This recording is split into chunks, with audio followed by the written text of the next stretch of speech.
Small company definition, section 2, class 85. So the points we need to be careful in the exam is that first thing, section 8 company and public company. So they will never be small companies. So in the exam we should be careful. Section 8 company and public company, they will never be small companies, irrespective of paid up share capital and turnover. Irrespective of paid up share capital and turnover, they will never be small companies. Section 8 companies and public companies, they will never be small companies, irrespective of paid up share capital and turnover. So when they give any information in the exam relating to section 8 company or public company, outrightly we should think that it is not a small company. We no need to check how much is paid up share capital and how much is the turnover. Okay, so section 8 company, public company and చూడగానే question లో ఇంకా మీరు paid up share capital turnover చూడదండి, outright గా అది small company కాదు. Okay, paid up share capital ఎంత ఉన్నా turnover ఎంత ఉన్నది స్మాల్ కంపెనీ కాదు. నెక్స్ట్, సో తర్వాత holding and subsidiary companies. Holding company కానీ సబ్సిడరీ కంపెనీ కానీ, they will also never be small companies.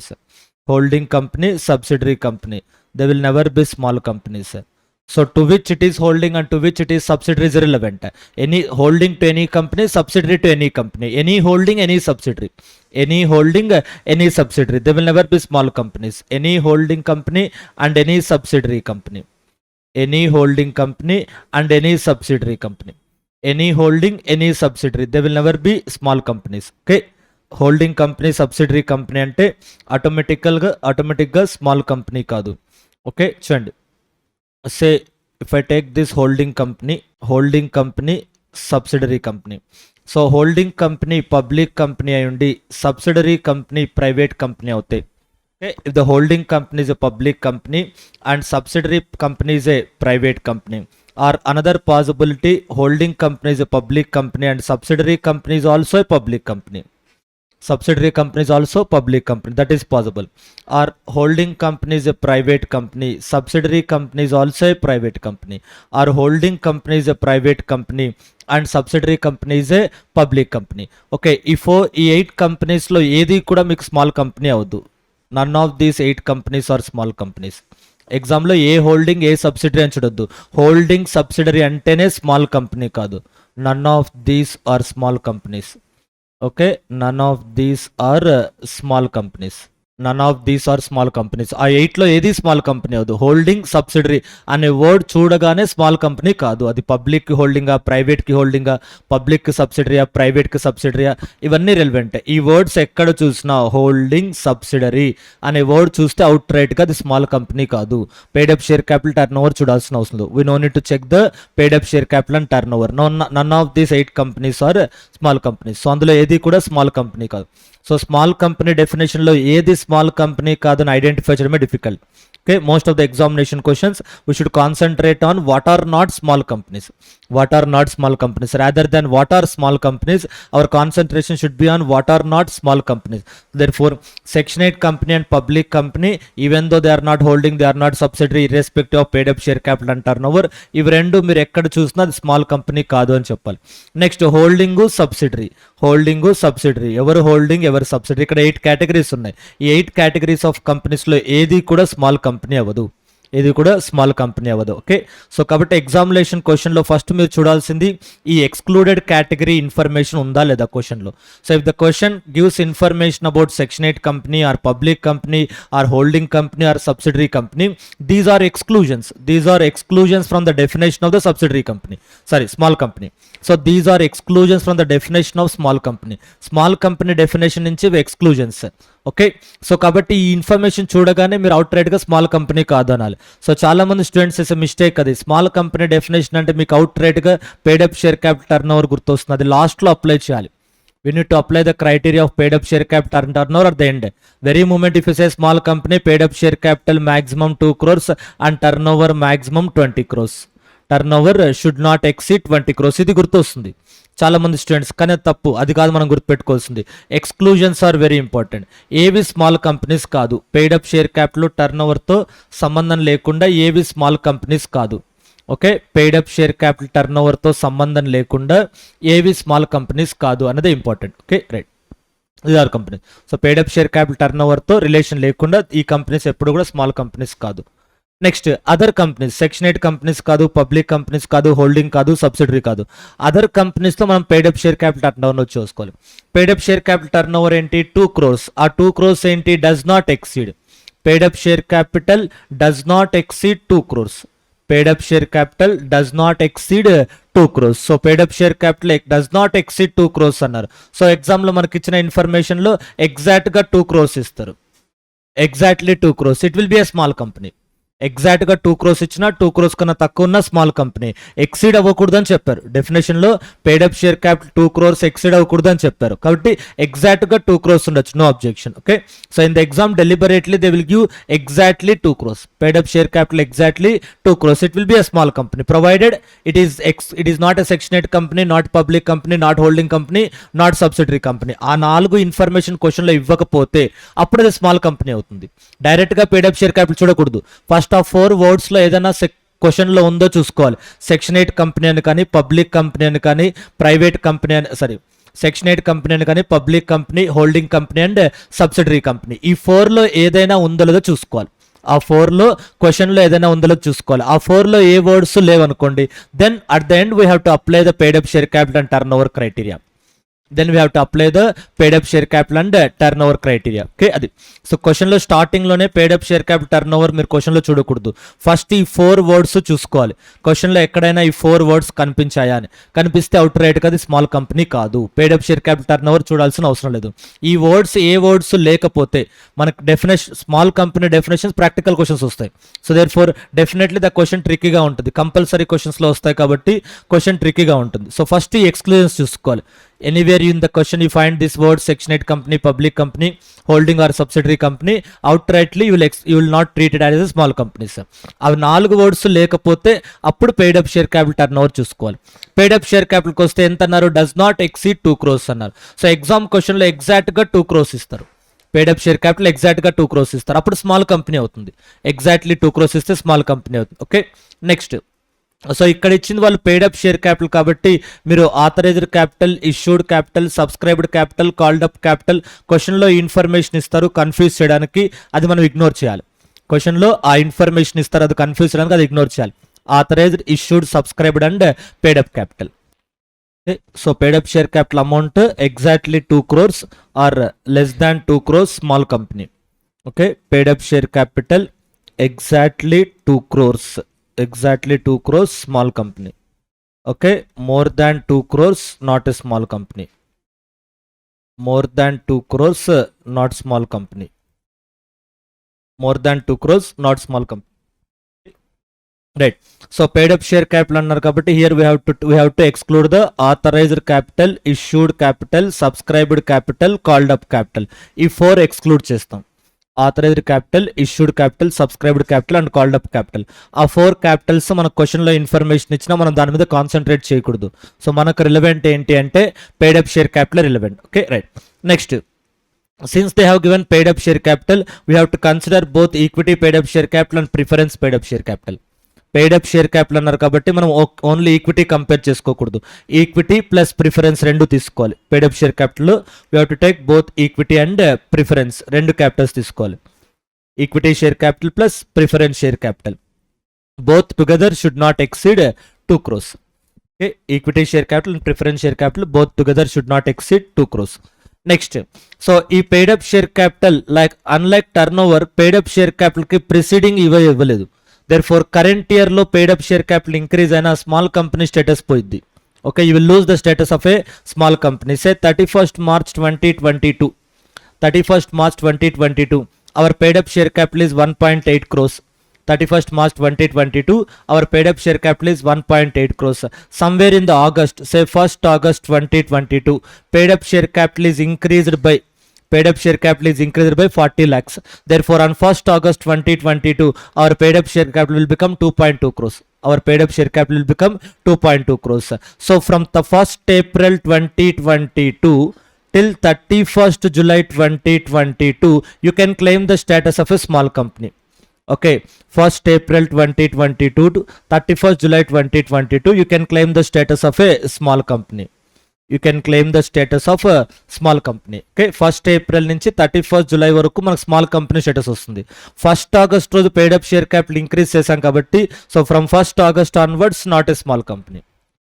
From 1st August onwards, not a small company. Okay, 31st March 22 1.8 crores ఉంది. Okay, so 1st August లో capital increase చేసాం, ఒక 40 lakhs increase చేసాం. 1.8 crores plus 40 lakhs together 2.2 crores.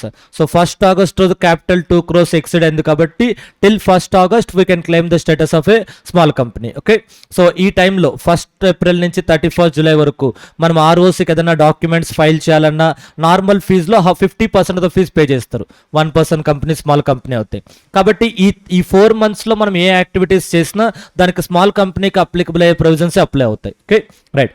Next, so ఎందుకు అంటే turn over, if you look at the turn over preceding financial year తీసుకోవాలి, కానీ పేడ్ up share capital లా కాదు, కరెంట్ డేట్ తీసుకోవాలి. So paid up share capital తర్వాత if you look at the turn over, okay, turn over does not exceed 20 crores. Turn over does not exceed 20 crores.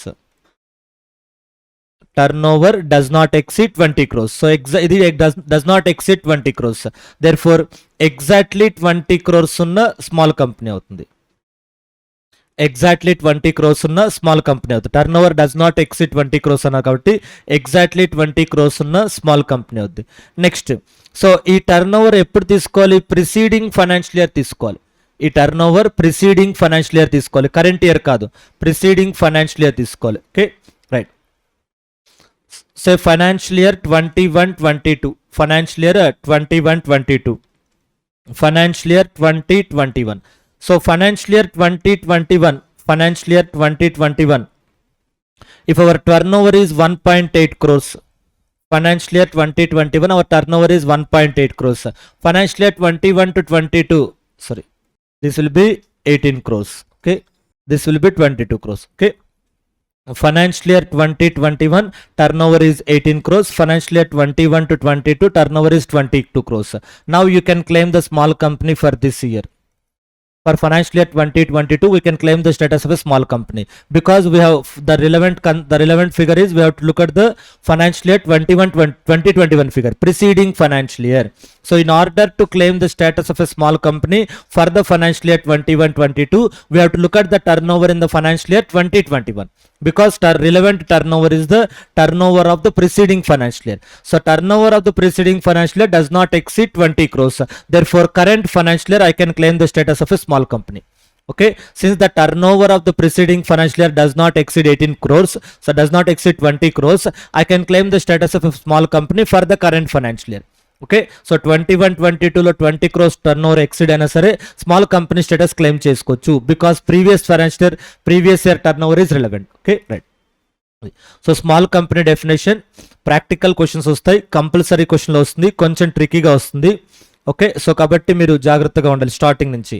So క్వశ్చన్లో first మనం check చేయాల్సింది 2 words ఉన్నాయా, ఈ 4 words ఉన్నాయా, section 8 company, public company, holding company, subsidiary company. క్వశ్చన్లో ఈ 4 wordsలో ఏ వర్డ్ ఉన్నా మీరు turnover paid up share capital చూడకూడదు, అవుట్ రైట్గా స్మాల్ కంపెనీ కాదు అని చెప్పాలి. ఓకే, సో ఈ 4 words ప్రొహిబిటెడ్ వర్డ్స్ లేకపోతే then only we have to look at the paid up share capital and turnover. So paid up share capital does not exceed 2 crores. ఎగ్జామ్లో మీకు ఖచ్చితంగా వాళ్ళు 2 crores ఇస్తారు, ఎగ్జాక్ట్గా 2 crores ఇస్తారు. So therefore you can claim the status of small company. And paid up share capital ఇచ్చారు కాబట్టి మనకు authorised, issued, subscribed, called up ఈ 4లో క్వశ్చన్లో ఏది ఇచ్చినా మీరు దాన్ని చూడొద్దు. Be concentrated on paid up share capital only. Okay, so confuse చేయడానికి ఖచ్చితంగా ఈ 4 ఐటమ్స్లో ఏదో ఒకటి ఇస్తారు, authorised, issued, subscribed, called up. ఈ 4 ఫ్యాక్టర్స్లో ఏదో ఒక క్యాపిటల్ ఇస్తారు, దాన్ని మనం ఎక్స్క్లూడ్ చేయాలి. ఎక్స్క్లూడ్ చేసి only paid up share capital తీసుకోవాలి. And paid up share capital ఏది తీసుకోవాలి, equity plus preference. Paid up share capital అన్న కాబట్టి equity plus preference share capital రెండు తీసుకోవాలి. And paid up share capital during the current year తీసుకోవాలి, not the previous financial year. Previous financial year 1.8 crores ఉంది కాబట్టి out రైట్గా current ఇయర్లో మీకు స్మాల్ కంపెనీ స్టేటస్ రాదు. కరెంట్ ఇయర్లో మీరు ఏ పాయింట్ ఆఫ్ వ్యూ అయితే బ్రీచ్ చేస్తారో ఆ లిమిట్, ఆ రోజు నుంచి మీకు స్మాల్ కంపెనీ స్టేటస్ లూజ్ అవుతుంది. Okay, not like turn over. So turn over ఏంటి, కరెంట్ ఇయర్ టర్న్ ఓవర్తో సంబంధం లేదు. Previous year turn over 20 crores కన్నా తక్కువ ఉంటే కరెంట్ ఇయర్ మొత్తం స్మాల్ కంపెనీ స్టేటస్ వస్తుంది. But that is not the case with respect the paid up share capital.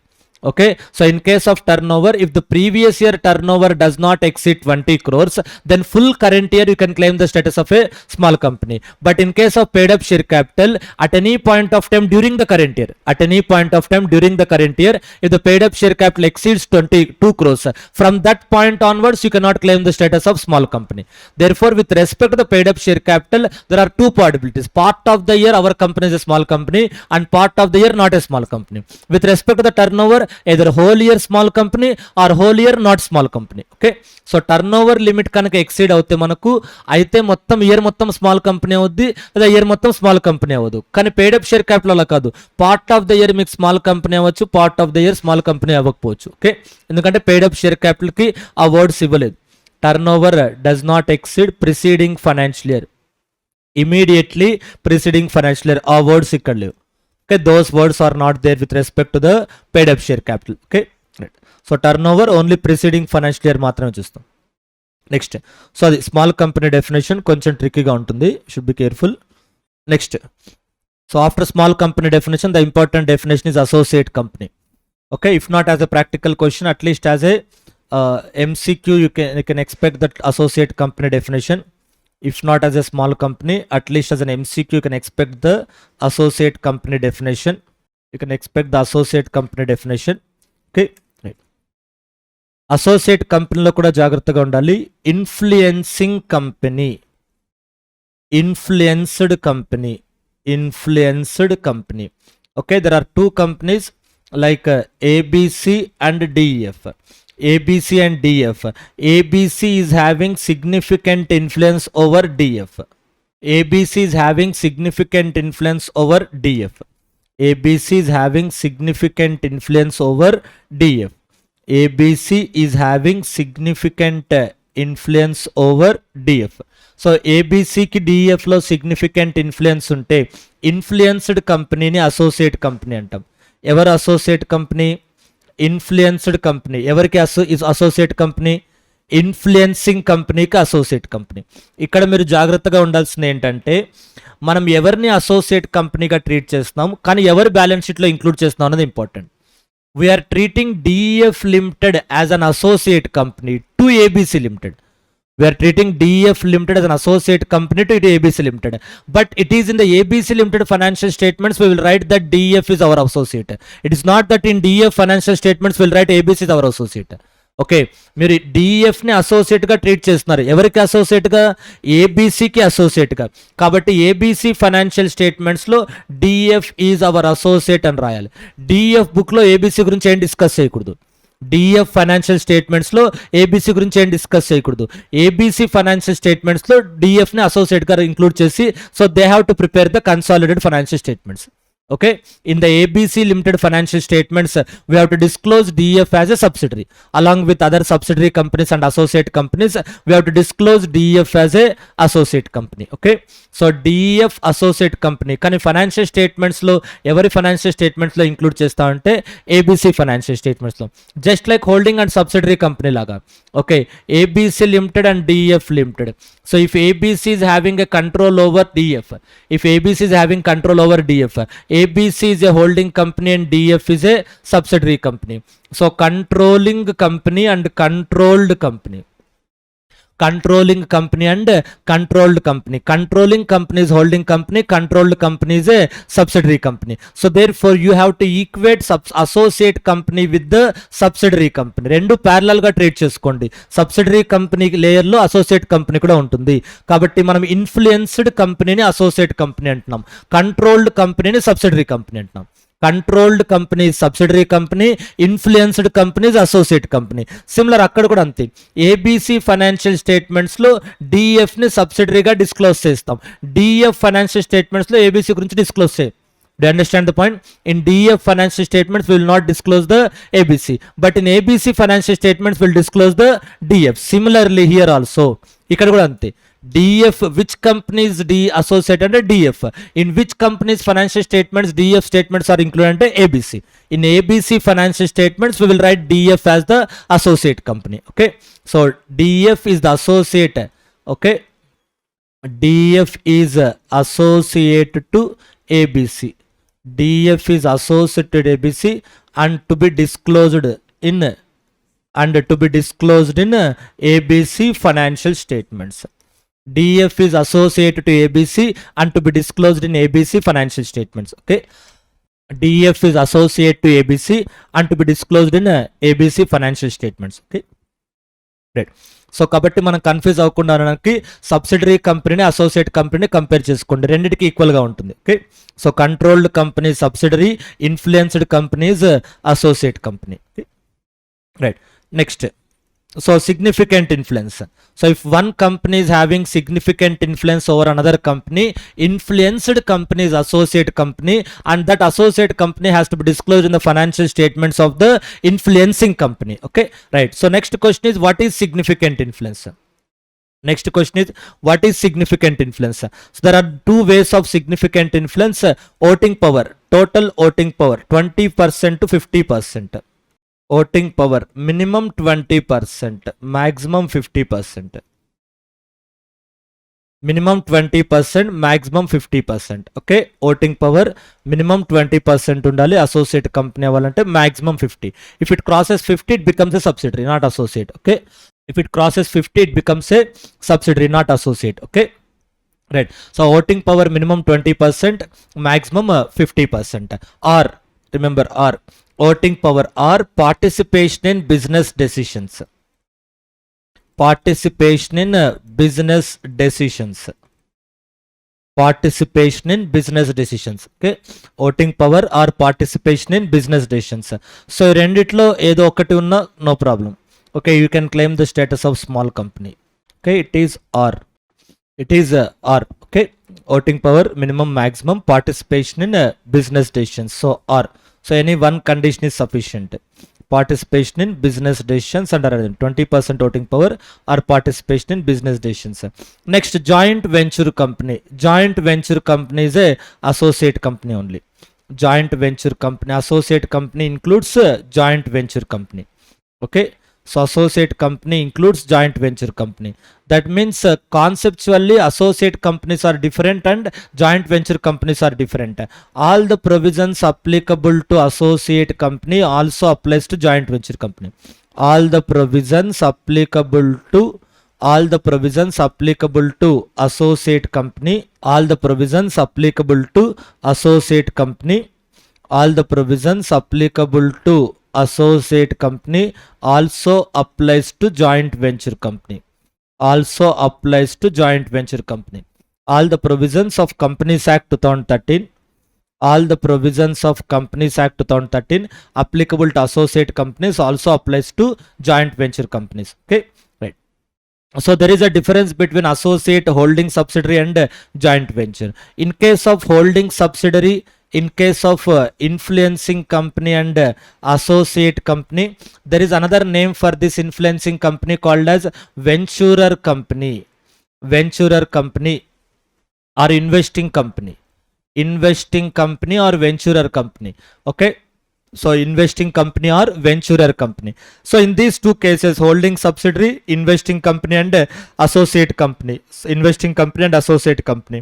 In these two cases, the similar point is, the common point is that, okay, in clearly this top company is in a dominant position. This top company is a dominant position. Holding company, subsidiary company, influencing company or venturer company. So this company is a dominating position. But in case of joint venture companies, no company is in a dominant position. So both are equal. No company is a, no, it's not that one company has to listen how the other company states.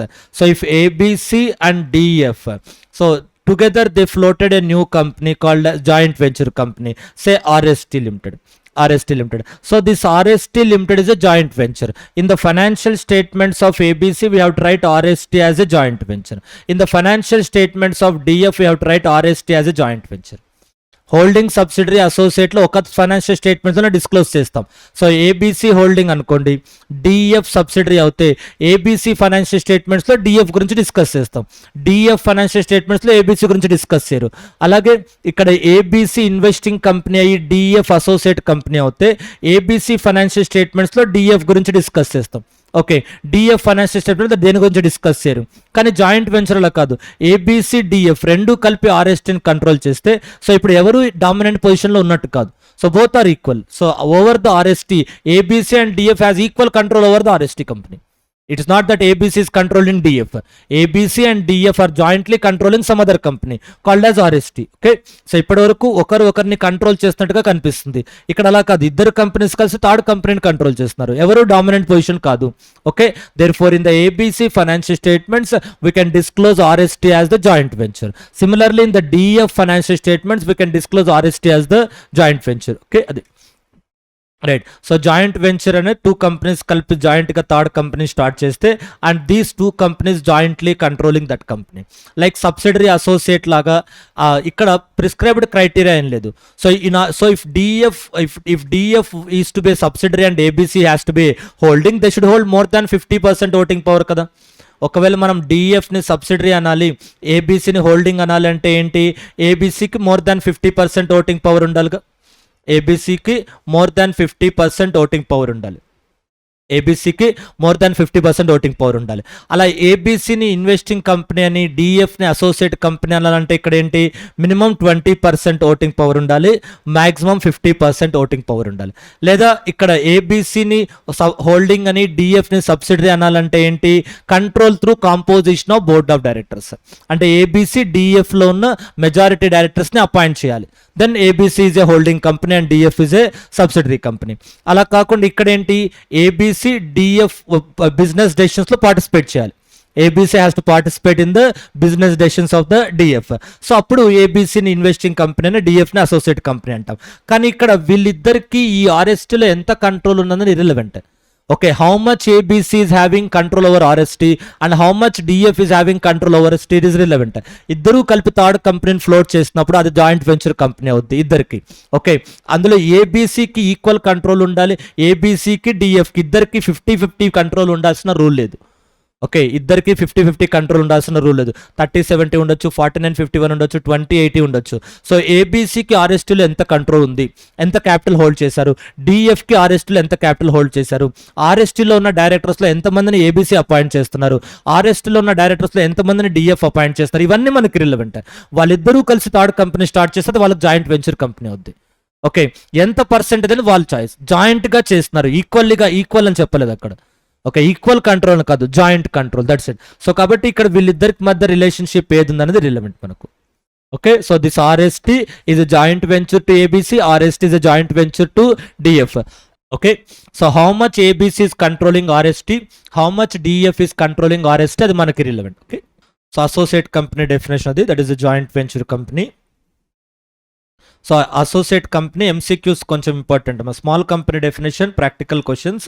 Okay, associate company జనరల్గా MCQs వస్తాయి, but same like small company ట్రికీగానే ఉంటుంది. Associate company MCQs కూడా ట్రికీగానే ఉంటాయి. You may get for 2 marks MCQ also associate company definition. Next government company definition. So because of this newly introduced provision we can expect this for at least MCQ 1 mark MCQ government company. Otherwise government company definition is not important. General గా government company definition important కాదు, but ఇది లేటెస్ట్గా introduce చేశారు కాబట్టి దీనివల్ల government company definition important అవ్వచ్చు. చూడండి. Okay, so if you take one company, any company, so one company, company 1. So in this central government and state government జాయింట్గా hold చేయాలి. Central government and state government జాయింట్గా hold చేయాలి. Okay, so who has to hold, so ఎవరికి control ఉండాలి, central గవర్నమెంట్కి state గవర్నమెంట్కి. ఎవరికి control ఉండాలంటే సెంట్రల్ గవర్నమెంట్కి స్టేట్ గవర్నమెంట్కి. హౌ మచ్, ఎంత ఉండాలి, అట్లీస్ట్ 51%. ఇక్కడ చాలా జాగ్రత్తగా ఉండాలి. సో ఎవరికి ఇప్పుడు కంపెనీ 1 నేను గవర్నమెంట్ కంపెనీ అనాలంటే ఆ కంపెనీ 1 ఎవరు కంట్రోల్ చేస్తుండాలి, central government and state government. ఎంత కంట్రోల్ చేస్తుండాలి, at least 51%, not more than 50%, at least 51% ఉండాలి. అట్లీస్ట్ 51% కంట్రోల్ ఉండాలి, అట్లీస్ట్ 51%. నెక్స్ట్ ఇంపార్టెంట్ పాయింట్ ఏంటంటే వాట్ టైప్ ఆఫ్ కంట్రోల్, ఎలా కంట్రోల్ చేస్తుండాలి, ఆ 50% ఏంటి, అట్లీస్ట్ 50% అన్నా. What is that 50%? What is that 51% అనేది ఇంపార్టెంట్. సో ఎవరికి కంట్రోల్ ఉండాలంటే central government, state government, okay. ఎంత కంట్రోల్ ఉండాలంటే minimum 51%, okay. So A type of control ఉండాలి, వాట్ టైప్ ఆఫ్ కంట్రోల్ అంటే depends upon this company. So if ABC has, if company 1 has issued shares with differential rights, does not issued shares with differential rights. Okay. So ఈ company 1కి differential రైట్స్తో shares ఉంటే, shares with differential rights, ఈ కంపెనీకి differential రైట్స్తో shares ఉంటే, so అప్పుడు 51% దీని మీద apply చేస్తాం. 51% దీని మీద అప్లై చేస్తాం. డిఫరెన్షియల్ రైట్స్ ఉంటే 51% దీని మీద అప్లై చేస్తాం. ఒకవేళ 50 షేర్స్ విత్ డిఫరెన్షియల్ రైట్స్ లేవనుకోండి, అప్పుడు ఆ 51% పేడప్ షేర్ క్యాపిటల్ మీద అప్లై చేస్తాం. ఓకే. సో 51% దేని మీద అప్లై చేయాలంటే, ఆ కంపెనీకి shares with differential voting rights ఉంటే 51% టోటల్ ఓటింగ్ పవర్ మీద అప్లై చేస్తాం. 51% will apply on the total voting power. అలా లేకపోతే ఆ 51% మనం పేడప్ షేర్ క్యాపిటల్ మీద అప్లై చేస్తాం. Okay, so if the 51% of total voting power or 51% of the paid up share capital depends upon whether this company has issued shares with differential rights or not. Differential rights issue chesna cheyakpoina same aspects, 51% of total voting power or 51% of the paid up share capital. But holding subsidiary company kala kadu, always will take the total voting power. Okay, irrespective of whether a company has issued equity shares with differential rights or not. So shares with differential rights unna undakapoyina always voting power తీసుకుంటాం. కానీ government కంపెనీకి అలా కాదు. Shares with differential rights ఉంటే, shares with differential voting rights ఉంటే total voting power తీసుకుంటాం. Otherwise shares with differential voting right లేకపోతే అప్పుడు ఆ 51% అనేది పేడ్ అప్ షేర్ క్యాపిటల్ తీసుకుంటాం. ఇట్ ఈస్ మోర్ దాన్ 50% కాదు, అట్లీస్ట్ 51%. మోర్ దాన్ 50% కాదు, at least 51%. Okay, central government and state government. So డెఫినేషన్లో జాగ్రత్తగా ఉండండి. 3 aspects.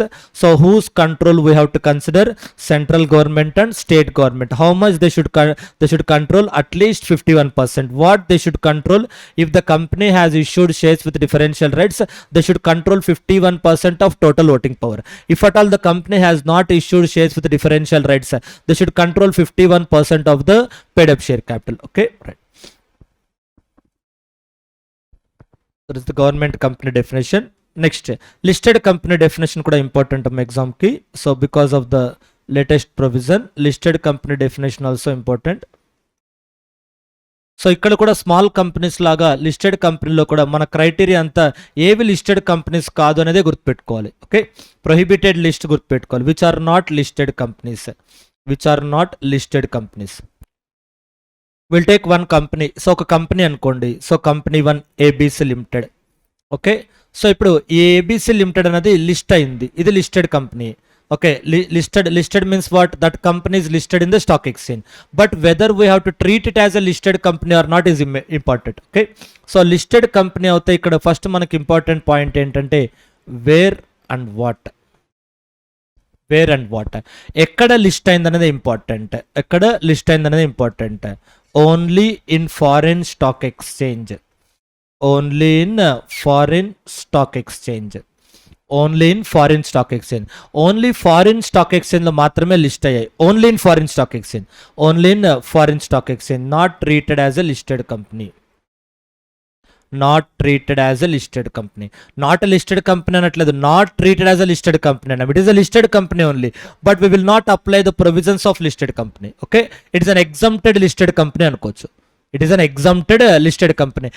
listed company, but it is exempted from the provisions applicable to normal listed companies. Okay, it is a listed company, but it is exempted from the provisions applicable to normal listed companies. Okay, so not treated as a listed company. Listed company కాదు అనకూడదు, listed కంపెనీలా treat చేయమని చెప్తున్నాం. అంటే listed company, normal listed కంపెనీకి applicable అయ్యే provisions వీళ్ళకి applicable కావు. Okay, అది that or only in foreign stock exchange.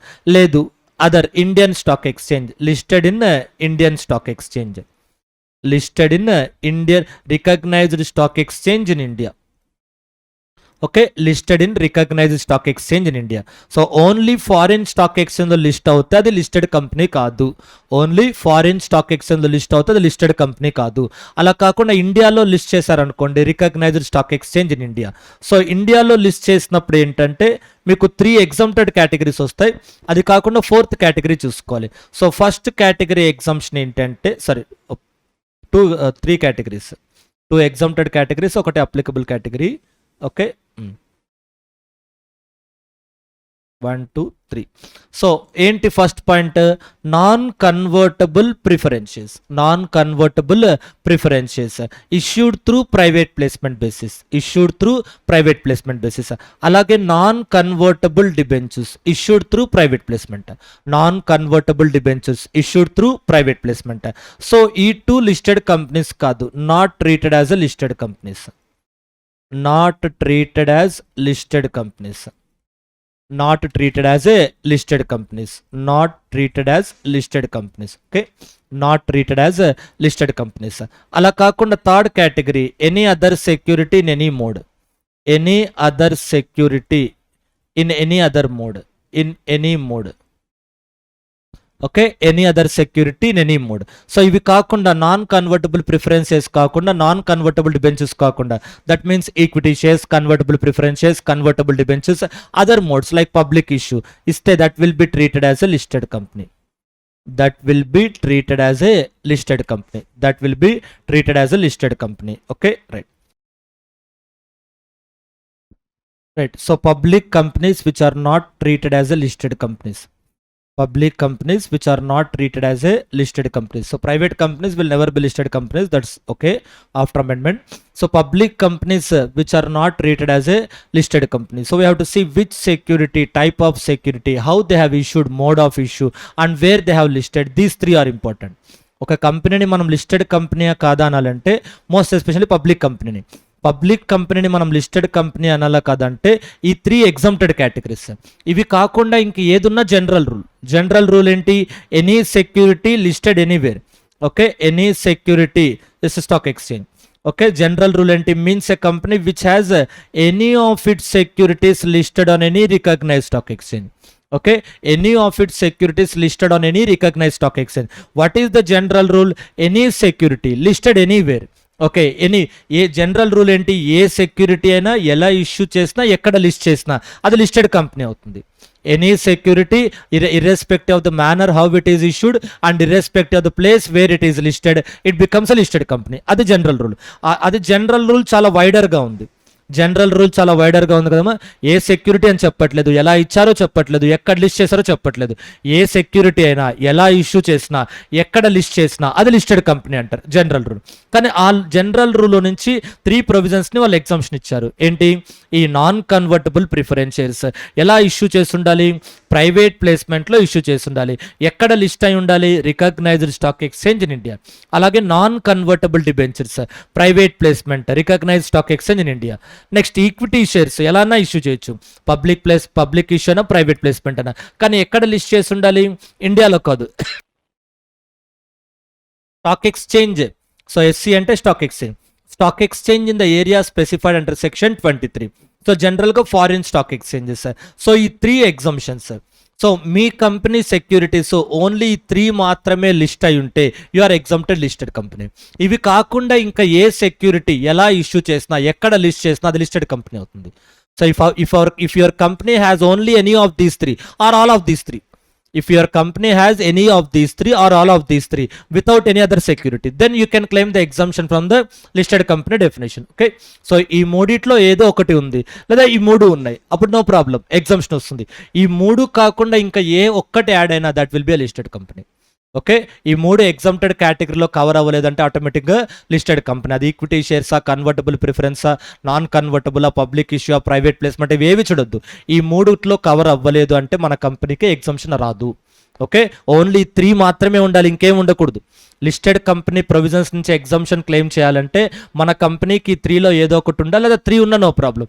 ఈ 3 కాకుండా ఇంకా ఏ ఒక్కటి యాడ్ అయినా ఎగ్జామ్షన్ రాదు. You will lose the exemption status. Okay, that is important. Okay, public companies which are not treated as a listed company. So these 3 categories. That's it. So second చాప్టర్లో ఆ definitions బాగా చూసుకున్నాము.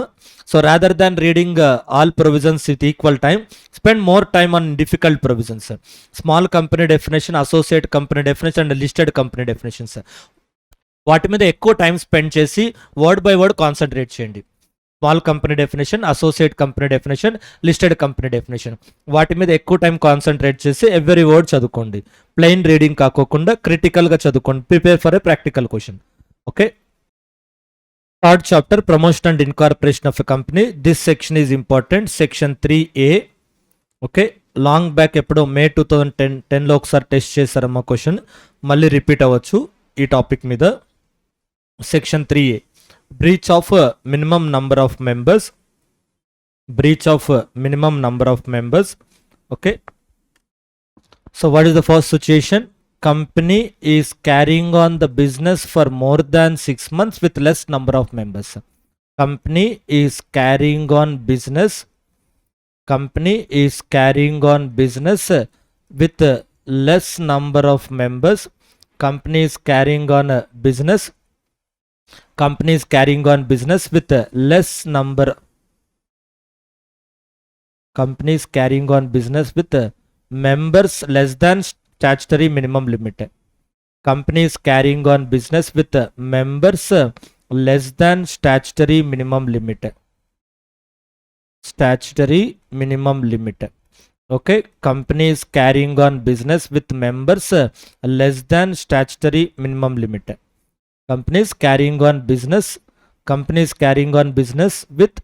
Company is carrying on business with members less than statutory minimum limit. What is the statutory minimum limit? Public company 7, private company 2. Okay, statutory minimum limit. Public company 7, private company 2. Company is carrying on business with members less than statutory minimum limit. Public company 7 and private company 2 for more than 6 months. For okay, company is carrying on business with for okay, with members less than statutory minimum limit and for more than 6 months. For more than 6 months. For more than 6 months. Okay, right, this is the scenario. Okay, this is the situation, facts of the case. What is the facts of the case? Company is carrying on business with members less than statutory minimum limit for a period of more than 6 months. In this under these circumstances, which members are personally responsible, for what they are personally responsible, and what is their liability? What is the nature of their liability? Okay, what is the nature of their liability? So then personal liability will occur.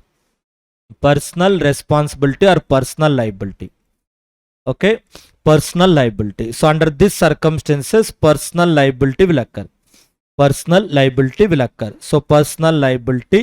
So under that circumstances, personal liability to whom, for what, and how?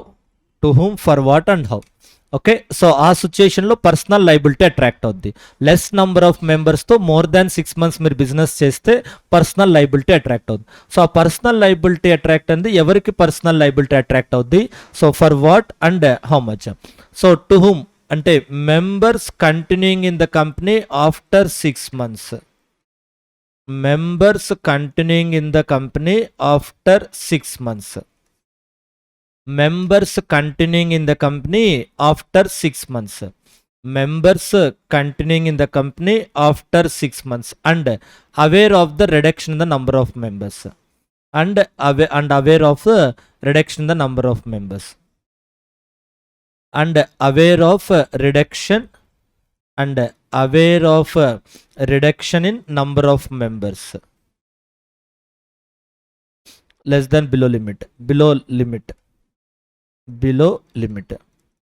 Okay, so members continuing in the company after 6 months. Members continuing in the company after 6 months and aware of the reduction in number of members liability. Okay, these are what ఈ రెండు ఏంటి? అంటే type of members కాదు, conditions to be satisfied by member. In order to make one particular member as personally liable, we should ensure that that member is satisfying these two conditions. Don't think these 2 points as a 2 types of members who are personally liable. So these are the 2 conditions to be satisfied by a member to make him personally liable. మనం ఏదైనా ఒక మెంబర్ని పర్సనల్గా liable చేయాలంటే ఆ member ఈ 2 conditions satisfy అంటే, if these 2 conditions are attracted to any member, if these 2 conditions are attracted to any member, then that member is personally liable. If these 2 conditions are attracted to any member, if these 2 conditions are attracted to any member, then that member is personally liable. Then that member is personally liable. అర్థమైందమ్మా? If these 2 conditions are attracted to any member, then that member is personally liable. Okay, look at this. So ఇక్కడ కూడా మనకు practical questions వస్తాయి కాబట్టి we should be careful. Theory చదివితే అర్థం కాదు. We have to look at the examples. Say on 1st January 2022, public company. So type of public company, I'll say public company. 1st January 2022. So there are say 8 members. 1st January 22 లో 8 members ఉన్నారు. Okay, right. So somewhere in the March 1st April 22 లో ఆ 8 members నుంచి 6 members అయిపోయారు. 2 members transferred. 2 members transferred shares. 2 members transferred shares. So 1st April 22 లో 6 members ఏ ఉన్నారు. 1st April 22 లో 6 members ఉన్నారు. Say for example these persons A, B, C, D, E, F, G, H. A, B, C, D, E, F, G, H. Okay, right. Now, so A, B, C, D, E, F, G, H. So out of that, G and H are transferred their shares. G transferred shares to F and H transferred shares to E. So after that, we'll have only 6 members. After that, we have only 6 members. A, B, C, D, E, F. We have only 6 members. So 1st April 2022, we have a grace period till 30th September. మనకు 6 months grace period ఇస్తారు to do the business with less number of members. 6 months is a grace period, so we can do business for a period of 6 months with less number of members. More than 6 months is not permitted. Okay, so 6 months తర్వాత మన కంపెనీలో say for example ఈ ABCDF ఉన్నారు కదా, ఇందులో కాదు, ఇప్పుడు will take 5 members as transfer the shares. So D Cకి ట్రాన్స్ఫర్ చేశారు అనుకుందాం. We can assume D has also transferred shares to C. D కూడా Cకి ట్రాన్స్ఫర్ చేస్తే అప్పుడు D ఉండడు, ఓన్లీ 5 members ఏ ఉంటారు. ఓన్లీ 5 members ఉంటారు. ఓన్లీ 5 members ఉన్నారు. ఎవరు? ABC, నెక్స్ట్ ఇంకా EF, 5 members ఉన్నారు. Okay, right. Next so 30th September వరకు మనకు గ్రేస్ పీరియడ్. ఈ 30th September లోపు ఒక 6 members వచ్చారు అనుకోండి. 30th September లోపు 6 members వచ్చారు. ఎవరంటే ABCEF అలాగే ఉన్నారు. సమ్ మిస్టర్ జే అనే పర్సన్ జాయిన్ అయ్యాడు కంపెనీలో. సమ్వేర్ ఇక్కడ మేలో 15th మేలోనో ఎప్పుడో జాయిన్ అయ్యాడు ఒక మెంబర్. జే అనే మెంబర్ కంపెనీలో కొత్తగా షేర్స్ పర్చేస్ చేశాడు. ABCEF జే. ఓకే, అయిపోయింది. So on this date 1st April 2022 మన కంపెనీకి టోటల్ లైబిలిటీస్ ఒక 10 crores. Total liabilities 10 crores. So ఈ 10 crores ఏంటి? Total liabilities. This time 10 crores is the total liabilities. So by this date our liabilities are set 12 crores. Total liabilities 12 crores. Okay, 30th September 2022 total liabilities are 20 crores. So 12 crores. Next, somewhere in the 30th November, say 30th November 2022. Okay, our company gone for winding up. So ఈ winding up అప్పుడు ఏమైంది? Winding up అప్పుడు we have 13 crores liabilities. We have 13 crores liabilities. So 13 crores liabilities ఉన్నాయి. So ఇప్పుడు ఈ 12 crores ఇక్కడ 13 crores ఉన్నాయి. ఈ అడిషనల్ గా ఇన్కర్ అయిన 1 crore లైబిలిటీకే ఈ 1 crore కే పర్సనల్ రెస్పాన్సిబిలిటీ అట్రాక్ట్ అవుతుంది. Okay, so out of 13 crores only for 1 crore members are personally responsible. Remaining 12 crores we have to pay using the assets of the company. If the company does not have sufficient assets, creditors has to bear the loss. Members are not personally liable. With respect to the 12 crores, members are not personally responsible. If they have assets in the company's balance sheet, they will take. If the company's balance sheet does not have assets, that creditor has to suffer the loss. Creditor or banker, they have to suffer the loss. Members are personally responsible only for this 1 crore. And which members are personally responsible? Say out of this 6 members ABCEF. Okay, right. So out of these 6 members, which members satisfied? Which members are aware about the reduction in the number of members? Say A, B are both directors and shareholders. Assume A, B are both directors and shareholders. They are shareholders as well as directors. Therefore, they very well know that the number of members has been reduced. వాళ్ళ కంపెనీలో directors plus share holders కాబట్టి వాళ్ళు క్లియర్గా తెలుసు number of members తగ్గిపోయి ఉంటారని క్లియర్గా తెలుసు. సో కాబట్టి వాళ్ళు ఆటోమేటిక్గా లైబుల్ అవుతారు. ఇంకా మిగిలింది ఎవరు మీకు సిఈఎఫ్జే.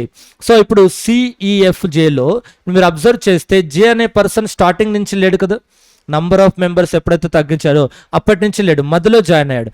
Now weather J is personally responsible are not depends upon the second condition. Okay, whether he is aware about the reduction in the number of members or not. If J is aware about the reduction in the number of members, if J is aware about the reduction in the number of members, then he is personally responsible, though he joined during the 6 months. అతను 6 monthsలో join అయ్యాడు, starting నుంచి లేడు, అయినా సరే personal responsibility attract అవుద్ది.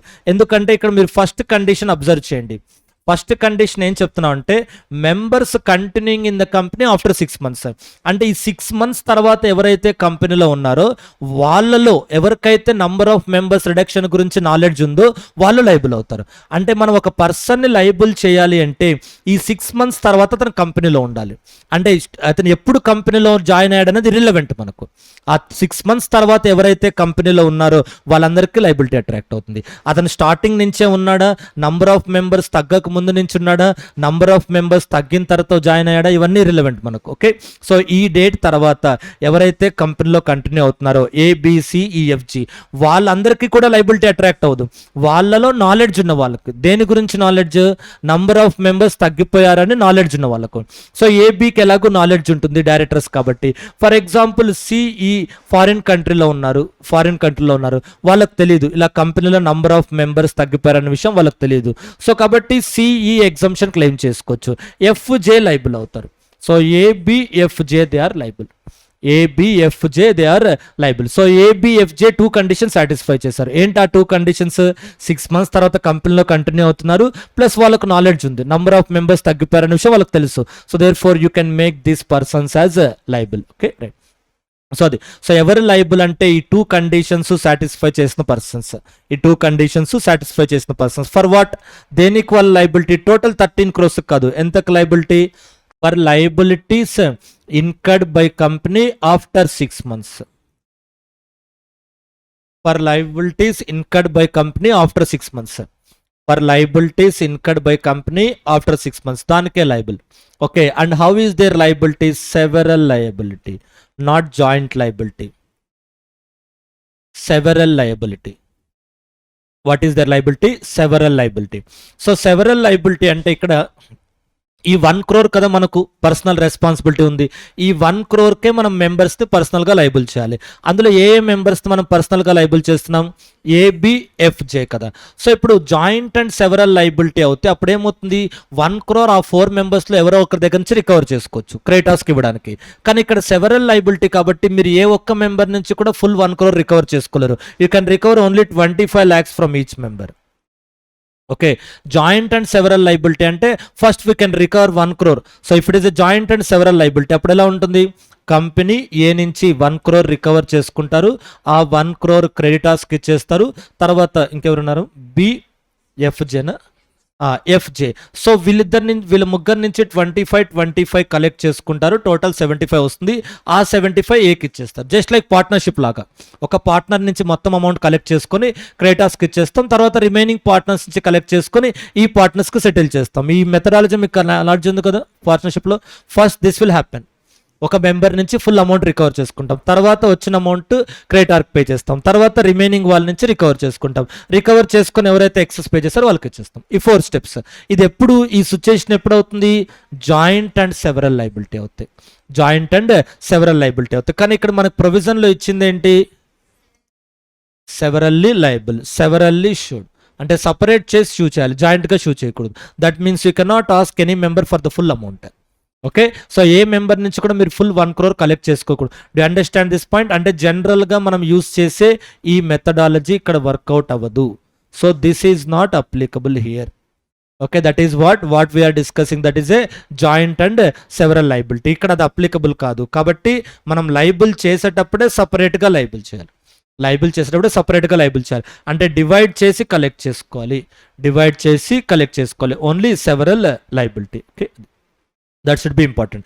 So అర్థమైందా? First ఏ సిచ్యుయేషన్లో మనం members personal liability discuss చేస్తున్నాం. ఫస్ట్ ఇది situation, companies carrying on business with members less than statutory minimum limit for more than 6 months. ఈ సిచ్యుయేషన్లో ఏ మెంబర్స్కి పర్సనల్ రెస్పాన్సిబిలిటీ వస్తుంది, ఎంత అమౌంట్కి వాళ్ళు పర్సనల్ రెస్పాన్సిబుల్, వాళ్ళ లైబిలిటీ టైప్ ఏంటి, what is the nature of their liability. Okay, ఈ 2 conditions satisfy చేసిన members, ఈ 2 కండిషన్స్ ఈ సిచ్యుయేషన్లో. Okay, so under what circumstances అంటే this circumstances.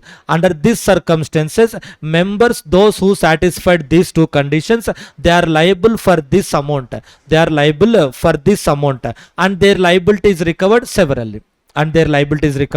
severally. Okay. So prepare for a practical question based on this breach of minimum number of members. Okay. And next, this is an easy question. Company incorporation easy question, already 2 times test చేశారు ఎగ్జామ్లో, మళ్ళీ కూడా test చేయొచ్చు. Documents to be filed for incorporation of a company. What are the documents to be filed for incorporation of a company? Company ఇన్కార్పొరేషన్కి file చేయాల్సిన documents ఏంటి? Documents to be filed for incorporation of a company. Okay, so memorandum, articles of association, next statutory declaration, statutory declaration by professional and 1 director, by memorandum and articles, statutory declaration by professional and 1 director. Next, no conviction declaration by each director and each subscriber, So documents required for incorporation of a company: memorandum, articles, statutory declaration by professional and 1 director, no conviction declaration by each director and each subscriber.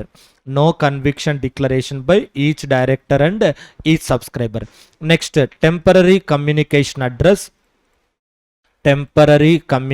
address till registered office is established.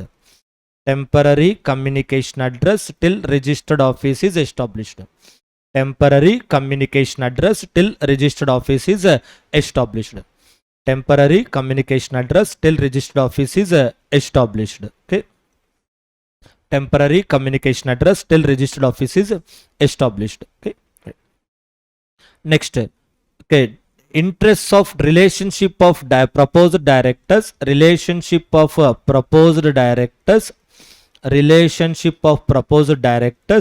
with other body corporates or firms, relationship of proposed directors with other firms or body corporates, relationship of proposed directors with other firms or body corporates, relationship of proposed directors with other firms or body corporation. Next, consent of proposed directors, consent to act from each of the proposed director,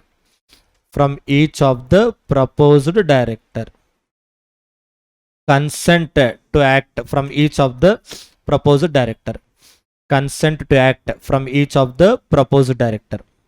consent to act from each of the proposed director. Okay, so basically these are the documents to be submitted for incorporation: memorandum, articles, statutory declaration, no conviction declaration, temporary address, directors relationship with other companies, and directors consent to act. Okay. Next, this question is also important. Already ఒకసారి test చేశారు previous ఎగ్జామ్లో November 19లో. So the consequence of furnishing false information. ఇక్కడ ఏదైతే మనం document submit చేసామో, ఏ document submit చేయాలి ఇన్కార్పొరేషన్ కంటే ఈ డాక్యుమెంట్స్. ఓకే, ఇప్పుడు ఈ డాక్యుమెంట్స్లో ఏదైనా రాంగ్ ఇన్ఫర్మేషన్ ఇస్తే కన్సిక్వెన్స్ ఏంటి? So which documents are required to be submitted for incorporation of a company, and what are the consequences if wrong information is given in those documents. Okay, which documents are required to be submitted for incorporation of a company, and what are the consequences if wrong information is given in those documents? ఆ documents లో wrong information ఇస్తే ఏంటి consequence అంటే, so tribunal will interfere, and tribunal will take any one of these actions. Okay, tribunal will take any one of these actions.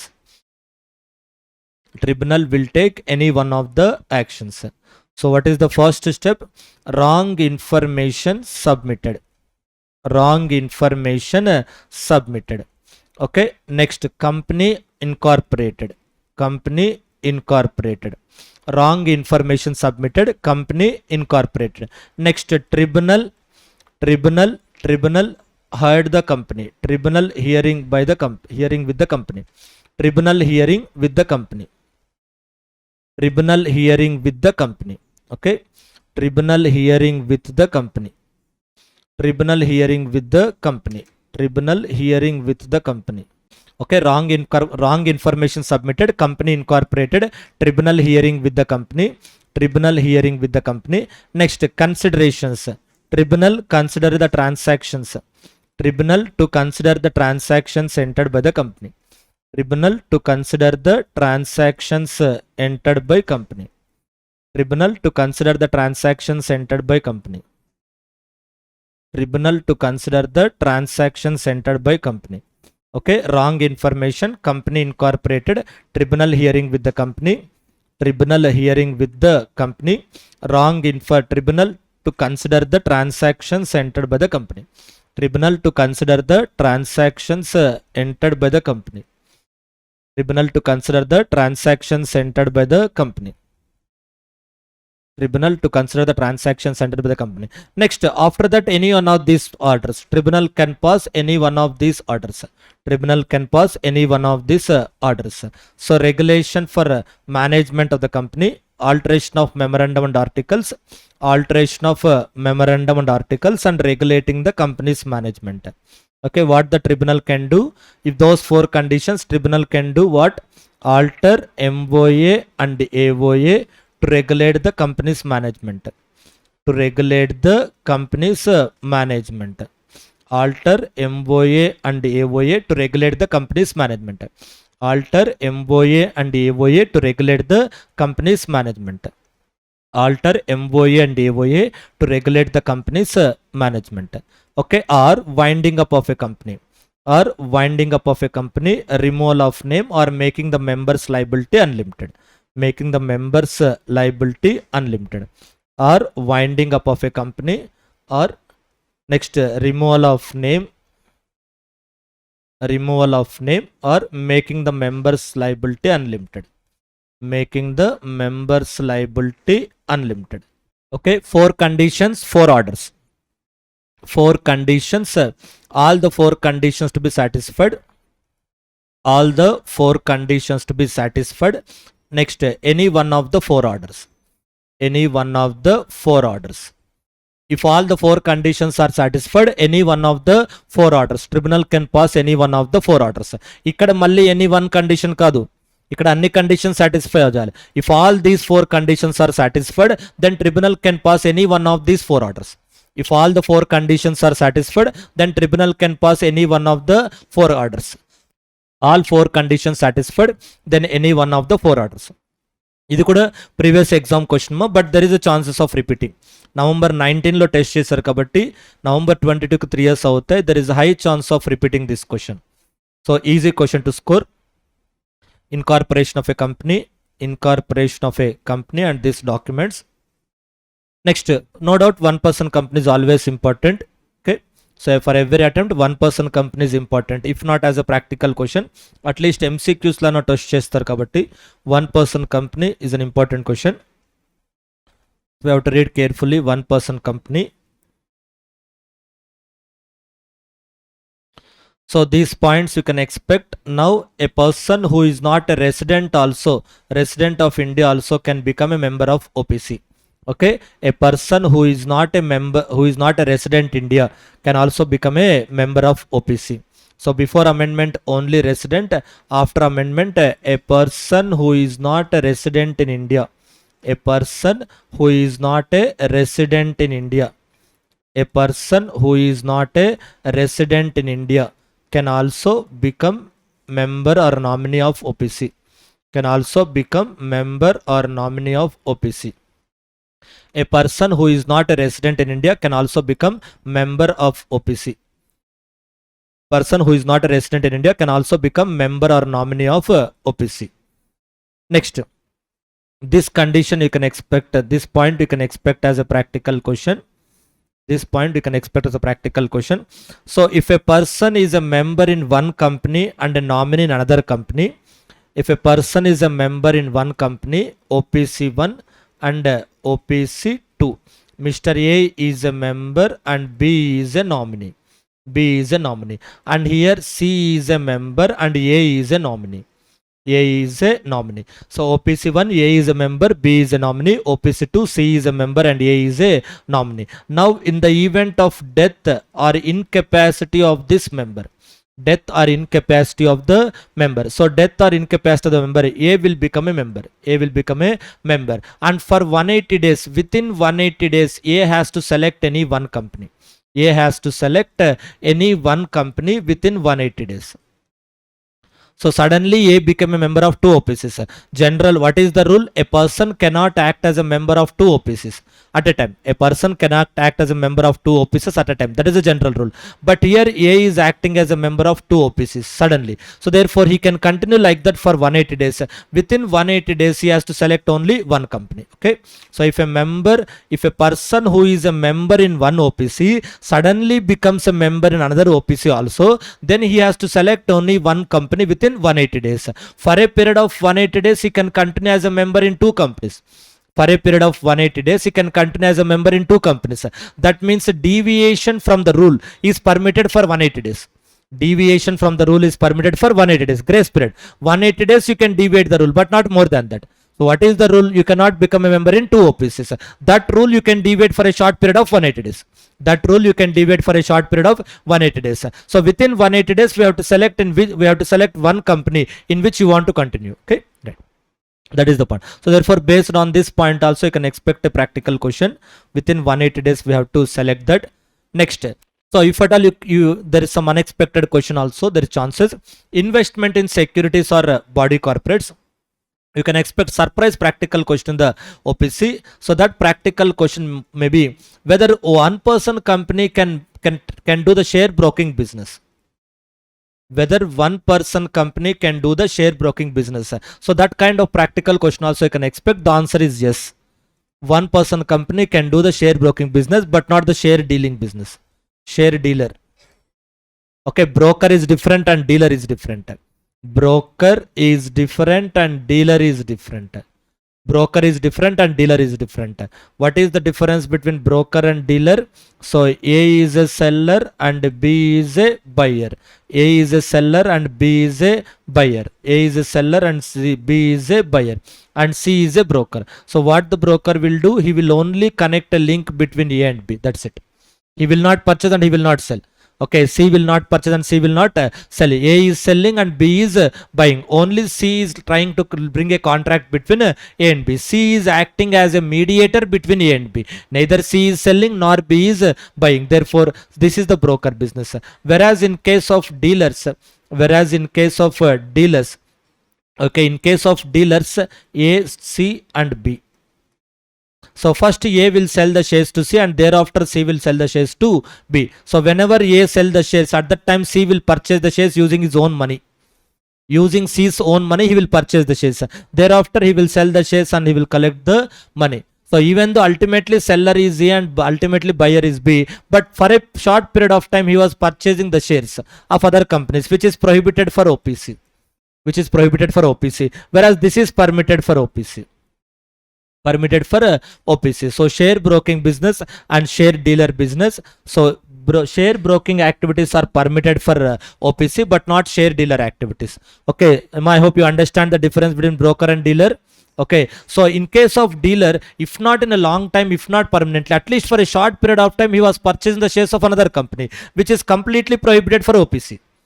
Completely, whether he purchased the shares for long period or short, how long he was holding the shares is irrelevant. If your company is purchasing the shares of another company, you will not have OPC. Sir, I am purchasing only for one day, sir. Today I am purchasing and tomorrow I am selling, sir. I am not holding forever. Even then, you cannot claim the status of OPC. One person company cannot purchase the shares of another company, even for one day also. No, sir, morning I purchased the shares, sir. Evening I sold, sir. Till you will not get the exemption. Purchase is purchase. How long you hold is irrelevant. Purchase is purchase. Okay, so here normally here also it won't take much time. So today they may be purchasing the shares from B, and tomorrow they may sell the shares from B, or afternoon also they will sell the shares from B. But irrespective of the holding period, purchase is altogether prohibited. Purchase is altogether prohibited irrespective of the holding period. Sir నేను 1 అవరే sir hold చేసుకుంది, ఇద్దరికి మీకు stock మార్కెట్లో difference కనిపించదు. Stock market difference కనిపించదు. ఒక dealer ఏ నుంచి shares purchase చేస్తాడు 9:30కి. So you are a customer, you went to the share dealer, sir నా షేర్స్ ఉన్నాయి నేను సేల్ చేయాలనుకుంటున్నాను. అక్కడ కొనడానికి బయ్యర్ ఎవరు లేరు. షేర్ బ్రోకర్ అయితే ఏం చేస్తారు, నో బయర్ అని చెప్పి రిజెక్ట్ చేస్తాడు. షేర్ డీలర్ అయితే ఏం చేస్తాడు, పర్చేస్ చేస్తాడు. 9:30కి మీరు వెళ్ళి షేర్స్ ఆఫర్ చేశారు, 9:30కి డీలర్ పర్చేస్ చేస్తాడు. మళ్ళీ 10:15కో 10:20కో ఒక బయర్ వచ్చి సార్ నాకు రిలయన్స్ షేర్స్ కావాలంటారు, ఇదే షేర్స్ ఇచ్చేస్తారు. ఓకే, బ్రోకర్ అయితే రిజెక్ట్ చేస్తాడు. బ్రోకర్ అయితే ఏం చేస్తారు, ఆర్డర్ ఎగ్జిక్యూట్ చేయకుండా 10:20 దాకా అలాగే వెయిట్ చేస్తాడు. డీలర్ అయితే ఏం చేస్తారు, ఇమీడియట్గా పర్చేజెస్ 10:20కి వేరే వాళ్ళు సేల్ చేస్తారు. Hardly half an hour hold చేస్తాడు అంతే. బట్ స్టిల్ అది ఓపీసీ చేయకూడదు. అర్థమైందా? Irrespective of the holding period OPC should not invest in the securities of other body corporates. Okay, అది. సో కాబట్టి ఇవన్నీ అన్ఎక్స్పెక్టెడ్ ప్రాక్టికల్ క్వశ్చన్స్. ఒక 5 to 10 మార్క్స్ ఐసీఐ సోర్సెస్లో లేని క్వశ్చన్స్ వస్తాయి ఎగ్జామ్లో, డిఫికల్ట్ క్వశ్చన్స్. ఆ కేటగిరీలో వస్తే either this you can expect or this you can expect. Okay, OPC company remaining అని సింపుల్ పాయింట్సే. ఒకవేళ ట్రికీ ప్రాక్టికల్ క్వశ్చన్ వస్తే ఆ 2 పాయింట్స్ ఉన్నాయి చూసుకోండి. Next, change in the nominee. 1% కంపెనీలో ఎంసీక్యూస్కి చాలా ఇంపార్టెంట్ టాపిక్స్ ఏంటంటే change in the nominee. Okay, change in nominee, change in nominee. So what is important in case of OPC అంటే change in nominee important, MCQs important. So ఎంసీక్యూస్లో ఏం test చేస్తున్నారంటే బేసికల్గా forms, time limits and to whom, to whom, by whom. ఇంకా obviously time అంటే when. Okay, so బేసికల్గా nominee change అయినప్పుడు మీకు ఎంసీక్యూస్ చాలా ట్రికీగా డీటెయిల్గా టెస్ట్ చేస్తారు. కాబట్టి నామినీ చేంజ్ అయినప్పుడు ఎవరు ఎవరికి ఇన్ఫార్మ్ చేయాలి, ఎప్పుడు ఇన్ఫార్మ్ చేయాలి, ఎలా ఇన్ఫార్మ్ చేయాలి. Change in nominee intimation, change in nominee intimation. Nominee change అవుతే నామినీ చేంజ్ అయినప్పుడు ఇంటిమేషన్ ఇవ్వాలి. నామినీ చేంజ్ అయినప్పుడు ఇంటిమేషన్ ఇవ్వాలి. ఆ ఇంటిమేషన్కి సంబంధించి 4 పాయింట్స్ మీరు జాగ్రత్తగా చూసుకోవాలి. ఎవరు ఎవరికి ఇన్ఫార్మ్ చేయాలి, ఎప్పుడు ఇన్ఫార్మ్ చేయాలి, ఎలా ఇన్ఫార్మ్ చేయాలి, time limits. Okay, right. So by whom, to whom, when and how. So అది మీకు సిలబస్లో కవర్ అవ్వలేదు. సిలబస్లో కవర్ అయింది, ఐసీఐ స్టడీ మెటీరియల్లో లేదు.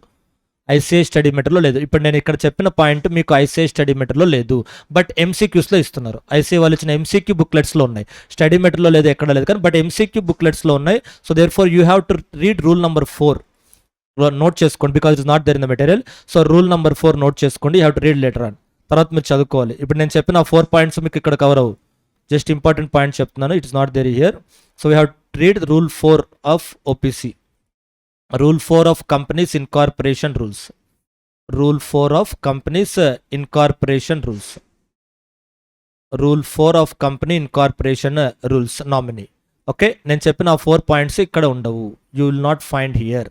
ఓకే, ఆ 4 పాయింట్స్ కంప్లీట్గా ఇక్కడ మీకు లేవు. ఫామ్ నెంబర్స్, టైం లిమిట్స్, ఎవరికి ఇన్ఫార్మ్ చేయాలని ఇక్కడ ఉన్న చాలా తక్కువ, very rare. Because board material ఏది ఉందో అది మాత్రమే ఇక్కడ ఇంక్లూడ్ చేస్తాం. బట్ బోర్డ్ మెటీరియల్లో లేనివి ఎంసీక్యూస్లో సపరేట్గా ఉన్నవి కూడా మనం చదువుకోవాలి. So in detail you have to read this rule number 4 of the companies incorporation rules. Okay, rule number 4 companies incorporation rules. So due to time constraint I am not going to discuss those, just మీకు hint ఇస్తున్నాను, తర్వాత మీరు చదువుకోండి. Where you want to read is your choice. Rule number 4 of companies incorporation rules, rule number 4 of companies incorporation rules.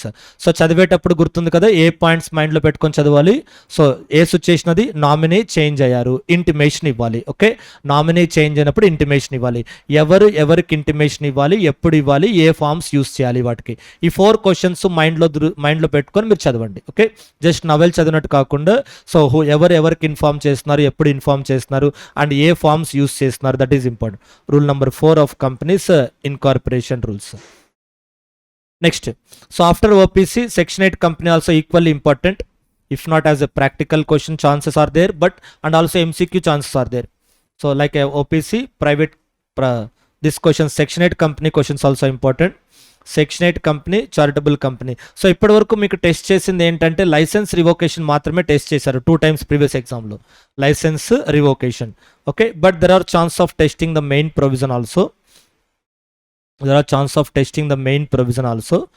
Okay, so కొంచెం డీప్గా test చేస్తే out of board material వెళ్ళాలంటే these two chances are there. Okay, Section 8 company, memorandum and articles. Whether a Section 8 company can alter the memorandum and articles, also is yes. Whether a Section 8 company can alter the memorandum and articles, the answer is yes. Whose approval has to be taken? If it is relating to conversion of OPC and so రెండు points మీరు గుర్తుపెట్టుకోవాల్సింది, whether Section 8 company can alter its memorandum and articles. Whether a Section 8 company can alter its memorandum and articles, answer is yes. Okay, whether a Section 8 company can alter its memorandum and articles. Next, whose approval to be taken? ఎవరి approval తీసుకోవాలి అంటే if it is related to alteration of, if it is related to conversion of companies, we have to take the approval of the regional director. If it is related to conversion of companies, we have to take the approval of the regional director. Other cases, not related to this thing, other cases, ఒకవేళ other cases అనుకోండి ROC approval తీసుకోవాలి. Okay, అది MCQs లో ఆ points check చేస్తున్నారు. Whether Section 8 company can alter the MOA and EOA, the answer is yes. Whose approval to be taken? If it is related to conversion of companies, we have to take the approval of regional director. If it is related to other companies, we have to take the approval of ROC. So ROC approval తీసుకోవాలి. So based on this also you can expect MCQs. Next, conversion of Section 8 company into other company. So Section 8 company other company లో convert అవ్వచ్చు. Section 8 company can convert into any other kind, company of any other kind, by passing a special resolution at general meeting లో special resolution pass చేసి Section 8 company other కంపెనీలో convert అవ్వచ్చు, other private company కానీ other public company కానీ. Okay, not OPC, so Section 8 company ఓపీసీలో convert అవ్వచ్చా అన్నదే question mark. Section 8 company convert అవ్వచ్చా? Whether Section 8 company can convert. Section 8 company అన్నది అదర్ ప్రైవేట్ కంపెనీ లాగా, అదర్ పబ్లిక్ కంపెనీ లాగా convert అవ్వచ్చా? OPC. Out of this which is permitted, so which Section 8 company can be converted? Section 8 company దేనికి convert అవ్వచ్చు? Other public company, other private company and OPC. So what the answer is all the three. Section 8 company other private కంపెనీగా convert అవ్వచ్చు, other public కంపెనీగా convert అవ్వచ్చు, ఓపీసీలో కూడా అవ్వచ్చు. Section 8 company can convert into OPC also. So మీకు ఇక్కడ conflict వస్తుంది, సార్ ఓపీసీ Section 8 కంపెనీ అవ్వకూడదు కదా, ఓపీసీ Section 8 కంపెనీ అవ్వకూడదు అని ఇక్కడ ప్రొహిబిషన్ ఉంది. Look at the OPC definition. It cannot be incorporated or converted into a Section 8 company. అక్కడ ఏం చెప్తున్నారు మీకు? ఓపీసీ Section 8 కంపెనీలో కన్వర్ట్ అవ్వకూడదు, ఇది కదా వాళ్ళు చెప్పింది, ఇది కాదు కదా అక్కడ చెప్పింది. ఓపీసీ Section 8 కల్లా కన్వర్ట్ అవ్వకూడదని కదా చెప్పింది. ఓకే, ఓపీసీ Section 8లో ఇన్కార్పొరేట్ కాకూడదని కదా చెప్పింది. ఇన్కార్పొరేట్ అయినప్పుడు our company is a private company, incorporate under Section 8. Therefore ఈ ప్రొహిబిషన్, దిస్ పోర్షన్ కూడా నాకు అప్లికబుల్ కాదు. ఇక్కడ 2 పోర్షన్స్ ఉన్నాయి. There are 2 aspects here. ఏంటవి? Incorporated, converted. So while I'm incorporating a company, I have incorporated a company under Section 8 as a private company with 2 members. Private company 2 members-తో నేను Section 8 కంపెనీగా incorporate చేశాను కాబట్టి ఈ condition నేను violate చేయలేదుగా. Yes or no? Section 8 company తర్వాత OPC convert అవుతున్నాను, ఓపీసీని Section 8 company చేయలేదుగా, ఓపీసీని Section 8 కంపెనీగా చేయట్లేదు, Section 8 కంపెనీని ఓపీసీగా చేస్తున్నాను. So Section 8 company private company incorporate చేశారు ఏబీ, తర్వాత Section 8 కంపెనీ లైసెన్స్ వదులుకొని they have surrendered the license and they want to convert into normal company. Now B wants to transfer all the shares to A. Now A can continue his OPC business. This is permitted. Okay, so OPC cannot be converted into Section 8, but Section 8 can be converted into OPC. Section 8 company can be converted into OPC. Okay, so OPC cannot be directly incorporated under Section 8, but once incorporated under Section 8, thereafter you can convert into OPC. Okay, ఇక్కడ మనకు conversion ఇచ్చినప్పుడు వాళ్ళు Section 8లో of any other kind అని ఇచ్చారు, other than OPC అని ఇవ్వలేదు. Any other kind other than OPC అక్కడ ఎక్స్క్లూజన్ లేదు. అక్కడ మీకు ఎక్స్క్లూజన్ ఏంటి, ఓపీసీ నుంచి సెక్షన్ 8 కన్వర్ట్ అవ్వకూడదు. కానీ ఇక్కడ మనం ఏం చేస్తున్నాం, సెక్షన్ 8 నుంచి ఓపీసీ కన్వర్ట్ అవుతున్నాం. Therefore that is permitted. Okay, so there is a chances of, okay, so ఎంసీక్యూస్లో టెస్ట్ చేయొచ్చు which conversion is permitted and which conversion is not permitted.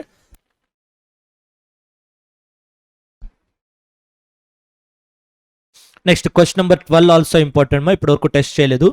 Commencement of business, commencement of business ఇక్కడ కూడా మీరు ట్రిక్కీగా ఉండాలి. ఇక్కడ 2 యాక్టివిటీస్లో మనం ఏ యాక్టివిటీ చేయాలన్నా, so 2 conditions to be satisfied, both the conditions, both the 2 conditions to be satisfied to do any one of the 2 activities, to do any one of the 2 activities, any one of the 2 activities. Okay, so any one of the 2 activities enta, any one of the 2 activities, borrowing money, okay, borrowing money, commencing business,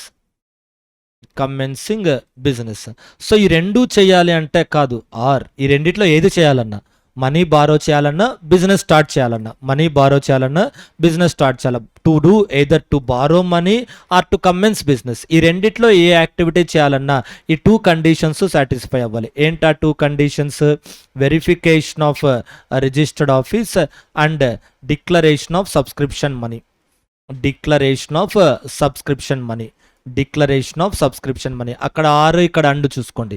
అందుకే నేను రాసిన description అర్థమైందా, both the 2 conditions has to be satisfied to do any one of the 2 activities, both the 2 conditions has to be satisfied to do any one of the 2 activities. ఇక్కడ borrowing మనీకి commencing బిజినెస్కి are, ఆ రెండిట్లో ఏ activity చేయాలన్నా ఈ 2 conditions satisfy అవ్వాలి. ఇక్కడ మళ్ళీ అండ్ వస్తుంది, ఇది verification of register office and declaration of subscription money. ఇక్కడ మనం జాగ్రత్తగా ఉండాల్సింది ఏంటంటే టైం లిమిట్స్. ఈ వెరిఫికేషన్ 2 సాటిస్ఫై అవ్వాలి, కానీ 2 ఒకే టైం లిమిట్స్ కాదు. దీనికి 30 days ఆఫ్ ఇన్కార్పొరేషన్ మాత్రమే, దీనికి 180 days ఆఫ్ ఇన్కార్పొరేషన్. 2 సాటిస్ఫై అవ్వాలన్నా సరే టైం లిమిట్స్ రెండింటికి 180 కాదు, టైం లిమిట్స్ రెండింటికి 180 కాదు. సో రిజిస్టర్డ్ ఆఫీస్ వెరిఫికేషన్కి 30 days, సబ్స్క్రిప్షన్ మనీకి ఫైలింగ్కి 180 days, 30 days of incorporation and 180 days of incorporation. ఆ 2 కండిషన్స్ సాటిస్ఫై అవుతేనే okay you can do this points, borrowing money and commencing business. Okay right sir, ఈ 2 conditions satisfy చేస్తే ఈ 2 activities చేయాలి. ఒకవేళ ఈ 2 కండిషన్స్తో సాటిస్ఫై చేయలేదనుకోండి, ఈ 2 కండిషన్స్లో ఏదో ఒక కండిషన్ సాటిస్ఫై చేయలేదు, ఓకే, ఈ 2 కండిషన్స్లో ఏదో ఒక కండిషన్ సాటిస్ఫై చేయలేదు, లేదా 2 సాటిస్ఫై చేయలేదు అనుకోండి, ఆ 2 కండిషన్స్లో ఏదో ఒక కండిషన్ మిస్ చేస్తాం, లేదా 2 మిస్ చేస్తాం. ఇప్పుడు మనీ బారో చేస్తున్నాం, ఏంటి కన్సిక్వెన్సెస్ ఏంటంటే పెనాల్టీ.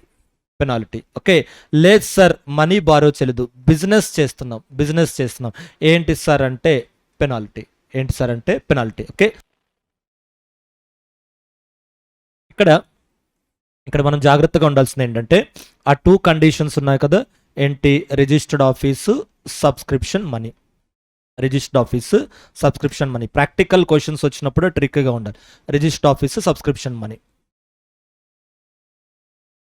ఈ 2 కండిషన్స్లో ఏదో ఒక కండిషన్ మనం వైలేట్ చేసాం, లేదా 2 కండిషన్స్ వైలేట్ చేసాం. కన్సిక్వెన్సెస్ ఏంటంటే borrowing money and doing business,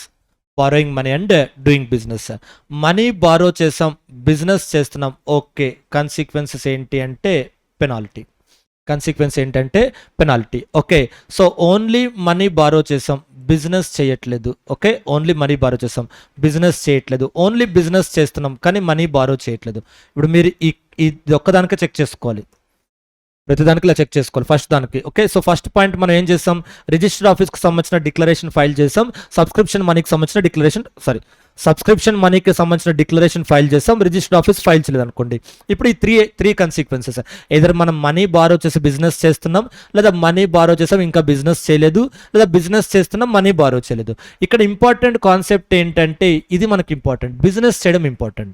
business మీరు చేస్తే ఈ కండిషన్స్ ఫైల్ చేయకపోయినా ఆర్ఓసి సీరియస్గా తీసుకోరు, జస్ట్ పెనాల్టీ పే చేయమంటారు, 50,000 అంటారు, మళ్ళీ బార్గెన్ చేస్తే 10,000, అది కాంపౌండింగ్ చేసుకోవాలి, డిఫరెంట్ ఇష్యూ. మీరు ఈ యాక్టివిటీస్ కాదు మన మనకి ఇంపార్టెంట్ పాయింట్ మీరు గుర్తుపెట్టుకోవాల్సింది. ఆర్ఓసి ఫైలింగ్ కాదు ఆర్ఓసికి ఇంపార్టెంట్. ఆర్ఓసికి మీరు ఇన్ఫార్మ్ చేయకపోయినా పెద్ద సీరియస్ కాన్సిక్వెన్సెస్ రావు. కంపెనీ ఇన్కార్పొరేట్ చేసి బిజినెస్ చేయకపోతేనే సీరియస్ కాన్సిక్వెన్సెస్. ఆర్ఓసికి చెప్పకపోవడం వల్ల సీరియస్ కాన్సిక్వెన్సెస్ రావు.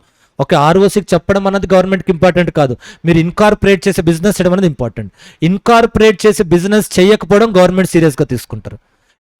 బిజినెస్ చేస్తూ గవర్నమెంట్కి చెప్పకపోతే సీరియస్గా తీసుకోరు. అర్థమైందా? ఈ కంపెనీ ఇన్కార్పొరేట్ చేసి బిజినెస్ చేయకపోతే సీరియస్గా తీసుకుంటారు. బిజినెస్ చేయని వాళ్ళకు కంపెనీ ఎందుకు అంటే ఎందుకో వీరికి జస్ట్ డమ్మీ కంపెనీ క్రియేట్ చేస్తారు, ఫ్యూచర్లో ఫండ్స్ ట్రాన్స్ఫర్ చేస్తారు, బ్లాక్ మనీ కన్వర్షన్, దీనికోసం కంపెనీ బిజినెస్, అది వాళ్ళకి ఇంపార్టెంట్. మీరు బిజినెస్ స్టార్ట్ చేసి వాళ్ళకి ఇన్ఫార్మ్ చేయకపోతే వాళ్ళు పెద్ద సీరియస్గా తీసుకోరు. మీరు కంపెనీ ఇన్కార్పొరేట్ చేసి బిజినెస్ చేయకపోతేనే సీరియస్గా తీసుకుంటారు. That is important. సో కాబట్టి ఇక్కడ ఇది ఇంపార్టెంట్ పాయింట్. మీకు బిజినెస్ చేస్తే చాలు, మీరు మనీ బారో చేసినా చేయకపోయినా నో ప్రాబ్లం, ఫైల్ చేసినా చేయకపోయినా నో ప్రాబ్లం. సార్ రెండూ ఫైల్ చేయలేదు సార్, బిజినెస్ మాత్రం చేసినా sir, you are safe. Okay, will pay small penalty. Okay, రెండు conditions, registered office verification file చేయలేదు, డిక్లరేషన్ ఫైల్ చేయలేదు, రెండూ ఫైల్ చేయలేదు, అయినా బిజినెస్ చేస్తున్నారు, you are safe. Okay, so కానీ ఎప్పుడైతే బిజినెస్ చేయలేదో అక్కడ రిస్క్లో పడతారు. Then company name will be removed. Company name will be removed. వాళ్ళు అడిగే ఒకటే క్వశ్చన్, మీరు మాకు ఫైల్ చేయలేదు, ఓకే మీరు బిజినెస్ చేయట్లేదుగా మీకు ఎందుకు కంపెనీ అంటున్నారు? మాకెందుకు ఫైల్ చేయలేదు అని అడగట్లేదు వాళ్ళు, మీరు బిజినెస్ చేయనందుకు మీకు కంపెనీ ఎందుకు? Do you understand the ROC's question?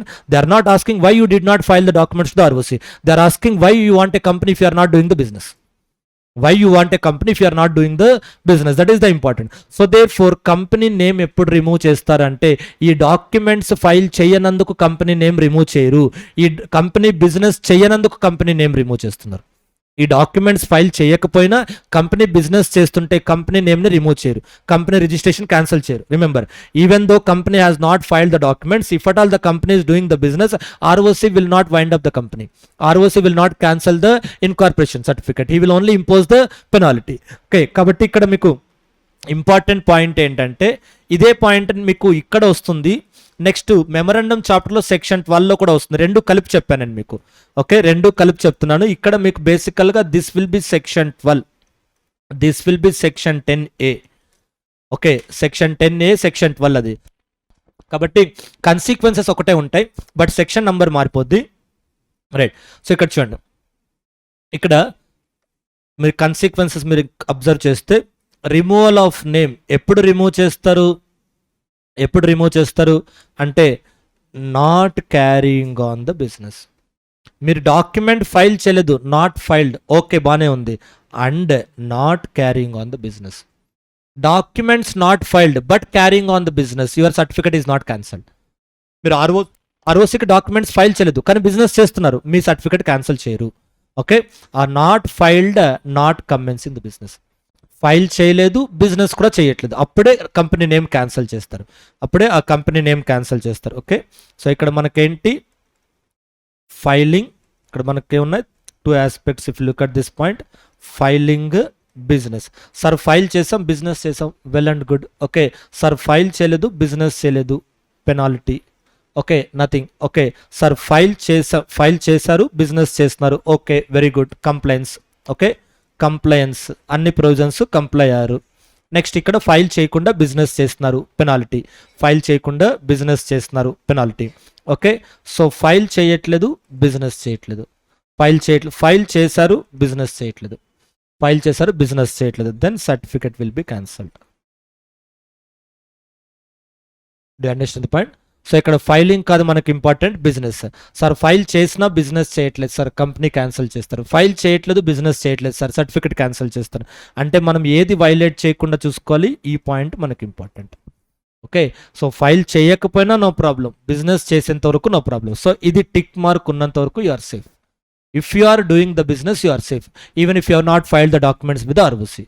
Okay, if you have filed the documents with ROC but not doing the business, that is danger.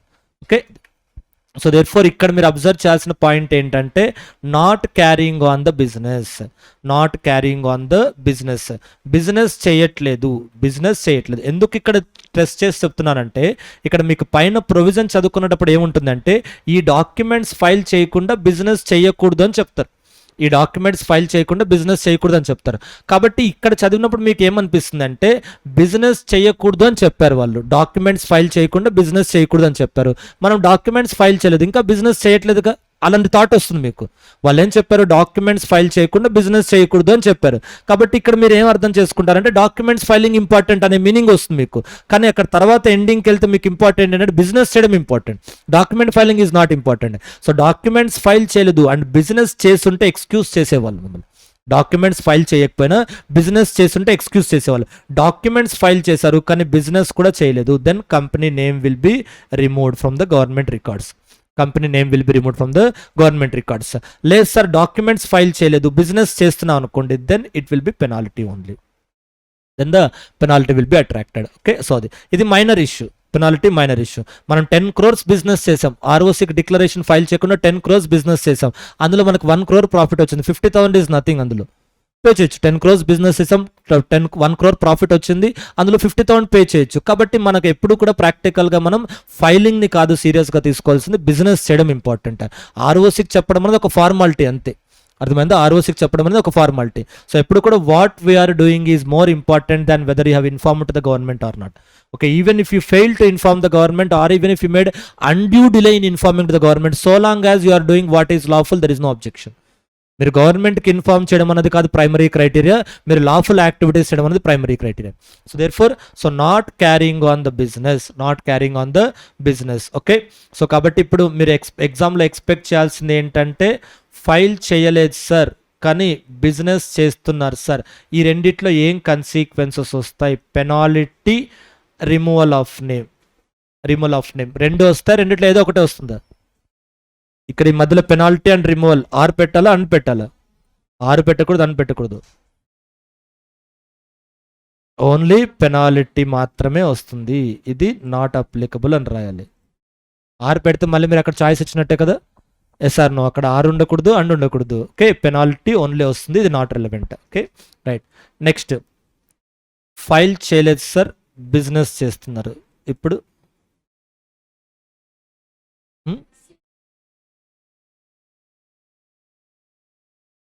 Sir నేను సేమ్ రాసానా? Okay,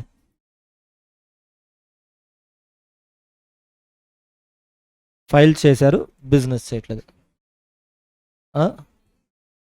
penalty, removal. ఇప్పుడు ఏంటి? ఫైల్ చేశారు business చేయట్లేదు, okay, removal. Companies name will be removed. Okay, penalty not applicable, penalty not applicable. Okay, next, file చేయలేదు business చేయట్లేదు. ఇప్పుడు చెప్పండి, penalty, removal, రెండిట్లో ఏది వస్తుంది? ఇప్పుడు బోత్ వస్తుంది, penalty and removal. Okay, so file చేయనందుకు పెనాల్టీ, బిజినెస్ చేయనందుకు రిమూవల్. ఫైల్ చేయనందుకు పెనాల్టీ, బిజినెస్ చేయనందుకు రిమూవల్. ఓకే, బికాస్ అదెందుకు నేను చదువుకోమంటున్నా అంటే, so this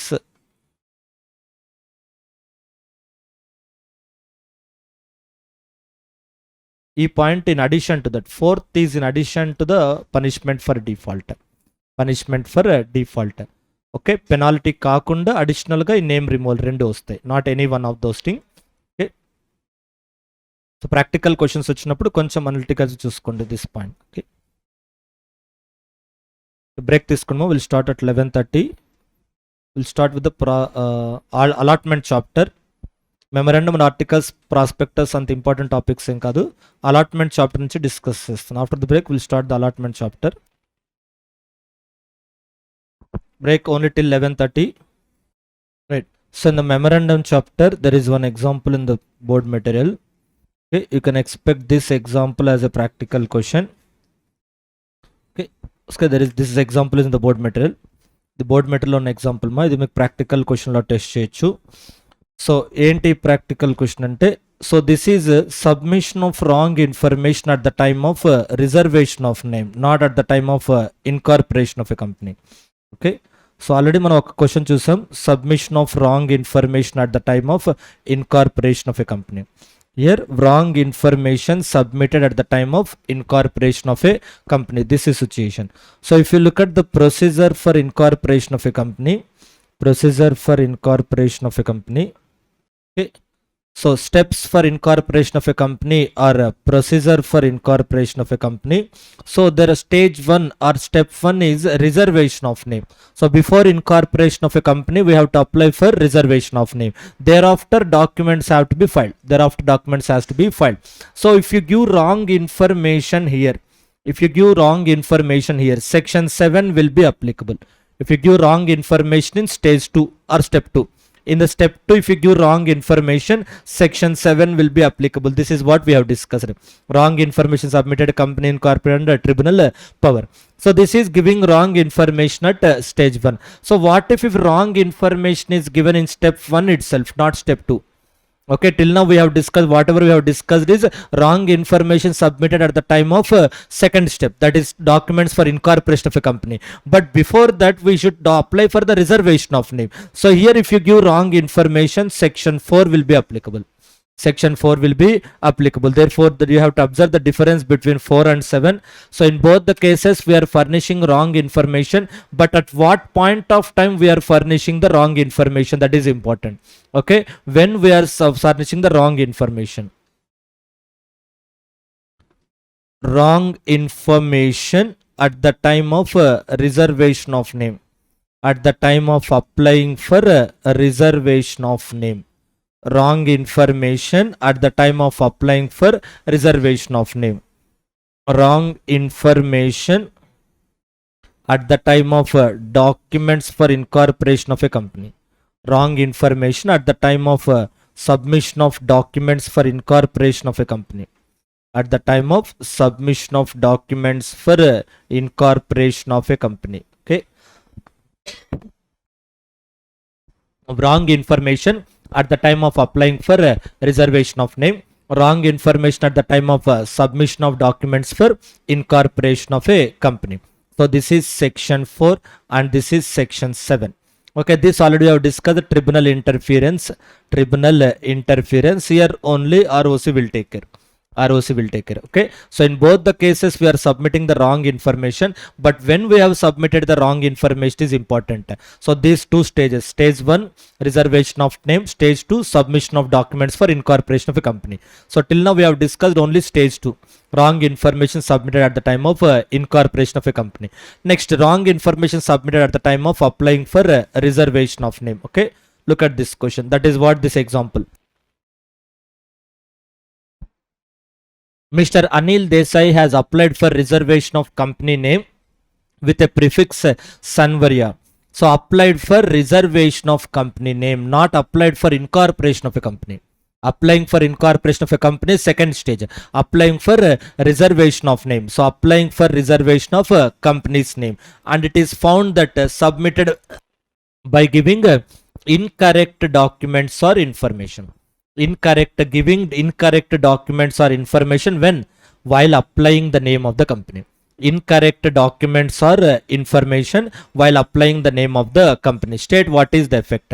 So in these cases, if the reservation of name is obtained by furnishing wrong information, if the reservation of name is obtained by furnishing wrong information, ROC will take these actions. So these are the consequences. These are the consequences. Okay. If the company has not yet been incorporated, the reserved name will be cancelled. The reserved name shall be cancelled and penalty of up to 1 lakh. Okay. Wrong information submitted. When wrong information is submitted at the time of reservation of name. So this question, this talks about timing of submission of wrong information. Timing of submission of wrong information. When wrong information is submitted at the time of applying for reservation of name. These two talks about timing of detection, when that is detected. You have submitted wrong information at the time of applying for reservation of name. When the ROC has detected that wrong information, if the ROC detected the wrong information before incorporation, then your name will be cancelled and penalty has to be paid 1 lakh. If the ROC detected the wrong information after incorporation, okay, so that means in stage 1 we submitted a wrong information. In stage 1 we submitted a wrong information. What is stage 1? Submission of documents for incorporation, reservation of name. So this is the procedure for incorporation. In stage 1, we submitted documents for incorporation of a company, and ROC finally issued a certificate of incorporation. ROC finally issued a certificate of incorporation. So if the ROC detected before this and after this is important. Okay, so in step 1 we submitted wrong information. In step 1 we submitted wrong information. So and when it is detected is important. So here wrong information is submitted, but when it is detected before incorporation or detected after incorporation, based on that consequences will change. Okay, submitted wrong information at the time of applying for reservation of name, but when ROC has detected that it is a wrong information before issuing certificate of incorporation or after issuing certificate of incorporation, if ROC detected before incorporation of company, then only penalty of 1 lakh. Then only penalty of 1 lakh. If the ROC detected after incorporation, if ROC detected, then this is the consequences. Okay, so then what are the consequences? Name will be removed. Okay, reservation of name, company's name will be, ROC will give 3 months time to change the name of the company by passing ordinary resolution. ROC will give 3 months time, okay, to change the company's name by passing ordinary resolution, or ROC will strike off the name or winding up. ఈ 3లో ఏదో ఒకటి ఉంటుంది, ROC choice. ఆ 3లో ఏదో ఒకటి ఉంటుంది. Company incorporation అయిన తర్వాత డిటెక్ట్ చేస్తే, కంపెనీ ఇన్కార్పొరేషన్కు ముందు డిటెక్ట్ చేస్తే ఓన్లీ పెనాల్టీ, ఇన్కార్పొరేషన్ తర్వాత డిటెక్ట్ చేస్తే ఈ 3 యాక్టివిటీస్లో ఏం చేయాలన్నది ROC చాయిస్. ఓకే, అది సో అర్థమైందా? రాంగ్ ఇన్ఫర్మేషన్ ఎప్పుడు సబ్మిట్ చేసాం. So submission of wrong information, మీకు అది మాత్రమే గుర్తుంటే ఎగ్జామ్లో ఆన్సర్స్ రాయలేరు. Okay, submission of wrong information, ఇది మాత్రమే క్వశ్చన్స్లో క్లారిటీగా ఉంటుంది. కానీ దీనికి సంబంధించి 4 క్వశ్చన్స్ వస్తాయి. సబ్మిషన్ ఆఫ్ రాంగ్ ఇన్ఫర్మేషన్ సంబంధించి 4 క్వశ్చన్స్ వస్తాయి. Timing of submission and timing of detection. Okay, ఎప్పుడు సబ్మిట్ చేశారు, ఎప్పుడు డిటెక్ట్ చేశారు, timing of submission and timing of detection. Okay, ఎప్పుడు సబ్మిట్ చేశారు, ఎప్పుడు డిటెక్ట్ చేశారు దాన్ని బట్టి కన్సిక్వెన్స్ వస్తాయి. రాంగ్ ఇన్ఫర్మేషన్ ఎప్పుడు సబ్మిట్ చేశారు, రిజర్వేషన్ ఆఫ్ నేమ్. ఎప్పుడు డిటెక్ట్ చేశారు, బిఫోర్ ఇన్కార్పొరేషన్. లేదు రాంగ్ ఇన్ఫర్మేషన్ ఎప్పుడు సబ్మిట్ చేశారు, రిజర్వేషన్. ఎప్పుడు డిటెక్ట్ చేశారు, ఆఫ్టర్ ఇన్కార్పొరేషన్.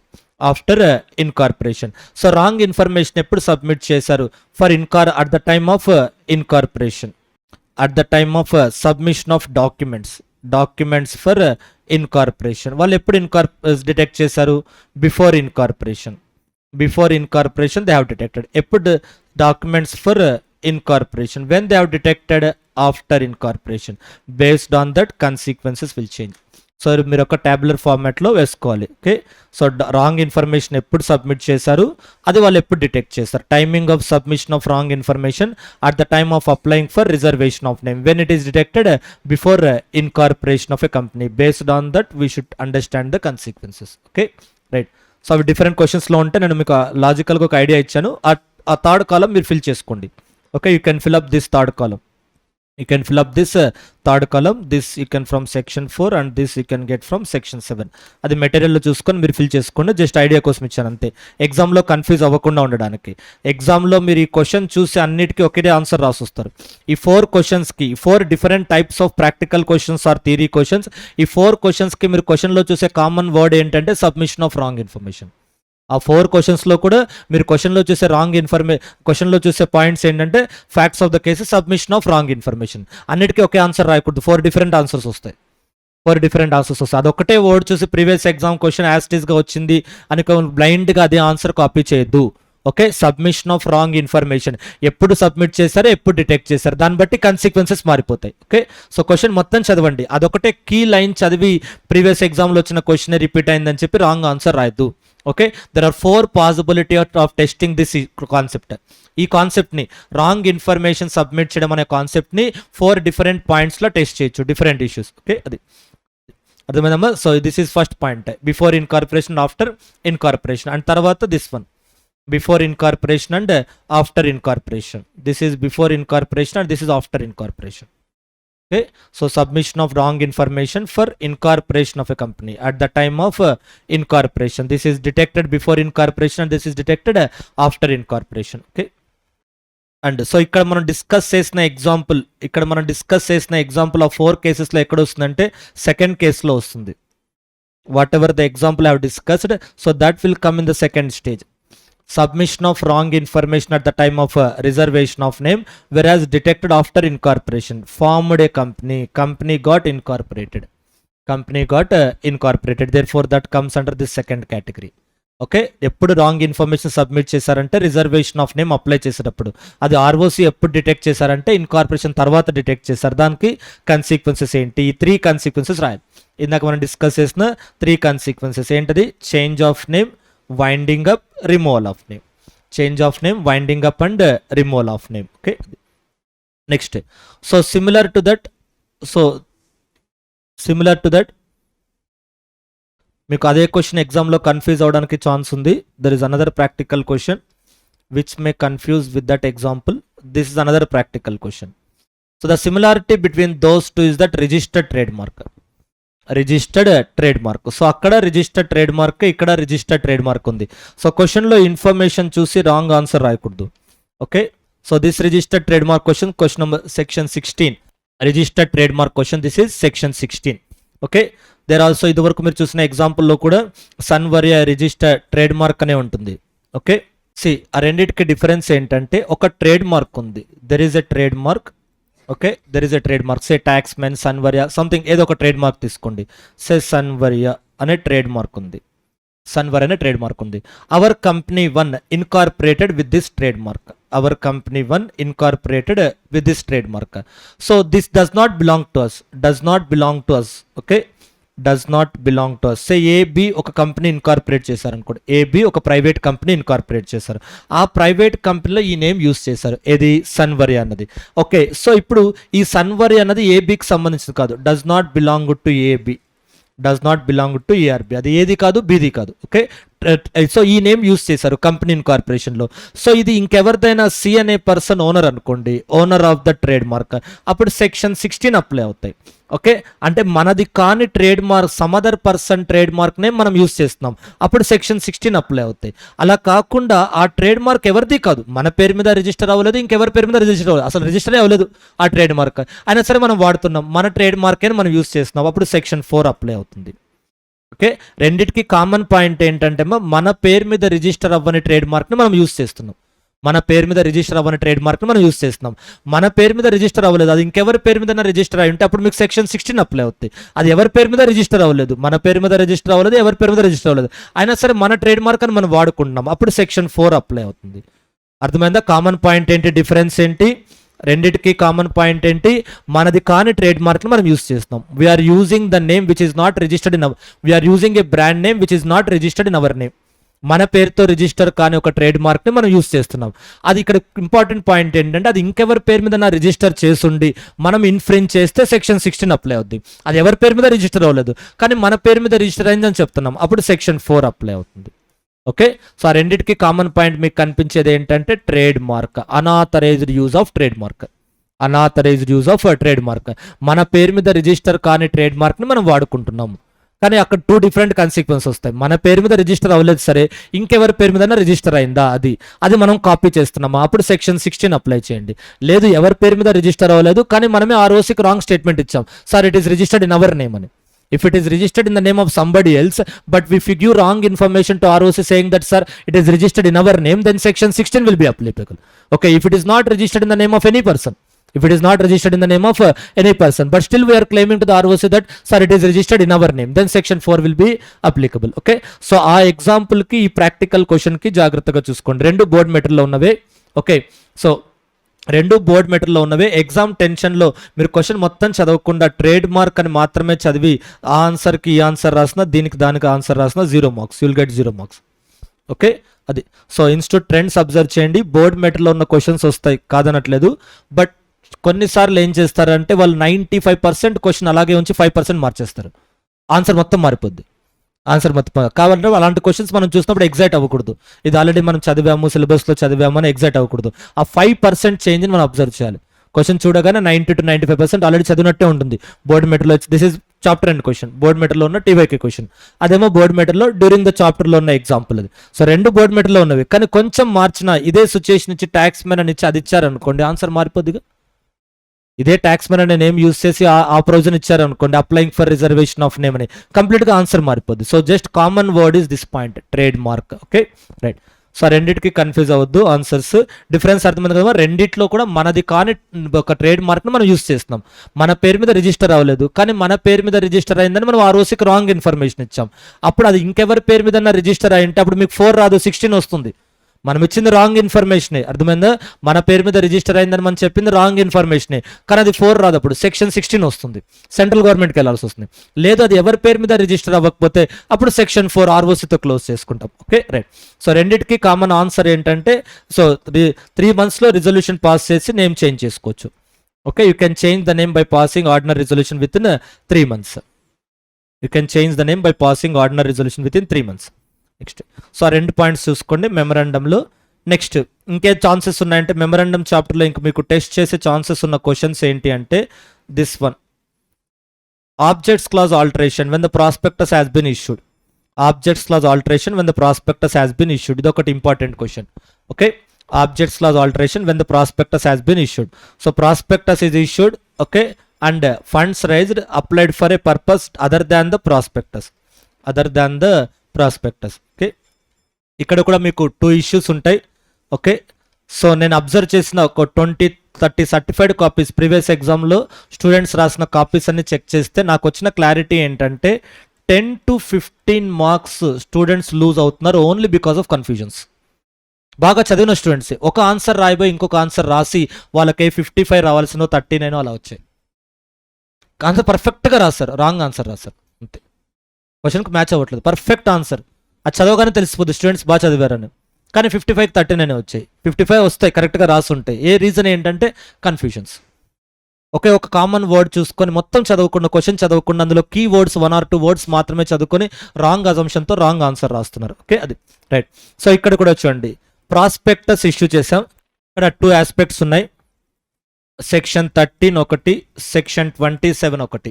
రెండిట్లో కూడా 90% ఆన్సర్ కామన్గా ఉంటుంది, ఒక 5 to 10% మారిపోద్ది. మీరు క్వశ్చన్లో అబ్జర్వ్ చేయకుండా ఒక ఆన్సర్ రాసి వస్తే కంప్లీట్గా will get 0 marks. What is the difference between section 13 and section 27?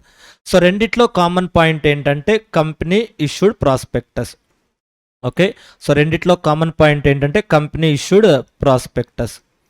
Company prospectus issue చేశారు, రెండిట్లో ప్రాస్పెక్టస్ ఇష్యూ చేశారు.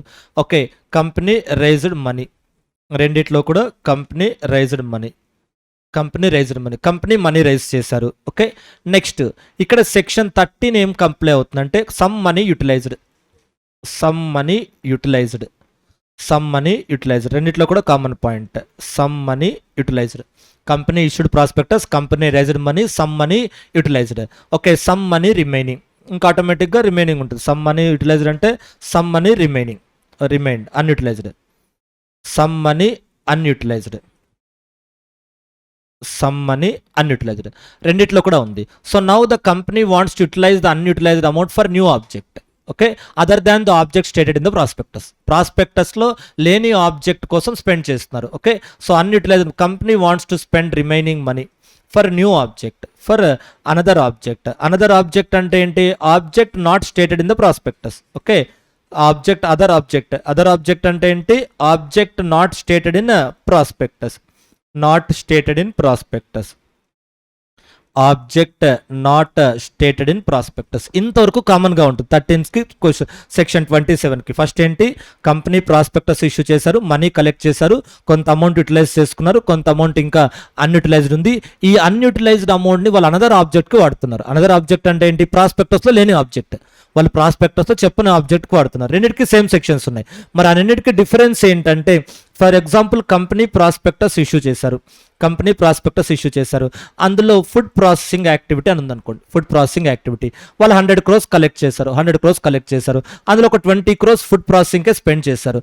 రిమైనింగ్ 80 crores వాళ్ళు రియల్ ఎస్టేట్కి స్పెండ్ చేద్దాం అనుకున్నారు. ప్రాస్పెక్టస్లో రియల్ ఎస్టేట్ రాయలేదు, ఫుడ్ ప్రాసెసింగ్ అని రాసి 100 crores కలెక్ట్ చేశారు, 20 crores స్పెండ్ చేశారు, రిమైనింగ్ 80 crores రియల్ ఎస్టేట్ వేయాలని. రెండు ఓకే.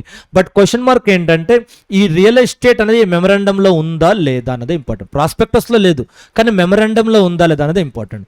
మెమరాండంలో మనం రాసినప్పుడే ఫుడ్ ప్రాసెసింగ్ రియల్ ఎస్టేట్ రెండు ఉన్నాయనుకోండి. ఆల్రెడీ మన మెమరాండంలోనే రెండు ఉన్నాయి, ఫుడ్ ప్రాసెసింగ్ ఉంది, రియల్ ఎస్టేట్ ఉంది. కానీ ప్రాస్పెక్టస్ మనం ఏం రాసాం? ఫుడ్ ప్రాసెసింగ్ అనే రాసాం.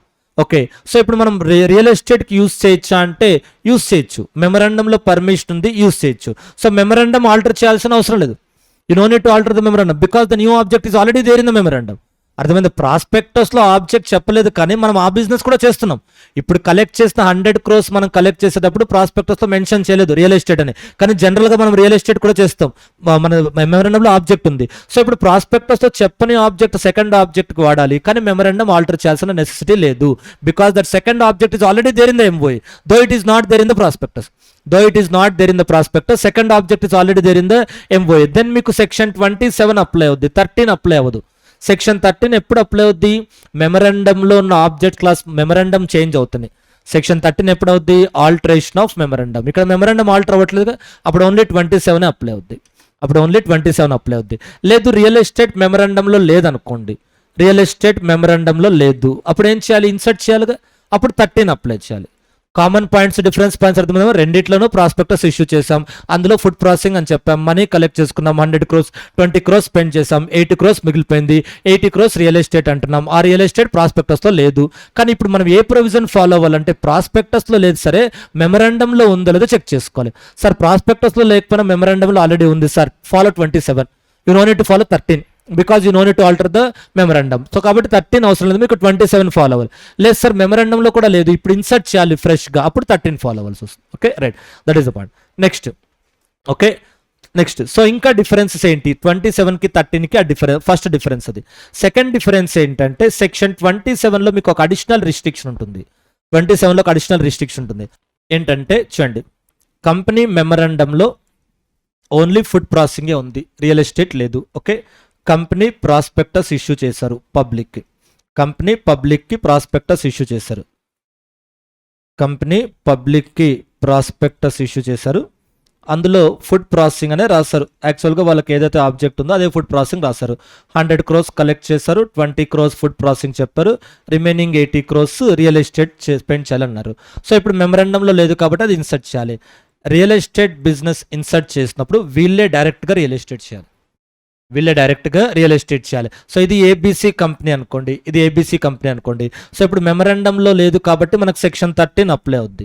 సెక్షన్ 13 అప్లై అయినప్పుడు ఏంటంటే రియల్ ఎస్టేట్ బిజినెస్ చేయాలి. Okay, so you want to do the real estate business, memorandum alter చేసుకొని రియల్ ఎస్టేట్ బిజినెస్ చేయొచ్చు. ఇక్కడ రియల్ ఎస్టేట్ బిజినెస్ మనమే డైరెక్ట్గా 80 crores స్పెండ్ చేస్తున్నామా, లేదా ఆల్రెడీ ఇంకొక డిఎఫ్ లిమిటెడ్ అనే కంపెనీ ఉంది, వీళ్ళు రియల్ ఎస్టేట్ చేస్తున్నారు. ఓకే, సో ఇప్పుడు ఈ కంపెనీలో మనం ఇన్వెస్ట్ చేయొచ్చా అంటే రెండు చేయొచ్చు. You can do any of this things. Section 13లో మీకు ఆ లిమిట్ ఉంటుంది. సెక్షన్ 13 ప్రకారం based on section 13 there is no restriction. You can start that new business on your own directly, or you can invest in some other company which is doing that business, or you can invest in some other company because you don't have much experience. So you know that real estate is profitable. Now the real estate is in boom and the business is profitable, but you don't have much experience in the business. That's why you are not included in the memorandum. ఇప్పటివరకు మనం మెమరాండంలో లేదు అంటే ఇప్పటివరకు మనం చేయలేదు, అది మనకు కొత్త బిజినెస్ అవుతుంది. బిజినెస్ ప్రాఫిటబుల్ కానీ మనకు కొత్త బిజినెస్ కదా, ఎక్స్పీరియన్స్ లేదు కదా, మనం ఎందుకు డైరెక్ట్గా రిస్క్ తీసుకోవడం, ఇంకో కంపెనీలో ఇన్వెస్ట్ చేసుకోవచ్చు. సో దట్ ఆ బిజినెస్లో మంచి ప్రాఫిట్స్ ఉన్నాయి కాబట్టి, కానీ ఆ బిజినెస్ మనం చేయట్లేదు, ఎందుకు మనకు ఎక్స్పీరియన్స్ లేదు, ఇప్పటివరకు మెమరాండంలో లేదు కాబట్టి మనం చేయట్లేదు, ఇంకొకరికి ఇచ్చి బిజినెస్ చేస్తున్నాం. Then okay, no problem. ఏది? సెక్షన్ 13 అప్లై అవుతాయి. సెక్షన్ 13 అప్లై అయినప్పుడు మీకు ఇండైరెక్ట్ బిజినెస్ కూడా పర్మిటెడ్, అంటే మనమే డైరెక్ట్గా బిజినెస్ చేయకుండా ఇంకొకరికి ఇచ్చి బిజినెస్ చేయొచ్చు. అదే సెక్షన్ 27 అప్లై అయింది అనుకోండి, ఆల్రెడీ ఫుడ్ ప్రాసెసింగ్ ఉంది, రియల్ ఎస్టేట్ ఉంది. ఓకే, ఆల్రెడీ ఫుడ్ ప్రాసెసింగ్ ఉంది, రియల్ ఎస్టేట్ ఉంది. కంపెనీ పబ్లిక్కి ప్రాస్పెక్టస్ ఇష్యూ చేసి అందులో ఫుడ్ ప్రాసెసింగ్ అని రాశారు. వచ్చిన మనీలో 100 crores-లో 20 crores ఫుడ్ ప్రాసెసింగ్ స్పెండ్ చేశారు, remaining 80 crores real estate spend చేయాలి. మీరు 13 ఫాలో అవ్వాల్సిన అవసరం లేదు, 13 అప్లికబుల్ కాదు మనకు, ఎందుకంటే ఆల్రెడీ మెమరాండంలో 13 ఉంది. మనకి ఇప్పుడు అప్లికబుల్ అయ్యే సెక్షన్ ఏంటి? 27. సో సెక్షన్ 27 ప్రకారం మనం ఇదొకరుకున్నట్టు డిఎఫ్లో ఇన్వెస్ట్ చేసి డిఎఫ్ వాళ్ళు రియల్ ఎస్టేట్ చేస్తే దిస్ ఈజ్ ప్రొహిబిటెడ్, చేయకూడదు. This is prohibited. Section 27 that is prohibited. చూడండి, సో 13కి 27కి నేను డిఫరెన్స్ పాయింట్ మాత్రమే చూస్తాను. I'm not discussing the whole question. Okay, నేను ఓన్లీ ఆ డిఫరెన్షియల్ పాయింట్ మాత్రమే చూపిస్తున్నాను మీకు. This aspect section 27 what I'm discussing is this section 20. ఇది ప్రాస్పెక్టస్ చాప్టర్లో ఉంటుంది. This is in prospectus chapter. Prospectus చాప్టర్లో యూజ్ చేసిన సెక్షన్ 27, అందులో ఈ ఆస్పెక్ట్ ఉంది. Company shall not use any amount raised by through prospectus for buying, trading or otherwise dealing in the equity shares of other listed companies. Okay, ఈ point మీకు section 13లో కనిపించదు. Okay, whatever the point we are discussing there, ఇది section 13. Objects as stated in the prospectus. ఇక్కడ publication the newspaper, exit offer to dissenting shareholders అవన్నీ కామన్గా ఉంటాయి. Exit offer to dissenting shareholders, newspaper కామన్గా ఉంటాయి. Special resolution, ఇక్కడ కూడా special resolution కామన్గా ఉంటాయి. ఇది section 13. This is section 13 memorandum alteration. So this is section 27. So ఇక్కడ డిసెంటింగ్ షోల్డర్స్కి exit offer, special resolution, newspaper advertisement ఆ మూడు ఉంటాయి. సెక్షన్ 13లో లేని పాయింట్ సెక్షన్ 27లో ఉన్న న్యూ పాయింట్ వచ్చేసి third point. You got this? ఇది సెక్షన్ 13లో లేని పాయింట్ 27లో ఉన్న న్యూ పాయింట్ ఏంటంటే third point, prohibition on use of money. Okay right. So అది ఇక్కడ ఉండదు, అదొక పాయింట్ మరి జాగ్రత్తగా ఉండాలి. Next another point. So another difference ఏంటంటే, so section 27 is wider scope than 13. So 13 ఎప్పుడు అప్లై అవుతుందంటే న్యూ బిజినెస్ స్టార్ట్ చేసినప్పుడు, బట్ 27 ఏంటంటే same business if terms and conditions are change, that also applicable. Okay, so section 13 27కి difference ఏంటంటే this is applicable when new business is started, okay, other than the objects stated in prospectus, ప్రాస్పెక్టస్లో లేని business start చేస్తాం. ఇక్కడ ఏంటంటే same object in prospectus as stated in prospectus, but with different terms and conditions.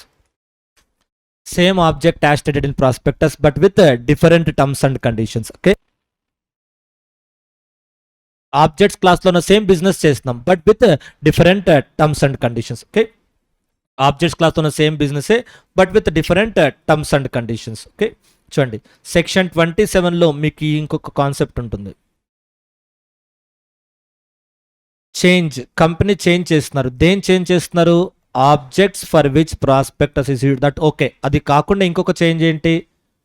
Terms of contract referred to in the prospectus. Terms of contract referred to in the prospectus. We are not starting a new business. Ikkada or. This is or.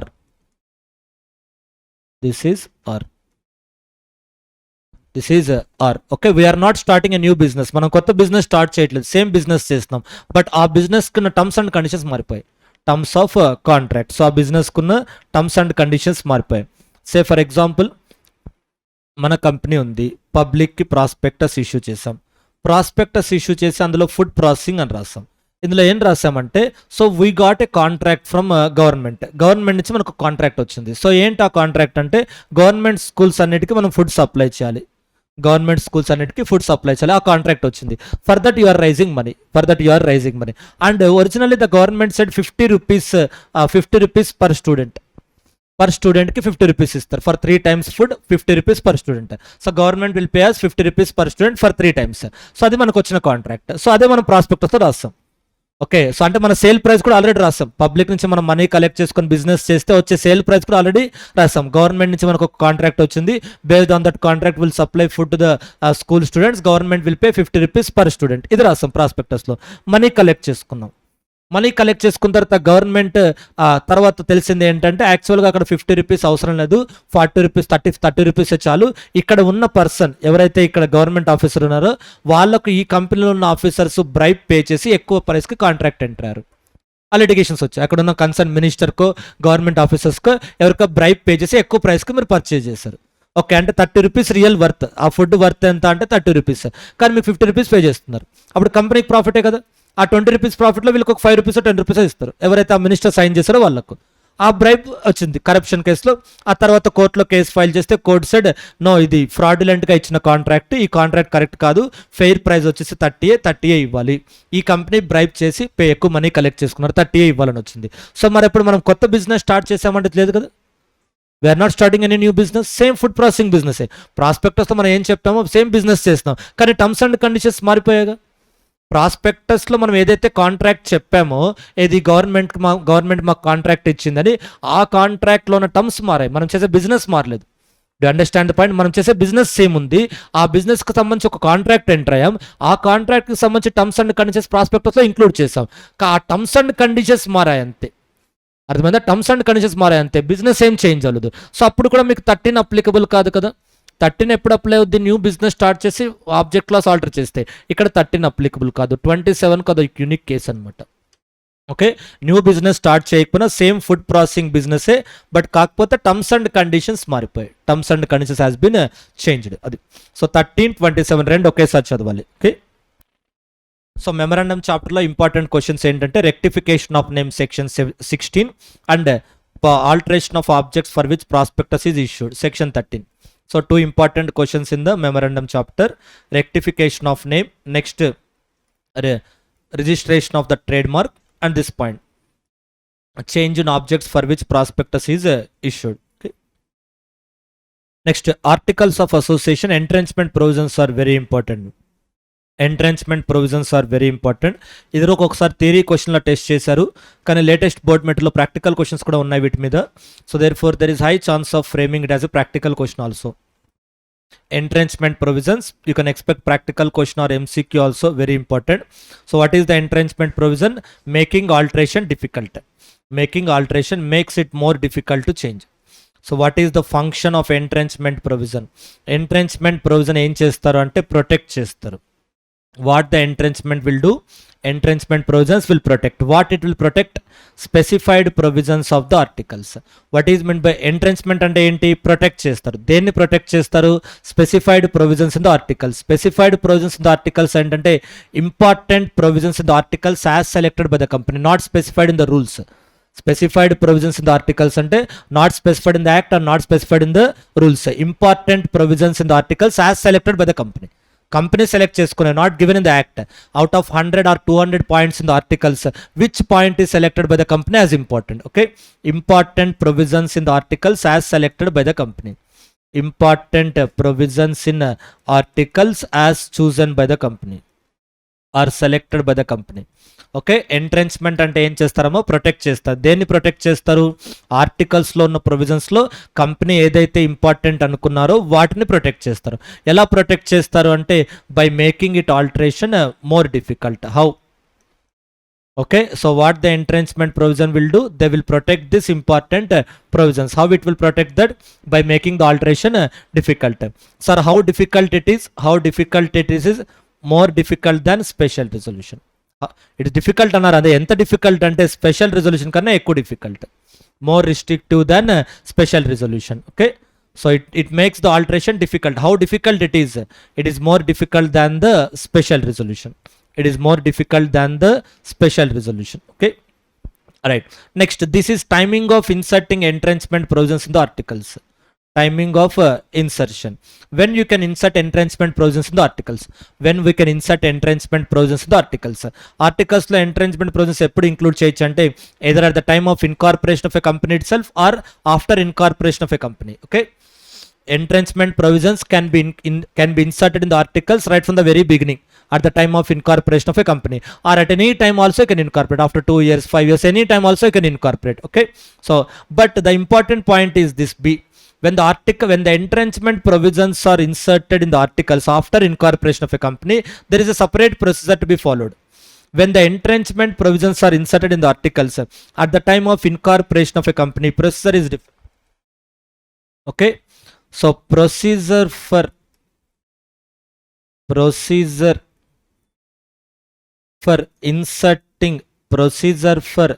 inserting entrenchment provisions in articles of association.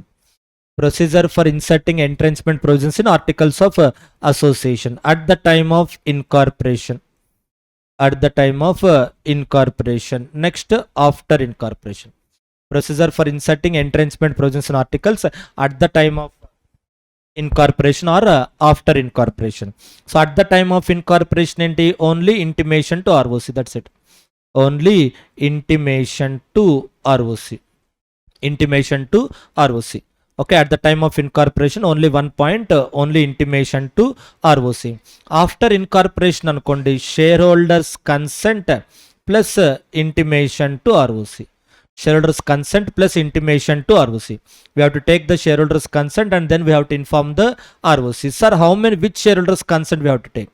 Shareholders consent I'll obtain. Okay, how many shareholders consent I have to obtain? How many shareholders consent I have to obtain? Private company, all shareholders. Private company, all shareholders. Public company, special resolution. Means what? 3/4. special resolution is 3/4 or 75%. Okay, so insert in the, if the entrenchment provisions are inserted in the articles, what is the procedure to be followed? If they have been inserted at the time of incorporation itself, then it is sufficient if you give intimation to ROC. If they have been inserted after incorporation of a company, you have to give the shareholders consent. Okay, so we have to obtain the shareholders consent and then we have to inform the ROC. But how many shareholders consent we have to obtain? If it is a private company, we have to obtain the consent of all shareholders. Public company, we have to obtain the consent of special resolution. So ఈ ఏరియాలోనే మీరు జాగ్రత్తగా ఉండాలి. So this area will be important. B point. Remaining అన్ని ఈజీగా గుర్తుంటాయి. ఎంట్రెన్చ్మెంట్ provisions అంటే ఆర్టికల్స్లోని important ప్రొవిజన్స్ని protect చేస్తాయి. ఎలా ప్రొటెక్ట్ చేస్తాయి? By prescribing a procedure which is more stricter than the special resolution. Entrenchment provisions can be inserted either at the time of incorporation or subsequently. These are easy points to remember, but the point is only this B point. When it is inserted after incorporation, intimation to ROC. Intimation to ROC, that is common. Shall file notice of such provision to ROC. Okay, notice to the ROC shall be given when? Irrespective as to whether they are incorporated at the time of formation or afterwards also. మీరు formation అప్పుడు insert చేసిన తర్వాత insert చేసిన notice to ROC is mandatory. Notice to ROC is mandatory. Did you observe that is first this point is common? రెండిట్లోనే ఈ point common. మీరు ఎప్పుడు insert చేసినా ROCకి స్పెషల్గా ఇన్ఫార్మ్ చేయాలి. ఎప్పుడు ఇన్సర్ట్ చేసినా ROCకి స్పెషల్గా ఇన్ఫార్మ్ చేయాలి. But if it is after incorporation then share holders consent has to be obtained. Okay. So based on that you have practical questions also. Board metal లో 2 practical questions ఏమో ఉన్నాయో entrenchment provisions. Previous ఎగ్జామ్లో theory క్వశ్చనే, but latest ఇచ్చిన board మెటల్లో practical questions కూడా ఇచ్చారు కాబట్టి there is a high chance of testing this provisions, entrenchment provisions. Next, this is also authentication of documents. Authentication of documents and deeds. Authentication of documents and deeds, section 21 and 22. Authentication of documents and deeds, section 21, 22. Section 21, 22. Authentication of documents and deeds. Right. So 21, 22, you can expect a practical question. For the sake of simplicity, I'll give 3 points. So in the exam, we should be very careful what we have to authenticate. First category is contracts or documents. Contracts or documents. Second category is promissory note, bills of exchange and hundis. Hundis are the traditional name for bills of exchange. Conceptually both are same. Deeds. Deeds. So ఈ 3 documents లో ఎవరు sign చేయాలి? 3 documents లో ఎవరు sign చేయాలి? So it is a combination of section 21 and 22. It is a combination of section 21 and 22. Contracts or documents, promissory note, bills of exchange, hundi and deeds. So ఇది ఎవరు sign చేయాలంటే KMP sign చేయొచ్చు. KMP sign చేయొచ్చు. Or any officer or employee authorized by board. Any officer or employee authorized by board.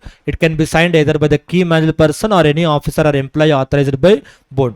So promissory note, bills of exchange or hundi, this is any person authorized. Any person authorized expressly or impliedly.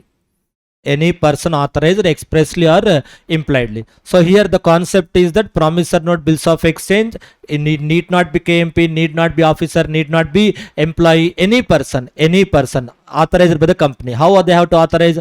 Expressly or impliedly.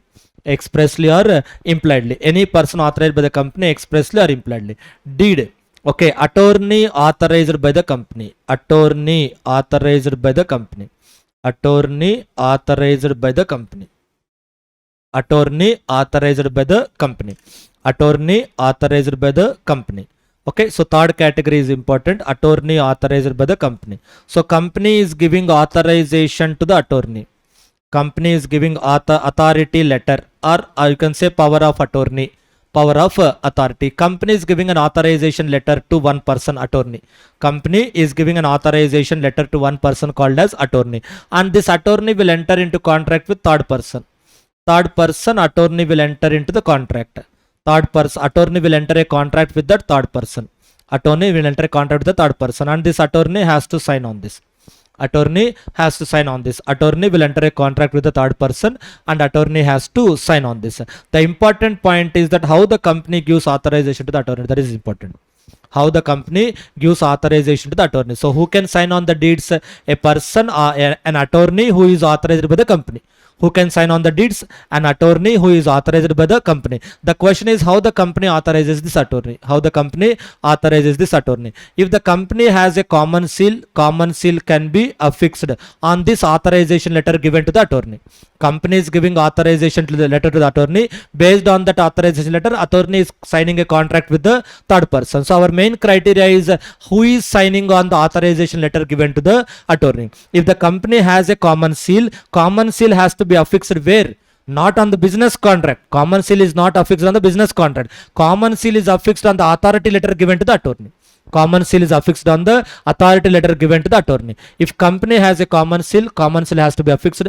No, company does not have a common seal. A one director plus one company secretary has to sign. One director plus one company secretary has to sign. No sir, company does not have a company secretary also. Then two directors has to sign. Then two directors has to sign. If the company has a common seal will be affixed. If the company does not have a common seal but has a company secretary, then one director plus one company secretary will sign. No sir, company neither have a common seal nor have a company secretary. Then two directors will sign. Then two directors will sign. If this condition is satisfied, then only this contract is valid. The validity of the contract depends on the validity of the authority. Company is giving authority to the attorney. Based on that authority, attorney is entering into a contract with the third party. So the validity of the contract depends on the validity of the authority letter. So if these three are not there, common seal is not affixed, two directors has not signed, and one director company secretary, nobody has signed it. So only one director signed. Only one director signed, not two directors. Only one director signed. If this authorization letter is invalid, obviously this contract is also invalid. Okay. If this authorization letter is invalid, then obviously contract will also invalid. The validity of the contract depends on the validity of the authority. If the authority is invalid, contract is invalid. If the contract is invalid, company is not liable to outsider. Okay. Authorization is not valid. Okay. So there is one practical question in the board material. I am not giving the entire practical question example, but these are the key points relevant to answer that practical question. There is one practical question called as Parag construction, something name will be there. Adoksar చూసుకోండి. Parag constructions అనే practical question ఉంది.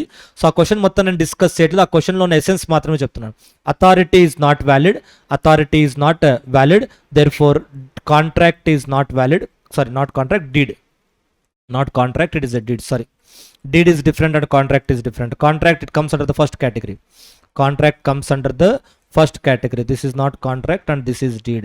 Contract not first, it's deed. Okay, deed. All deeds are contracts but all contracts are not deeds. All deeds are contracts but all contracts are not deeds. All deeds are documents but all documents are not deeds. Okay, right. So deed, this you can learn in the General Clauses Act or Interpretation chapter. Okay, so deed is invalid. Deed is invalid. Deed is invalid. Therefore company is not liable to third person on the deed. Company is not liable to third person. ఈ 3 points మీ answer లో ఉండాలి. మీరు నేను చెప్పిన example answer రాసేటప్పుడు ఎగ్జామ్లో Parag constructions కి you right in your own style, ensure that these 3 points are covered. Authorization given by the company is invalid, therefore the deed signed by the attorney is invalid, accordingly company is not liable to the third person. So this is the essence of the practical question.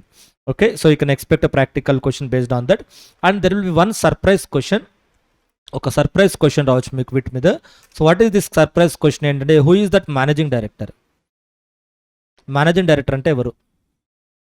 వాటి మీద మీకు separate question. ఒక పర్సన్ని మనం managing director అనొచ్చు అనకూడదా? So you can expect a practical question based on that also.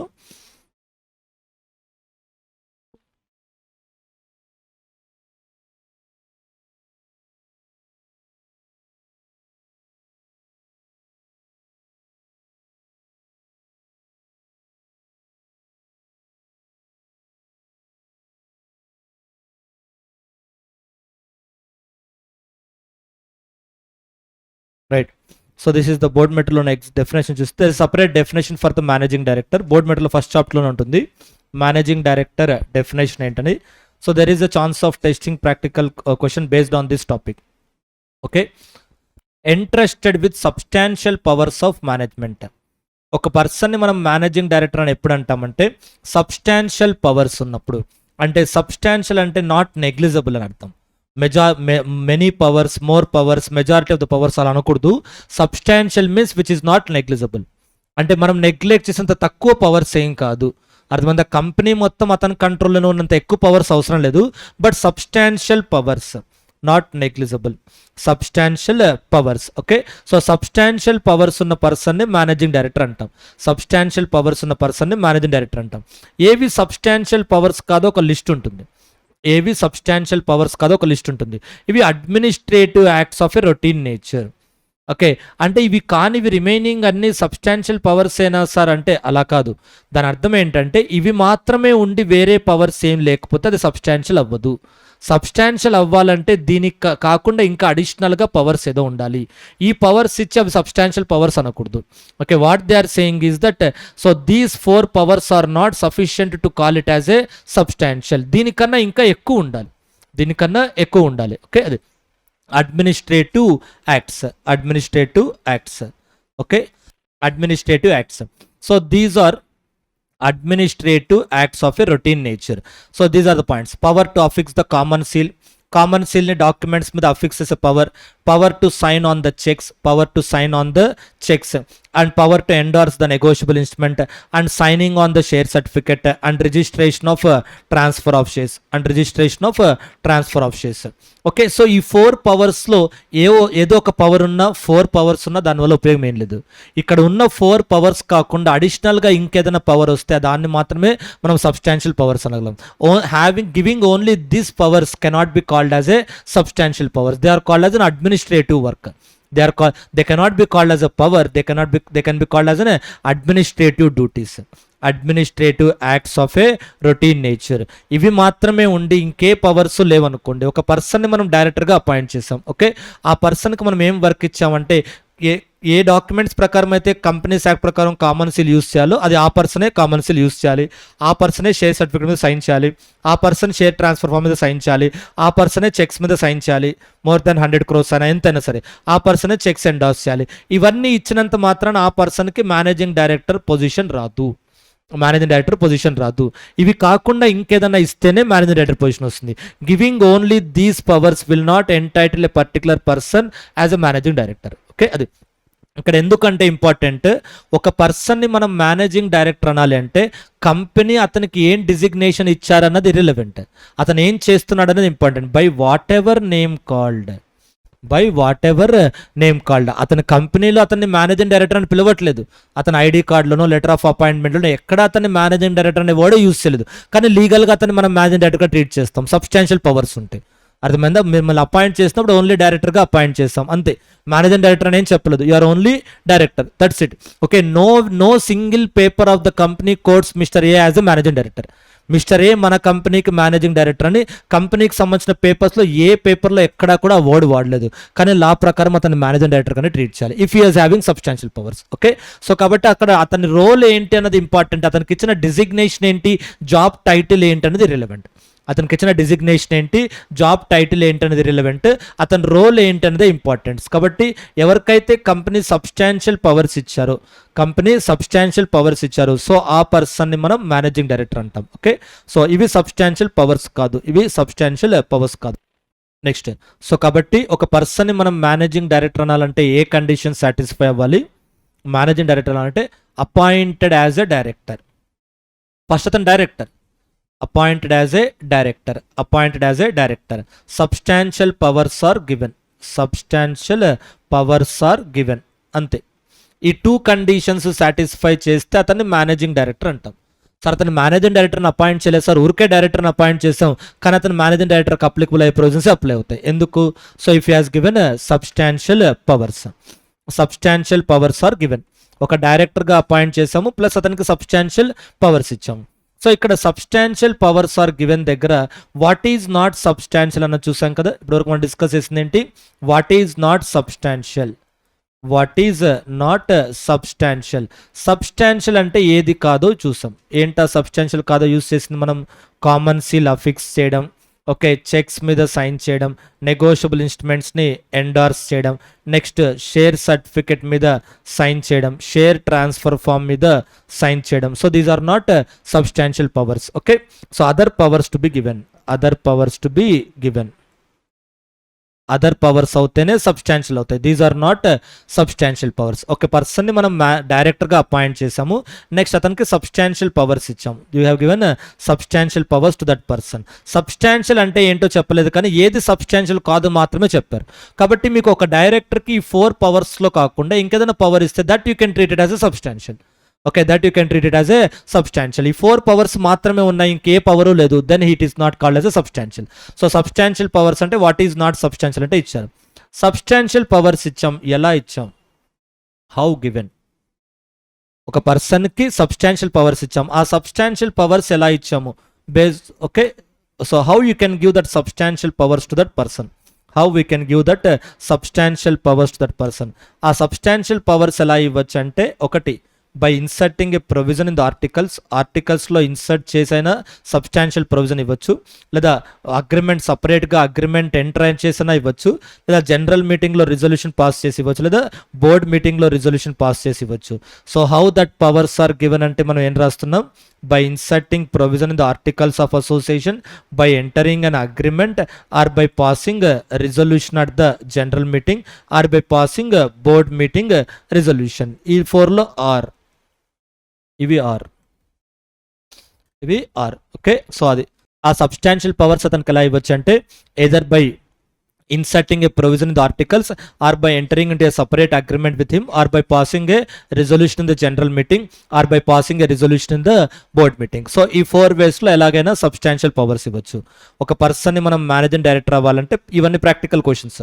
Okay, ఏవి substantial కాదు, వీటి మీద ఒక ప్రాక్టికల్ క్వశ్చన్స్ వస్తుంది. నెక్స్ట్ దీని మీద కూడా ఒక క్వశ్చన్ రావచ్చు.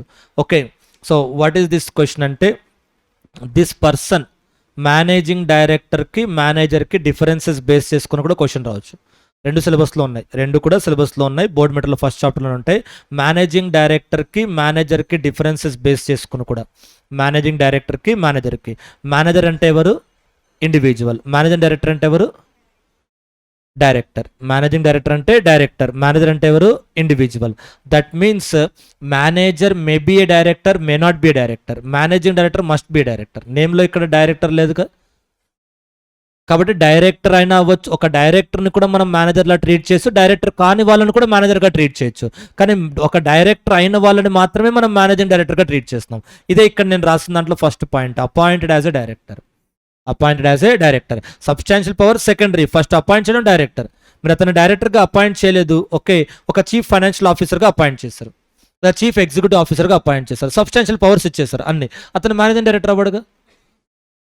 Chief executive officer, chief financial officer, chief production officer, chief strategic officer, ఇలా హయ్యర్ నేమ్స్ ఇచ్చారు, కానీ అతను డైరెక్టర్ అనే వర్డ్ నేమ్లో లేదు, అప్పుడు అతను మేనేజింగ్ డైరెక్టర్ అవ్వడు. ఓకే, కాబట్టి అపాయింట్ చేసేవాడు క్లియర్గా మేనేజింగ్ డైరెక్టర్ అని రాయకపోయినా అట్లీస్ట్ డైరెక్టర్ అని రాసి ఉండాలి. Okay, so manager means an individual, ఇది ఫస్ట్ చాప్టర్ మా బోర్డ్ మెటీరియల్ ఉన్నది. Manager means an individual, managing director means a director. Manager means an individual, managing director means a director. Next managing డైరెక్టర్కి powers ఏంటి? Whole powers, whole of the affairs of the company. So ఇక్కడ ఏంటి? Substantial powers, substantial powers. So managing డైరెక్టర్కి మేనేజర్కి difference ఏంటి? Manager may be a director, may not be a director. Managing director must B a director. Managing director must B a director. So అది ఇక్కడ మీకు ఎక్స్ప్లెనేషన్లో కూడా ఇచ్చి ఉంటారు. Okay, implies that an individual who is not a director in the company cannot be appointed as a managing director. An individual who is not a director in the company cannot be appointed as a managing director. Okay, right.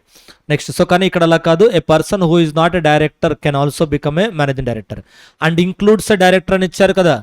Managing director includes a director అని, అంటే ఇతను director అవ్వచ్చు అవ్వకపోవచ్చు. Manager అనే person director అవ్వచ్చు అవ్వకపోవచ్చు, but అతనికి powers ఏముండాలి? Whole of the affairs. Whole ఇక్కడ సబ్స్టాన్షియల్ ఉంది, ఇక్కడ కన్ఫ్యూజ్ అవ్వద్దు. ఈ సబ్స్టాన్షియల్ చూసి సబ్స్టాన్షియల్లీ ద హోల్ అని వేరు, ఓన్లీ సబ్స్టాన్షియల్ వేరు. ఓన్లీ సబ్స్టాన్షియల్ వేరు, సబ్స్టాన్షియల్ ద హోల్ వేరు. సో ఓన్లీ సబ్స్టాన్షియల్ అంటే దాని అర్థం ఏంటి? నాట్ నెగ్లిజిబుల్ అని. సబ్స్టాన్షియల్లీ ద హోల్ అంటే ఆల్మోస్ట్ ఆల్ అని అర్థం. హోల్ అంటే ఆల్ పవర్స్ అని, సబ్స్టాన్షియల్ ద హోల్ అంటే ఆల్మోస్ట్ ఆల్ పవర్స్ అని. ఓకే, ఇది నాట్ నెగ్లిజిబుల్ పవర్స్, 3 డిఫరెంట్.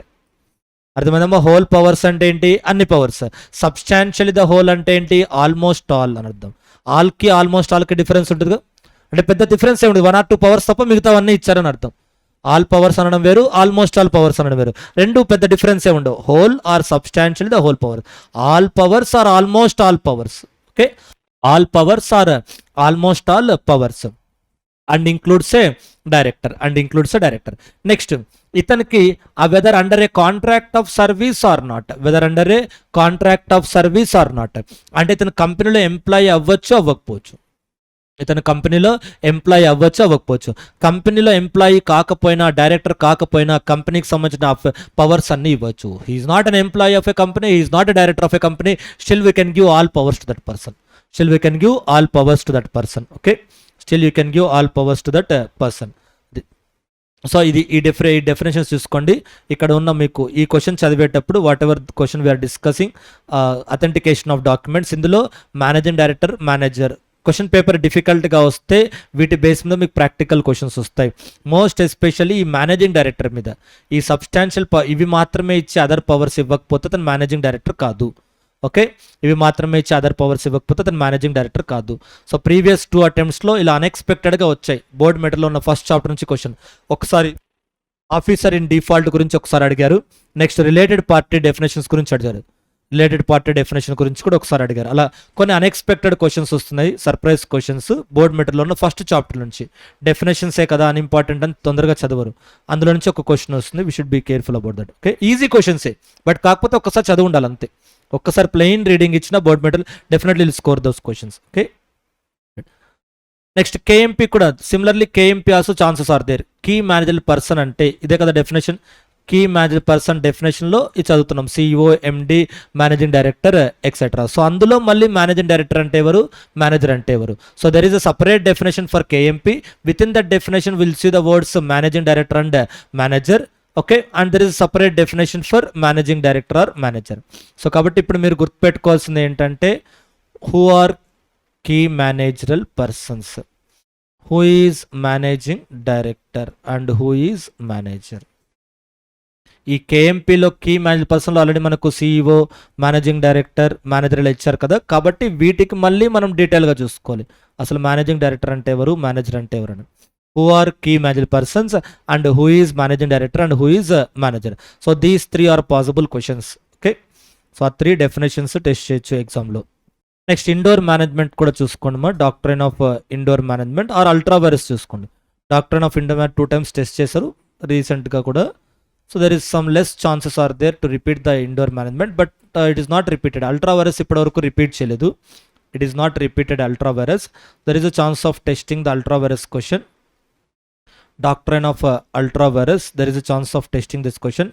అందులో కూడా ఈ కేసులో స్టార్ట్ చేయొచ్చు. దే కెన్ టెస్ట్ దిస్ కేసులో, దే కెన్ టెస్ట్ దట్ కేసులో. అల్ట్రా వైరస్లో కూడా there is a chance of testing that కేసులో, బికాస్ దట్ కేసులో description is given in the board material. Description ఇచ్చారు బ్రీఫ్గా, కాబట్టి ఆ కేసులో కూడా టెస్ట్ చేయొచ్చు. ఏంటి ఆ కేసులో అంటే, సో అల్ట్రా వైరస్ అంటే ఏంటి, what is the ultra vires. ఇక్కడ 2 aspects ఉన్నాయి, 2 aspects are there. Which contract you can call it as an ultra vires. దేన్ని మనం అల్ట్రా వైరస్ అంటాం అన్నప్పుడు, ultra vires objects, powers. Okay, in case of a company, whatever is not stated in the memorandum as the objects or powers is prohibited by the doctrine of ultra vires. Okay, so ikkada objects ante the main business. Okay, these are the different strategies to improve the business. Okay, different business practices to improve the business. What can be done to improve business? Main business, other activities అనమాట. ఈ other activities ఏంటి, main బిజినెస్కి supporting. So మెమరాండంలో ఉన్న objects class మీరు observe చేస్తే 2 aspects ఉన్నాయి ఇక్కడ. మెమరాండంలో ఉన్న ఆబ్జెక్ట్స్ క్లాస్తో 2 aspects ఉన్నాయి. ఒకటి, what business the company will do, and how to improve that business. Okay, so మనం ఏం బిజినెస్ చేయొచ్చు, ఆ బిజినెస్ని ఇంప్రూవ్ చేయడానికి ఏం చేయొచ్చు. That means the second point, other matters should be related to the main point. The second point other matters should be related to the main point. So మెమరాండంలో ఉన్న ఆబ్జెక్ట్స్ క్లాస్ని 2 పార్ట్స్గా డివైడ్ చేస్తే, మెమరాండంలో ఉన్న ఆబ్జెక్ట్స్ క్లాస్ని 2 పార్ట్స్గా divide చేస్తే ఆ 2 points ఏంటంటే company చేస్తున్న మెయిన్ బిజినెస్ ఏంటి, ఆ బిజినెస్ ఇంప్రూవ్ చేయడానికి కంపెనీ యూస్ చేసే స్ట్రాటజీస్ ఏంటి, కంపెనీ చేస్తున్న మెయిన్ బిజినెస్ ఏంటి, ఆ బిజినెస్ని ఇంప్రూవ్ చేయడానికి కంపెనీ యూస్ చేస్తున్న స్ట్రాటజీస్ ఏంటి. But this improved contract should be related to the main business. That improved contract should be related to the main business. So ఆ మెయిన్ బిజినెస్కి సపోర్టింగ్గా ఉండాలి, ఆ మెయిన్ బిజినెస్కి సపోర్ట్ చేసే విధంగా ఉండాలి. Okay right. సో ఇక్కడ మనకి ఎగ్జామ్లో వచ్చే ప్రాక్టికల్ క్వశ్చన్ ఏంటంటే, సో కంపెనీ మెమరాండంలో ఉంది, so what they can do అంటే they can do the railway contracts అని ఉంది, they can do the railway contracts అని ఉంది. ఇప్పుడు ఇక్కడ కంపెనీ ఏం చేశారంటే ఈ బిజినెస్ చేసే ప్రాసెస్లో ఈ రైల్వే కాంట్రాక్ట్స్ ఎంటర్ అవ్వడానికి కంపెనీ బ్యాంక్స్ దగ్గరికి వెళ్ళారు లోన్స్ కోసం, రొటీన్గా వెళ్తుంటారు. This is a routine or recurring activity, this is a routine or recurring activity. Company మెమరాండంలో ఏమని రాస్తారు, రైల్వేస్ నుంచి వీళ్ళు కాంట్రాక్ట్ తీసుకొని రైల్వేస్ కావాల్సిన కాంట్రాక్ట్స్ చేస్తుంటారు. Okay, so railways related works చేస్తుంటారు. సో ఆ వర్క్స్ చేయడానికి వాళ్ళకి వర్కింగ్ క్యాపిటల్ కావాలి, దానికోసం బ్యాంక్ లోన్స్కి వెళ్తారు. ఇలా రిపీటెడ్గా వెళ్తున్నారు. ఓకే, ఒక 30 years నుంచి వెళ్తున్నారు. That means they are very well expertise in obtaining the bank loans. They got very good expertise in obtaining bank loans. Bank loans తెచ్చుకోవడంలో వాళ్ళకి ఎక్స్పర్టైజ్ వచ్చింది. ఇంకో కంపెనీ ఉంది, సో ఇది ఏబిసి కంపెనీ అనుకోండి, ఈ డిఎఫ్ కంపెనీ ఉన్నారు. సో ఈ డిఎఫ్ కంపెనీ వాళ్ళు బ్యాంక్ లోన్ తెచ్చుకోవాలనుకున్నారు. ఈ డిఎఫ్ కంపెనీ వాళ్ళు ఏం బిజినెస్ చేస్తున్నారో అనేది relevant. Whether DF also doing the railway contracts or some other business, అది మనకి రిలవెంట్. వాళ్ళు ఇదే బిజినెస్ చేస్తుండొచ్చు, ఇంకొక బిజినెస్ చేస్తుండొచ్చు, but they are looking for bank loans and they don't have much experience.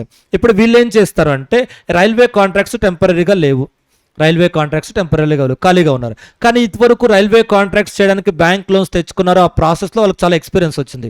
ఓహో, బ్యాంకర్స్కి ఈ డాక్యుమెంట్స్ సబ్మిట్ చేస్తే లోన్స్ ఇస్తారు, డాక్యుమెంట్స్ ఇలా సబ్మిట్ చేస్తే లోన్స్ ఇవ్వరు, ఆ ఎక్స్పీరియన్స్ వచ్చింది. ఇప్పుడు వాళ్ళు ఎలాగో ఐడిల్గా ఉన్నారు, రైల్వే కాంట్రాక్ట్స్ ఏం లేవు. ఇప్పుడు ఏం చేస్తున్నారంటే ఆ ఎక్స్పీరియన్స్ని వీళ్ళకి సేల్ చేసి వీళ్ళతో కమిషన్ తీసుకుంటున్నారు. ఓకే, వాళ్ళ మెయిన్ బిజినెస్ కాకుండా ఎలా బ్యాంక్ లోన్స్ తెచ్చుకోవాలి అని వేరే కంపెనీకి వీళ్ళు గైడ్ చేస్తున్నారు, ఫైనాన్సింగ్ యాక్టివిటీ. సో అది ఈ మెయిన్ బిజినెస్ చేసేకి సపోర్టింగ్ కాదు, అది కొత్త యాక్టివిటీ అవుతుంది, కానీ ఈ మెయిన్ బిజినెస్ చేయడంలో దీనికి రిలేటెడ్ యాక్టివిటీ కాదు. ఓకే, రైల్వే కాంట్రాక్ట్స్ పర్ఫామ్ చేయడం వేరు, ఆ ప్రాసెస్లో మనకు వచ్చిన నాలెడ్జ్ని ఇంకొకరికి సేల్ చేయడం వేరు. Okay, therefore it will become doctrine of ultra vires because that is not related to your main business. Okay, right. So doctrine of ultra vires kuda oka practical question raవచ్చు. మీరు చేస్తున్న న్యూ యాక్టివిటీ అన్నది మీ main యాక్టివిటీకి సపోర్టింగ్గా ఉండాలి. మీరు చేస్తున్న new activity అనేది main యాక్టివిటీస్కి సపోర్టింగ్గా ఉండాలి. So based on ultra vires కూడా చూసుకోవడము. Theory question you can easily score, practical questions చూసుకోవాలి. Prospectus chapter there is chance of repeating this question. Matters to be stated in the ప్రాస్పెక్టస్లో ఏ matters include చేయాలి. Okay, SEBI specified information, you go through that question. SEBI specified information అందులో మీకు ఎగ్జామ్లో 3-4 మార్క్స్కి వచ్చినప్పుడు if you cannot write the whole question, okay, so you have to write the second point రాయండి, second and third point, second third and fourth 2, 3, 4, 5 ఆ 4 points రాయండి. 2, 3, 4, 5 matters to be stated in ప్రాస్పెక్టస్లో 2, 3, 4, 5 and 9C. 2, 3, 4, 5 and 9C. Okay, 4 marks question. If you feel that the answer is lengthy, you can't write that. Write only those points. What are the matters to be stated in the prospectus? And 7th question is important. There is high chance of testing this question either as a practical question or MCQ. Okay, dematerialization for unlisted companies. The concept is that dematerialization for unlisted public companies. So company ఇక్కడ 2 aspects ఉన్నాయి. ఒకటి వచ్చేసి issue, next conversion. Issue and conversion 2 aspects ఉన్నాయి. Issue of securities in demat form and conversion of securities in demat form. Okay, unlisted public company. So unlisted public company rights issue వెళ్ళినా, bonus issue వెళ్ళినా, private placement, rights issue, bonus issue, private placement. So ఈ యాక్టివిటీస్లో issue only in demat form, issue only in demat form. Unlisted public company going for private placement, rights issue or bonus issue only in demat form. Okay, adi new shares are issued only in demat form. So idu kaakunda existing shares converted into demat form, existing shares converted into demat form. Okay, existing shares ఎవరివి convert చేయాలంటే promoter, director, KMP, వీళ్ళ existing shares అన్ని demat ఫామ్లో convert చేయాలి. This is conversion, that is issue and this is conversion, that is issue and this is conversion, that is issue and this will be conversion. Okay, issue వేరు, conversion వేరు. Okay, issue and conversion. Okay, కొత్తగా issue చేసిన shares ఎలాగో డిమాట్లోనే issue చేయాలి, కానీ ఈ కొత్త issue చేయడానికన్నా ముందు ఎగ్జిస్టింగ్ షేర్స్ ఏదైనా ఉంటే ప్రమోటర్, డైరెక్టర్, కేఎంపీ అవి ఖచ్చితంగా డిమాట్ ఫామ్లో కన్వర్ట్ చేయాలి. నెక్స్ట్ ఇంకెవరివి కన్వర్ట్ చేయాలంటే other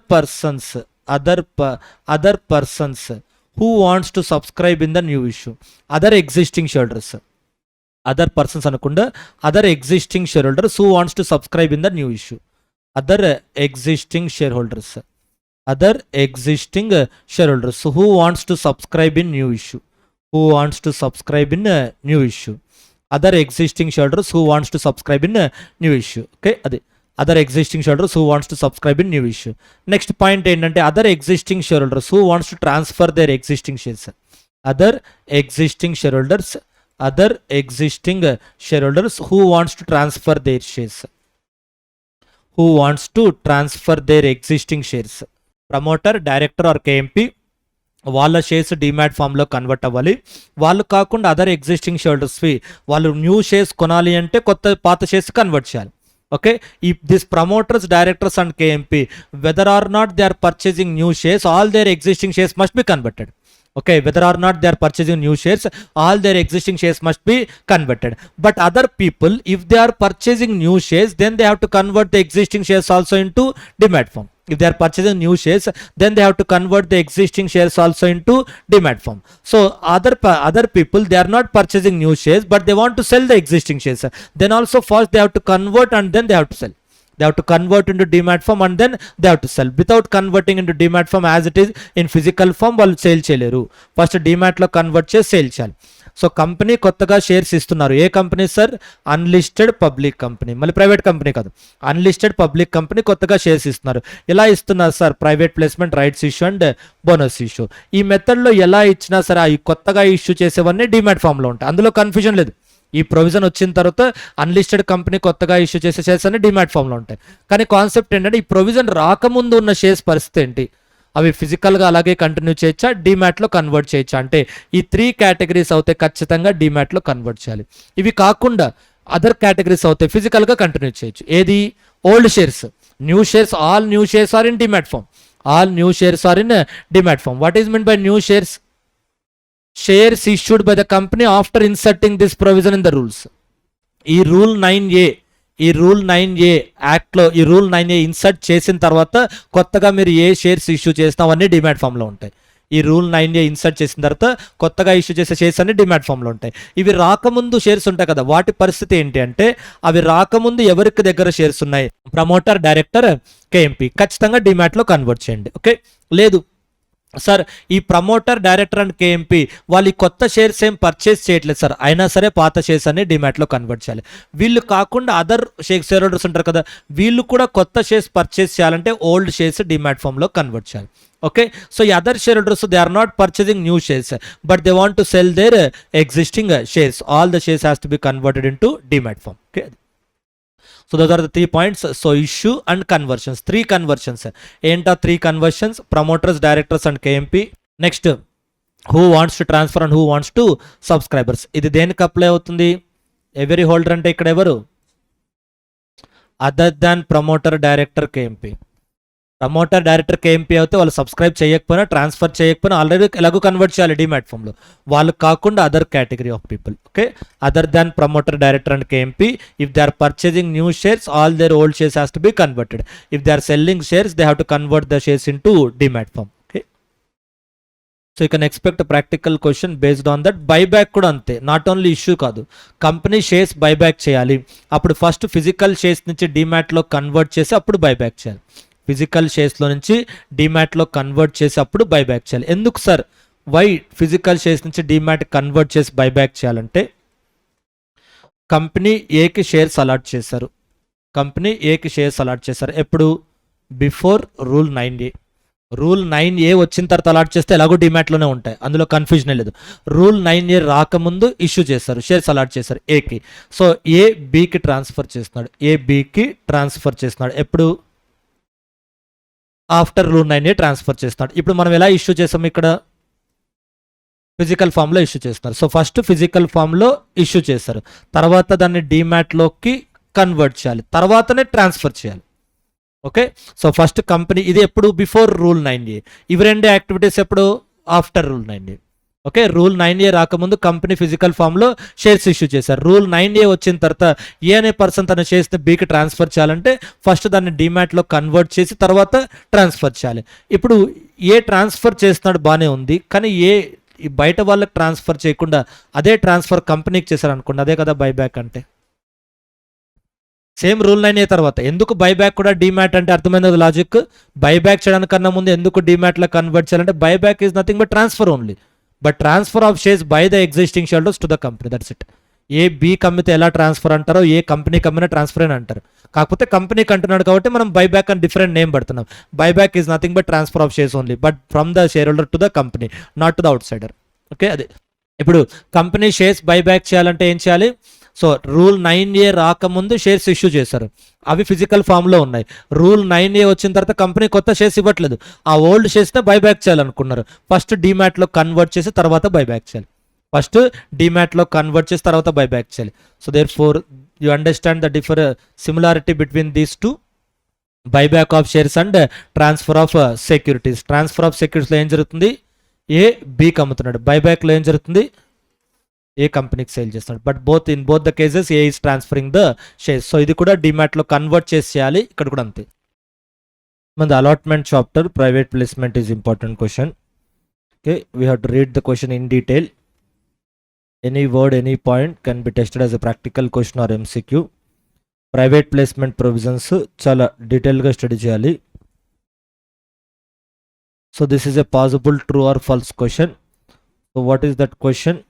Non-banking financial companies and housing finance companies, NBFCs and housing finance companies, if the RBI has not, if RBI or NHB, National Housing Bank, if RBI or NHB does not specify any regulations, if RBI or NHB does not specify any regulations, then non-banking financial companies and housing finance companies, then non-banking financial companies and housing finance companies shall comply with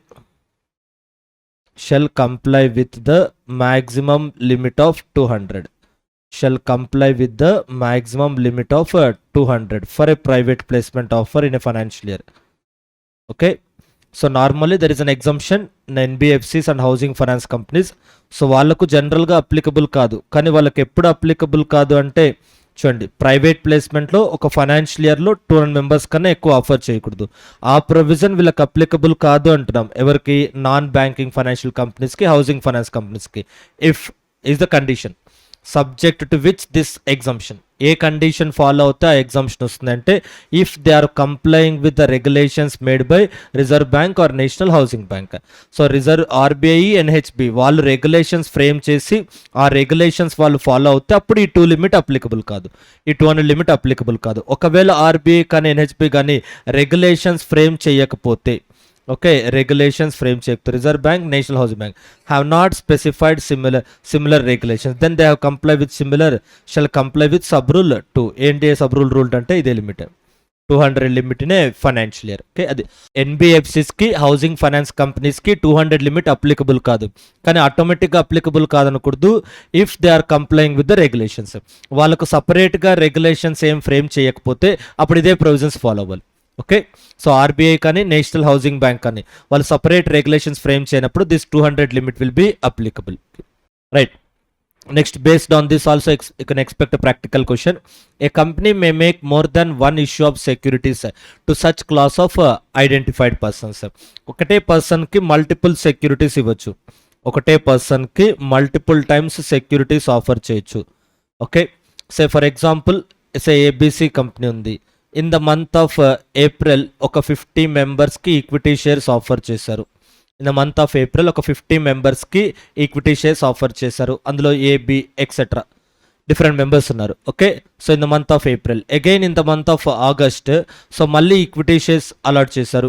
ఇప్పుడు ఒక 80 మెంబర్స్కి allot చేశారు. ఇప్పుడు ఒక 80 మెంబర్స్కి allot చేశారు. ఇందులో కూడా ఏ ఉన్నాడు అనుకోండి, ఇందులో కూడా ఏ ఉన్నాడు అనుకోండి. సో ఇప్పుడు ఏని ఇక్కడ తీసేసి ఆల్రెడీ ఇక్కడ కౌంట్ చేశాం కదా, తీసేసి 79 కింద కౌంట్ చేస్తామంటే ఆన్సర్ ఇస్ నో, 80 లాగానే కౌంట్ చేయాలి.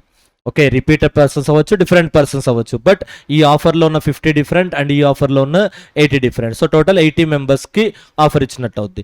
మళ్ళీ అగైన్ అక్టోబర్లో సేమ్ మిస్టర్ ఏకే డిబెంచర్స్ ఇవ్వచ్చు అంటే answer is yes.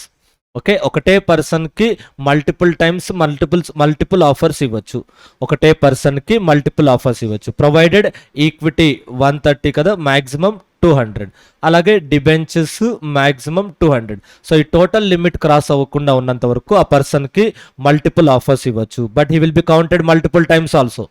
Okay, multiple times count చేస్తాం, బట్ ఈ సెక్యూరిటీ వేరు, డిబెంచర్స్ వేరు. ఓకే, అది ఒకటే పర్సన్కి మల్టిపుల్ ఆఫర్స్ ఇవ్వచ్చు. Company can make more than one issue to same person, more than one issue to same person. Next, so this is also critical question, renunciation. So rights ఆఫర్లో renunciation ఆర్టికల్స్కి flexibility ఉంటుంది, private ప్లేస్మెంట్లో ఆర్టికల్స్కి flexibility ఉండదు. Right of renunciation. Okay, renunciation so అది rights ఇష్యూలో డిఫరెంట్గా ఉంటుంది, ప్రైవేట్ ప్లేస్మెంట్లో డిఫరెంట్గా ఉంటుంది. సో రైట్స్ ఇష్యూలో okay, rights issue and private placement. Okay, రెన్యున్సియేషన్.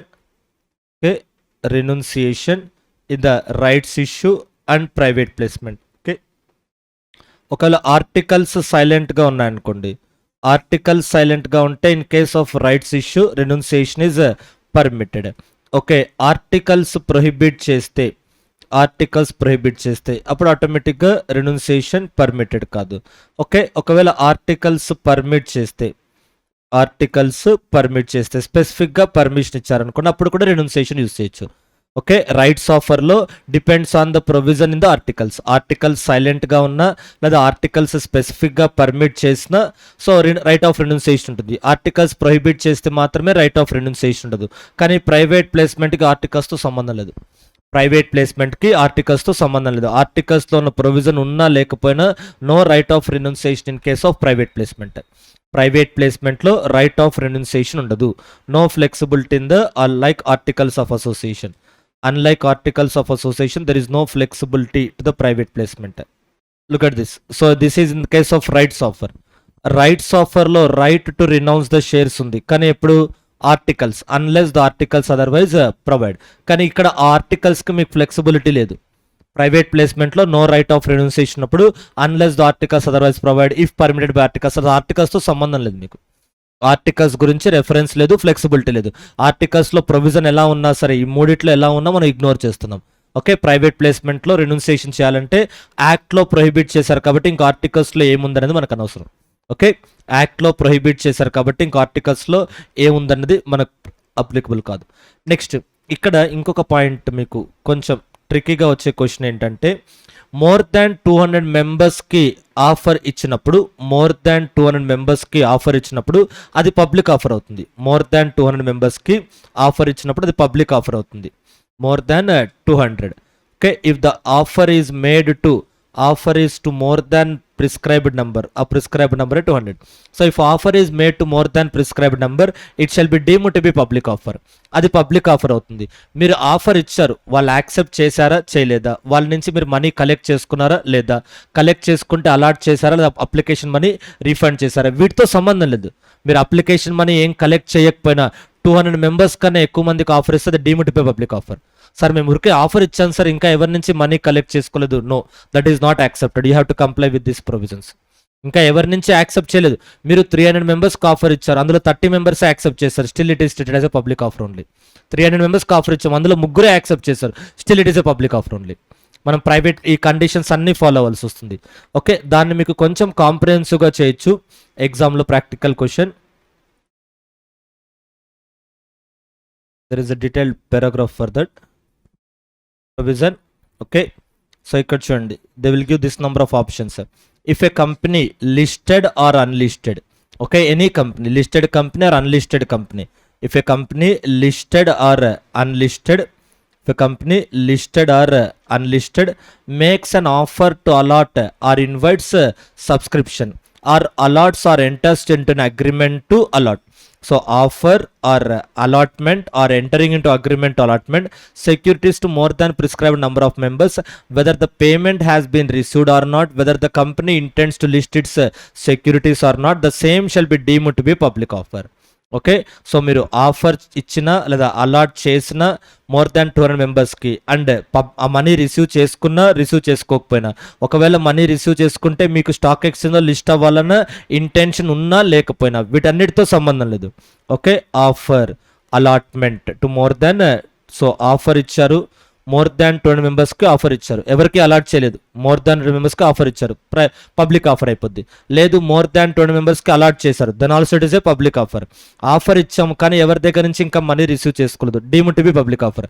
ఒకవేళ మనీ రిసీవ్ చేసుకున్నాం సార్ కానీ స్టాక్ మార్కెట్లో మేము లిస్ట్ చేస్తాము ఆ ఇంటెన్షన్ మాకుంది అయినా సరే deemed to be public offer. Okay, so ఈ పారాగ్రాఫ్ని కొంచెం ఎన్లార్జ్ చేయొచ్చు. Makes an offer or enters into an agreement allot, ఇంకా అలాట్ చేయలేదు, అలాట్ చేస్తామని అగ్రిమెంట్ ఎంటర్ అయ్యారు, మనీ రిసీవ్ చేసుకున్నారు లేదా ఇంకా మనీ రిసీవ్ చేసుకోలేదు, స్టాక్ మార్కెట్లో లిస్ట్ చేయాలన్న ఇంటెన్షన్ ఉంది లేదా స్టాక్ మార్కెట్లో లిస్ట్ చేయాలన్న ఇంటెన్షన్ లేదు, వీటితో సంబంధం లేదు. మోర్ దాన్ 200 మెంబర్స్కి ఆఫర్ ఇస్తే that is deemed to be a public offer. Okay, so అది ఈ పారాగ్రాఫ్ని కొంచెం ఎన్లార్జ్ చేయొచ్చు. When a private placement shall be deemed to be an offer to the public, లేదా there is no doubt even ఒక theory question వచ్చినా రావచ్చు, 2 marks question, అలాగే heading when a private placement shall be deemed to be an offer to the public. So ఇది మీకు 2 marks or 3 marks question వచ్చినప్పుడు 1 line answer రాస్తే marks వేరు. When the offer is made to more than 20 members అని 1 line answer రాస్తే answer వేరు. They will expect this entire paragraph. Board మెటీరియల్లో ఆ హెడ్డింగ్ కింద ఆన్సర్ ఉంది కాబట్టి మీకు ఎగ్జామ్లో థియరీ క్వశ్చన్ వచ్చిన 2 మార్క్స్కి 1 లైన్ ఆన్సర్ రాస్తే మార్క్స్ వేరు. ఈ స్టఫ్ అంతా రాయాలి. Okay, whether allotted or not, whether agrees to allot or not, whether payment is received or not, whether an intention to list the securities or not, you have to write the whole paragraph. Okay, 2 marks or 3 marks theory question or practical question కూడా వచ్చు. When a private placement shall be deemed to be an offer to the public. Okay, that is one important provision. Next, so this is also important provision, practical క్వశ్చన్లా కానీ true or false అని రావచ్చు. So what is that? In general private company need not file board resolutions with ROC. జనరల్గా private company ఆర్ఓసికి board resolutions file చేయాల్సిన అవసరం లేదు. Public company file చేయాలి కానీ ఆర్ఓసి పబ్లిక్ ఇవ్వరు. Okay, but this is the exception. So what is the general rule? Private company need not file board resolutions with the ROC. What is the general rule? What is the general rule? As per section 117, as per section 117, as per section 117, as per section 117, private company need not file board resolutions with ROC. General rule as per section 117, private company need not file board resolutions with ROC. Private company need not file board resolutions with ROC. So for that general rule exception,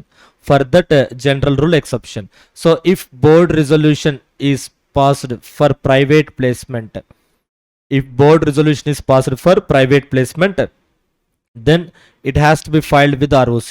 Then it has to be filed with ROC even by a private company. Okay, even by private company. If board resolution is passed for private placement, then it has to be filed with ROC even by private company. Okay, so general ga private company board resolutions ROC file చేయాల్సిన అవసరం లేదు. That is section 117 that will discuss in that MGT 2 13th chapter. Next, for that general rule, this is the exception. If board resolution, okay, private company shall file the ROC board resolution for the purpose of private placement. Okay, private placement కోసం pass చేసిన board resolutions. And next, this is also expected question. So in case of joint applications, so first joint holder name nunche money ravali. In case of joint applications, so if the application is made by joint holders, so money shall be from the bank account. Money shall come from the bank account of the person who is mentioned, first applicant. In case of joint applicants, company ABC, so ముగ్గురు కలిసి ఒకే జాయింట్గా application file చేశారు. 3 members కలిసి జాయింట్గా application file చేశారు కంపెనీకి for allotment of shares.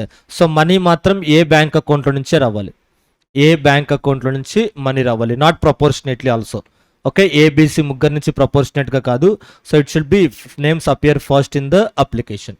Okay, application ఫామ్లో ఎవరి names first ఉంటే వాళ్ళ నేమ్ నుంచి రాయాలి. Person whose names appears first in the application. Next ఇవి కొంచెం డీటెయిల్గా చూసుకున్నామా. నేను మీ క్లాస్లో టేబుల్స్ ఇచ్చుంటాను. స్పెషల్ రిజల్యూషన్ ఒకటి, 200 లిమిట్కి ఒకటి గుర్తుంటే. I already given the table for these two. Okay, qualified institution buyers ఈ 200 లిమిట్కి ఎవరికి అప్లై అవుతుంది, ఎప్పుడు అప్లై అవుతుంది అనేది. And also this resolution, special resolution and board resolution. ఏ సిచ్యుయేషన్లో స్పెషల్ రిజల్యూషన్ అండ్ ఏ సిచ్యుయేషన్ బోర్డ్ రిజల్యూషన్ అని. ఓకే, సో అలాట్మెంట్ చాప్టర్లో ప్రైవేట్ ప్లేస్మెంట్ క్వశ్చన్స్ ఒకటి, అండర్ రైటింగ్ క్వశ్చన్స్ ఒకటి చదువుకోండి. That will be good. Private placement and underwriting questions. Underwriting is an easy topic. Underwriting of shares is an easy topic. 7th chapter allotment of securities and private ప్లేస్మెంట్లో under writing question ఒకటి చదువుకోండి and private placement question ఒకటి. Next issue of shares chapter 7th question is important. Okay, already ఒకసారి test చేశారు, మళ్ళీ కూడా repeat అవ్వచ్చు. Issue of equity shares with differential rights. Okay, issue of equity shares with differential rights. So earlier it has been tested as a theory question. So now you can expect same theory question or also practical question. Issue of equity shares with differential rights. Next, so based on this you can expect a numerical based practical question. Issue of equity shares with differential rights. 74% of total voting power. 74% of total voting power. Equity shares. voting power for new shares, voting power for new shares is equal to, voting power for new shares is equal to, okay, voting power for new shares with differential rights, new shares with differential rights, voting power for new shares with differential rights. Voting power for new shares with differential rights is equal to voting power for other shares, voting power for other shares divided by 0.26. voting power for other shares is divided by 0.26 minus voting power for shares with differential rights already issued. Voting power for shares with differential rights already issued. Okay, so voting power for new shares with differential rights is equal to voting power for other shares divided by 0.26 minus voting power for shares with differential rights already issued. Voting power for shares with differential rights already issued. Okay, right. So based on this you can expect a numerical problem. See, we'll see the small example for this. Say equity shares with differential rights. Equity shares with differential rights. Other equity shares. So they have 1000 shares. Equity shares differential rate 1000 shares. And other equity shares say 10,000 అనుకోండి. ఈ equity shares differential rights కి each share కి 10 voting rights ఉన్నాయి అనుకుందాం. So total ఎంత అవుతాయి ఇప్పుడు మీకు 10,000 అవుతాయి. నెక్స్ట్ ఈ ప్రిఫరెన్స్ ఈ అదర్ ఈక్విటీ షేర్స్ కి సే 1 ఓటింగ్ రైట్ ఉంది అనుకోండి. So 1 voting right is equal to 10,000. Just example తీసుకున్నాను. Okay, so just I am taking the example. This will not change. This will be common. 1 voting right. So this depends upon the situation. This is the company's choice. Differential rights ki ఒక్కొక్క share కి ఎన్ని voting rights ఇవ్వాలనేది company choice. ఇది మాత్రం fixed. Normal shares కి అయితే 1 share is equal to 1 voting right, that is fixed. So ఇక్కడ 10,000 is equal to, so ఇప్పుడు టోటల్ గా కంపెనీలో ఎన్ని ఓట్స్ ఉన్నాయంటే 20,000 ఓట్స్ ఉన్నాయి. 20,000 ఓట్స్. సో అందులో ఇది ఎంత ఉంది, 50% కదా. Yes sir, that is permitted. Up to ఎంత వరకు పర్మిటెడ్, 74% వరకు permitted. Shall not exceed 74%. Shall not exceed 74%. So ఇప్పుడు టోటల్ ఓటింగ్ పవర్ లేదు 50% ఉంది కదా, పర్మిటెడ్. సో ఇప్పుడు మనం కొత్తగా ఇంకొక 3000 షేర్స్ ఇవ్వాలనుకున్నాం. 3000 new shares, equity shares with differential rights. New equity shares with differential rights. వీళ్ళకి ఎన్ని ఓట్స్ ఇవ్వాలి? ఫార్ములా పైన చెప్పిన ఫార్ములా క్యాలిక్యులేట్ చేసి చెప్పండి. So this is the question. Existing shares ఎంత? Equity shares with differential right 1000 shares ఉన్నాయి. ఈ షేర్ కి 10 votes, total 10,000 voting rights. Other equity shares 10,000 ఉన్నాయి, ఒక్కొక్క షేర్ కి 1 voting right. So total 10,000, total voting power 20,000. ఇప్పుడు మనం కొత్తగా ఇష్యూ చేసే న్యూ షేర్స్ కి ఎన్ని ఓటింగ్ రైట్స్ ఇవ్వచ్చు? నచ్చామా? ఏం చేస్తారు మీరు formula? 10,000 divide by 0.26 minus 10,000. Okay, so 10,000 divide by 0.26 ఎంత వచ్చింది? 462. 10,000 డివైడ్ బై 0.26 వస్తే ఎంత వచ్చింది మీకు? 38,462 మైనస్ 10,000. సో 28,462 షేర్స్ ఇవ్వచ్చు. ఓకే, 3000 షేర్స్కి. దీన్ని మీరు 3 మల్టిపుల్స్లో వేస్తే 3000 వేసుకోండి. డివైడ్ బై 3000, టోటల్ ఓటింగ్ కదా. వీళ్ళకి ఇవ్వాల్సిన ఆ 3000 షేర్స్కి టుగెదర్ కదా ఇన్ని ఓటింగ్ రైట్స్ రావాలి. ఎంత వచ్చినామా? 9.48. మనం హాఫ్ ఇవ్వలేము కాబట్టి 9 షేర్స్ ఇవ్వచ్చు, 9 ఓటింగ్ రైట్స్ ఇవ్వచ్చు. మనం కొత్తగా ఇష్యూ చేసిన 3000 షేర్స్కి 9 షేర్స్ ఇవ్వచ్చు. ఈచ్ షేర్కి 9 ఓటింగ్ రైట్స్ ఇవ్వచ్చు. ఎందుకంటే మనం ఇచ్చింది 10,000. ఈ equity shares with differential right 74% కన్నా ఎక్కువ ఉండకూడదు. అంటే ఏంటి? ఇది 26% మినిమం ఉండాలి కదా. Do understand the formula? So this is 24%. Okay, so voting power for equity shares with differential rights. Voting power for equity shares with differential rights. Voting power for other equity shares. ఇది ఎంత ఉంది? 10,000. So total 100%. So total 100%లో ఇది ఎంత ఉండాలి? Maximum 74. అంటే ఇది ఎంత ఉంది? 26%. సో ఇప్పుడు మనం ఏం చేసాం? ఇది 26% అవుతే టోటల్ ఎంత తీసుకున్నాం? Okay, so if this is 10,000, so ఇది 26%. సో ఇది 26% అన్నప్పుడు టోటల్ ఎంత వస్తుంది? ఇది 26% టోటల్ ఎంత వస్తుంది? దాని నుంచి ఇది balancing figure. Sir, do understand this point how we got? Okay, so equity voting power for other equity shares ఎంత ఉన్నాయి? 10,000. అవి 26% కన్నా ఎక్కువ ఉండకూడదు. ఎందుకు ఉండాలి? మినిమం 26% ఉండాలి. So other equity shares 74%. So ఇప్పుడు 10,000 is 26%. How much you got? 38,462. So అందులో టోటల్ 38,462. అందులో 10,000 పోతే ఇంకెంత మీకు? 28,462. ఇక్కడ మిస్టేక్ చేశారు మీరు. ఈ 28,460లో ఆల్రెడీ 10,000 తీసేసుకున్నాం కదా. మీరు 38,000 ఎక్కడో రాంగ్ చెప్పారు. That's what I'm discussing. ఎందుకంటే 4 టైమ్స్ ఉండాలి. ఇది 25% అంటే 4 టైమ్స్ వస్తుంది కదమ్మా. మీరు 48 వచ్చిందా ఏంటి చూసుకోండి. 10,000 డివైడ్ బై 0.26 38 వచ్చిందా? మరి అప్పుడు మన ఆన్సర్ అది కాదు. సో 38 వస్తే అందులో ఈ 20,000 తీసేస్తే అప్పుడు ఎంత వచ్చింది? 10,000 తీస్తే 28,462. ఈ 28,462లో ఆల్రెడీ 10,000 ఉంది కదా ఎగ్జిస్టింగ్ 1000 షేర్స్కి. సో ఇంకా రిమైనింగ్ కొత్త వాటికి ఎన్ని రావాలి? 18,462 షేర్స్ డివైడ్ బై 3. అప్రాక్సిమేట్గా చూడండి, 3,000 షేర్స్ 6 సో అంటే 6 షేర్స్ ఇవ్వచ్చు. అది అర్థమైందమ్మా? Table total equity shares with differential rights, voting power for other rights వచ్చేసి 10,000 ఉన్నాయి. అవి 26% ఉండాలి మినిమం. అది 26% అయితే టోటల్ 100% ఎంత? 38,462. సో ఈ 38,462లో 10,000 తీసేస్తే అదర్ డిఫరెన్షియల్ రైట్స్ ఎంత ఉండాలి? 28,462. సో మీరు కావాలంటే కంపేర్ చేసుకోండి. 28,462 డివైడ్ బై 38,462 వేస్తే 74% వస్తున్నారో చూసుకోండి. 28,462 డివైడ్ బై 38,462 మీకు 74% రావాలి. 0.74 రావాలి. వచ్చిందిగా? అంటే ఇది 74% ఎక్సీడ్ అవ్వలేదు కదా. Do understand how we have complete this provision? This is not exceeded 74,000. So అది 74% కన్నా ఎక్సీడ్ అవ్వలేదు. సో దేర్ 28,462 ఆల్రెడీ అందులో 10,000 యూజ్ చేసేసాం. మనకు equity shares with differential rights maximum permitted ఎంత అంటే 28,462. అందులో 10,000 ఆల్రెడీ యూజ్ చేసేసాం కదా. సో ఇప్పుడు కొత్తగా ఇష్యూ చేసిన షేర్స్కి ఎన్ని ఇవ్వచ్చు అంటే 18,462 ఓటింగ్ రైట్స్. అది total voting rights. So how many new shares with differential rights you are proposing? 3,000. So there for new shares of 3,000 each share you can give a maximum of 6 voting rights. Okay, so for each share you can give a maximum of 6 voting rights. So this will be your question. మీకు ఎగ్జామ్లో question ఇదే వస్తుంది. This will be your question. Existing equity shares differential rate 1000 shares ఉన్నాయి, each share 10 rupees, 10 voting rights, total 10,000 voting rights. So ఇది కూడా ఇవ్వరు, ఇది మనకు క్యాలిక్యులేటర్ ఉంటుంది కాబట్టి మనమే క్యాలిక్యులేట్ చేసుకోవాలి, ఇది ఇవ్వరు. ఓకే, సో ఎగ్జామ్లో క్వశ్చన్ ఇచ్చేది ఇక్కడ వరకు ఇస్తారు. Equities differential rights 1000 shares 10 voting rights, normal equity shares 10,000 shares 1 voting right. Okay, 3000 new equity shares differential rights, how many voting rights per share అని అడుగుతుంది. ఆ 3000 షేర్స్కి ఒక్కొక్క షేర్కి ఎంత ఓటింగ్ రైట్స్ ఇవ్వాలి. So that means based on this point.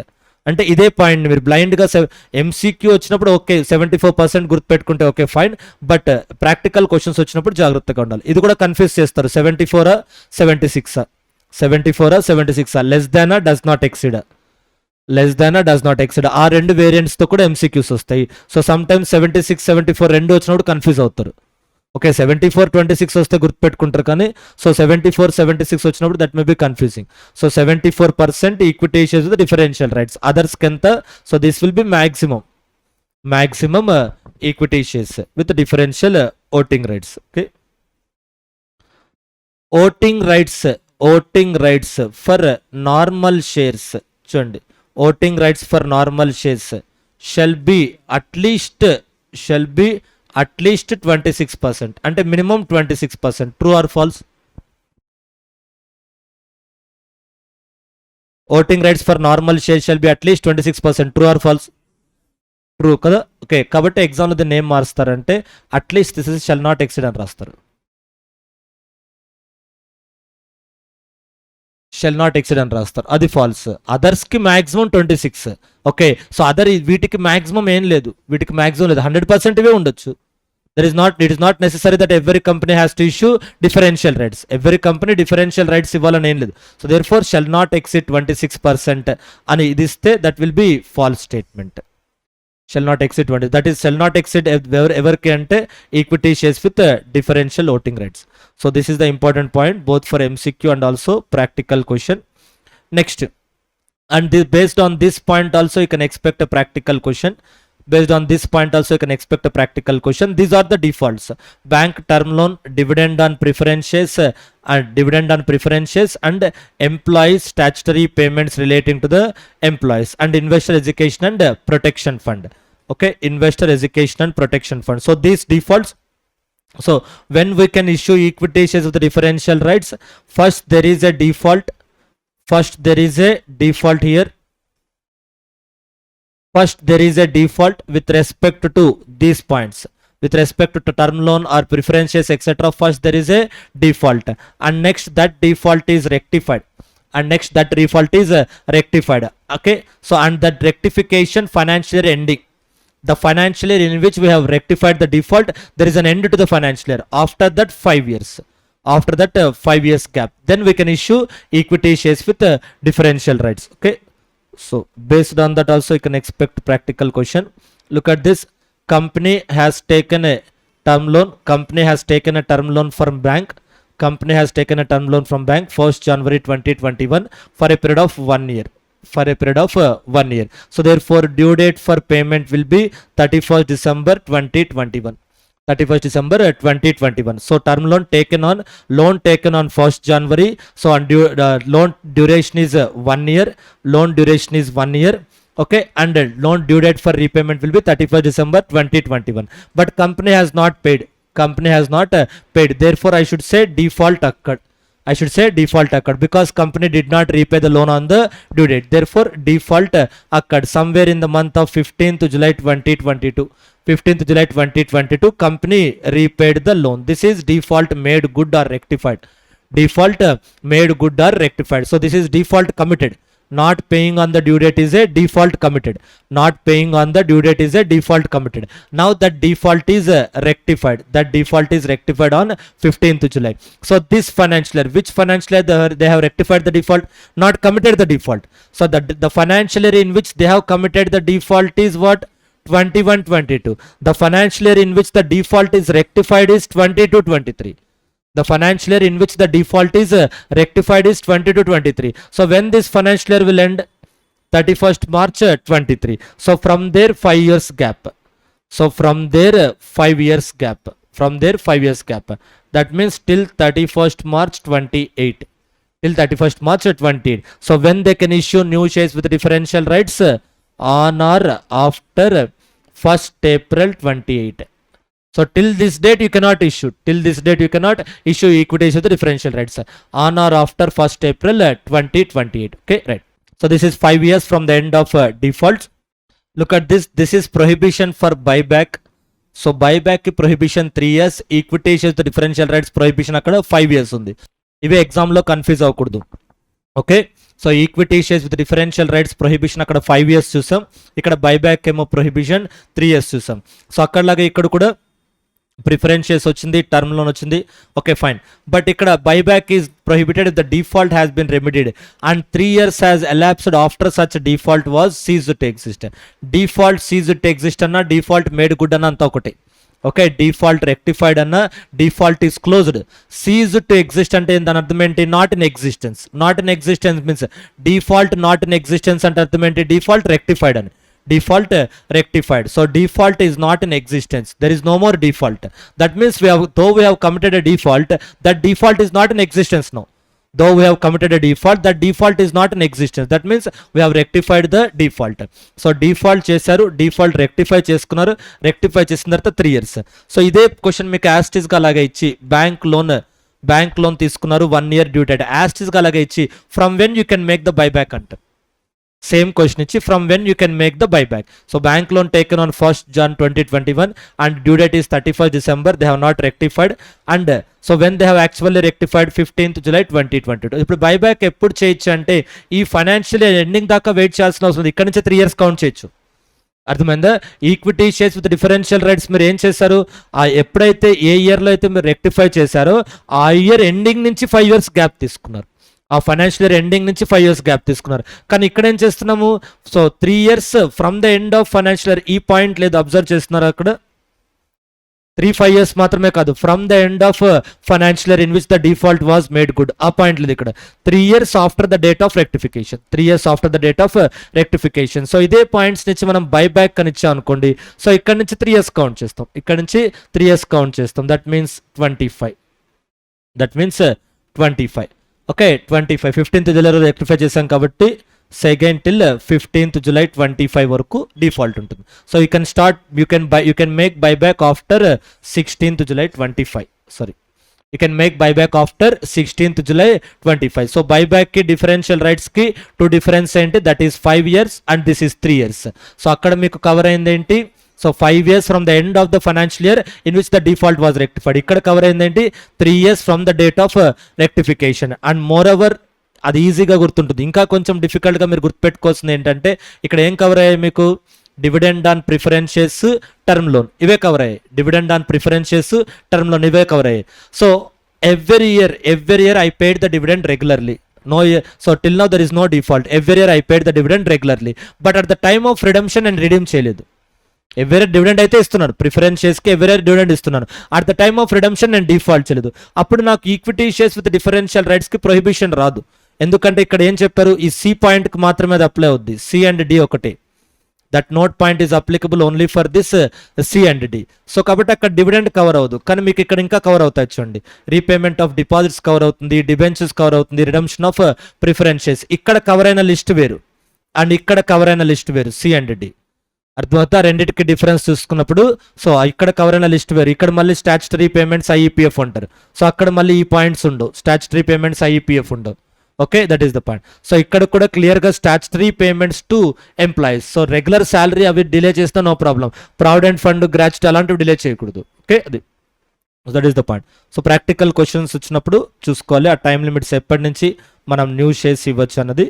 From which date you can start issuing equity shares with differential rights? From which date you can start issuing equity shares with differential rights? Next, this is also important question. So direct ga manam normal shares ఇవ్వాలి. Differential rights ని normal shares గాను, normal rights ని differential గాను convert చేయకూడదు. Okay, so company investors. So company can issue normal equity shares ఒకటి, లేదా company can issue to investors equity shares with different shares, డైరెక్ట్గా company ఇవ్వాలి, అంతేకాని వీటిని ఇందులో కన్వర్ట్ చేయకూడదు. You cannot convert this differential rights into normal rights or normal rights into differential rights. That conversion is not possible. Only issue is permitted.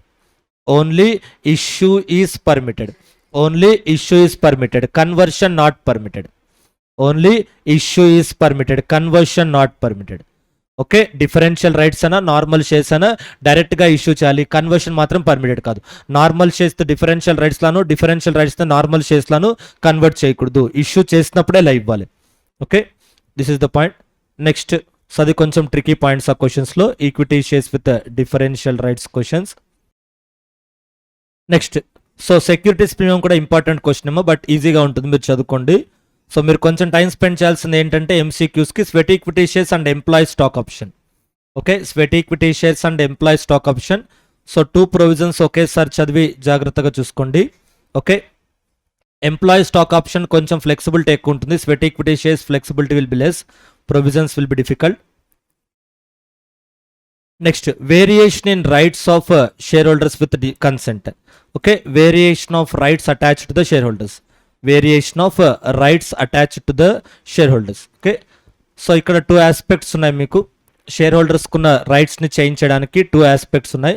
Either you have to pass take the consent of 3/4 members or we have to pass a special resolution. Or we have to pass a special resolution అంటే separate meeting. ఇక్కడ 3 points ఉన్నాయి.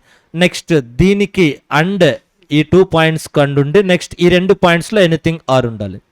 Okay, so within a any 1 point, B or సిలో any 1 point has to be satisfied. Either memorandum and article should be authorised or there is no prohibition in terms and conditions of issue of such shares. So B or C పాయింట్స్లో ఏదో ఒక point satisfy ఉండాలి.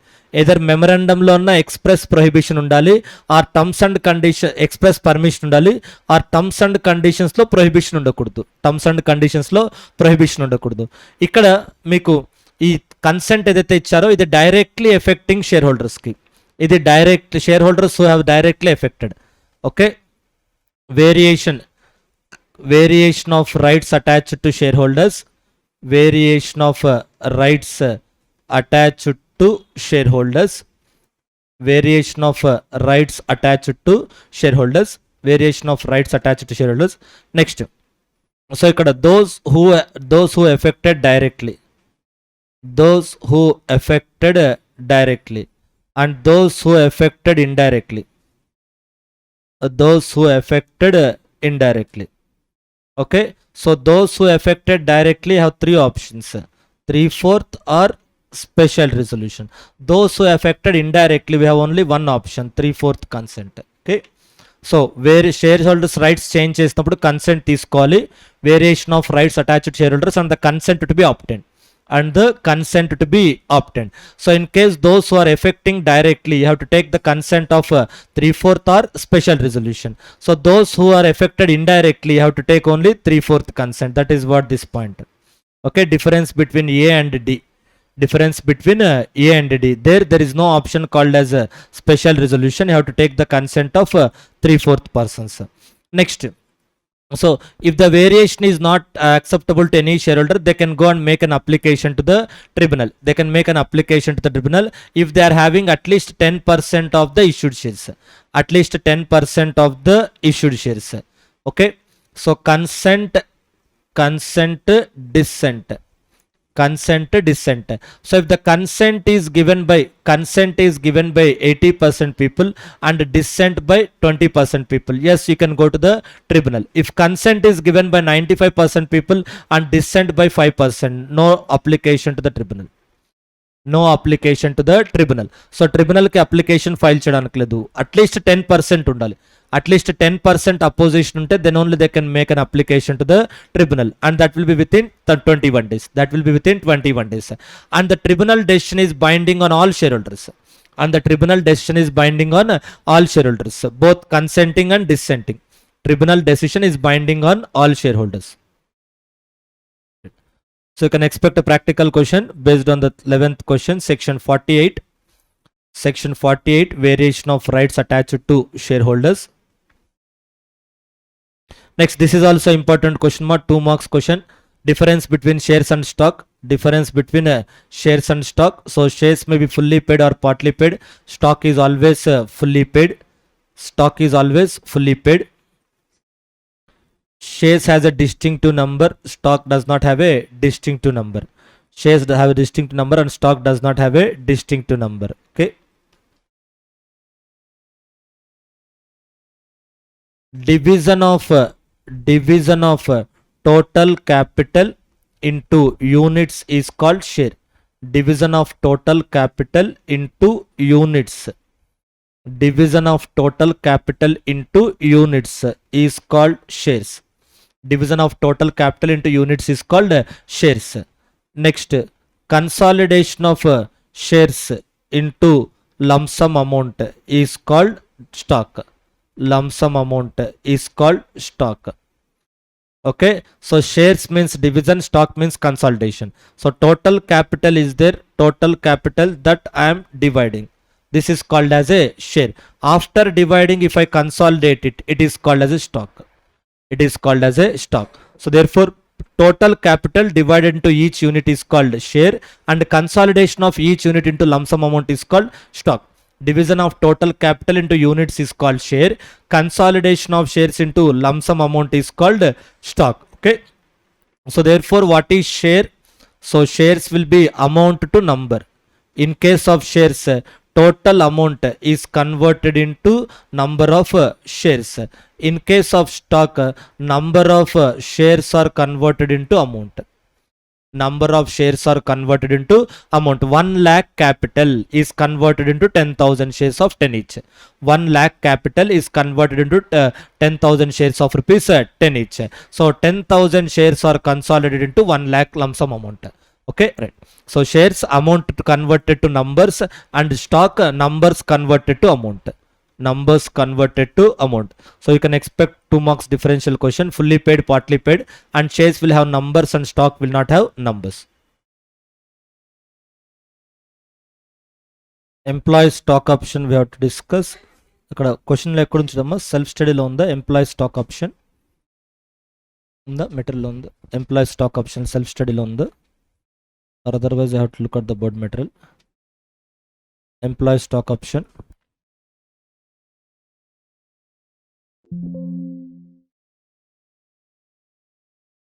Okay, employee stock options ఒకసారి చూసుకోండి, important provisions.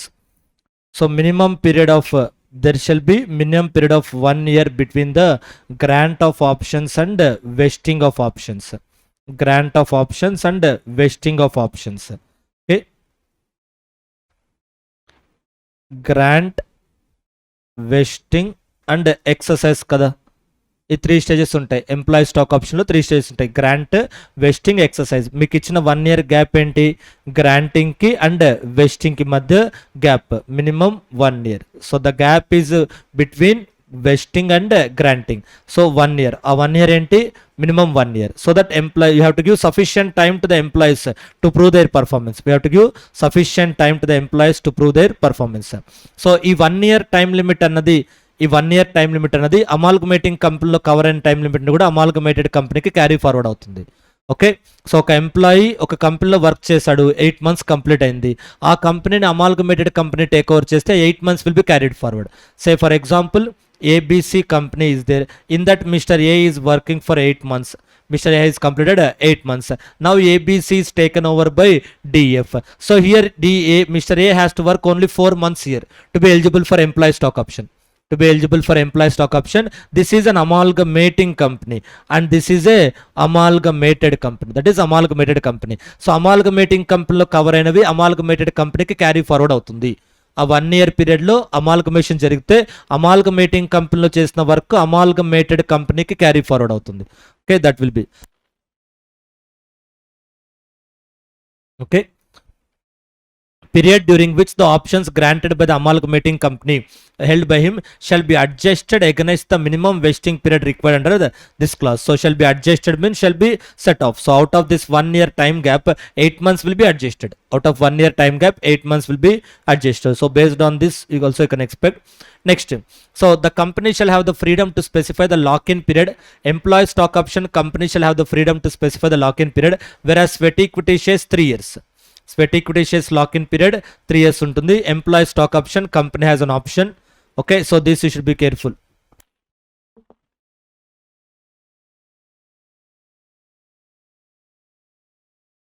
Sweat equity shares lock-in period for a period of 3 years from the date of allotment shall be locked in or non-transferable for a period of 3 years from the date of allotment. So sweat equity shares lock-in period will be 3 years. Employees lock-in period, employee stock option lock-in period, company shall have the freedom. Company shall have the freedom. Okay, right. Right. This is also important aspect. This is also important aspect. So when the employees will get voting rights, when the employees will get voting rights. So here we have seen 3 stages: granting, vesting and exercising. So once it is exercised, once they exercised, what the company will do?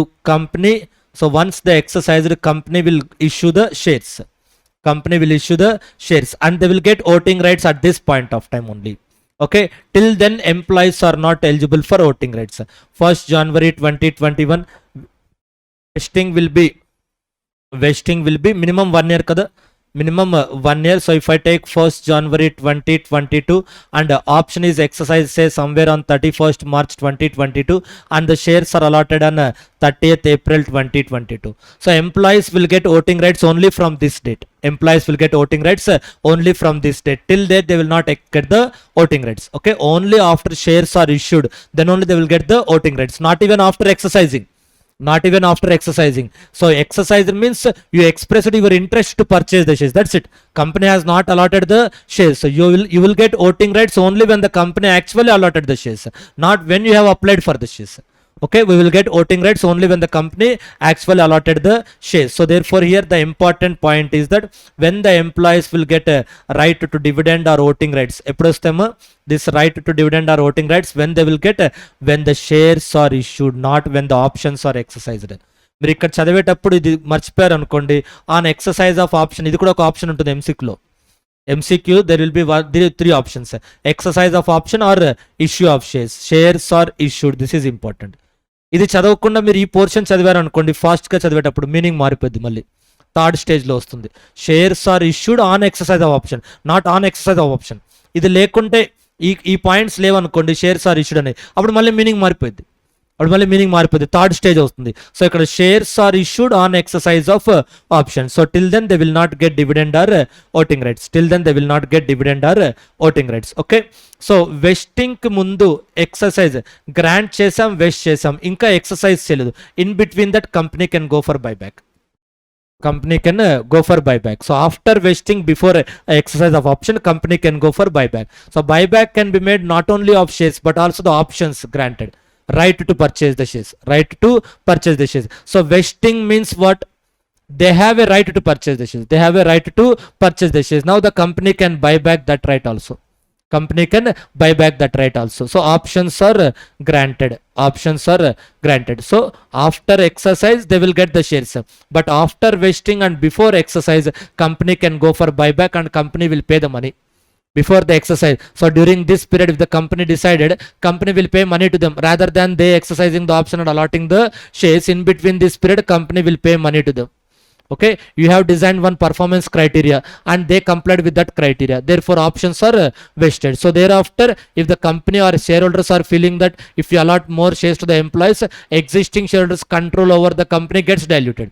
If the shareholders or promoters has that fear, what they can do is that they can go for buyback and pay the money. Okay, after vesting, before exercise, company can go for buyback. Okay, right, that is the point. So till then they will not get the voting rights. So they cannot pledge this also. They cannot pledge or hypothecation. So in the event of death of employee while in employment, all the options granted to him shall such date vest in the legal heirs or nominee. Okay, legal heirs or nominee. So the difference between, if you observe the difference between amalgamation and the death, amalgamation is for the company. Amalgamation is for the company. In case of amalgamation, the employee has to perform the balance conditions in the amalgamated company. There is no exemption for the balance conditions. Already some criteria has been satisfied. So if you have given 1000 crores of turnover or 10 crores of turnover to a sales manager, he has already made 8 crores of turnover. So you have given target of 10 crores turnover to one marketing manager within 1 year. Within 1 year, I have given a target of 10 crores turnover to the marketing manager. So he achieved 6 crores of turnover in the amalgamating company. Okay, it is sufficient if he achieve only 4 crores in the amalgamating, but he has to achieve the 4 crores. There is no exception. There is no exception. He can't deny that, sir, amalgamating company is closed. Why should I perform? There is an amalgamated company. You have to show your performance in the amalgamated company. అంటే company అమాల్గమేట్ అయినప్పుడు employees performance గురించి exemption రాదు. Only thing ఏంటంటే already perform చేసింది carry forward చేస్తారు అంతే. Balance perform చేయాలి. కానీ లీగల్ హెయిర్స్ అలా కాదు. ఎంప్లాయీ చనిపోతే లీగల్ హెయిర్స్ బ్యాలెన్స్ పర్ఫార్మెన్స్ని చేయాల్సిన అవసరం లేదు. Okay, all options granted shall vest. All options granted shall vest. So legal heirs or nominees need not fulfill the performance criteria. Legal heirs or ఈ situation లో మీకు మళ్ళీ 1 year గ్యాప్ ఉండదు. There is no 1 year gap for year. Okay, legal heirs allot చేసినప్పుడు there is no 1 year gap. Next, same ante, like death also, here also permanent incapacity. Permanent incapacity also shall vest, but in case of resignation or termination, expire. Resignation or termination, that will be, options will be expired. Therefore, if you take out these points, what is the death incapacity? Death and incapacity. Next, amalgamation. Next, resignation. Resignation or termination. So in case of death and incapacity, what? Okay, vesting. Okay, all granted shares will vest. All granted shares will vest. In case of amalgamation,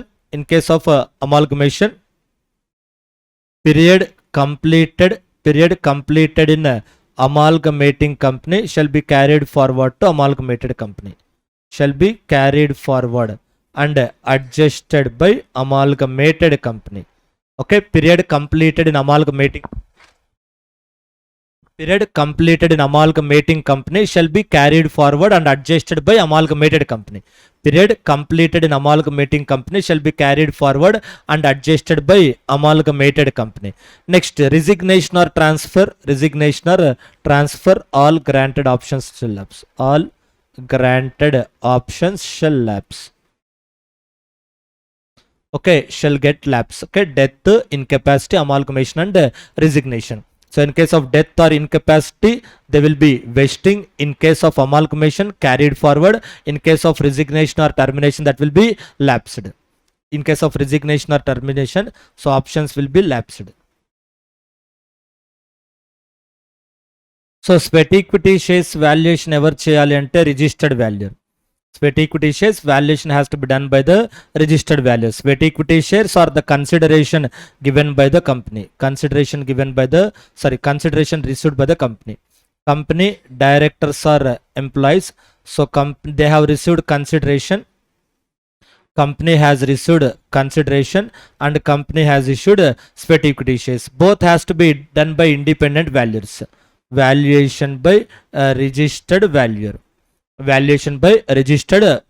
This is the sweat equity shares. In case of employee stock option, whether employee stock option can be given to directors. Employee stock option directors ki vacha. A name lo employees undi kada ani only employees ki kada directors kuda ivachu. Employee stock option kuda directors kuda ivachu, not only to the employees. So directors can also be employees. So for example, company employees ki em icharu, shares icharu. So దానికి వాళ్ళు money pay చేయాలి కదా. Employees, it is not free కదా. That is nothing but exercise price అని మీరు అకౌంట్స్తో చదువుకొని ఉంటారు.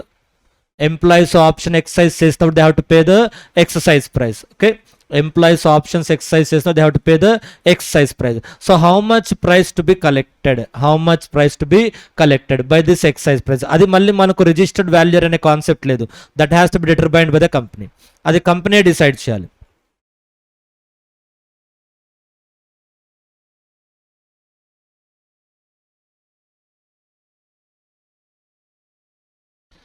The company is granting option to its employees as per employee stock option will have the freedom to determine. Companies will have the freedom to determine the exercise price, not by the registered value, not by the registered value. So companies have the freedom to determine the exercise price in conformity with the applicable accounting policies. Okay, so sweat equity shares value చేసినప్పుడు registered valuer and employee stock option plan in conformity with the applicable accounting policies. Okay, will have the freedom to determine the excise price in conformity with applicable accounting policies. So here no need of this need not be determined by the registered valuer. This need not be determined by the registered value, whereas in case of sweat equity shares that has to be determined by the registered value. So employee stock option, those are the issues you have to remember. And this is also possible. Okay, so in case of rights offer, the letter of offer can be posted not only to registered post or speed post electronic mode, by also electronic mode, courier or other mode having proof of delivery, So in case of rights issue, what you are seeing is on the rights issue. So in case of rights issue, letter of offer can be posted to the shareholders. In case of rights issue, letter of offer can be posted to the shareholders not only through registered post or speed post or email, but also by courier or other mode having proof of delivery. Next, bonus shares. Okay, already tested 2 or 3 times. Less chance of repeating bonus shares. And there is a chance of repeating this reduction of share capital. Reduction of share capital. Reduction of share capital, important aspects, special resolution. So reduction of share capital, important aspects, special resolution, and there is no default with respect to the deposits, and there is no default with respect to the deposits. No default with respect to the deposits. Okay, special resolution, no default with respect to the deposits. And so this aspect also you can expect a practical question. This aspect also you can expect a practical question. Okay, so what is that acceptance? So company filed an application to tribunal. Company filed an application to tribunal asking for reduction of capital.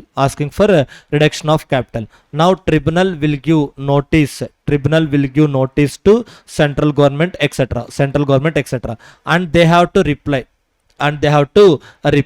So with the tribunal will give 3 months time for them to reply, to raise any objections. If they have any objections, tribunal will give 3 months time. Okay, if they have any objections, tribunal will give 3 months time. If there is no response from the central government, not only central government, this aspect, central government, ROC and SEBI. So company has filed an application to the tribunal asking for reduction of share capital. Tribunal gave intimation to the central government, ROC and SEBI. They have to send their objections if any within 3 months.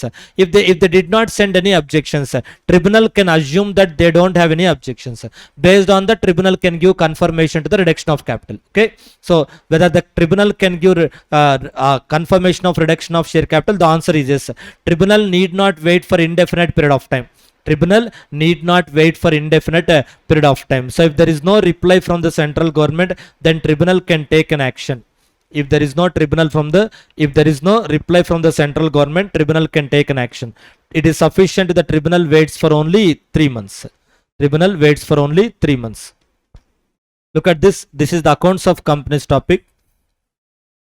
So accounts of companies topic. Reopening of accounts. Accounts. So in case of reopening of accounts also, tribunal will give notice to this authority, central government, SEBI, etc. But here tribunal has to wait. Tribunal shall take into consideration the representations. No 3 months time limit. So here also somebody will file an application to the tribunal. Okay, for reopening the company's accounts, tribunal will give notice to this persons. But here there is no time limit of 3 months. Tribunal has to wait for their reply. Tribunal has to wait for their reply. So in case of reduction of capital, tribunal need not wait indefinitely for reply for the central government. Tribunal can wait only 3 months, and after 3 months tribunal can assume that there is no objection to the government and tribunal can proceed confirming the reduction of share capital.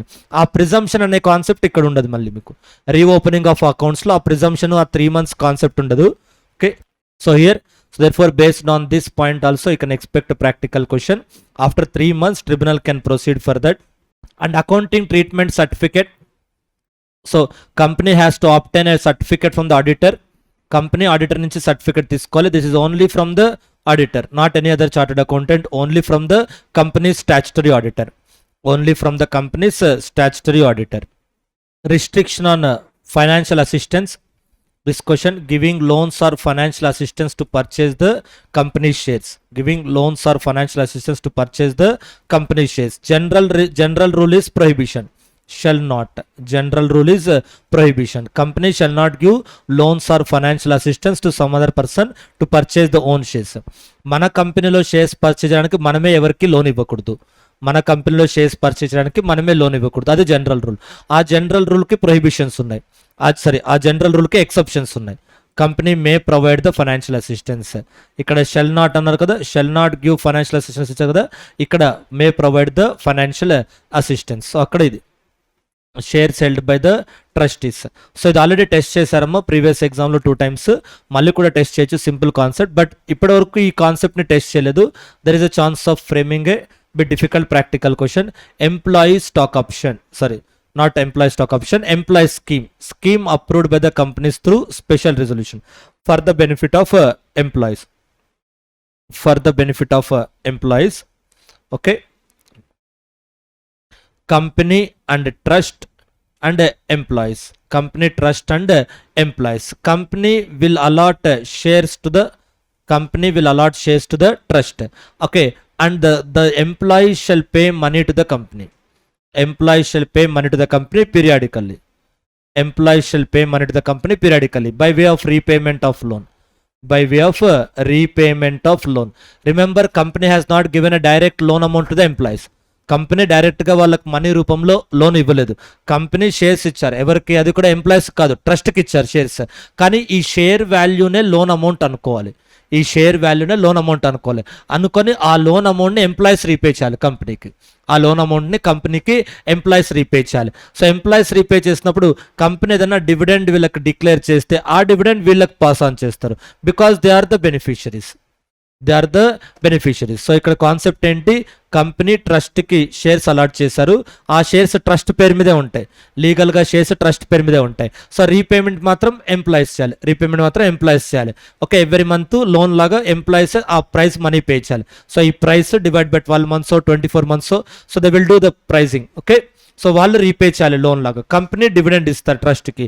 ఆ trust ఆ డివిడెండ్ని ఎంప్లాయీస్కే చేస్తారు. So ఎప్పుడైనా company general meeting conduct అవుతే so ఈ trust వచ్చేసి voting rights వేస్తారు.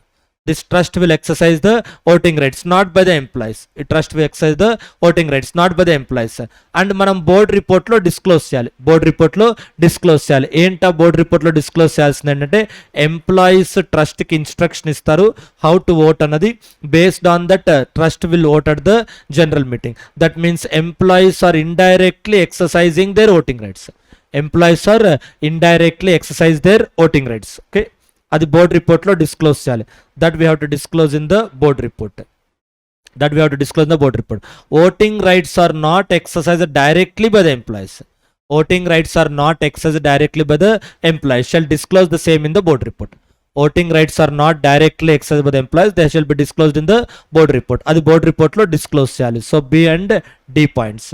Okay, so next ఇది special resolution. ట్రస్ట్కి shares allot చేసినప్పుడు కండిషన్స్. స్పెషల్ రిజల్యూషన్ ఒకటి. మనం అలాట్ చేసింది ఏంటి? ఫుల్లీ పెయిడ్ షేర్స్ ఒకటి. నెక్స్ట్ షేర్స్ ఎవరు పర్చేస్ చేశారు? purchase of shares by trustees, benefit to employees, voting rights are not exercised directly by the employees, disclosure in the board report. Okay, so we have to pass a special resolution and we have to allot a fully paid shares to the trustees. Thereafter benefits will go to the employees, and employees are not voting directly, they are voting through trustees, and that has to be disclosed in the board report. Okay, So special resolution has been passed. Next, fully paid shares are allotted to the trustee, and so benefits of the shares are given to the employees, and employees are exercising their voting rights indirectly through trustee, and this scheme has to be disclosed in the board report. Okay.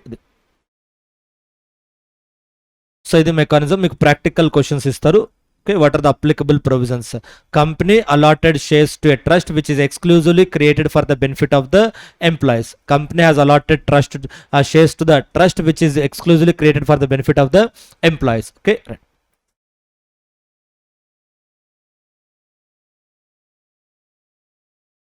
Next, buyback is always important. Buyback. Sources of buyback: free reserves, securities premium, and proceeds of the fresh issue of shares. No buyback of the earlier issue of same kind. So buyback, earlier issue, thereafter buyback. So first I have issued shares, thereafter I have gone for buyback, thereafter I have gone for buyback. So rendu same kind undakudu, not same kind. Not same kind. ఇక్కడ same kind ఉంది, ఇక్కడ no ఉంది. ఆ రెండింటి club చేస్తే not same kind. So మనం issue చేసిన shares, buyback చేసిన షేర్స్ రెండు ఒకటి కాకూడదు. ప్రిఫరెన్స్ షేర్స్ ఇష్యూ చేసి ఈక్విటీ బైబ్యాక్ చేయొచ్చు, లేదా ఈక్విటీ ఇష్యూ చేసి ప్రిఫరెన్స్ బైబ్యాక్ చేయాలి, అంతేకాని రెండు ఒకటే ఉండకూడదు. ఎర్లియర్ ఇష్యూ అంటే ఫస్ట్ షేర్స్ ఇష్యూ చేసాం, తర్వాత బైబ్యాక్ చేసాం. ఓకే. సో కాబట్టి ఫస్ట్ ఈక్విటీ షేర్స్ ఇష్యూ చేసి తర్వాత బైబ్యాక్. చూడండి, సో ఇక్కడ షేర్స్ ఇష్యూడ్ బిఫోర్ బైబ్యాక్ కదా, shares issued before buyback, shares bought back, shares bought back. తర్వాత ఏంటి, shares issued after buyback, shares issued after buyback. So ఇవి రెండు సేమ్ కైండ్ ఉండకూడదు, ఇవి రెండు సేమ్ కైండ్ ఉండకూడదు, not same kind, not same kind. ఇవి రెండు ఏంటి, can be same kind, can be same kind, but 6 months gap, but minimum 6 months gap, but minimum 6 months gap. Okay. So buyback కన్నా ముందు issue చేసిన shares, buyback shares రెండు ఒకటే ఉండకూడదు. కానీ బైబ్యాక్ లో చేసిన షేర్స్, బైబ్యాక్ తర్వాత ఇష్యూ చేసిన షేర్స్ రెండు ఒకటే ఉండొచ్చు, బట్ కాకపోతే గ్యాప్ 6 months ఉండాలి, minimum 6 months gap. Equity shares issue చేసిన తర్వాత ఈక్విటీ షేర్స్ బైబ్యాక్ చేయడానికి ఎంత టైం గ్యాప్ ఉండాలి? ఈక్విటీ షేర్స్ ఇష్యూ చేసిన తర్వాత ఈక్విటీ షేర్స్ బైబ్యాక్ చేయడానికి ఎంత టైం గ్యాప్ ఉండాలి? ఫస్ట్ ఇష్యూ చేసిన తర్వాత buyback. Equity shares issued, equity shares buyback, ఈ రెండు చేయొచ్చా చేయకూడదా? Permitted or not permitted? Why? Equity shares issued, equity shares bought back, equity shares issue చేశాను, ఈక్విటీ షేర్స్ బైబ్యాక్ చేశాను, చేయొచ్చా? ఈక్విటీ షేర్స్ ఇష్యూ చేశాను, ఎందుకు ఇష్యూ చేశాను? మెషినరీ కొనడానికి. ఈ బైబ్యాక్ ఫ్రీ రిజర్వ్స్ యూస్ చేసేసాను, ఆ buyback free reserves and securities premium. Buyback కోసం కాదు ఈక్విటీ షేర్స్ ఇష్యూ చేసింది, అర్థమైందా? బైబ్యాక్ కోసం కాదు ఈక్విటీ షేర్స్ ఇష్యూ చేసింది. ఈక్విటీ పబ్లిక్ ప్రాస్పెక్టస్ ఇష్యూ చేశాను, ఈక్విటీ షేర్స్ ఇష్యూ చేశాను, మనీ కలెక్ట్ చేసుకున్నాను, వచ్చింది మొత్తం బైబ్యాక్, వచ్చింది మొత్తం నేను మెషినరీ కొనేస్తాను. ఓకే. నెక్స్ట్ మళ్ళీ అలాంటి ఈక్విటీ షేర్స్ బైబ్యాక్ చేస్తాను, అంటే ఈ అమౌంట్ వాడలేదు కదా దానికి. సో అంటే అప్పుడు మనం ఏం యూస్ చేసినట్టు? Free reserves securities premium. Okay.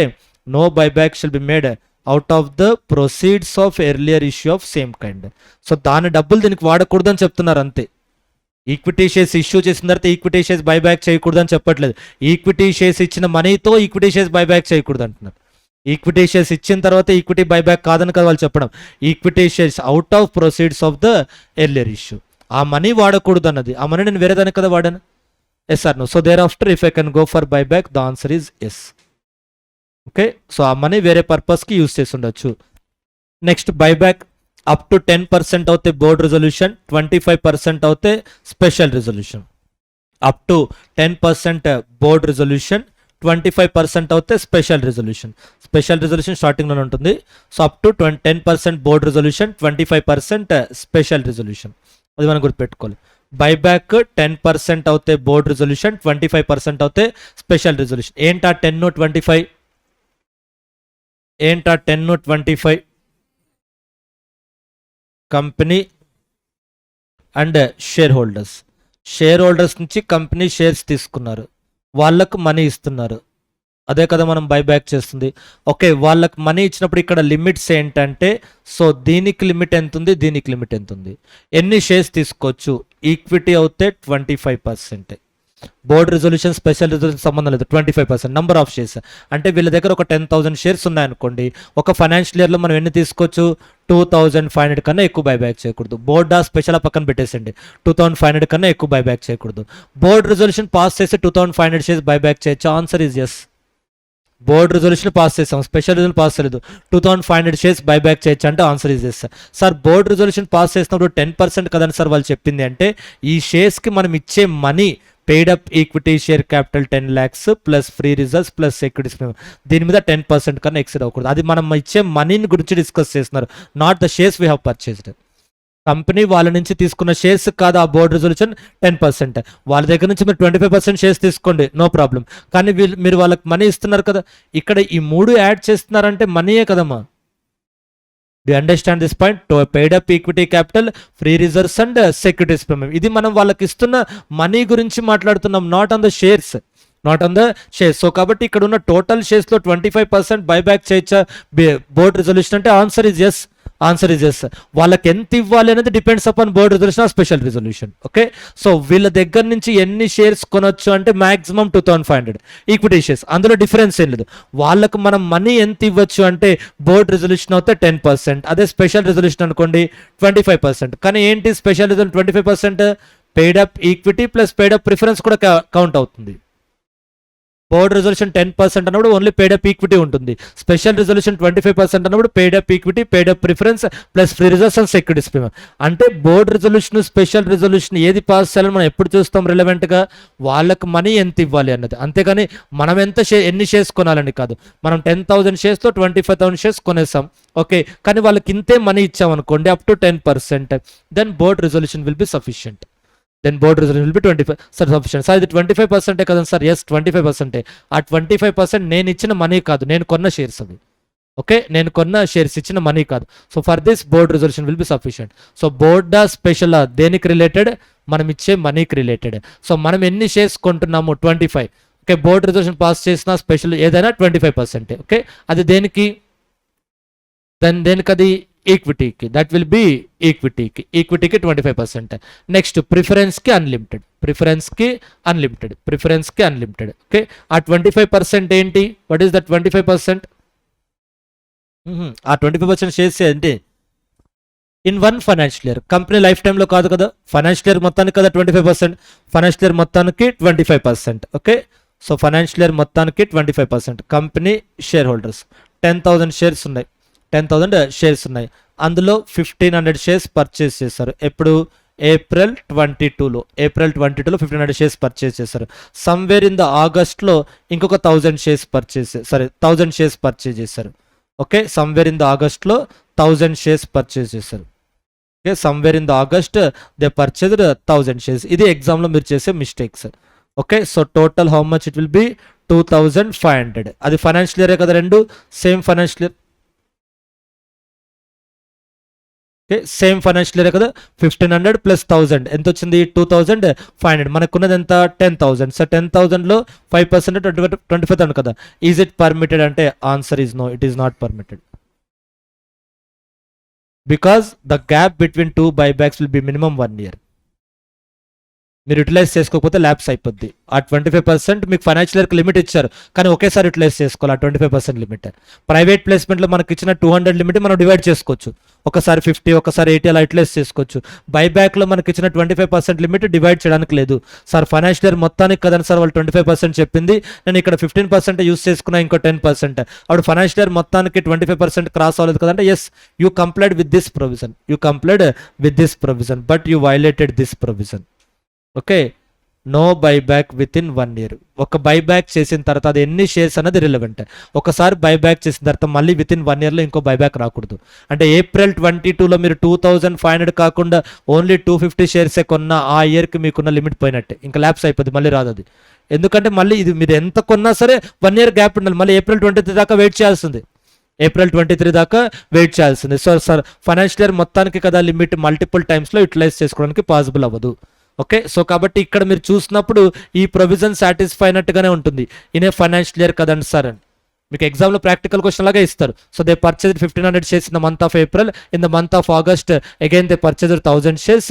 Company secretary is arguing that it is contravention, whereas one of the director is arguing that no, it is compliance only, because 25% is for a financial year, not each time.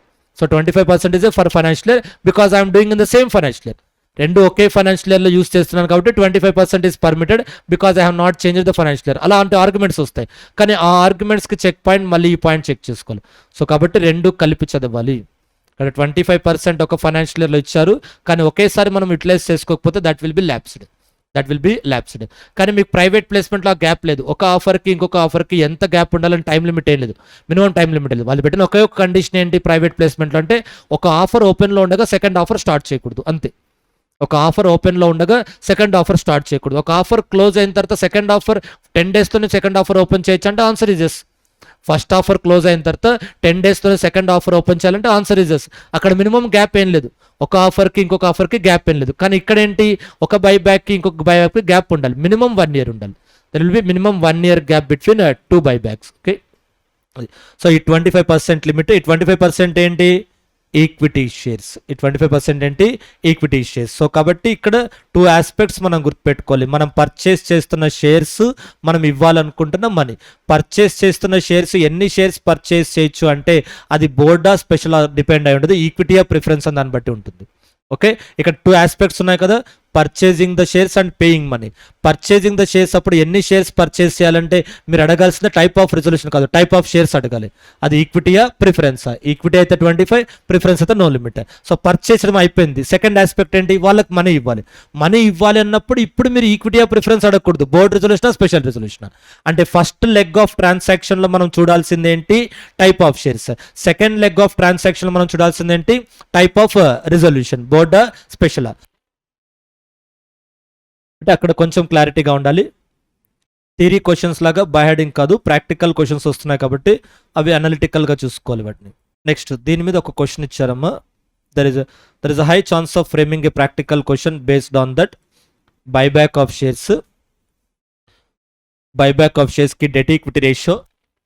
So free reserves, securities premium, free reserves and securities premium. ఇప్పుడు మనం ఏం తీసుకోవాలి, free reserves and securities premium, paid up capital and free reserves including securities premium, paid up share capital, paid up capital, free reserves and securities premium, paid up capital, free reserves and securities premium, paid up equity capital, paid up preference capital plus free reserves and securities premium. Free reserves include credit balance of profit and loss account. Free reserves include credit balance of profit and loss account. తీసుకోవచ్చా తీసుకోకూడదా అది. So కాబట్టి చూసుకోండి, ఇక్కడ free reserves ఇస్తారు. ఎగ్జామ్లో problem ఇచ్చినప్పుడు free reserves ఒక లైన్ ఇస్తారు, జనరల్ రిజర్వ్ ఇంకొక లైన్ ఏమో profit and loss account balance అని ఇస్తారు. రెండు కౌంట్ చేయాలి, free reserves and credit balance in the profit and loss account. ఎగ్జామ్లో క్వశ్చన్ ఇచ్చినప్పుడు బ్యాలెన్స్ షీట్లో 2 లైన్ ఐటమ్ సపరేట్గా ఇస్తారు. General reserve or free reserve ఒక లైన్ ఐటమ్ ఇస్తారు, ఇంకొక line item credit balance in the profit and loss account ఇస్తారు. ఆ రెండు కవర్ చేసుకోవాలి. ఇంక్లూడింగ్ థియరీ చదివినప్పుడు తెలియదు ఈ పాయింట్స్లో ఎంత డెప్త్ ఉంటుందా, దీని మీద న్యూమెరికల్స్ వచ్చినప్పుడు వస్తుంది. Including profit and loss account, credit balance. Okay, so free reserves, securities, paid up equity, preference after buyback, after buyback paid up equity and preference. Aggregate debts, secured and unsecured, aggregate debts, secured debts and unsecured debts, secured debts and unsecured debts. Okay, liabilities, debts అంటే liabilities, secured debts and unsecured debts. So కాబట్టి ఇప్పుడు ఇక్కడ ఎంత ఉండాలి అంటే ఈ paid up equity, preference share capital. Okay, so ఇందులో 2:1 కన్నా ఎక్కువ ఉండకూడదు. దట్ మీన్స్ ఇది 2 తీసుకుంటే ఇది మినిమం 1 ఉండాలి. Okay, this will be minimum. Or ఇది 1 తీసుకుంటే మినిమం హాఫ్ ఉండాలి, సో కాబట్టి సెక్యూర్డ్ డెట్స్, అన్సెక్యూర్డ్ డెట్స్ కన్నా ఈ paid up share capital, free reserves అనేది అందులో అట్లీస్ట్ హాఫ్ ఉండాలి. Okay, whatever the total amount. So ఇక్కడ టోటల్ అమౌంట్ చూసుకోండి sir. Secured liabilities 10 crores sir, unsecured liabilities ఒక 20 crores sir, total 30 crores. So paid up share capital 5 crores, preference share capital 8 crores, free reserves some 12 crores, 5, 8, 13 plus 12, 25. 5, 8, 13 plus 12, 25. So 25 ఒక 3 securities అనుకో, total 28 crores. Paid up share capital 2 crores, paid up share capital 2 crores, preference capital 3 crores, 2 crores, preference share capital 3 crores, and free reserves are 5 crores, 235 plus 5 10, and this will be 1 crore. Total how much? 235, 5 plus 1, 11 crores. This will be buyback is not permitted. Buyback is not permitted. So అంటే buyback చేసిన తర్వాత ఉన్న preference share capital ఇందులో at least 50% ఉండాలి. At least 50% ఉండాలి. At least 50%. So కాబట్టి దాన్ని మనం ఫార్ములాలో వేస్తే ఇక్కడ ఏదైతే మనం డిస్కస్ చేసామో paid up equity capital plus paid up preference share capital plus free reserves and securities premium. This will be greater than or equal to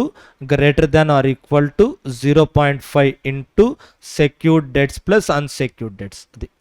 Greater than or equal to ఇది equation satisfy అవ్వాలి మీకు. Okay, so ఇది total చేయండి. Secured debts, unsecured debts, so ఈ రెండు total చేయండి. Short టర్మో long టర్మో సంబంధం లేదు. All liabilities. సో ఇది ఇక్కడ టోటల్ ఏమొస్తుందంటే మీరు అబ్జర్వ్ చేస్తే బ్యాలెన్స్ షీట్ టోటల్ తీసుకొని ఈ టోటల్ ఏదేసారో రిమైనింగ్ బ్యాలెన్స్ ఇది వస్తుంది. బ్యాలెన్స్ షీట్లో లైబిలిటీస్ టోటల్ 100 crores అనుకోండి. బ్యాలెన్స్ షీట్లో లైబిలిటీస్ టోటల్ 100 crores అనుకోండి. ఆ 100 crores ఇక్కడ 30 crores వస్తే ఆబ్వియస్గా 70 crores ఉంటుంది. రిమైనింగ్ ఐటమ్స్ అన్ని కౌంట్ అవుతాయి. All liabilities. డెట్స్ అంటే ఆల్, షార్ట్ టర్మా లాంగ్ టర్మ్ అనేది లేదు. All liabilities, secured unsecured. So liabilities కానివన్నీ క్యాపిటల్ అండ్ రిజర్వ్స్. బ్యాలెన్స్ షీట్లో లైబిలిటీస్ సైడ్ టోటల్ ఒక 100 crores ఉంది అనుకోండి. అందులో ఈ మూడు కలిపితే 30 crores ఉంటుంది, 70 crores ఉంటుంది. This will be 70 crores. 70 crores లో హాఫ్ ఎంత? 35. ఇది 30 ఉందా? 35 ఉందా? లేదు. Equation satisfy. Therefore buyback is not permitted. ఇక్కడ రిమైనింగ్ ఉన్న దాంట్లో ఇది అట్లీస్ట్ హాఫ్ ఉండాలి. రిమైనింగ్ అన్ని 70 crores ఉన్నాయి. అందులో హాఫ్ అవుతే ఏమవుతుంది? సో 35 crores అవుతుంది. కానీ ఇది ఉన్నది ఎంత అంటే 30 crores. This will B 30 crores. Okay, అది. సో ఇవి న్యూమరికల్స్ ఇస్తారు ఎగ్జామ్లో, మీరు జాగ్రత్తగా చూసుకోవాల్సింది. Secured and unsecured, short term అయినా లాంగ్ టర్మ్ అయినా, secured and unsecured. So paid up capital, free reserves including securities premium. Okay, not more than twice the paid up capital. మీరు అలా చదివితే కన్ఫ్యూజ్ అవుతారు. దీన్ని చూసుకోవాలి మనం ఈక్వేషన్స్ అప్లై చేసినప్పుడు. This will be at least half of the liabilities. Paid up share capital will be at least half of the liabilities. మీకు అక్కడ ట్వైస్ అనే ఆప్షన్ రావాలి అంటే అప్పుడు ఏం చేయాలి? Paid up share capital, free reserves plus securities premium into 2 వేస్తారు. అప్పుడు సెక్యూర్డ్ డెట్స్, అన్సెక్యూర్డ్ డెట్స్ వేసారు అనుకోండి. సో ఈ 2 అమౌంట్స్ ఇక్కడ ఇంటూ 2 వేసాం. ఫర్ ఎగ్జాంపుల్ 30 వేసాం. ఇంటూ 2 వేస్తే ఎంత వస్తుంది? 60 వస్తుంది. ఇక్కడ విల్ బి 60 వస్తుంది. ఇప్పుడు సెక్యూర్డ్ డెట్స్ ఎంత ఉండాలి అంటే దీనికి అట్లీస్ట్ ఈక్వల్ టు అయినా ఉండాలి, ఆర్ లెస్ దాన్ అయినా ఉండాలి. Okay, that is the point. So ఆ రెండిట్లో అప్లై చేసుకోవచ్చు మీరు. ఇంటూ 0.5 అప్లై చేయొచ్చు, or you can apply at least 2. ఇక్కడ 0.5 అప్లై చేస్తే ఇక్కడ 2 అప్లై చేయొచ్చు. చూడండి, రెండింటికి ఒకటే equation. But if you apply on this, దీని మీద అప్లై చేస్తే మీరు 0.5 అప్లై చేయాలి, దీని మీద అప్లై చేస్తే 2 అప్లై చేయాలి. ఓకే, సో ఇప్పుడు కూడా అదే ఈక్వేషన్ వస్తుంది, greater than or equal to. Okay, so but కాకపోతే ఇక్కడ 30 ఇంటూ 2 60 వచ్చింది. ఇది 55 వచ్చింది అనుకోండి. 60 ఎక్కువ కదా? ఎస్ సార్, 30 వచ్చింది అనుకోండి. ఇక్కడ 30 వచ్చింది, మనం దాన్ని మల్టిప్లై చేస్తాం. 13 మల్టిప్లై చేస్తే 60 వచ్చింది. సో ఇక్కడ ఈ రెండు కలిపితే 55 వచ్చింది అనుకోండి. సో 55లో ఇది వరకు మనం అప్లై చేస్తే హాఫ్ ఎంత వస్తుంది? 27.5. So this is more than 27.5. That is more than 27.5. Therefore permitted. Equation అలాగే ఉంచుకోండి. సో దీనికి అప్లై చేస్తే 0.5 అప్లై చేస్తాం, ఇక్కడ అప్లై చేస్తే ఇంటూ 2 అప్లై చేస్తాం. సో అక్కడ వాళ్ళు ఇచ్చిన నాట్ మోర్ దాన్ ట్వైస్ అంటే అది twice the paid up share capital and free reserves. Next, this is the time gap. Every buyback shall be completed within 12 months from the date of the resolution. Resolution నుంచి 12 months లోపు buyback complete చేయాలి. Within 12 months we have to complete the buyback. So therefore what? First buyback started, తర్వాత first buyback completed, first buyback started. Next, second buyback started. ఈ రెండింటికి మధ్య ఉండాల time gap ఏంటంటే ఇక్కడ maximum 12 months. First buyback started నుంచి first buyback కంప్లీటెడ్కి First buyback started and first buyback completed. The time gap will be what? Maximum 12 months. Maximum 12 months. First buyback completed, second buyback started. Minimum 1 year. That is maximum and this is 1 year. So ఒకసారి buyback start చేసిన తర్వాత buyback complete చేయడానికి మనకు maximum 12 months. But once buyback complete చేసిన తర్వాత మళ్ళీ ఇంకొక buyback start చేయడానికి minimum 1 year. Minimum 1 year. Maximum 12 months and minimum 1 year. So ఈ 12 months time limit adi and this 1 year time limit is that one. So this point already I have discussed, that 3 years time limit. Right. So transfer and transmission లో ఈ question లో partly paid shares transfer చేసినప్పుడు ఒక tricky practical question frame చేయొచ్చు. ఏంటా tricky practical question అంటే this one. Okay, transfer no has given no objection to the transferee transfer within 2 weeks from the date of receipt of the notice. Okay, so from the date of the receipt of the notice, partly paid shares are transferred. So partly paid shares are transferred. Okay, transfer of partly paid shares, transfer of partly paid shares, submission of documents, transfer of partly paid shares, submission of documents. Ever submit chesaru? Transferor to the company, submission of documents by transferor to the company. Notice by company to transferee, transfer of partly paid shares, submission of documents by transferor to the company, notice by company to the transferee, next notice by company to the transferee. So tarvata no objection from by transferee to the company, no objection by transferee to the company,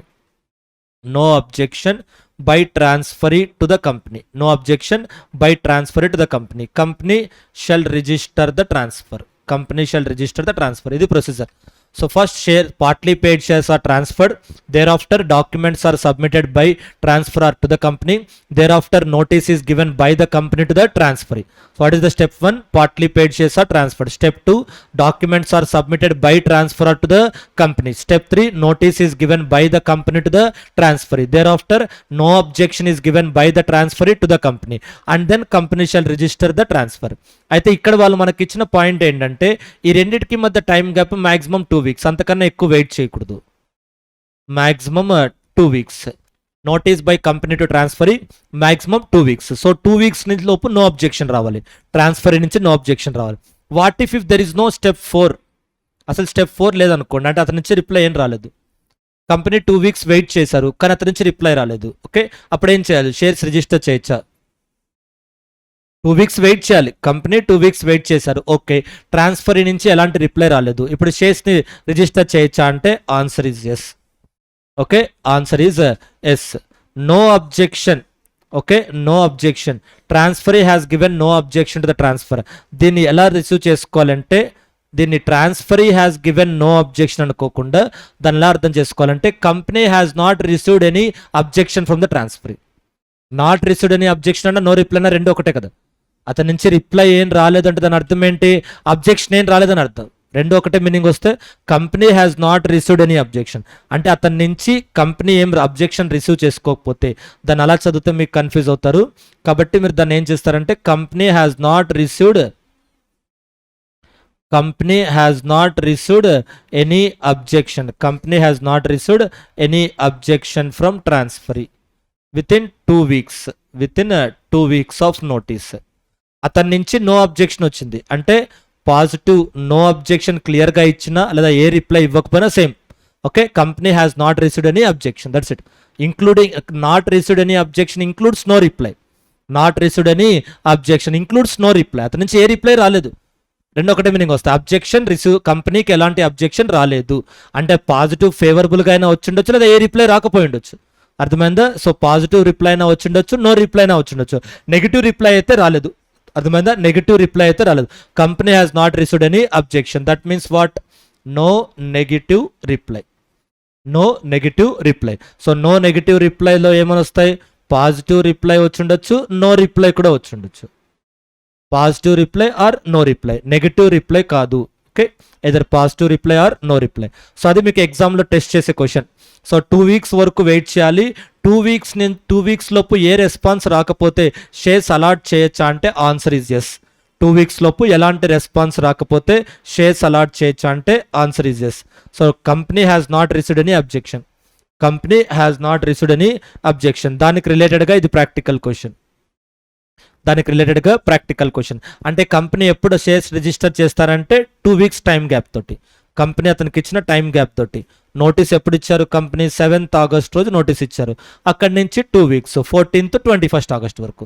company 21st August వరకు wait చేస్తారు ఏదైనా objection వస్తుందేమని. Objection రాలేదనుకోండి 22nd shares shares register చేయొచ్చు. Okay, company will wait till 21st August. Company will wait till 21st August for any objection. If either transferee gives positive reply, no sir I don't have any objection, or if there is no reply from the transferee, in both the cases company can proceed to register the transfer of shares. Company can proceed to register the transfer of shares. So ఇది మీకు ఒక 2 marks or 3 marks small question. That will be for 2 or 3 marks small question. Transfer of share, partly paid shares. Next important ఏంటంటే transmission of shares. Transmission of shares to legal heirs, that is very very important. So high chance of expecting the practical question. Transmission of shares, this question, there is a great high chance of expecting this question. అది board మెటీరియల్లో ఇచ్చిన example అది. So అది చాలా జాగ్రత్తగా చూసుకోండి, ఆ question రావచ్చు. ఈ చాప్టర్లో ఉన్నదే 3-4 క్వశ్చన్స్, అందులో ఒక టాపిక్ని 2 times ఆల్రెడీ టెస్ట్ చేసేసారు. మళ్ళీ దాన్నే 3rd time టెస్ట్ చేయకుండా కొత్త టాపిక్స్ టెస్ట్ చేయొచ్చు అని అనుకుంటున్నాను నేను. So based on that this point. So okay, so ఇక్కడ షేర్స్ ఏంటంటే కంపెనీ షేర్స్ అలాట్ చేశారు. డిసీజ్డ్ పర్సన్ ఎవరైతే చనిపోయారో వాళ్ళని మనం డిసీజ్డ్ పర్సన్ అంటాం కదా. సో డిసీజ్డ్ పర్సన్ నుంచి థర్డ్ పార్టీకి డైరెక్ట్గా షేర్స్ వెళ్ళొచ్చు. ఎవరు ట్రాన్స్ఫర్ చేస్తారంటే లీగల్ హెయిర్స్. డిసీజ్డ్ పర్సన్ నుంచి థర్డ్ పార్టీకి డైరెక్ట్గా షేర్స్ వెళ్ళొచ్చు. ఇలా జరిగితే దాన్ని ఏమంటాం? ట్రాన్స్మిషన్ అంటాం. సో ట్రాన్స్మిషన్ అంటున్నాం కాబట్టి SH4 నాట్ రిక్వర్డ్. SH4 అన్న ఇన్స్ట్రుమెంట్ ఆఫ్ ట్రాన్స్ఫర్ అన్న ఒకటే, not required. Okay, diseased person నుంచి థర్డ్ పార్టీకి డైరెక్ట్గా షేర్స్ వెళ్తే దాన్ని ఏమంటాం అంటే ట్రాన్స్మిషన్ అంటాం. సో ఇప్పుడు దీనికి ఈ పాయింట్ని బేస్ చేసుకొని మీకు డిఫరెంట్ క్వశ్చన్స్ వస్తాయి. ఫస్ట్ క్వశ్చన్ ఏంటంటే ఇన్స్ట్రుమెంట్ ఆఫ్ ట్రాన్స్ఫర్ సబ్మిట్ చేయాల్సిన అవసరం లేదు, because it is not a transfer. Instrument of transfer submit చేయాల్సిన అవసరం లేదు. నెక్స్ట్ ఇంపార్టెంట్ క్వశ్చన్ ఏంటంటే మిస్టర్ బి అనుకోండి, మిస్టర్ బి చనిపోయాడు, వాళ్ళ legal heir C, third party వచ్చేసి డి. సో ఇప్పుడు కంపెనీ రిజిస్టర్ ఆఫ్ మెంబర్స్లో బి నేమే ఉంటుంది. బి నేమే ఉంటుంది, సి నేమ్ ఉండదు. ఇప్పటివరకు బి కదా ఉంది, బి నేమ్ చనిపోయాడు. కాబట్టి ఇప్పుడు వీళ్ళకి ఇచ్చే ట్రాన్స్మిషన్ ఫామ్ మీద సి సైన్ చేస్తే సరిపోతుందా అంటే ఆన్సర్ ఈజ్ ఎస్.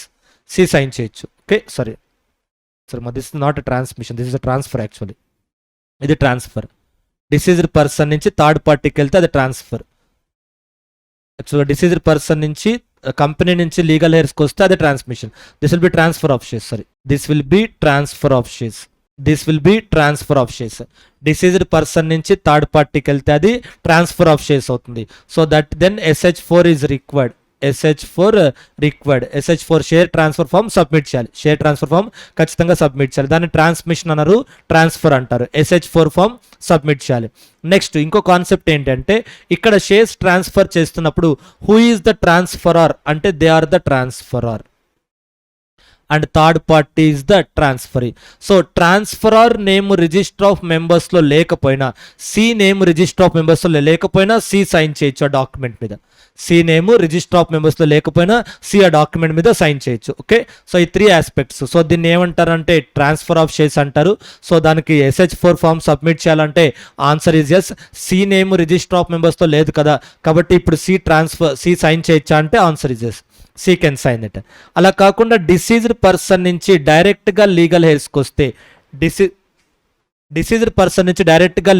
వస్తే that will be transmission of shares. ఇప్పుడు SH4 or instrument of transfer not required. SH4 or instrument of transfer not required. ఇక్కడ మీరు జాగ్రత్తగా ఉండాల్సింది ఈ 2 పాయింట్స్. మీకు ప్రాక్టికల్ క్వశ్చన్లో స్ట్రెస్ చేసే ఆస్పెక్ట్స్ ఇవి.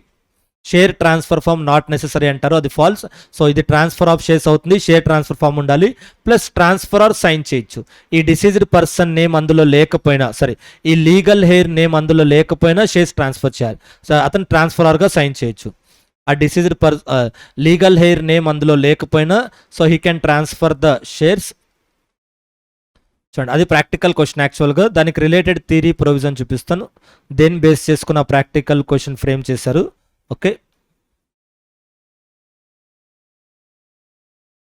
Transfer is valid, transfer is valid even if the legal representative is not a holder, is valid. Okay, so legal representative పేరు మీద షేర్స్ రాలేదు, లీగల్ రిప్రజెంటేటివ్ పేరు మీద షేర్స్ లేవు, ఇంకా షేర్స్ బి నేమ్ మీదే ఉన్నాయి, సి నేమ్ మీద షేర్స్ లేవు, but still C can transfer the shares. So ఈ ఆప్షన్ బేస్ చేసుకొని దట్ ప్రాక్టికల్ క్వశ్చన్స్ డివైకి ఏమో ఇప్పుడు మనం చదివింది self practice. Practical question, practical question self practice మనం చూస్తుంది. ప్రాక్టికల్ క్వశ్చన్ సెల్ఫ్ ప్రాక్టీస్లో ఫస్ట్ క్వశ్చన్. సో ఇది బేసిక్గా మీరు ఆన్సర్ మీ ఓన్ వర్డ్స్లో రాసిన, మీరు ఆన్సర్ ఓన్ వర్డ్స్లో రాసిన, మీరు ఇది మెయిన్ పాయింట్.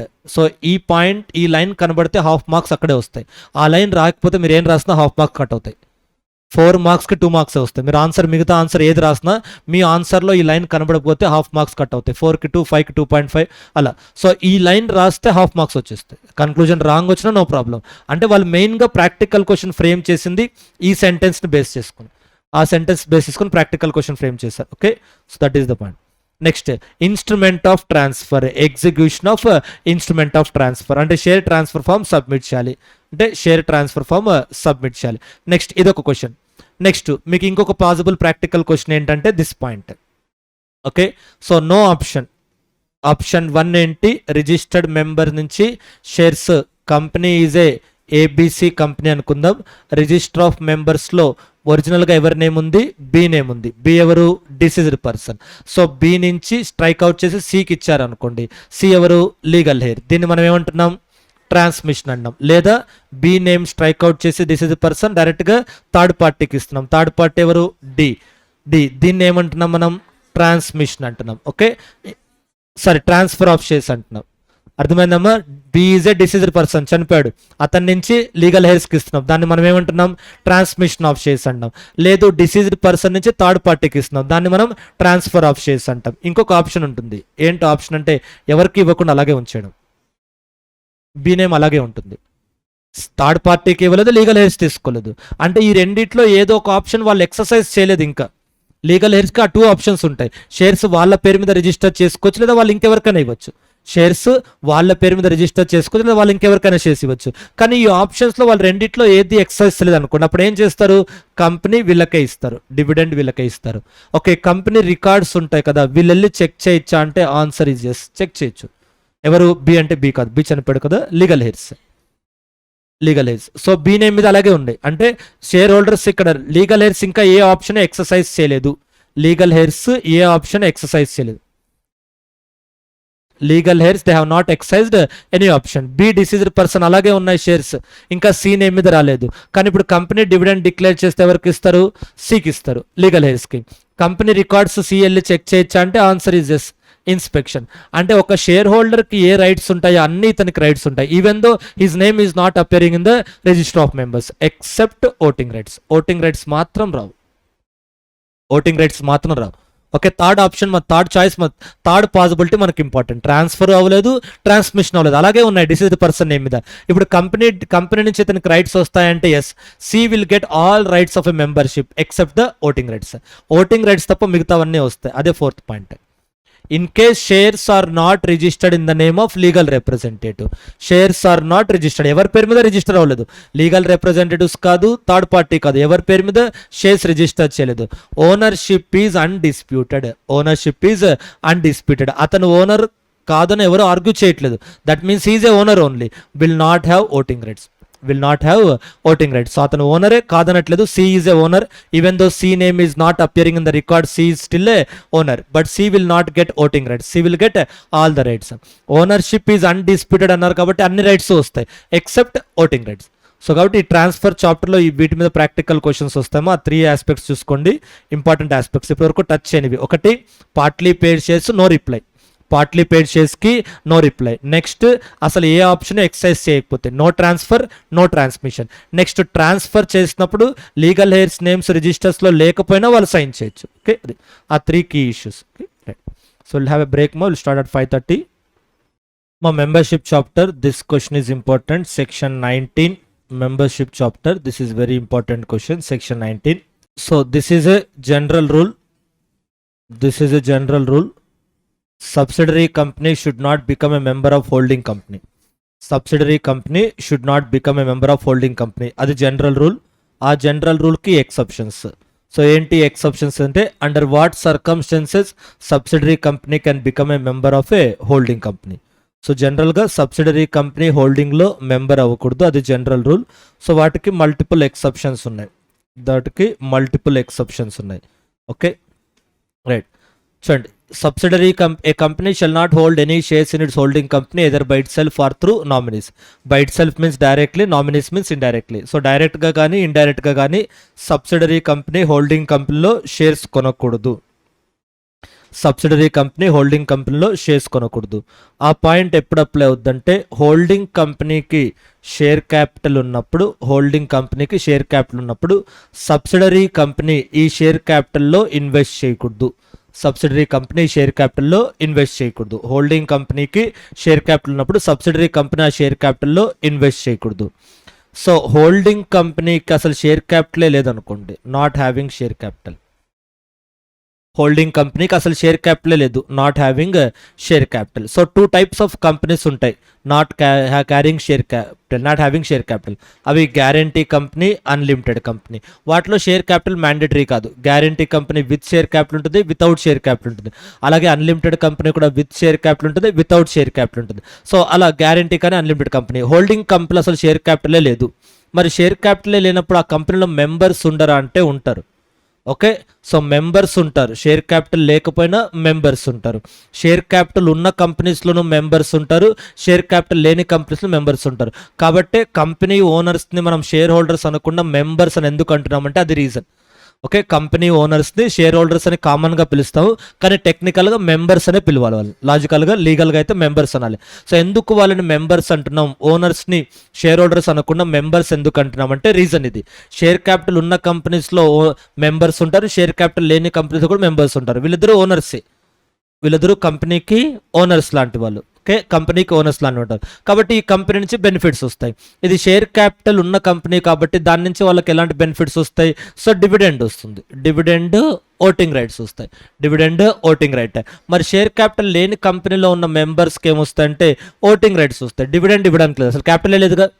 షేర్ క్యాపిటల్ ఉంటే కదా వాటి మీద డివిడెండ్ ఇస్తాం. సో ఇక్కడ ఈ కంపెనీకి అసలు షేర్ క్యాపిటల్ లేదు, ఓటింగ్ రైట్స్ ఇస్తారు. వాళ్ళు డెసిషన్స్ ఉన్నప్పుడు మీటింగ్లో వీళ్ళు అటెండ్ అవుతారు, డెసిషన్స్ ఇస్తారు. నెక్స్ట్ అదర్ బెనిఫిట్స్ కూడా ఇస్తారు. ఏంటి అదర్ బెనిఫిట్స్ అంటే, సే ఫర్ ఎగ్జాంపుల్ ఈ హోల్డింగ్ కంపెనీ అనేది ఒక స్పోర్ట్స్ క్లబ్ అనుకోండి. ఓకే, ఒక స్పోర్ట్స్ స్టేడియం ఆర్ క్లబ్ అనుకోండి. దీన్ని ఒక కంపెనీలా క్రియేట్ చేసాం, ఏబీసీ లిమిటెడ్ ఒక కంపెనీ. ఓకే, ఈ కంపెనీ క్రియేట్ చేసి ఏం చేసామంటే ఒక స్పోర్ట్స్ అసోసియేషన్ స్టార్ట్ చేసాం, సెక్షన్ 8 కంపెనీ లాగా. ఓకే, ఒక స్టేడియం ఉంది. సో ఎవరైతే ఈ కంపెనీలో మెంబర్స్ ఉన్నారో, వాళ్ళకు మాత్రమే ఈ స్టేడియంలో ప్లే చేసే రైట్ ఉంటుంది. ఓకే, మనం ఒక స్టేడియం కన్స్ట్రక్ట్ చేసాం స్పోర్ట్స్ కోసం. ఆ స్టేడియంని ఎవరు రన్ చేస్తున్నారంటే ఒక సెక్షన్ 8 కంపెనీ రన్ చేస్తున్నారు. అందులో క్యాపిటల్ ఏముండదు, డొనేషన్స్ తీసుకొని ఆ స్టేడియం కలెక్ట్ చేసాం. అది చార్ట్ ప్రాఫిట్ మోటివ్ కాదు, మళ్ళీ బయట వాళ్ళకి రెంట్ ఇవ్వడం అలా ఏముండదు. జస్ట్ ఆ స్పోర్ట్ని ఎంకరేజ్ చేయడానికి, క్రికెట్ ఫుట్బాల్ ఏదో ఒకటే, అది ఎంకరేజ్ చేయడానికి, ప్రాక్టీస్ చేయడం కోసం స్టేడియం ఇచ్చేసాం అనమాట. ఇంట్రెస్ట్ ఉన్న వాళ్ళు, ఆ గేమ్ నేర్చుకోవాలి అన్న ఇంట్రెస్ట్ ఉన్న వాళ్ళు ఫ్రీగా నేర్చుకోవడానికి మనం స్టేడియం ఇచ్చేస్తాం. ఓకే, అందులో షేర్ క్యాపిటల్ ఉండదు, ప్రాఫిట్ ఏముండదు. కాబట్టి ఇప్పుడు ఇలాంటి కంపెనీస్లో మెంబర్ అవుతే మీకు బెనిఫిట్ ఏంటి అంటే ఈ స్టేడియంని మీరు యూస్ చేసుకోవచ్చు. అలా షేర్ క్యాపిటల్ లేని కంపెనీస్లో అదర్ మెంబర్షిప్ బెనిఫిట్స్ ఉంటాయి. So for example stock exchange తీసుకున్నారనుకోండి. సో స్టాక్ ఎక్స్చేంజ్ అంటే ఏంటి? ఒక వర్చువల్ ప్లాట్ఫామ్. అక్కడికి బయర్స్ సెల్లర్స్ వస్తారు. కానీ అక్కడ ట్రేడ్ చేసేటప్పుడు ఆ బ్రోకర్స్ ఉంటారు, షేర్ బ్రోకర్స్ అని. వాళ్ళు స్టాక్ ఎక్స్చేంజ్లో మెంబర్స్. ఈ స్టాక్ ఎక్స్చేంజ్కి షేర్ క్యాపిటల్ లేదనుకోండి, వితౌట్ షేర్ క్యాపిటల్. స్టాక్ ఎక్స్చేంజ్కి షేర్ క్యాపిటల్ లేదు, వితౌట్ షేర్ క్యాపిటల్. మళ్ళీ ఇలాంటి కంపెనీలో మెంబర్స్ ఉంటే వాళ్ళకి ఏంటి అడ్వాంటేజ్ ఏంటంటే వాళ్ళకు లైసెన్స్ అనమాట. Becoming a member of a stock exchange not having share capital, you will have a licence to do the stock broking business. Stock broking business చేయడానికి లైసెన్స్ ఆ స్టాక్ ఎక్స్చేంజ్ అనే కంపెనీలో, బాంబే స్టాక్ ఎక్స్చేంజ్ అనే కంపెనీలో మీరు member అవుతే మీకు advantage ఏంటి అంటే, so you can act as a share broker. మీరు షేర్ బ్రోకింగ్ బిజినెస్ చేయడానికి లైసెన్స్ ఆ కంపెనీలో మెంబర్ అవుతే మీకు వచ్చే అడ్వాంటేజ్ ఏంటంటే you can do the share broking business. ఆ బిజినెస్ చేయడానికి మనకు లైసెన్స్. అలా షేర్ క్యాపిటల్ లేని కంపెనీస్లో మెంబర్ అవడం వల్ల చాలా బెనిఫిట్స్ ఉంటాయి. ఓకే, ఆ స్టేడియంని మనం యూస్ చేసుకోవడం, లేదా ఈ స్టాక్ ఎక్స్చేంజ్లో మనం బిజినెస్ చేయడం, షేర్ బ్రోకింగ్ బిజినెస్ చేయడం, అలా షేర్ క్యాపిటల్ లేని కంపెనీస్లో కూడా మెంబర్స్కి బెనిఫిట్స్ వస్తాయి. ఇప్పుడు సబ్సిడరీ కంపెనీ ఈ క్యాపిటల్లో ఇన్వెస్ట్ చేయకూడదు అన్నారు. మరి సబ్సిడరీ కంపెనీకి ఇందులో బెనిఫిట్స్ ఉండొచ్చా అంటే అవి కూడా ఉండకూడదు. ఇక్కడ ఏదైతే మీరు షేర్స్ అన్నారో దానికి ఎలాబొరేటెడ్ పాయింట్ అంటే ఈ థర్డ్ పాయింట్, రెండు కలిపి చదవాలి. ఆ పాయింట్ చదివినప్పుడు మీకు ఓన్లీ సబ్సిడరీ కంపెనీ హోల్డింగ్లో షేర్స్ కొనకూడదని మాత్రమే అర్థమవుద్ది.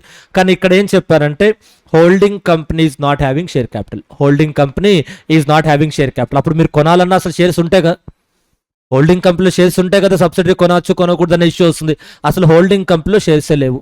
Holding company is not having share capital. The reference to the shares, ఏదైతే ఇక్కడ షేర్స్ అని చదువుతున్నారో దాని ప్లేస్లో మీరు ఏం రాయాలి, ఇంట్రెస్ట్ ఆఫ్ ఇట్స్ మెంబర్స్, అంటే other membership rights or benefits.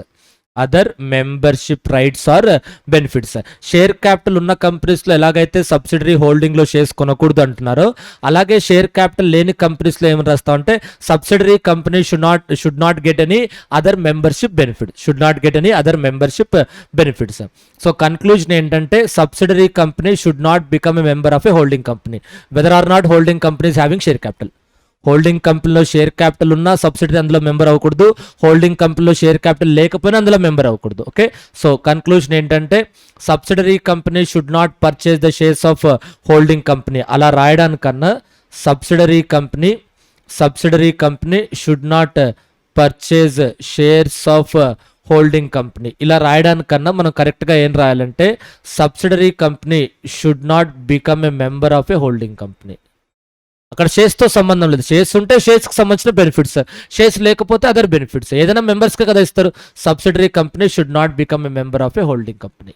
Okay, whether or not holding companies having share capital, whether or not holding companies having share capital, whether or not holding company is having share capital. This is the right option. Okay, subsidiary company should not become a member of a holding company whether or not holding company is having share capital. కాబట్టి ఇక్కడ ఈ sentence ఏమో share capital, holding కంపెనీకి share capital ఉంటే అప్పుడు ఈ point apply అవుద్ది. Holding కంపెనీకి షేర్ క్యాపిటల్ ఉంటే ఈ పాయింట్ అప్లై అవుద్ది.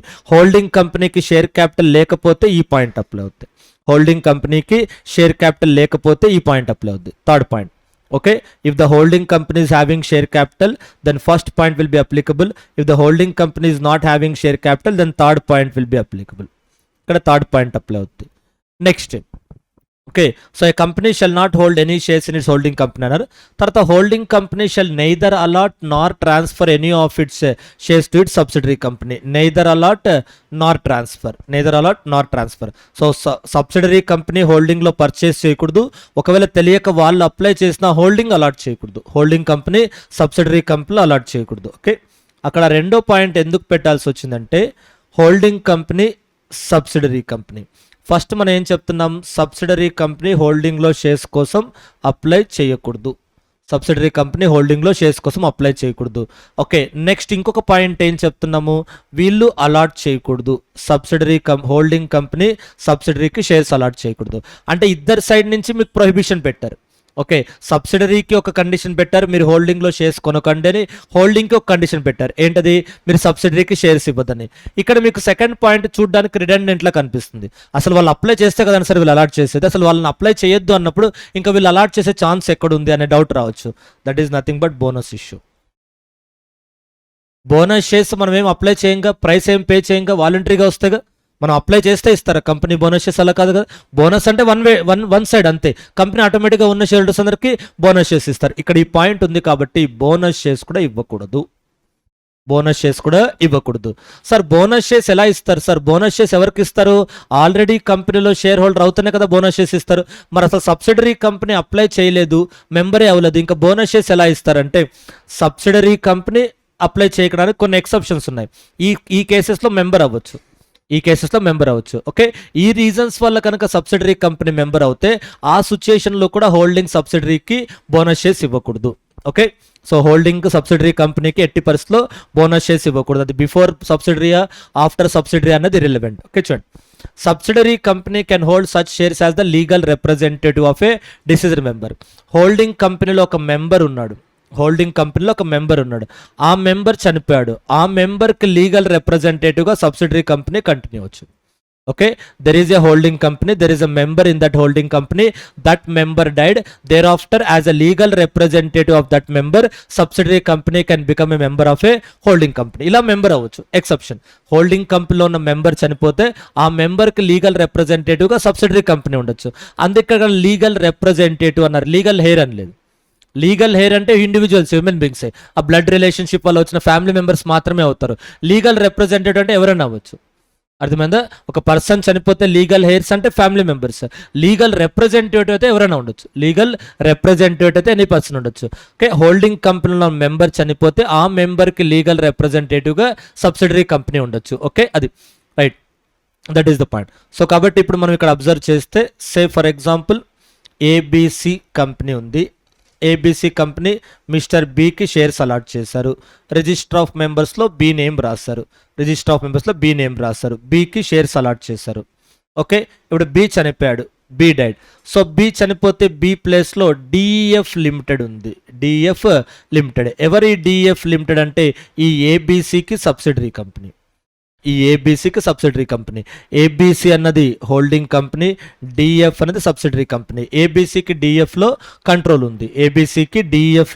కంట్రోల్ ఉంది. సో కాబట్టి ఇప్పుడు ఇది సబ్సిడరీ కంపెనీ అవుతుంది. ఇప్పుడు బి ప్లేస్లో డిఎఫ్ని లీగల్ రిప్రజెంటేటివ్గా ఉంచొచ్చా అంటే ఉంచొచ్చు. సో అప్పుడు రిజిస్టర్ ఆఫ్ మెంబర్స్లో బి నేమ్ తీసేసి డిఎఫ్ అని రాస్తాం. ఎవరి రిజిస్టర్స్లో ఎవరి నేమ్ రాసాం? ఏబిసి మెయింటైన్ చేసిన రికార్డ్స్లో డిఎఫ్ అని రాసాం. ఎవరి డిఎఫ్? ఏబిసికి సబ్సిడరీ. మరి ఈ విధంగా సబ్సిడరీ హోల్డింగ్లో మెంబర్ అవ్వచ్చు. In this way subsidiary company can become a member of a holding company. ఇది పర్మిటెడ్. డైరెక్ట్గా వీళ్ళు అలాట్ చేయకూడదు, కానీ వీళ్ళు వేరే పర్సన్కి అలాట్ చేసి ఆ పర్సన్ చనిపోతే వాళ్ళకు లీగల్ రిప్రజెంటేటివ్గా అప్పుడు డిఎఫ్ ఉండొచ్చు మెంబర్గా. ఫర్ ఎగ్జాంపుల్ ఇతనికి 1000 షేర్స్ ఉన్నాయి, ఇంకా 1000 షేర్స్ ఉన్నాయి. సో ఇప్పుడు డిఎఫ్ లిమిటెడ్ని మెంబర్గా చేశారు. ఒకవేళ కంపెనీ బోనస్ షేర్స్ ఇవ్వచ్చా? అంటే ఈ 1000 షేర్స్కి బోనస్ షేర్స్ ఇవ్వచ్చు. ఎందుకంటే ఇక్కడ లీగల్ రిప్రజెంటేటివ్ అంతే డిఎఫ్, కానీ బెనిఫిషియల్ ఓనర్స్ ఎవరు అంటే ఈ బి యొక్క legal heirs or family members. వాళ్ళకి బెనిఫిట్స్. షేర్స్ పేపర్ మీద డిఎఫ్ పేరు మీద ఉంటాయి, కానీ బెనిఫిట్స్ అన్నీ ఎవరికి వస్తాయి? ఈ చనిపోయిన బి వాళ్ళ ఫ్యామిలీ మెంబర్స్కి వస్తాయి. ఒకవేళ బి వాళ్ళ ఫ్యామిలీ మెంబర్స్కి వస్తాయి, కాబట్టి అప్పుడు బోనస్ షేర్స్ ఇవ్వచ్చు. At that point of time bonus shares ఇవ్వచ్చు. ఇది ఫస్ట్ పాయింట్. సెకండ్ సిచ్యుయేషన్ ఏంటి? ఒక ట్రస్ట్ క్రియేట్ చేయడం. You can give a trust. Okay, so ABC company ఉంది, అందులో బి అనే పర్సన్కి షేర్స్ ఇచ్చారు. ఇతను ఒక ట్రస్ట్ క్రియేట్ చేశాడు. ట్రస్ట్ అన్నది ఒక ఆర్గనైజేషన్. సో బి ఒక ట్రస్ట్ క్రియేట్ చేశాడు. ఆ ట్రస్ట్కి డిఎఫ్ లిమిటెడ్ అనేది ట్రస్టీగా అపాయింట్ చేశారు. Trust is an organisation. Trustee is an in charge for that organisation. an entity which is managing the organization. Trust అంటే ఒక ఎంటిటీ, ఒక ఆర్గనైజేషన్, దాన్ని మేనేజ్ చేస్తున్న వాళ్ళని ట్రస్టీ అంటారు. కాబట్టి ఇప్పుడు ఇతను ఒక ట్రస్ట్ క్రియేట్ చేసి ఆ ట్రస్ట్కి క్యాష్ ఇచ్చాడు, తనకు పర్సనల్గా ఉన్న ల్యాండ్ ఇచ్చాడు, అలాగే ఈ షేర్స్ కూడా ట్రస్ట్కి ఇచ్చాడు. కానీ ఇవన్నీ ఎవరి పేరు మీద ఉన్నాయి? డిఎఫ్ పేరు మీద ఉన్నాయి. ట్రస్ట్ పేరు మీద ఉండవు. ట్రస్ట్ క్రియేట్ చేసిన ఆ ట్రస్ట్లో ఉన్న అసెట్స్ అన్ని ట్రస్టీ నేమ్ మీద ఉంటాయి, అతని పర్సనల్ నేమ్ మీద ఉంటాయి. కాబట్టి డిఎఫ్ లిమిటెడ్ నేమ్ మీద ఉన్నాయి షేర్స్.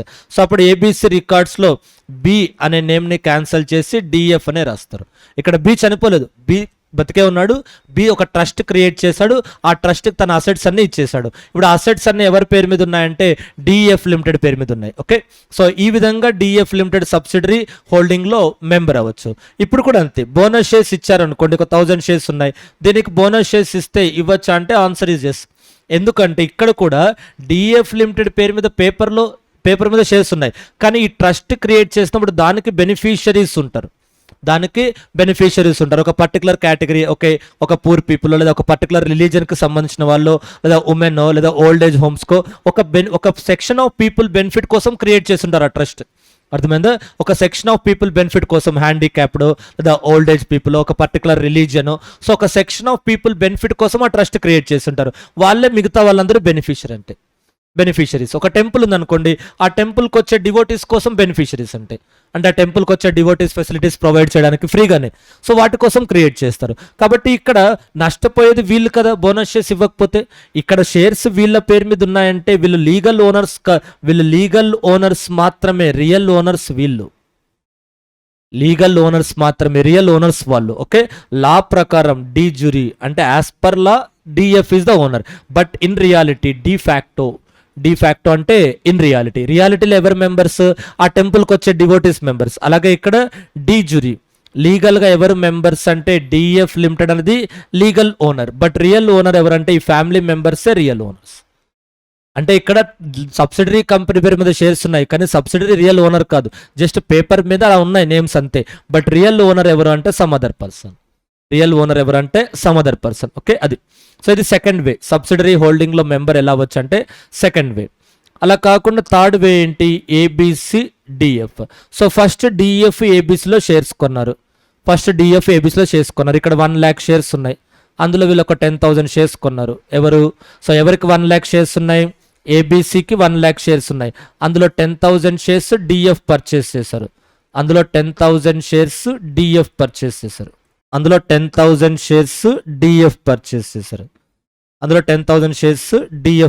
చేశారు. ఓకే, అంటే 10%.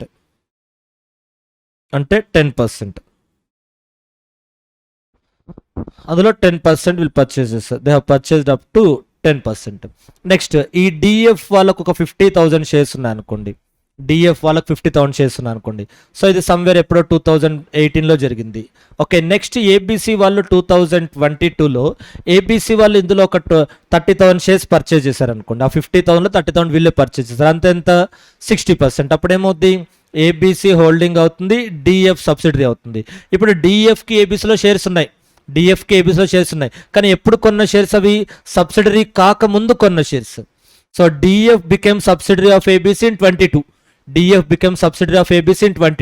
But DF purchased shares of ABC in 2018, అంటే బిఫోర్ బికమింగ్ ఎ సబ్సిడరీ కాకముందు కొన్న షేర్స్.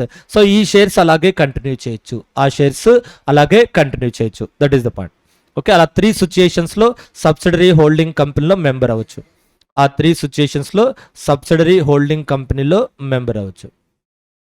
నెక్స్ట్, సో కాబట్టి ఇప్పటివరకు మీకు టెస్ట్ చేయని ఆస్పెక్ట్ ఏంటంటే ఇది, ఈ క్వశ్చన్ మొత్తం టెస్ట్ చేశారు 2-3 times, అన్ని వర్డ్స్ అన్ని ప్రొవిజన్స్ టెస్ట్ చేశారు. ఓన్లీ థింగ్ పెండింగ్ అంటే that point. So the provision subsidiary company should not become a member of a holding company. This provision is equally applicable to both companies having share capital and not having a share capital. Subsidiary company హోల్డింగ్లో member అవ్వకూడదు అనే provision రెండిటికి apply అవుద్ది. Holding కంపెనీకి share capital ఉన్నా apply అవుద్ది, holding కంపెనీకి share capital లేకపోయినా అప్లై అవుద్ది. షేర్ క్యాపిటల్ ఉంటే డివిడెండ్ తీసుకోకూడదు, షేర్ క్యాపిటల్ లేకపోతే అదర్ బెనిఫిట్స్ తీసుకోకూడదు. కాబట్టి మనం షేర్స్ అనే వర్డ్ వాడకుండా మెంబర్ అనే వర్డ్ వాడితే రెండిటికి కామన్గా ఉంటుంది. ఓకే, ఆ మెంబర్కి ఏమొస్తాయనేది సెకండరీ, షేర్ క్యాపిటల్ ఉన్న కంపెనీలో మెంబర్ అవుతే ఏం బెనిఫిట్స్ వస్తాయి, షేర్ క్యాపిటల్ లేని కంపెనీలో మెంబర్ అవుతే ఏం బెనిఫిట్స్ వస్తాయి, అది సెకండరీ, పక్కన పెట్టేసాను. మెంబర్ అవ్వకూడదు అంతే. ఓకే, సబ్సిడరీ కంపెనీ హోల్డింగ్లో మెంబర్ అవ్వకూడదు. ఓకే, ఎదర్ షేర్స్ ఉంటే షేర్స్, అదర్ ఇంట్రెస్ట్ ఉంటే other interest. Okay, so this is very very important question. Subsidiary company not to hold shares in the holding company. Next, ఇది 7th question కూడా, benami share holding or beneficial owner or benami share holding. Okay, there are many situations. Real owner మనకు అర్థం అవడానికి real owner అనుకుంటాం, కానీ టెక్నికల్గా ఏమనాలంటే beneficial owner అనాలి. Owner in reality, real owner or beneficial owner. So మనకు అర్థం అవడానికి రియల్ ఓనర్ అని రాసుకోవచ్చు. సో ఇప్పుడు రియల్ ఓనర్ మనీ పే చేస్తాడు. ఎవరికి మనీ పే చేస్తాడు? లీగల్ ఓనర్కి. లీగల్ ఓనర్ని మనం రిజిస్టర్డ్ మెంబర్ అనుకోవచ్చు. Registered member or legal owner. ఇప్పుడు ఈ లీగల్ ఓనర్ ఏం చేస్తాడు, ఈ రియల్ ఓనర్ లీగల్ ఓనర్ ఏం చేస్తాడు, ఆ మనీ ఇన్వెస్ట్ చేస్తాడు ఎవరికి, కంపెనీలో. రిజిస్టర్ ఆఫ్ మెంబర్స్లో అతని పేరే ఉంటుంది. For example A is a beneficial owner అనుకోండి, B is a registered of members అనుకోండి. రిజిస్టర్ ఆఫ్ మెంబర్స్లో బి నేమే ఉంటుంది, కానీ బీకి ఎవరు మనీ ఇచ్చారు, ఏ మనీ ఇచ్చారు. ఓకే, అది మనీ ఇన్వెస్ట్ చేసింది ఒకరు, దానివల్ల బెనిఫిట్స్ ఎవరికి వస్తున్నాయంటే ఇంకొక పర్సన్కి బెనిఫిట్స్ వస్తున్నాయి. ఓకే, సో ఇతని పేరు మీద షేర్స్ ఉన్నాయి కానీ బెనిఫిట్స్ ఏమో ఇతనికి వస్తున్నాయి. ఇది పర్మిటెడ్. లీగల్గా కొన్ని కేసెస్లో ఇలా పర్మిట్ చేస్తారు. ఇప్పుడు మనం డిస్కస్ చేస్తున్న క్వశ్చన్ ఏంటంటే రిజిస్టర్డ్ మెంబరు కంపెనీకి ఫైల్ చేయాలి details of beneficial owner. Cross verification. Beneficial owner కంపెనీకి ఫైల్ చేయాలి డీటెయిల్స్ ఆఫ్ రిజిస్టర్డ్ మెంబర్. అంటే బి కంపెనీకి ఫైల్ చేయాలి, సార్ మీ రికార్డ్స్లో నా పేరు ఉంది కానీ నేను కాదు రియల్ ఓనర్, నాకు మనీ ఇచ్చింది ఏ ఈజ్ ద రియల్ ఓనర్. ఎవరి గురించి చెప్పాలి, ఎవరి గురించి చెప్పాలి, బి అనే పర్సన్ కంపెనీకి ఏ గురించి చెప్పాలి, బి అనే పర్సన్ కంపెనీకి ఏ గురించి చెప్పాలి. Sir my name is reflected in your register of members as a holder of 1000 shares, but I'm not the real owner, so I'm backed by some other person called as B. అలాగే B వచ్చేసి కంపెనీకి A గురించి చెప్పాలి, B వచ్చేసి కంపెనీకి A గురించి చెప్పాలి. Sir నేను మీ కంపెనీలో మనీ ఇన్వెస్ట్ చేశాను కానీ షేర్స్ నా పేరు మీద లేవు, ఏ పేరు మీద ఉన్నాయి, షేర్స్ నా పేరు మీద లేవు, ఏ నేమ్ మీద ఉన్నాయి. సో బి వచ్చేసి కంపెనీకి ఏ గురించి చెప్పాలి. సార్ ఒకటే రాస్తాను, రిజిస్టర్డ్ మెంబర్ ఎవరు, బి. సో ఇది ఏ వస్తుంది. So this will be A and B, A and B. So registered beneficial owner కంపెనీకి చెప్పాలి, సార్ నేను మీ కంపెనీలో మనీ ఇన్వెస్ట్ చేశాను కానీ షేర్స్ నా పేరు మీద లేవు, రిజిస్టర్డ్ మెంబర్స్ పేరు మీద. ఇప్పుడు ఏం చేయాలి, కంపెనీ ఆ రెండు తీసుకెళ్ళి ఆర్ఓసికి ఫైల్ చేయాలి. Beneficial owner plus real owner, ఈ రెండు ఇచ్చిన ఫామ్స్ యాస్టేజ్గా వీళ్ళు ఇచ్చిన ఫామ్ ప్లస్ వీళ్ళు ఇచ్చిన ఫామ్ ఆ రెండింటి కంబైన్ చేసి కంపెనీ ఆర్ఓసికి ఫైల్ చేయాలి. ఇది కాన్సెప్ట్, ఇది జనరల్ ప్రొసీజర్. అయితే ఇది ప్రాక్టికల్ క్వశ్చన్ వచ్చినప్పుడు కొత్తగా ఇప్పటివరకు లేదు, ఐసిఎస్ఓస్లో ఎక్కడ లేదు, but there is a chance of framing a practical question. ఏంటా ప్రాక్టికల్ క్వశ్చన్ అంటే 2 డిఫరెంట్ వేస్లో ఉంటాయి. ఇప్పుడు ఇలా ఫైల్ చేశారు కదా, అంటే కంపెనీకి తెలుసు కదా రిజిస్టర్ ఆఫ్ మెంబర్స్లో బి నేమ్ ఉన్న దాని రియల్ ఓనర్ ఎవరు అని ఏ కదా, సో కంపెనీకి తెలుసు. కాబట్టి ఇప్పుడు యాజ్ ఎ మెంబర్గా కంపెనీ రికార్డ్స్ చెక్ చేయాలి, ఆ రికార్డ్స్ చెక్ చేయడానికి ఏ వస్తే కంపెనీ అలౌ చేయాలా లేదా అన్న క్వశ్చన్ మార్క్. ఓకే, ఆ రికార్డ్స్ చెక్ చేయడానికి ఏ వస్తే కంపెనీ ఏని అలౌ చేయాలంటే ఆన్సర్ ఈజ్ ఎస్. ఎప్పుడు ఏ ఈ డిక్లరేషన్ ఫైల్ చేసి ఉంటే అప్పుడే కదా కంపెనీకి తెలుస్తుంది. ఎస్ సార్ నువ్వు బి ఫైల్ చేస్తే సరిపోదు, సార్ నేను నా పేరు మీద షేర్స్ ఉన్నాయి కానీ నాకు మనీ ఇచ్చింది ఏ అని బి కన్ఫర్మ్ చేస్తే సరిపోదు, 2-వే కన్ఫర్మేషన్ కావాలి. ఓకే, బి కంపెనీకి ఏ కనుక కంపెనీకి డిక్లరేషన్ ఫైల్ చేస్తుంటే అప్పుడు మెంబర్షిప్ బెనిఫిట్స్ అన్ని ఏకిస్తారు. అంటే ఏ కూడా వచ్చి రికార్డ్స్ చెక్ చేయొచ్చు, ఏ కూడా జనరల్ మీటింగ్కి అటెండ్ అవ్వచ్చు, ఏ కూడా రికార్డ్స్ చెక్ చేయొచ్చు, ఏ కూడా జనరల్ మీటింగ్ అటెండ్ అవ్వచ్చు. ఒకవేళ ఏ కనుక ఈ డిక్లరేషన్ ఫైల్ చేయకపోతే ఏకి ఎలాంటి మెంబర్షిప్ రైట్స్ రావు, ఏకి ఎలాంటి మెంబర్షిప్ బెనిఫిట్స్ రావు. ఓకే, అది పాయింట్. సో కాబట్టి అతను డిక్లరేషన్ ఫైల్ చేస్తేనే బెనిఫిట్స్ వస్తాయి, otherwise benefits Rao. Okay, if the declaration is not filed they will not get the benefits. Practical question.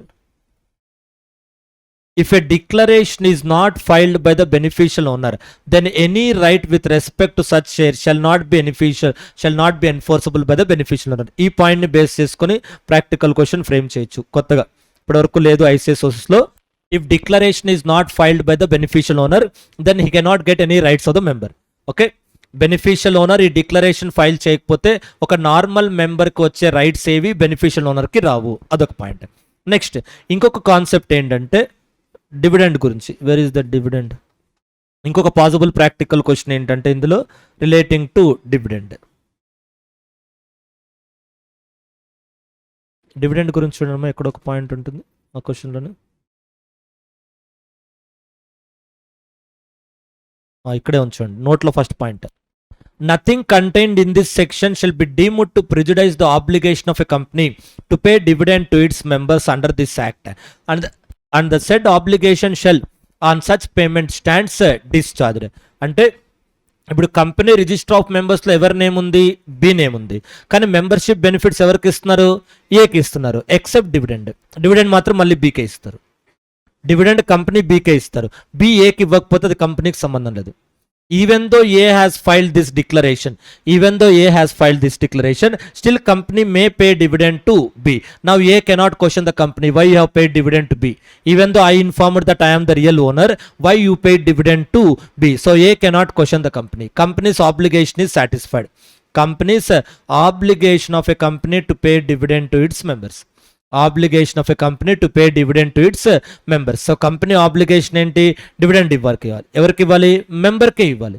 Okay, and on such payment the said obligation on such payment stands discharge. అంటే అక్కడతో company duty అయిపోయింది. B ఏకి ఇస్తాడా లేదా అన్నది కంపెనీకి అనవసరం. అర్థమైందా? రూల్ ప్రకారం బి మళ్ళీ తీసుకెళ్ళి ఏకి ఇవ్వాలి. బి ఏకి ఇస్తాడా లేదా అనేది కంపెనీకి అనవసరం. కంపెనీ డ్యూటీ అయిపోద్ది ఎప్పుడు? Company pay dividend to B. Company's obligation is satisfied. It is immaterial whether A has received the dividend or not. Okay, అది. సో డివిడెండ్ ఎవరికి ఇస్తారు? ఆల్వేస్ రిజిస్టర్డ్ మెంబర్స్కి. డివిడెండ్ కాకుండా అదర్ మెంబర్షిప్ బెనిఫిట్స్ ఎవరికి ఇస్తారు? Declaration file చేస్తుంటే beneficial ఓనర్కి ఇస్తారు. డిక్లరేషన్ ఫైల్ చేయకపోతే రిజిస్టర్డ్ ఓనర్కి ఇస్తారు. Okay, right. సో కాబట్టి కంపెనీ డివిడెండ్ ఎవరికి ఇస్తారు? రిజిస్టర్డ్ మెంబర్కే ఇస్తారు. Okay, company other membership benefits, other membership rights ఎవరికి ఇస్తారు? Other membership rights if beneficial owner filed declaration. ఒకవేళ బెనిఫిషియల్ ఓనర్ డిక్లరేషన్ కనుక ఫైల్ చేస్తుంటే అది ఎవరికి ఇస్తారు? అప్పుడు బెనిఫిషియల్ ఓనర్కే ఇస్తారు. If beneficial owner not filed declaration, ఒకవేళ బెనిఫిషియల్ ఓనర్ కనుక డిక్లరేషన్ ఫైల్ చేయకపోతే ఎవరికి ఇస్తారు? రిజిస్టర్డ్ మెంబర్స్కి ఇస్తారు. ఓకే, డివిడెండ్ కంపెనీ ఎవరికి ఇవ్వాలంటే రిజిస్టర్డ్ మెంబర్స్కి ఇవ్వాలి. అదర్ మెంబర్షిప్ బెనిఫిట్స్ ఎవరికి ఇవ్వాలంటే ఈ డిక్లరేషన్ ఫైల్ చేస్తుంటే అది బెనిఫిషియల్ ఓనర్కి ఇస్తారు. డిక్లరేషన్ ఫైల్ చేయకపోతే రిజిస్టర్డ్ మెంబర్స్కి ఇస్తారు. If beneficial owner not filed the declaration, if beneficial owner not filed the declaration. Okay, అది. సో దీని బేస్ మీద ప్రాక్టికల్ క్వశ్చన్స్. ఓకే, సో ఈ membership benefits based on this point also you can expect a practical question, and based on this dividend point also. Okay,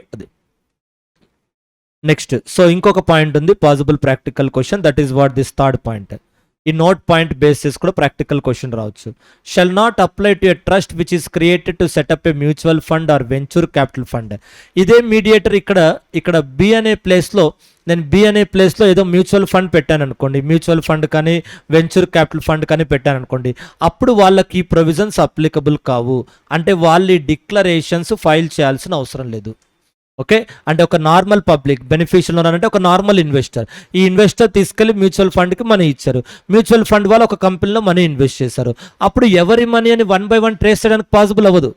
అర్థమైందా? మీరందరూ, నేను ఒక mutual fund run చేస్తున్నాను, మీరందరూ కలిసి నాకు ఒక 5 crores ఇచ్చారనుకోండి, ఆ 5 crores లంసమ్ అమౌంట్ నేను కొన్ని కంపెనీస్లో ఇన్వెస్ట్ చేస్తాను. ఎవరు ఇచ్చిన మనీ ఏ కంపెనీలో ఇన్వెస్ట్ చేస్తానో క్లారిటీ ఉండదు. అంత పూల్ చేస్తాం. మీరు అందరూ కలిసి ఒక 5 crores మనీ ఇచ్చారు, ఆ 5 crores ఒక 10 ఒక 2 crores ఒక కంపెనీలో, 50 lakhs ఒక కంపెనీలో ఇన్వెస్ట్ చేస్తాను. 1 by 1 ట్రేస్ చేయడం పాసిబుల్ అవ్వదు. 1 by 1 ట్రేస్ చేయడం పాసిబుల్ అవ్వదు. అండ్ మోర్ ఓవర్ ఏంటి, న్యూమరియస్ షేర్ హోల్డర్స్ ఉంటారు, థౌజండ్స్లో ల్యాక్స్లో ఉంటారు. కాబట్టి ఈ డిక్లరేషన్ పాసిబుల్ అవ్వదు. ఈ డిక్లరేషన్స్ పాసిబుల్ అవ్వవు. రెండు సేమే, నార్మల్కి మ్యూచువల్ ఫండ్ వెంచర్ క్యాపిటల్కి సేమ్. ఇక్కడ ఉన్న మీడియేటర్ రిజిస్టర్డ్ మెంబర్ కనుక మ్యూచువల్ ఫండ్ కానీ వెంచర్ క్యాపిటల్ ఫండ్ కానీ అయితే ఈ డిక్లరేషన్ ప్రొవిజన్స్ ఏవి అప్లికబుల్ కావు. ఓకే, చూడండి. So nothing in this section requirement of filing of return with respect to declaration. So ఇప్పటి వరకు మనం చెప్పిన డిక్లరేషన్స్ అప్లికబుల్ కావు. ఎవరికి? మ్యూచువల్ ఫండ్కి వెంచర్ క్యాపిటల్ ఫండ్కి ఇప్పటివరకు మనం చెప్పిన డిక్లరేషన్స్ ఏవి అప్లికబుల్ కావు. ఇది ఒక possible practical question. Okay, so this is also important question ma, beneficial owner. Okay, next, significant beneficial owner. Significant beneficial owner. ఇక్కడ సిగ్నిఫికెంట్ బెనిఫిషియల్ ఓనర్కి నార్మల్ బెనిఫిషియల్ ఓనర్కి డిఫరెన్స్లో మీకు సిగ్నిఫికెంట్ కనిపిస్తుంది కదా, అదే ఇది. నాట్ లెస్ దాన్ 10% అంటే మినిమం 10%. అంటే ఈ సిచ్యుయేషన్ ఎప్పుడు అప్లై అవుద్దంటే మినిమం 10% ఉంటాయి. ఇక్కడ మనకు ఆ లిమిట్ ఏం లేదు, ఇక్కడ లిమిట్ ఏం లేదు, ఎంతైనా ఉండొచ్చు. ఓకే, సో ఇక్కడ ఓన్లీ బెనిఫిషియల్ ఓనర్ అంటున్నాం, ఇక్కడేమో సిగ్నిఫికెంట్ బెనిఫిషియల్ ఓనర్ అంటున్నాం. బెనిఫిషియల్ ఓనర్ దగ్గర కంపెనీ రోల్ వెరీ మైనర్. ఏంటా కంపెనీ రోల్? వీళ్ళు ఇస్తే తీసుకెళ్ళి ఆర్ఓసికి ఫార్వర్డ్ చేస్తారు అంతే. ఓకే, బెనిఫిషియల్ ఓనర్స్లో వాళ్ళు కంపెనీకి ఇన్ఫార్మ్ చేస్తే కంపెనీ ఆర్ఓసికి ఫైల్ చేస్తారు. అంటే ఇక్కడ బి అనే పర్సన్ కంపెనీలో ఇన్వెస్ట్ చేశాడు. బి అనే పర్సన్ ఈ కంపెనీలో ఒక 1% 2% ఇన్వెస్ట్ చేశారనుకోండి. బి అనే పర్సన్ ఈ కంపెనీలో ఒక 1% 2% ఇన్వెస్ట్ చేశారనుకోండి. ఆ మనీ బీదేనా లేదా బి ఇంకెవరి నుంచైనా కలెక్ట్ చేసి ఇన్వెస్ట్ చేశాడా, అది తెలుసుకోవాల్సిన ఆబ్లిగేషన్ కంపెనీకి లేదు. బి వచ్చి చెప్తే సార్ ఇది నా మనీ కాదు, నాకు ఏ ఇచ్చాడు, నేను ఇన్వెస్ట్ చేశానని, అది తీసుకెళ్లి కంపెనీ ఆర్ఓసికి ఫార్వర్డ్ చేస్తారు అంతే. కంపెనీ వాలంటరీగా ఇనిషియేషన్ తీసుకొని వాళ్ళు ఇన్వెస్టిగేట్ చేయరు. అర్థమైందా? 1 or 2%. అదే కనుక బి ఒకవేళ 10% కానీ అంతకన్నా ఎక్కువ హోల్డ్ చేశారనుకోండి, కంపెనీకి డౌట్ వస్తే అప్పుడు ఇన్వెస్టిగేట్ చేస్తారు, ఇది నీ మనీ అయినా ఇంకెవరైనా ఇచ్చారన్నది. అర్థమైందా? కంపెనీకి డౌట్ వచ్చినప్పుడు ఇన్వెస్టిగేట్ చేయాలి. అదే సిగ్నిఫికెంట్ బెనిఫిషియల్ ఓనర్స్ అంటే ఏ షేర్ హోల్డర్కి అయితే 10% కన్నా తక్కువ ఉంటాయో అప్పుడు కంపెనీకి ఆబ్లిగేషన్ ఉండదు. వాళ్ళే వచ్చి చెప్తే వాలంటరీగా సరే మా పేరు మీద షేర్స్ ఉన్నాయి కానీ మనీ మాది కాదు, మాకు ఎవరో ఇచ్చారు సమ్ అదర్ పర్సన్ అని వాళ్ళే చెప్పాలి. చెప్తే కంపెనీ ఆర్ఓసికి ఫైల్ చేస్తారు. ROC company role is very minor, administrative role. కానీ సిగ్నిఫికెంట్ బెనిఫిషియల్ ఓనర్ అలా కాదు. కంపెనీకి డౌట్ వచ్చినప్పుడు కంపెనీయే కనుక్కోవాలి. కంపెనీకి డౌట్ వచ్చినప్పుడు కంపెనీయే కనుక్కోవాలి. ఎవరు ఓనర్ అని తెలుసుకోవడానికి కంపెనీ అప్లై చేయాలి, నోటీస్ ఇవ్వాలి. Duty of the company to identify significant beneficial owner. ఇక్కడ డ్యూటీ ఆఫ్ ద కంపెనీ కాదు, ఇక్కడ బెనిఫిషియల్ ఓనర్ ఎవరు అని తెలుసుకోవడం కంపెనీ డ్యూటీ కాదు, వాళ్ళే వచ్చి ఇన్ఫార్మ్ చేస్తారు. కంపెనీ డ్యూటీ అంటే ఆర్ఓసికి ఫార్వర్డ్ చేయడం అంతే. అర్థమైందా? కానీ ఇక్కడ ఏం చెప్తున్నారు, duty of company to identify significant beneficial owner. So కాబట్టి కంపెనీలో ఏదైనా ఒక సింగిల్ షేర్ హోల్డర్ మీద 10% షేర్స్ కన్నా ఎక్కువ ఉన్నప్పుడు కంపెనీ క్లియర్గా అనలైజ్ చేయాలి, అది రియల్గా అతని మనీ అయి ఉంటుందా లేదా ఇంకెవరి నుంచైనా తెచ్చి ఇన్వెస్ట్ చేశాడు అనేది అనలైజ్ చేయాలి. Duty of company to identify significant beneficial owner. Every company shall take necessary steps to identify an individual who is a significant beneficial owners. So company duty అది, రియల్ ఓనర్ ఎవరో తెలుసుకోవడం company duty. దానికి company ఏం చేయాలి అంటే doubt వచ్చిన పర్సన్కి notice ఇవ్వాలి. కంపెనీకి ఎవరైతే డౌట్ వచ్చిందో ఆ పర్సన్కి నోటీస్ ఇవ్వాలి. To any person whom the company knows or reasonable cause to believe. Okay, company shall give notice. So company notice ఇవ్వాలి. ఎవరి మీద అనుమానం వస్తే వాళ్ళకి నోటీస్ ఇవ్వాలి. అంటే కంపెనీ రిజిస్టర్ ఆఫ్ మెంబర్స్లో బి నేమ్ ఉంది కానీ బి అయి ఉండకపోవచ్చు. సో బి ఒక డ్రైవర్గా వర్క్ చేస్తున్నాడు ఒక మినిస్టర్ దగ్గర, లేదా బి ఒక మినిస్టర్ యొక్క రిలేటివ్, లేదా ఇంకేదైనా కాన్సెప్ట్ ఉంది అనుకోండి, అంటే బి ఓనర్ కాకపోవచ్చు, బి వెనకాల ఈ పర్సన్ ఉండొచ్చు అనే డౌట్ వస్తుంది ఎవరికి, కంపెనీకి. అలా కంపెనీకి ఎవరి మీద అయితే అనుమానం వస్తుందో వాళ్ళకు నోటీస్ ఇవ్వాలి. డైరెక్ట్గా వెళ్ళి బీని అడిగితే సరిపోదు, నువ్వే చెప్పు నీ రియల్ ఓనర్ ఎవరు అని, అలా అడగకూడదు. అర్థమైందా? కంపెనీకి అలా అయితే వాళ్ళే ఇన్ఫార్మ్ చేస్తారుగా, అలా అడగకూడదు. కాబట్టి ఇప్పుడు ఏంటంటే కంపెనీకి ఎవరి మీద డౌట్ వస్తే వాళ్ళకు నోటీస్ ఇవ్వాలి, believe. Okay, night to be a significant beneficial owner. So B కంపెనీలో మనీ ఇన్వెస్ట్ చేశాడు కానీ బి ఎవరు అంటే ఏ అనే పర్సన్ వల్ల క్లోజ్ రిలేటివ్ అనుకోండి. ఏ అనే పర్సన్ వల్ల క్లోజ్ రిలేటివ్, ఇతను ఒక బిజినెస్ మ్యాన్. ఓకే, ఇతను ఒక బిజినెస్ మ్యాన్, ఇది వరకు మన కంపెనీని పర్చేస్ చేయాలని ట్రై చేశాడు కానీ ఫెయిల్ అయిపోయాడు, పర్చేస్ లేదు. లేదా ఇతను ఒక పొలిటీషియన్, అతని దగ్గర వర్క్ చేసే ఆ డ్రైవరో లేకపోతే పిఏనో అయ్యుండొచ్చు ఇతని పర్సన్. అప్పుడు కంపెనీకి డౌట్ రావచ్చుగా, ఇతను జస్ట్ ఆఫ్టర్ ఆల్ పిఏనే, ఇతని దగ్గర 100 crores మనీ ఉండే ఛాన్స్ లేదు కాబట్టి ఇతను ఈ మినిస్టర్కి పిఏగా వర్క్ చేస్తున్నాడు, లేదా ఇతను ఒక బిజినెస్ పర్సన్ ఇండస్ట్రియలిస్ట్కి పిఏగా వర్క్ చేస్తున్నాడు కాబట్టి ఇతను ఓనర్ అయి ఉండొచ్చు అనే డౌట్ కంపెనీకి వస్తే కంపెనీ ఇతనికి నోటీస్ ఇవ్వాలి ఎవరికి డౌట్ వస్తే. నెక్స్ట్ ఇంకొక ఆస్పెక్ట్ ఏంటంటే వాటి గురించి ఎవరికి తెలిసారో వాళ్ళకి ఇవ్వచ్చు. అంటే ఫర్ ఎగ్జాంపుల్ బి వచ్చి కంపెనీకి మనీ ఇన్వెస్ట్ చేశాడు, బి కంపెనీలో మనీ ఇన్వెస్ట్ చేశాడు. బి వాళ్ళ ఆడిటర్ ఉన్నారు లేదా ఫైనాన్షియల్ అడ్వైజర్ ఉన్నారు, బి వాళ్ళ ఆడిటర్ ఆర్ ఫైనాన్షియల్ అడ్వైజర్ ఉన్నారు. కంపెనీ వీళ్ళకు నోటీస్ ఇవ్వచ్చు. బి అనే పర్సన్ మా కంపెనీలో ఇన్వెస్ట్ చేశాడు 12% షేర్స్, మీరే కదా అతనికి financial advisor or chartered accountant. So కాబట్టి మీకు ఏదైనా తెలుసా ఆ మనీ బీదేనా లేదా మీరే గైడ్ చేశారా వేరే వాళ్ళకు, మీరే బీకి గైడ్ చేశారా ఇలా ఏ మనీని బి ద్వారా ఇన్వెస్ట్ చేయడానికి మీరే గైడ్ చేశారా అంటే వీళ్ళు బెనిఫిషియల్ ఓనర్స్ కాదు కానీ వీళ్ళకు తెలుసుంటుంది అనే డౌట్ కంపెనీకి వచ్చింది. Company is not suspecting that these are the significant beneficial owners, but company is having opinion that they know who is significant beneficial owners. వాళ్ళు సిగ్నిఫికెంట్ బెనిఫిషియల్ ఓనర్స్ అని కంపెనీ అడగట్లేదు, వాళ్ళు వెళ్ళి అడుగుతున్నారు మీకు తెలుసుంటే మీరు చెప్పండి అని. ఓకే, డైరెక్ట్గా కంపెనీకి ఏ మీద అనుమానం వస్తే ఏకి ఇవ్వచ్చు, లేదా ఈ ఫైనాన్షియల్ అడ్వైజర్కి వెళ్ళి అప్రోచ్ అవుతే వాళ్ళకి తెలుసుంటుంది అంటే అప్పుడు అలా అప్రోచ్ అవ్వచ్చు. కాబట్టి కంపెనీ ఎవరికి నోటీస్ ఇవ్వాలంటే కంపెనీకి ఎవరి మీద అనుమానం వస్తే సిగ్నిఫికెంట్ బెనిఫిషియల్ ఓనర్ డైరెక్ట్గా వాళ్ళకి నోటీస్ ఇవ్వాలి. లేదా ఇంకెవరికి నోటీస్ ఇవ్వాలంటే person likely to have knowledge of the identity of a significant person. అంటే సిగ్నిఫికెంట్ బెనిఫిషియల్ ఓనర్ ఎవరు అని తెలిసిన పర్సన్కి మనం నోటీస్ ఇవ్వచ్చు. Okay, like financial advisors. That is the second category. Next third category ఏంటంటే ప్రీవియస్గా ఉన్న లాస్ట్ 3 yearsలో ఎవరైతే కంపెనీలో సిగ్నిఫికెంట్ బెనిఫిషియల్ ఓనర్స్గా ఉన్నారో వాళ్ళకు కూడా ఇవ్వచ్చు. Okay, significant beneficial owner during the 3 years preceding the notice. Last 3 yearsలో ఎవరినైతే మనం ఐడెంటిఫై చేసామో మళ్ళీ డౌట్ వస్తే వాళ్ళని వెళ్ళి అప్రోచ్ అవ్వచ్చు. లాస్ట్ 3 yearsలో ఎవరినైతే మనం ఐడెంటిఫై చేసామో డౌట్ వస్తే మళ్ళీ వెళ్ళి వాళ్ళని అప్రోచ్ అవ్వచ్చు.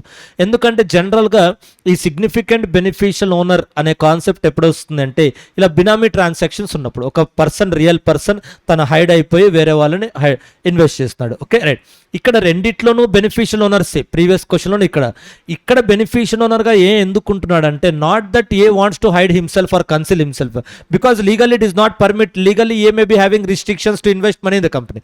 That is the reason A is voluntary disclose to the company. A తనను తను కన్సిల్ చేసుకోవడానికి కాదు ఇలా ఇన్వెస్ట్ చేసింది, అలా చేస్తే డిస్క్లోజ్ చేయడుగా ఇక్కడ. ఎస్ సార్ నో, ఇక్కడ లీగల్ రిస్ట్రిక్షన్స్ వల్ల ఎవరైనా కంపెనీలో డైరెక్ట్గా మనీ ఇన్వెస్ట్ చేయలేకపోతే వాళ్ళు ఇంకొకరి ద్వారా మనీ ఇన్వెస్ట్ చేసి కంపెనీకి ఇన్ఫార్మ్ చేస్తారు, సార్ నా దగ్గర మనీ ఉంది, మీ కంపెనీలో మనీ ఇన్వెస్ట్ చేయాలనుకుంటున్నాను కానీ ఈ లీగల్ రిస్ట్రిక్షన్స్ ఉన్నాయి కాబట్టి ఇన్వెస్ట్ చేయలేకపోతున్నాను, therefore I'm investing through my representatives అలా చెప్పొచ్చు. కానీ ఇక్కడ అలా కాదు, కన్సీల్ చేయడానికే ఇన్వెస్ట్ చేస్తారు. కాబట్టి కన్సీల్ చేయడానికి ఇన్వెస్ట్ చేశారు, అప్పుడు కంపెనీ ఐడెంటిఫై చేశారు. సే ఫర్ ఎగ్జాంపుల్ ఒక మిస్టర్ ఏ అనే పర్సన్ అన్నాడు, B company. So company B వచ్చేసి కంపెనీలో ఒక 12% షేర్స్ హోల్డ్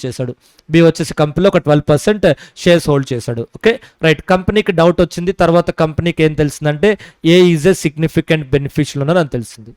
ఓకే అయిపోయింది, కంపెనీ ఇన్వెస్టిగేట్ చేసి ఐడెంటిఫై చేశారు, బి కంపెనీలో మనీ ఇన్వెస్ట్ చేస్తే ఆ మనీ ఇచ్చింది ఏనే అని కంపెనీ ఐడెంటిఫై చేశారు ఇన్వెస్టిగేట్ చేసి. తర్వాత కొద్ది రోజుల తర్వాత బి డీకి ట్రాన్స్ఫర్ చేస్తాడు. ఇదే 12% షేర్స్ ఇప్పుడు డీకి ఉన్నాయి. ఇప్పుడు డీకి బ్యాక్గ్రౌండ్ ఎవరు? ఇతనే అయి ఉండొచ్చుగా, ఇతనే ట్రాన్స్ఫర్ చేసి ఉండొచ్చుగా. సో కాబట్టి అప్పుడు కూడా మళ్ళీ కంపెనీ ఏనే అడగాలి. లాస్ట్ 3 years ఈ 12% షేర్స్ మీ పేరు మీద మీరు హోల్డ్ చేశారు బ్యాక్ ఎండ్ నుంచి, ఇప్పుడు బీకి ట్రాన్స్ఫర్ చేస్తున్నాడు, డీకి కూడా మీరే బ్యాక్ ఎండ్ అలాగే కన్ఫర్మ్ చేసుకోవచ్చు. ఇప్పటి వరకు బీకి మీరు బ్యాక్ అండ్ సపోర్ట్గా ఉన్నారు, ఇప్పుడు బి డీకి ట్రాన్స్ఫర్ చేశారు, డీకి కూడా మీరే బ్యాక్గ్రౌండ్ అవ్వచ్చు, లేదా ఇంకొకరు ఎవరైనా ఏ అయి ఉండొచ్చు, చెప్పలేం. కాబట్టి ఒకవేళ ఇతనే అనే ఛాన్స్ కూడా ఉన్నాయి కదా, అతనే ఉండే ఛాన్స్ ఉంది కదా, కాబట్టి అతనికి కూడా మళ్ళీ ఇంకొకసారి నోటీస్ ఇచ్చి కన్ఫర్మ్ చేసుకుంటారు. ఓకే అది కాబట్టి ఇక్కడ బేసిక్ ఆస్పెక్ట్ ఏంటంటే company duty. Okay, significant beneficial owner ఎవరు అని తెలుసుకోవడం కంపెనీ డ్యూటీ. కంపెనీ నోటీస్ ఇచ్చిన తర్వాత విత్ ఇన్ 30 daysలో వాళ్ళు రెస్పాండ్ అవ్వాలి. Okay, the information shall be given by the concern person with in 30 days. కంపెనీకి ఎవరి మీద అయితే అనుమానం వచ్చిందో వాళ్ళందరికీ నోటీస్ ఇస్తారు, కంపెనీకి ఎవరి మీద డౌట్ వచ్చినా వాళ్ళందరికీ నోటీస్ ఇస్తారు. ఇచ్చిన వాళ్ళు విత్ ఇన్ 30 daysలో రెస్పాండ్ అవ్వాలి. ఒకవేళ వాళ్ళు రెస్పాండ్ అవ్వకపోతే, నోటీస్ ఇచ్చిన విత్ ఇన్ 30 daysలో రెస్పాండ్ అవ్వకపోతే కంపెనీ ట్రిబ్యునల్కి వెళ్ళి అప్లై చేస్తారు. ఓకే, సరే ఇలా మేము వీళ్ళ మీద మాకు డౌట్ వచ్చింది, నోటీస్ ఇచ్చాము కానీ వాళ్ళు రెస్పాండ్ అవ్వట్లేదు, వాళ్ళు రెస్పాండ్ అవ్వట్లేదని. సో ట్రిబ్యునల్కి అప్లికేషన్ ఫైల్ చేస్తారు, ట్రిబ్యునల్ వాళ్ళని ఇన్వెస్టిగేట్ చేసిన తర్వాత ట్రిబ్యునల్ ఆర్డర్ పాస్ చేస్తారు. Okay right, the company shall seek an order of the tribunal on an application. The tribunal may, after giving an opportunity, restrict the order restricting the rights attached to the shares within a 60 days. అంటే company notice ఇచ్చారు, వాళ్ళు respond అవ్వలేదు, తర్వాత company ట్రిబ్యునల్కి file చేశారు, ట్రిబ్యునల్కి file చేసిన తర్వాత with in 60 daysలో tribunal order ఇవ్వాలి. ఏమని ట్రిబ్యునల్ ఆర్డర్ ఇస్తారు? ఈ షేర్స్ మీద ఉన్న రైట్స్ అన్ని బ్లాక్ చేస్తారు, సస్పెన్షన్ ఆఫ్ రైట్స్. డివిడెండ్ ఇవ్వరు, అప్పుడు రియల్ ఓనర్ ఎవరో బయటకు వస్తాడుగా. డివిడెండ్ ఇవ్వకుండా, ఓటింగ్ రైట్స్ ఇవ్వకుండా అలో చేస్తే అప్పుడు రియల్ ఓనర్ ఎవరో బయటకు వస్తారు. ఓకే, సో కాబట్టి డివిడెండ్ ఇవ్వకుండా ఉండడం. సో కాబట్టి ఫస్ట్ కంపెనీ నోటీస్ ఎవరికి ఇవ్వాలి?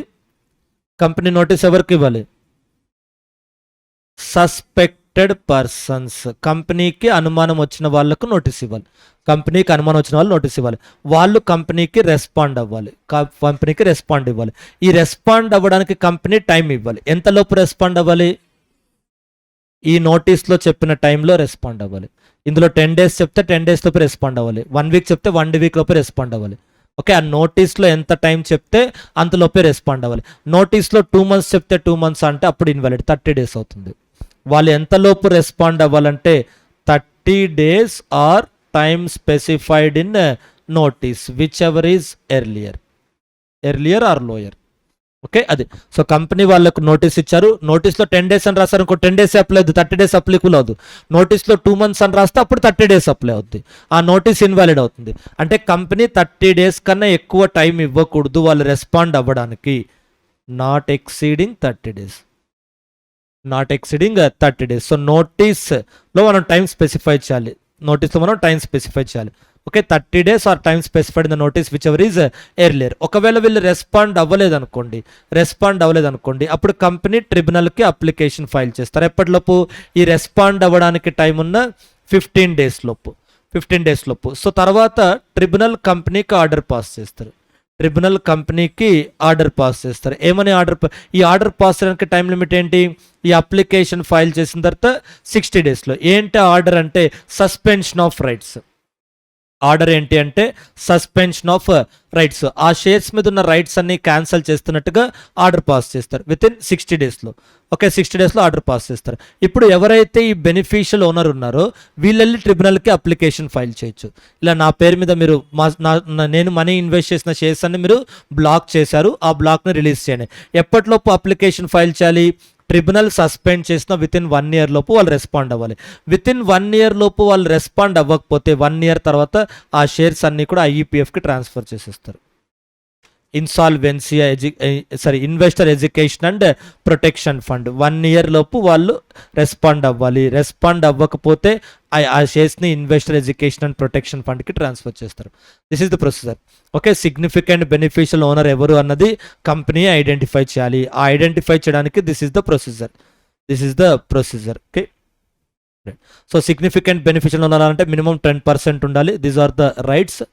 Okay, next so those are the important points, మా బేసిక్ పాయింట్స్. అవి ప్రొవిజన్ చాలా డెప్త్గా ఉంటుంది కాబట్టి మీకు ఒక బేసిక్ ఐడియా ఉండాలి. ఇన్ డెప్త్గా చదవకపోయినా అట్లీస్ట్ ఒక బేసిక్గా స్టడీ చేసి ఉండాలి.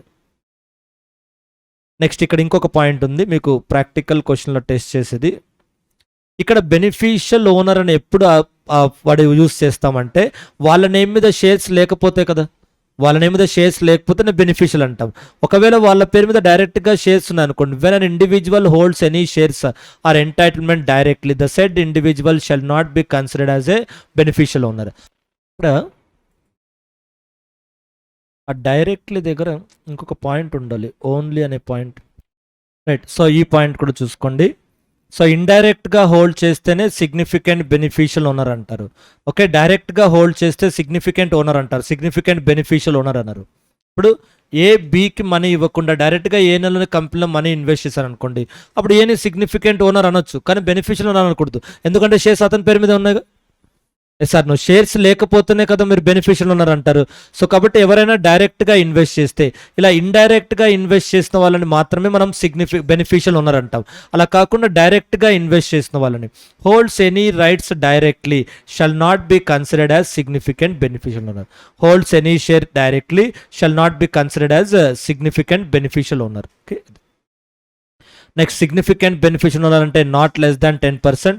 దానికి ఇంకొక ఆస్పెక్ట్ కూడా ఉంది, డెఫినేషన్. మెజారిటీ స్టేక్ అంటే 1/2. మెజారిటీ స్టేక్ అంటే 1/2. సిగ్నిఫికెంట్ బెనిఫిషియల్ ఓనర్ అంటే 10%. సిగ్నిఫికెంట్ ఇంట్రెస్ట్ అంటే 10%. మెజారిటీ స్టేక్ అంటే more than half. Majority stake will be more than half. Okay, so 8th and 9th questions చాలా ట్రికీ క్వశ్చన్స్, మా డెప్త్గా ఉంటాయి. ఇప్పటివరకు టెస్ట్ చేయలేదు కాబట్టి ప్లెయిన్గానే టెస్ట్ చేయొచ్చు అనుకున్న ప్రొవిజన్ని. బేసికల్గా ఈ డ్యూటీ. ఓకే, సో ఈ డ్యూటీస్ ఒకటి చూసుకోండి, duty of the company to identify the provisions. Okay, ఇవి మీకు ఈజీగా అర్థమవుతాయి. Duty to identify significant beneficial owners. Right, so ఇది ఒక small true or false question, AGM. So will start the general meetings. Okay, MGT 1 ఇందులో important questions తక్కువ ఉన్నాము, light chapter. So there is a chance of framing some true or false question based on this topic. Government company AGM ఎక్కడ conduct చేయాలి? Registered office or such other place within the city of registered office, no problem. Other ప్లేస్లో కూడా conduct చేయొచ్చు, any other place. So ఎవరి consent తీసుకోవాలి?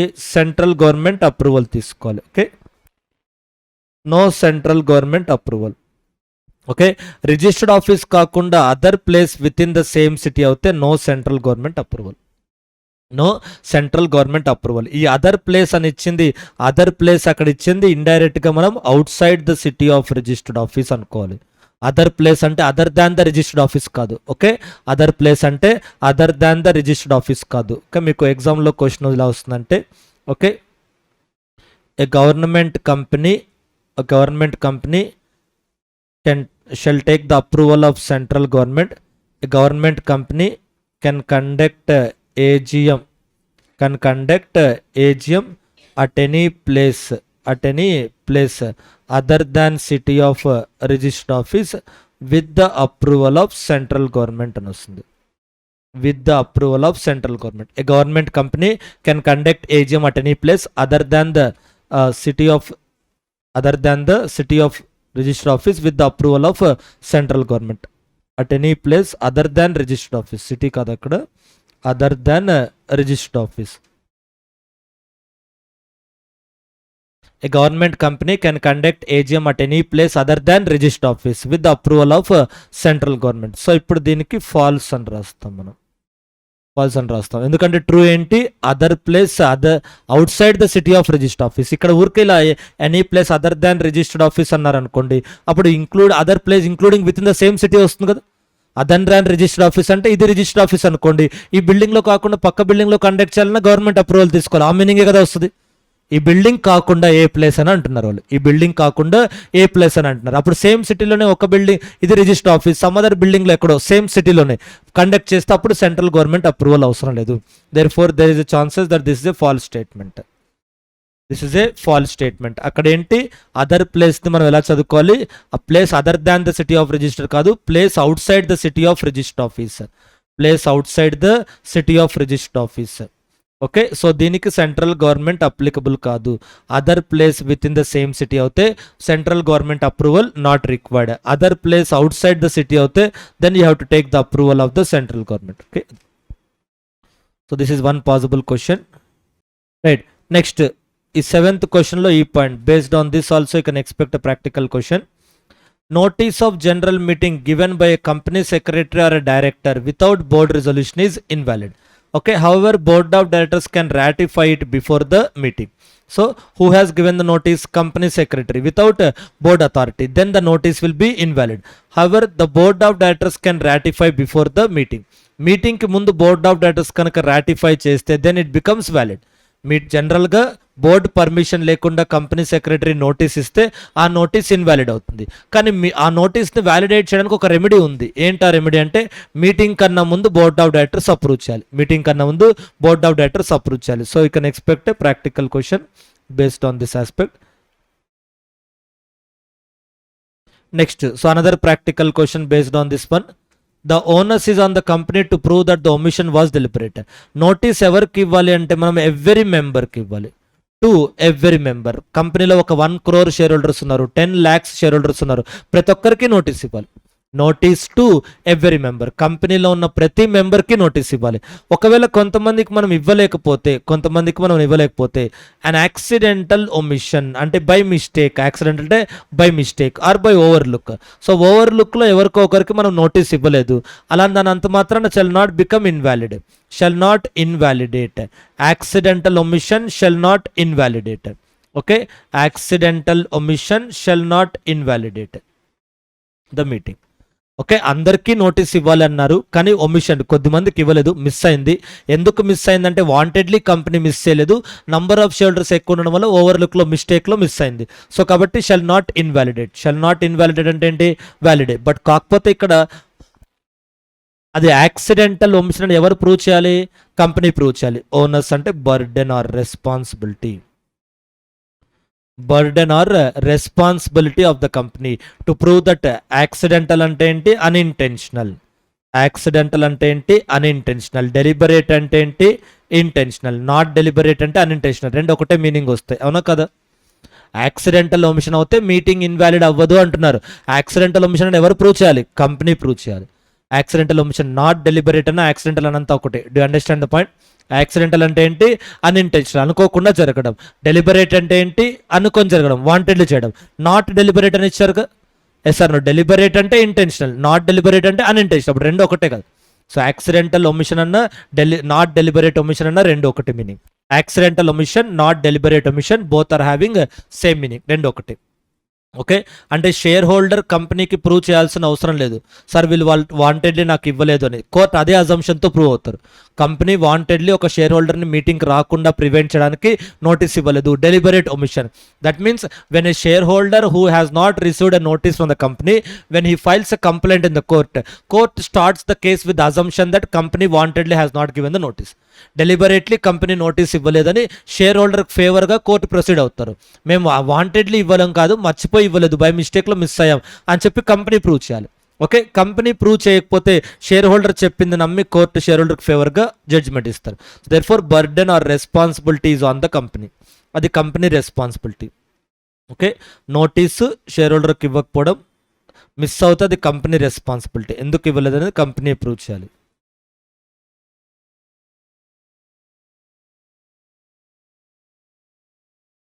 Insurance కూర్చో.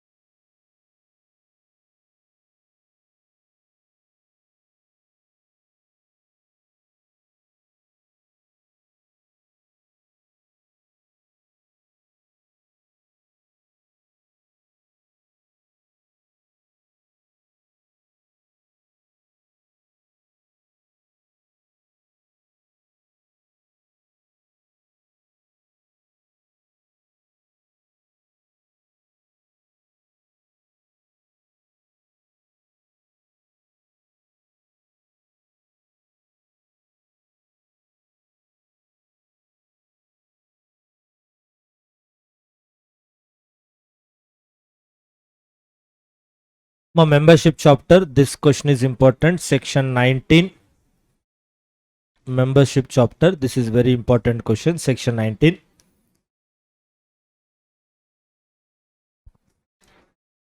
So this is a general rule.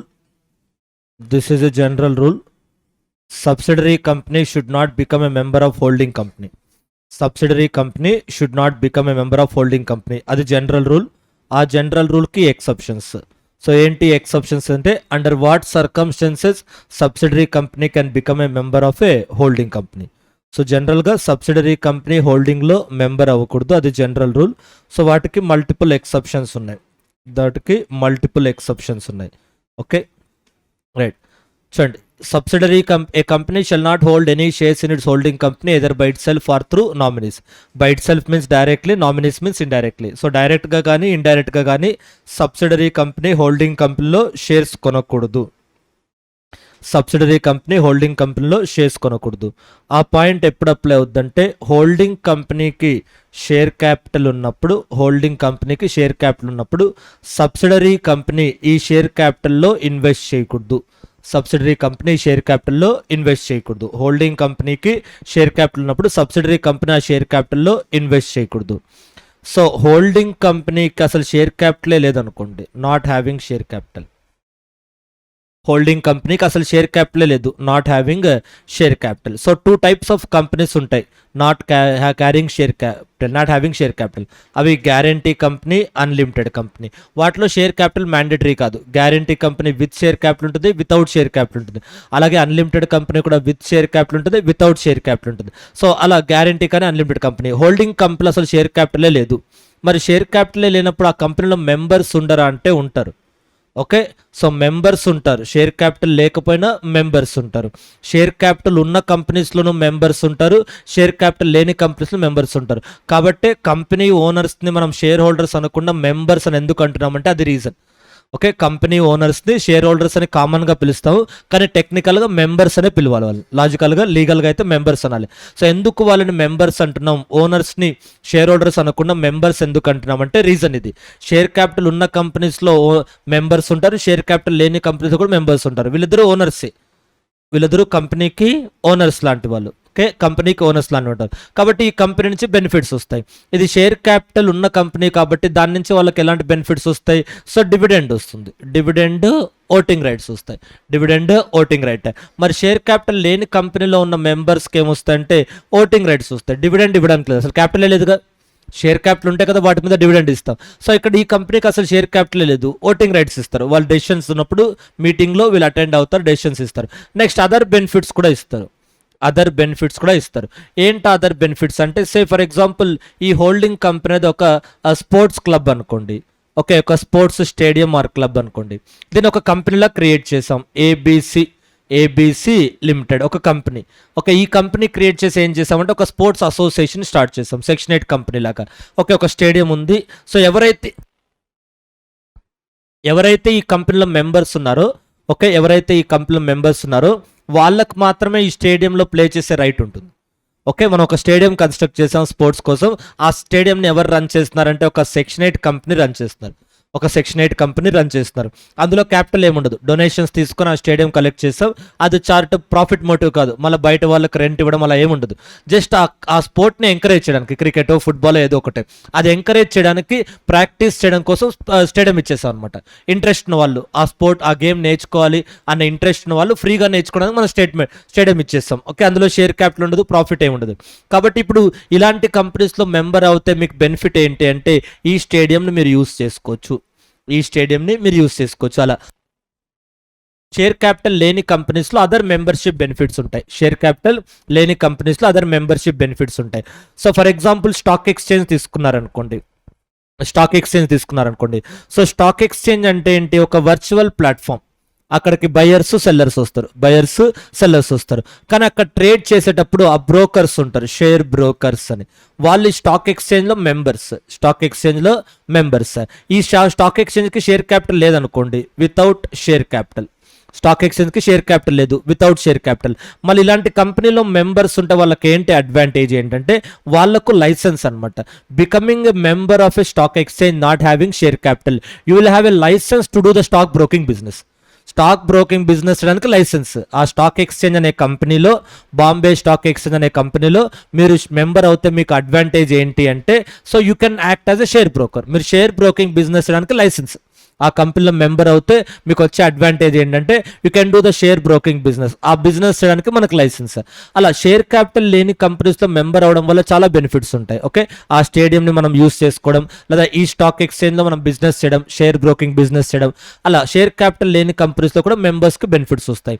ఇప్పుడు subsidiary company ఈ క్యాపిటల్లో invest చేయకూడదు అన్నారు. మరి సబ్సిడరీ కంపెనీకి ఇందులో బెనిఫిట్స్ ఉండొచ్చా అంటే అవి కూడా ఉండకూడదు. ఇక్కడ ఏదైతే మీరు షేర్స్ అన్నారో దానికి ఎలాబొరేటెడ్ పాయింట్ ఈ థర్డ్ పాయింట్, రెండు కలిపి చదవాలి. ఆ పాయింట్ చదివినప్పుడు మీకు ఓన్లీ సబ్సిడరీ కంపెనీ హోల్డింగ్లో షేర్స్ కొనకూడదని మాత్రమే అర్థమవుద్ది. కానీ ఇక్కడ ఏం చెప్పారంటే holding company is not having share capital. అప్పుడు మీరు కొనాలన్నా అసలు షేర్స్ ఉంటాయి కదా, హోల్డింగ్ కంపెనీలో షేర్స్ ఉంటాయి కదా, సబ్సిడరీ కొనవచ్చు కొనకూడదు అనే ఇష్యూ వస్తుంది.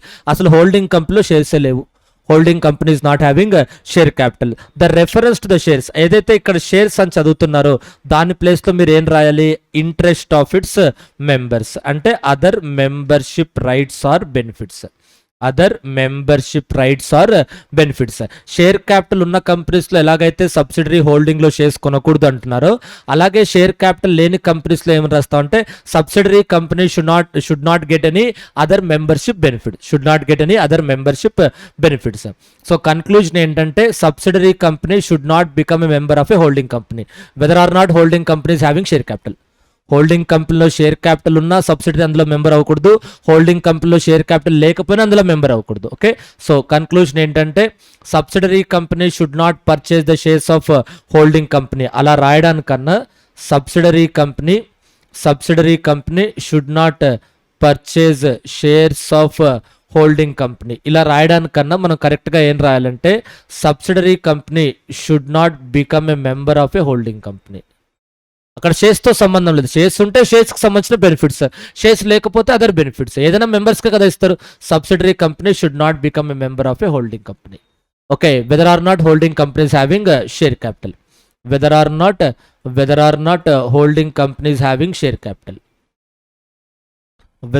Holding companies having share capital. This is the right option.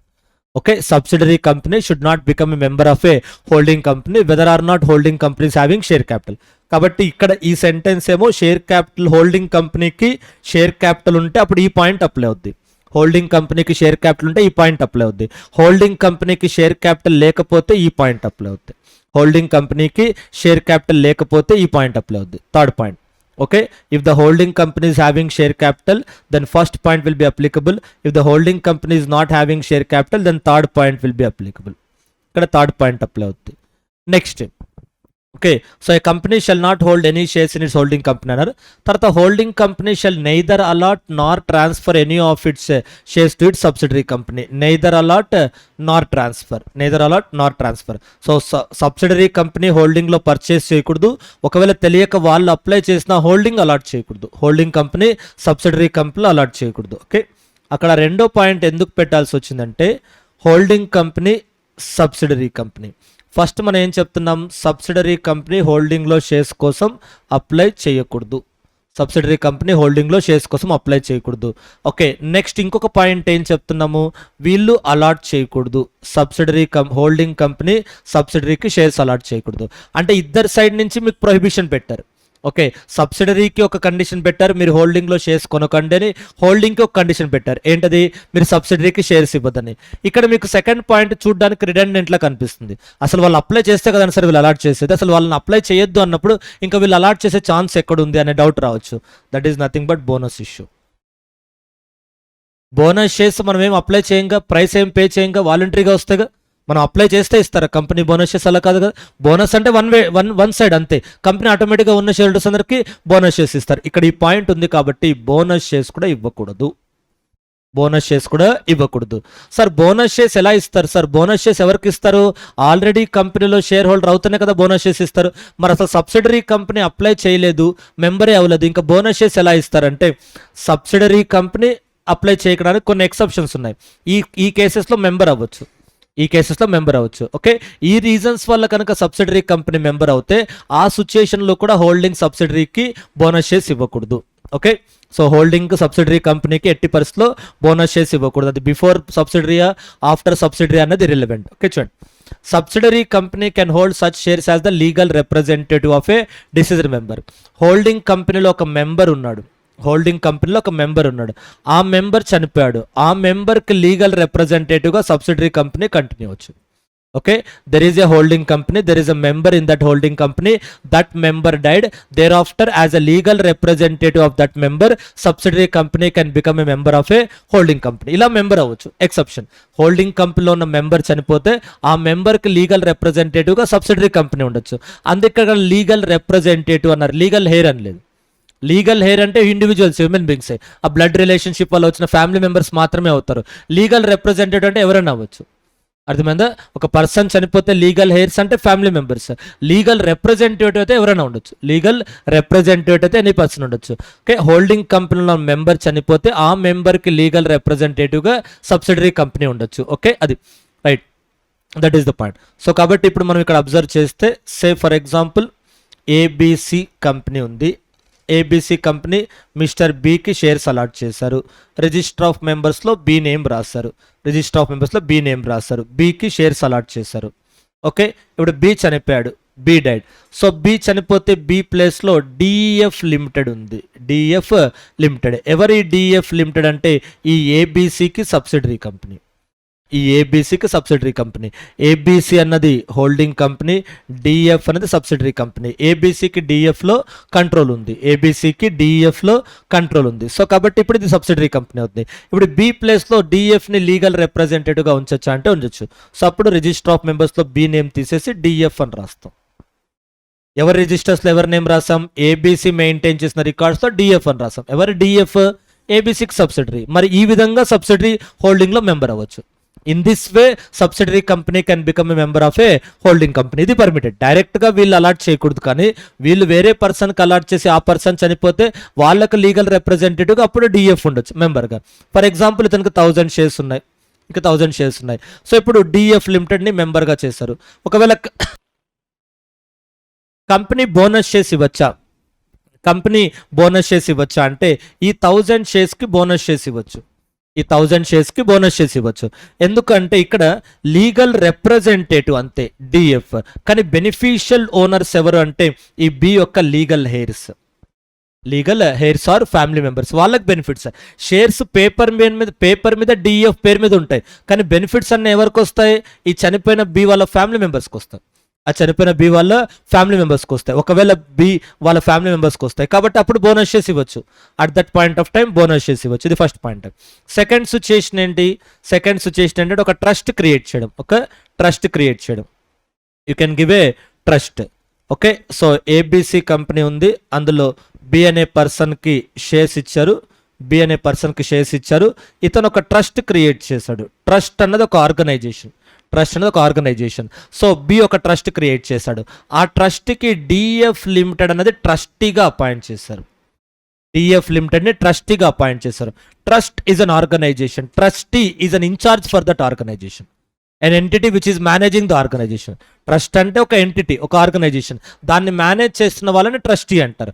కాబట్టి ఇప్పుడు ఇతను ఒక ట్రస్ట్ క్రియేట్ చేసి ఆ ట్రస్ట్కి క్యాష్ ఇచ్చాడు, తనకు పర్సనల్గా ఉన్న ల్యాండ్ ఇచ్చాడు, అలాగే ఈ షేర్స్ కూడా ట్రస్ట్కి ఇచ్చాడు. కానీ ఇవన్నీ ఎవరి పేరు మీద ఉన్నాయి? డిఎఫ్ పేరు మీద ఉన్నాయి. ట్రస్ట్ పేరు మీద ఉండవు. ట్రస్ట్ క్రియేట్ చేసిన ఆ ట్రస్ట్లో ఉన్న అసెట్స్ అన్ని ట్రస్టీ నేమ్ మీద ఉంటాయి, అతని పర్సనల్ నేమ్ మీద ఉంటాయి. కాబట్టి డిఎఫ్ లిమిటెడ్ నేమ్ మీద ఉన్నాయి షేర్స్. సో అప్పుడు ఏబిసి రికార్డ్స్లో బి అనే నేమ్ని క్యాన్సిల్ చేసి డిఎఫ్ అనే రాస్తారు. ఇక్కడ బి చనిపోలేదు, బి బతికే ఉన్నాడు. బి ఒక ట్రస్ట్ క్రియేట్ చేశాడు, ఆ ట్రస్ట్కి తన అసెట్స్ అన్ని ఇచ్చేశాడు. ఇప్పుడు అసెట్స్ అన్ని ఎవరి పేరు మీద ఉన్నాయంటే డిఎఫ్ లిమిటెడ్ పేరు మీద ఉన్నాయి. ఓకే, సో ఈ విధంగా డిఎఫ్ లిమిటెడ్ సబ్సిడరీ హోల్డింగ్లో మెంబర్ అవ్వచ్చు. ఇప్పుడు కూడా అంతే, బోనస్ షేర్స్ ఇచ్చారనుకోండి, ఒక 1000 షేర్స్ ఉన్నాయి, దీనికి బోనస్ షేర్స్ ఇస్తే ఇవ్వచ్చా అంటే ఆన్సర్ ఈజ్ ఎస్. ఎందుకంటే ఇక్కడ కూడా డిఎఫ్ లిమిటెడ్ పేరు మీద పేపర్ మీద షేర్స్ ఉన్నాయి, కానీ ఈ ట్రస్ట్ క్రియేట్ చేసినప్పుడు దానికి బెనిఫిషరీస్ ఉంటారు. ఒక పర్టికులర్ కేటగిరీ, ఒక పూర్ పీపుల్, లేదా ఒక పర్టికులర్ రిలీజన్కి సంబంధించిన వాళ్ళు, లేదా ఉమెన్, లేదా ఓల్డ్ ఏజ్ హోమ్స్కో ఒక సెక్షన్ ఆఫ్ పీపుల్ బెనిఫిట్ కోసం క్రియేట్ చేసి ఉంటారు ఆ ట్రస్ట్. అర్థమైందా? ఒక సెక్షన్ ఆఫ్ పీపుల్ బెనిఫిట్ కోసం, హ్యాండిక్యాప్డ్ లేదా ఓల్డ్ ఏజ్ పీపుల్, ఒక పర్టికులర్ రిలీజియన్, సో ఒక సెక్షన్ ఆఫ్ పీపుల్ బెనిఫిట్ కోసం ఆ ట్రస్ట్ క్రియేట్ చేసి ఉంటారు. వాళ్ళే మిగతా వాళ్ళందరూ బెనిఫిషరీస్. ఒక టెంపుల్ ఉందనుకోండి, ఆ టెంపుల్కి వచ్చే డివోటీస్ కోసం బెనిఫిషరీస్ అంటే ఆ టెంపుల్కి వచ్చే డివోటీస్ ఫెసిలిటీస్ ప్రొవైడ్ చేయడానికి ఫ్రీగానే, సో వాటి కోసం క్రియేట్ చేస్తారు. కాబట్టి ఇక్కడ నష్టపోయేది వీళ్ళు కదా, బోనస్ షేర్స్ ఇవ్వకపోతే. ఇక్కడ షేర్స్ వీళ్ళ పేరు మీద ఉన్నాయంటే వీళ్ళు లీగల్ ఓనర్స్ మాత్రమే, రియల్ ఓనర్స్ వీళ్ళు. లీగల్ ఓనర్స్ మాత్రమే, రియల్ ఓనర్స్ వాళ్ళు. ఓకే, లా ప్రకారం డి జ్యూరీ అంటే as per law DF is the owner, but in reality de facto అంటే ఇన్ రియాలిటీలో ఎవరు మెంబర్స్? ఆ టెంపుల్కి వచ్చే డివోటీస్ మెంబర్స్. అలాగే ఇక్కడ డి జ్యూరీ లీగల్గా ఎవరు మెంబర్స్ అంటే డిఎఫ్ లిమిటెడ్ అనేది legal owner, but real owner ఎవరంటే ఈ ఫ్యామిలీ మెంబర్సే రియల్ ఓనర్స్. అంటే ఇక్కడ సబ్సిడరీ కంపెనీ పేరు మీద షేర్స్ ఉన్నాయి, కానీ సబ్సిడరీ రియల్ ఓనర్ కాదు, జస్ట్ పేపర్ మీద అలా ఉన్నాయి నేమ్స్ అంతే. బట్ రియల్ ఓనర్ ఎవరు అంటే సమ్ అదర్ పర్సన్. ఓకే, అది. సో ఇది సెకండ్ వే, సబ్సిడరీ హోల్డింగ్లో మెంబర్ ఎలా అవ్వచ్చు అంటే సెకండ్ వే. అలా కాకుండా థర్డ్ వే ఏంటి? ABC DF. So first DF ఏబిసిలో షేర్స్ కొన్నారు. ఇక్కడ 1 lakh షేర్స్ ఉన్నాయి, అందులో వీళ్ళు ఒక 10,000 షేర్స్ కొన్నారు. ఎవరికి 1 lakh షేర్స్ ఉన్నాయి? ఏబిసికి 1 lakh షేర్స్ ఉన్నాయి, అందులో 10,000 షేర్స్ డిఎఫ్ పర్చేస్ చేశారు. అందులో 10,000 షేర్స్ డిఎఫ్ పర్చేస్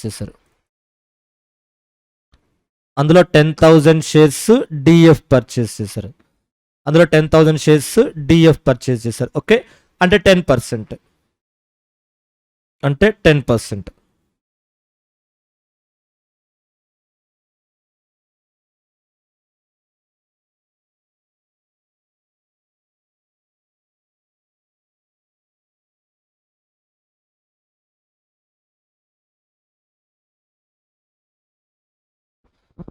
అందులో 10% విల్ పర్చేస్ చేస్తారు. They have purchased up to 10%. Next, ఈ డిఎఫ్ వాళ్ళకు ఒక 50,000 షేర్స్ ఉన్నాయనుకోండి. సో ఇది సమ్వేర్ ఎప్పుడో 2018లో జరిగింది. ఓకే, నెక్స్ట్ ఏబిసి వాళ్ళు 2022లో ఏబిసి వాళ్ళు ఇందులో ఒక 30,000 షేర్స్ పర్చేజ్ చేశారనుకోండి. ఆ 50,000లో 30,000 వీళ్ళే పర్చేజ్ చేశారు. అంతెంత? 60%. అప్పుడేమవుద్ది? ఏబిసి హోల్డింగ్ అవుతుంది, డిఎఫ్ సబ్సిడరీ అవుతుంది. ఇప్పుడు డిఎఫ్కి ఏబిసిలో షేర్స్ ఉన్నాయి, కానీ ఎప్పుడు కొన్న షేర్స్ అవి? సబ్సిడరీ కాకముందు కొన్న shares. So DF became subsidiary of ABC in 22. But DF purchased shares of ABC in 2018, అంటే బిఫోర్ బికమింగ్ ఎ సబ్సిడరీ కాకముందు కొన్న షేర్స్. సో ఈ షేర్స్ అలాగే కంటిన్యూ చేయొచ్చు, that is the point. Okay, అలా 3 సిచ్యుయేషన్స్లో సబ్సిడరీ హోల్డింగ్ కంపెనీలో మెంబర్ అవ్వచ్చు. ఆ 3 సిచ్యుయేషన్స్లో సబ్సిడరీ హోల్డింగ్ కంపెనీలో మెంబర్ అవ్వచ్చు. నెక్స్ట్ సో కాబట్టి ఇప్పటివరకు మీకు టెస్ట్ చేయని ఆస్పెక్ట్ ఏంటంటే ఇది, ఈ ఆస్పెక్ట్, ఈ క్వశ్చన్ మొత్తం టెస్ట్ చేశారు 2-3 టైమ్స్, అన్ని వర్డ్స్ అన్ని ప్రొవిజన్స్ టెస్ట్ చేశారు. ఓన్లీ థింగ్ పెండింగ్ అంటే that point. So the provision subsidiary company should not become a member of a holding company. This provision is equally applicable to both companies having share capital and not having a share capital. Subsidiary company హోల్డింగ్లో member అవ్వకూడదు అనే provision రెండిటికి apply అవుద్ది.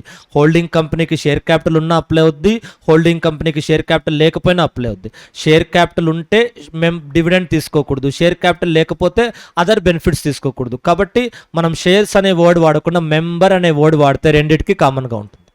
Okay, ఆ మెంబర్కి ఏమొస్తాయనేది secondary, మెంబర్కి ఏమొస్తాయనే secondary. Share capital ఉన్న కంపెనీలో member అవుతే ఏం బెనిఫిట్స్ వస్తాయి, షేర్ క్యాపిటల్ లేని కంపెనీలో మెంబర్ అవుతే ఏం బెనిఫిట్స్ వస్తాయి, అది సెకండరీ పక్కన పెట్టేసాను. మెంబర్ అవ్వకూడదు అంతే. ఓకే, సబ్సిడరీ కంపెనీ హోల్డింగ్లో మెంబర్ అవ్వకూడదు. ఓకే, ఎదర్ షేర్స్ ఉంటే షేర్స్, అదర్ ఇంట్రెస్ట్ ఉంటే other interest. Okay, so this is very very important question.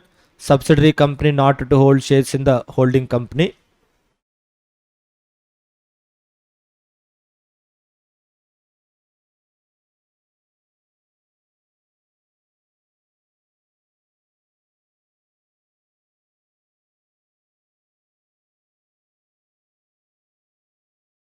Next ఇది 7th క్వశ్చన్ కూడా, benami share holding or beneficial owner. Beneficial owner or benami share holding. Beneficial owner or benami share holding.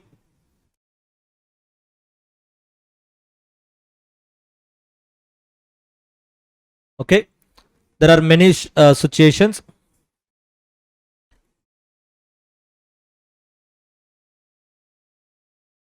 Real owner, real owner మనకు అర్థం అవడానికి real owner అనుకుంటాం, real owner అనుకుంటాం, కానీ టెక్నికల్గా ఏమనాలంటే బెనిఫిషియల్ ఓనర్ అనాలి.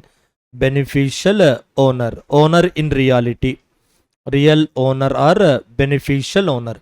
సో మనకు అర్థం అవడానికి రియల్ ఓనర్ అని రాసుకోవచ్చు. సో ఇప్పుడు రియల్ ఓనర్ మనీ పే చేస్తాడు, రియల్ ఓనర్ మనీ పే చేస్తాడు. ఎవరికి మనీ పే చేస్తాడు? లీగల్ ఓనర్కి. లీగల్ ఓనర్ని మనం రిజిస్టర్డ్ మెంబర్ అనుకోవచ్చు, లీగల్ ఓనర్ని మనం రిజిస్టర్డ్ మెంబర్ అనుకోవచ్చు, registered member or legal owner. ఇప్పుడు ఈ లీగల్ ఓనర్ ఏం చేస్తాడు? ఈ రియల్ ఓనర్ లీగల్ ఓనర్ ఏం చేస్తాడు? ఆ మనీ ఇన్వెస్ట్ చేస్తాడు. ఎవరికి? కంపెనీలో. రిజిస్టర్ ఆఫ్ మెంబర్స్లో అతని పేరే ఉంటుంది. For example A is a beneficial owner అనుకోండి, B is a registered of members అనుకోండి. రిజిస్టర్ ఆఫ్ మెంబర్స్లో బి నేమే ఉంటుంది, కానీ బికి ఎవరు మనీ ఇచ్చారు? ఏ మనీ ఇచ్చారు. ఓకే, అది మనీ ఇన్వెస్ట్ చేసింది ఒకరు, దానివల్ల బెనిఫిట్స్ ఎవరికి వస్తున్నాయంటే ఇంకొక పర్సన్కి బెనిఫిట్స్ వస్తున్నాయి. ఓకే, సో ఇతని పేరు మీద షేర్స్ ఉన్నాయి, కానీ బెనిఫిట్స్ ఏమో ఇతనికి వస్తున్నాయి. ఇది పర్మిటెడ్. లీగల్గా కొన్ని కేసెస్లో ఇలా పర్మిట్ చేస్తారు. ఇప్పుడు మనం డిస్కస్ చేస్తున్న క్వశ్చన్ ఏంటంటే, రిజిస్టర్డ్ మెంబరు కంపెనీకి ఫైల్ చేయాలి details of beneficial owner. Cross verification. Beneficial owner కంపెనీకి ఫైల్ చేయాలి డీటెయిల్స్ ఆఫ్ రిజిస్టర్డ్ మెంబర్. అంటే బి కంపెనీకి ఫైల్ చేయాలి, సార్ మీ రికార్డ్స్లో నా పేరు ఉంది, కానీ నేను కాదు రియల్ ఓనర్, నాకు మనీ ఇచ్చింది ఏ, ఏ ఈజ్ ద రియల్ ఓనర్. ఎవరి గురించి చెప్పాలి? ఎవరి గురించి చెప్పాలి? బి అనే పర్సన్ కంపెనీకి ఏ గురించి చెప్పాలి, బి అనే పర్సన్ కంపెనీకి ఏ గురించి చెప్పాలి. Sir my name is reflected in your register of members as a holder of 1000 shares, but I'm not the real owner, so I'm backed by some other person called as B. అలాగే B వచ్చేసి కంపెనీకి A గురించి చెప్పాలి, B వచ్చేసి కంపెనీకి A గురించి చెప్పాలి. Sir నేను మీ కంపెనీలో మనీ ఇన్వెస్ట్ చేశాను, కానీ షేర్స్ నా పేరు మీద లేవు, ఏ పేరు మీద ఉన్నాయి, షేర్స్ నా పేరు మీద లేవు, ఏ నేమ్ మీద ఉన్నాయి. సో బి వచ్చేసి కంపెనీకి ఏ గురించి చెప్పాలి. సార్ రెండు ఒకటే రాస్తాను. రిజిస్టర్డ్ మెంబర్ ఎవరు? బి. సో ఇది ఏ వస్తుంది. So this will be A and B, A and B. So registered beneficial owner కంపెనీకి చెప్పాలి, సార్ నేను మీ కంపెనీలో మనీ ఇన్వెస్ట్ చేశాను, కానీ షేర్స్ నా పేరు మీద లేవు, రిజిస్టర్డ్ మెంబర్స్ పేరు మీద. ఇప్పుడు ఏం చేయాలి? కంపెనీ ఆ రెండు తీసుకెళ్ళి ఆర్ఓసికి ఫైల్ చేయాలి. Beneficial owner plus real owner, ఈ రెండు ఇచ్చిన ఫామ్స్ యాస్టీస్గా, వీళ్ళు ఇచ్చిన ఫామ్ ప్లస్ వీళ్ళు ఇచ్చిన ఫామ్, ఆ రెండింటికి కంబైన్ చేసి కంపెనీ ఆర్ఓసికి ఫైల్ చేయాలి. ఇది కాన్సెప్ట్, ఇది జనరల్ ప్రొసీజర్. అయితే ఇది ప్రాక్టికల్ క్వశ్చన్ వచ్చినప్పుడు కొత్తగా ఇప్పటి వరకు లేదు, ఐసిఎస్ఓస్లో ఎక్కడ లేదు. But there is a chance of framing a practical question. ఏంటా ప్రాక్టికల్ క్వశ్చన్ అంటే 2 డిఫరెంట్ వేస్లో ఉంటాయి. ఇప్పుడు ఇలా ఫైల్ చేశారు కదా, అంటే కంపెనీకి తెలుసు కదా రిజిస్టర్ ఆఫ్ మెంబర్స్లో బి నేమ్ ఉన్న దాని రియల్ ఓనర్ ఎవరు అని ఏ కదా, సో కంపెనీకి తెలుసు. కాబట్టి ఇప్పుడు యాజ్ ఎ మెంబర్గా కంపెనీ రికార్డ్స్ చెక్ చేయాలి, ఆ రికార్డ్స్ చెక్ చేయడానికి ఏ వస్తే కంపెనీ అలౌ చేయాలా లేదా అన్న క్వశ్చన్ మార్క్. ఓకే, ఆ రికార్డ్స్ చెక్ చేయడానికి ఏ వస్తే కంపెనీ ఏని అలౌ చేయాలంటే ఆన్సర్ ఈజ్ ఎస్. ఎప్పుడు ఏ ఈ డిక్లరేషన్ ఫైల్ చేసుంటే అప్పుడే కదా కంపెనీకి తెలుస్తుంది. ఎస్ సార్, నువ్వు బి ఫైల్ చేస్తే సరిపోదు సార్, నేను నా పేరు మీద షేర్స్ ఉన్నాయి కానీ నాకు మనీ ఇచ్చింది ఏ అని బి కన్ఫర్మ్ చేస్తే సరిపోదు, 2-వే కన్ఫర్మేషన్ కావాలి. ఓకే, ఏ కనుక కంపెనీకి డిక్లరేషన్ ఫైల్ చేస్తుంటే అప్పుడు మెంబర్షిప్ బెనిఫిట్స్ అన్ని ఏకి ఇస్తారు. అంటే ఏ కూడా వచ్చి రికార్డ్స్ చెక్ చేయొచ్చు, ఏ కూడా జనరల్ మీటింగ్కి అటెండ్ అవ్వచ్చు, అటెండ్ అవ్వచ్చు. ఒకవేళ ఏ కనుక ఈ డిక్లరేషన్ ఫైల్ చేయకపోతే ఏకి ఎలాంటి మెంబర్షిప్ రైట్స్ రావు, ఏకి ఎలాంటి మెంబర్షిప్ బెనిఫిట్స్ రావు. ఓకే, అది పాయింట్. సో కాబట్టి అతను డిక్లరేషన్ ఫైల్ చేస్తేనే బెనిఫిట్స్ వస్తాయి, otherwise benefits Rao. Okay, if the declaration is not filed they will not get the benefits. Practical question: if a declaration is not filed by the beneficial owner then any right with respect to such share shall not be enforceable by the beneficial owner. ఈ point ని base చేసుకొని practical question frame చేయొచ్చు. కొత్తగా ఇప్పటివరకు లేదు ఐసిఎస్ఓస్ లో. If declaration is not filed by the beneficial owner then he cannot get any rights of the member. Okay, beneficial owner ఈ declaration file చేయకపోతే ఒక నార్మల్ మెంబర్కి వచ్చే రైట్స్ ఏవి బెనిఫిషియల్ ఓనర్కి రావు, అదొక పాయింట్. నెక్స్ట్ ఇంకొక కాన్సెప్ట్ ఏంటంటే డివిడెండ్ గురించి. Where is the dividend? ఇంకొక పాసిబుల్ ప్రాక్టికల్ క్వశ్చన్ ఏంటంటే ఇందులో రిలేటింగ్ టు డివిడెండ్ గురించి చూడడం ఎక్కడ ఒక పాయింట్ ఉంటుంది ఆ క్వశ్చన్లోనే. ఇక్కడే ఉంచండి నోట్లో first point.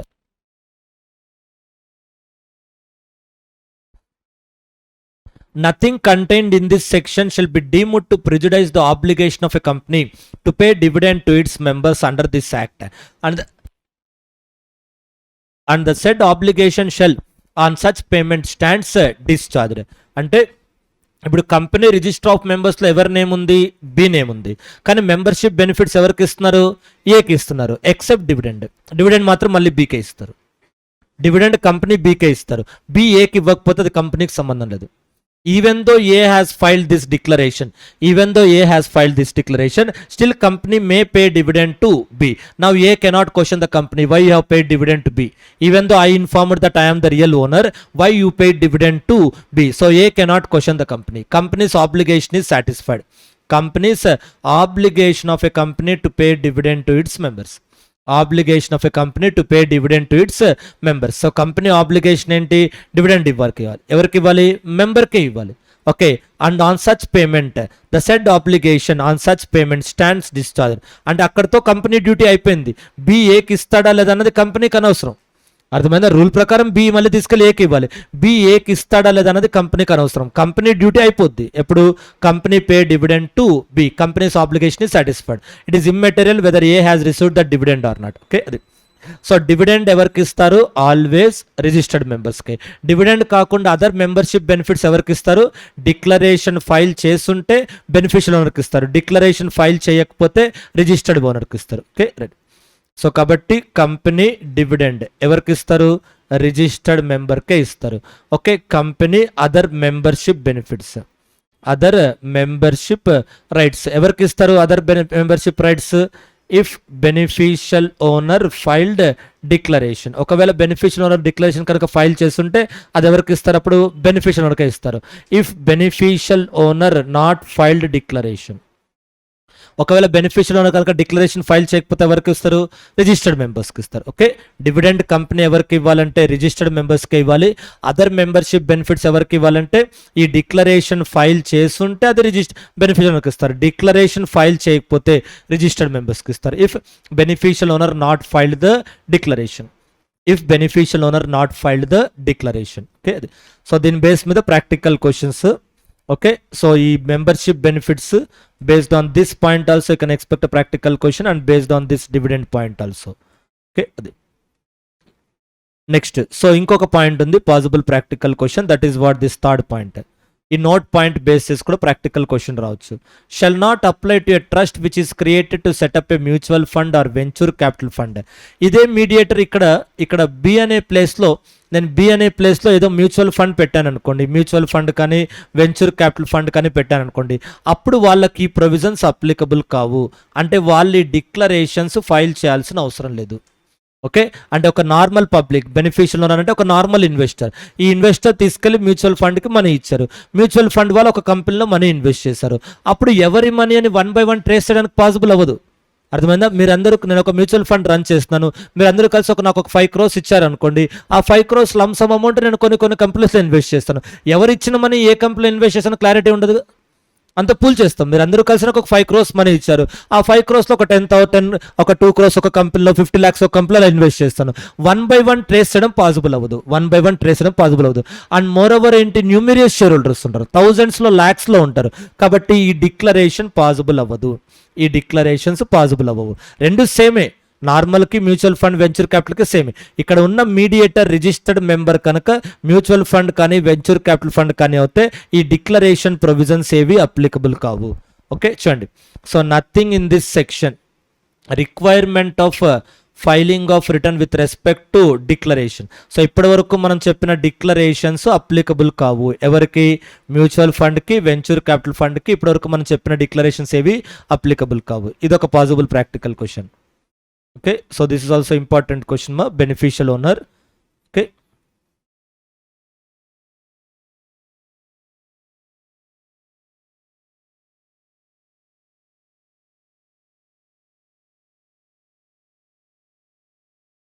next significant beneficial owner, significant beneficial owner.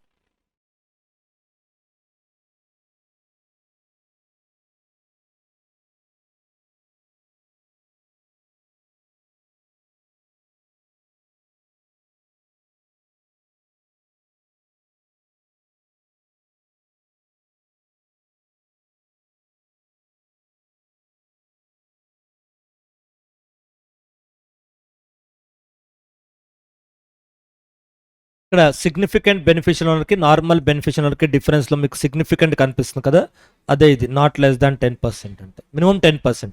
అంటే ఈ సిచ్యుయేషన్ ఎప్పుడు అప్లై అవుద్దంటే మినిమం 10% ఉంటాయి. ఇక్కడ మనకు ఆ లిమిట్ ఏం లేదు, ఇక్కడ లిమిట్ ఏం లేదు, ఎంతైనా ఉండొచ్చు. ఓకే, సో ఇక్కడ ఓన్లీ బెనిఫిషియల్ ఓనర్ అంటున్నాం, ఇక్కడేమో సిగ్నిఫికెంట్ బెనిఫిషియల్ ఓనర్ అంటున్నాం. బెనిఫిషియల్ ఓనర్ దగ్గర కంపెనీ రోల్ వెరీ మైనర్. ఏంటా కంపెనీ రోల్, వీళ్ళు ఇస్తే తీసుకెళ్ళి ఆర్ఓసికి ఫార్వర్డ్ చేస్తారు అంతే.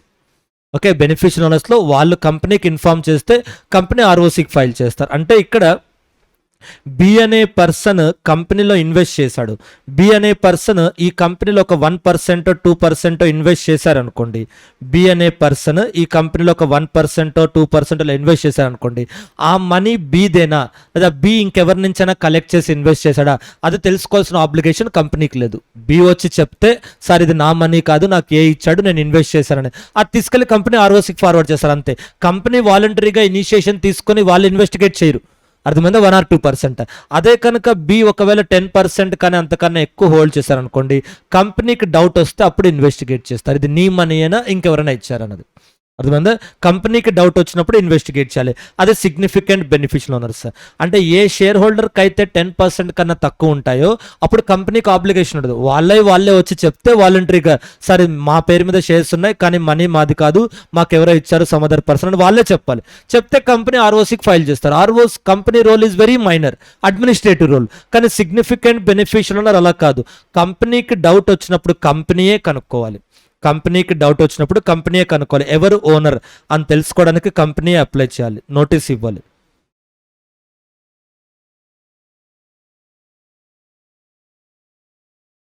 Duty of the company to identify significant beneficial owner. ఇక్కడ డ్యూటీ ఆఫ్ ద కంపెనీ కాదు, ఇక్కడ బెనిఫిషియల్ ఓనర్ ఎవరు అని తెలుసుకోవడం కంపెనీ డ్యూటీ కాదు, వాళ్ళే వచ్చి ఇన్ఫార్మ్ చేస్తారు. కంపెనీ డ్యూటీ అంటే ఆర్ఓసికి ఫార్వర్డ్ చేయడం అంతే, అర్థమైందా.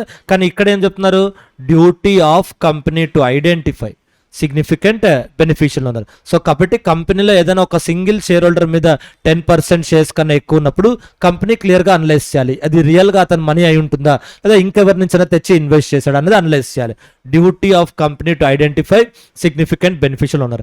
Every company shall take necessary steps to identify an individual who is a significant beneficial owners. So company duty అది, రియల్ ఓనర్ ఎవరో తెలుసుకోవడం company duty.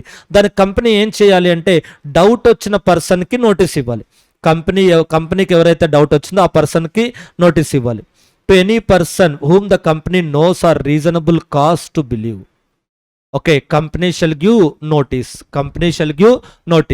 So company notice ఇవ్వాలి. ఎవరి మీద అనుమానం వస్తే వాళ్ళకి నోటీస్ ఇవ్వాలి.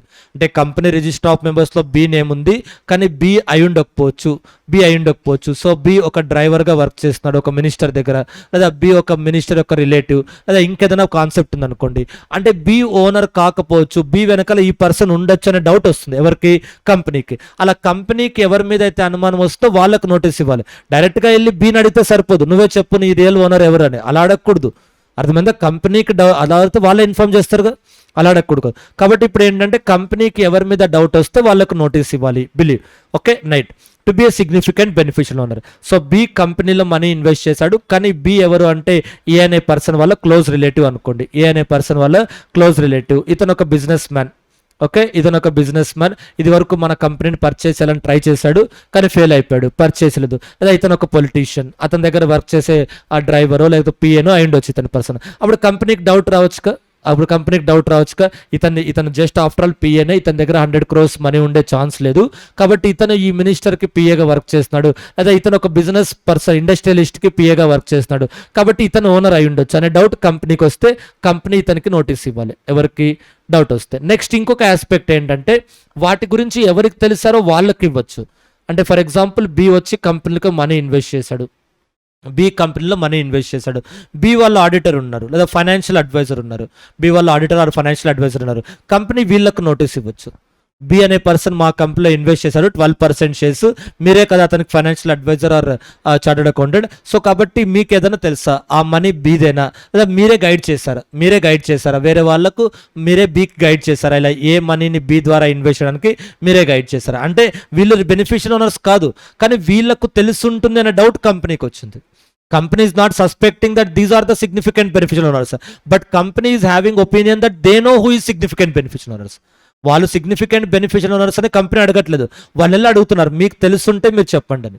ఓకే, డైరెక్ట్గా కంపెనీకి ఏ మీద అనుమానం వస్తే ఏకి ఇవ్వచ్చు, లేదా ఈ ఫైనాన్షియల్ అడ్వైజర్కి వెళ్ళి అప్రోచ్ అవుతే వాళ్ళకి తెలుసుంటుంది అంటే అప్పుడు అలా అప్రోచ్ అవ్వచ్చు. కాబట్టి కంపెనీ ఎవరికి నోటీస్ ఇవ్వాలంటే కంపెనీకి ఎవరి మీద అనుమానం వస్తే సిగ్నిఫికెంట్ బెనిఫిషియల్ ఓనర్ డైరెక్ట్గా వాళ్ళకి నోటీస్ ఇవ్వాలి.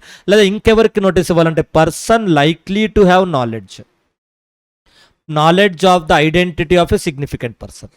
అంటే సిగ్నిఫికెంట్ బెనిఫిషియల్ ఓనర్ ఎవరు అని తెలిసిన పర్సన్కి మనం నోటీస్ ఇవ్వచ్చు. Okay, like financial advisors. That is the second category. Next third category ఏంటంటే ప్రీవియస్గా ఉన్న లాస్ట్ 3 yearsలో ఎవరైతే కంపెనీలో సిగ్నిఫికెంట్ బెనిఫిషియల్ ఓనర్స్గా ఉన్నారో వాళ్ళకు కూడా ఇవ్వచ్చు. Okay, significant beneficial owner during the 3 years preceding the notice.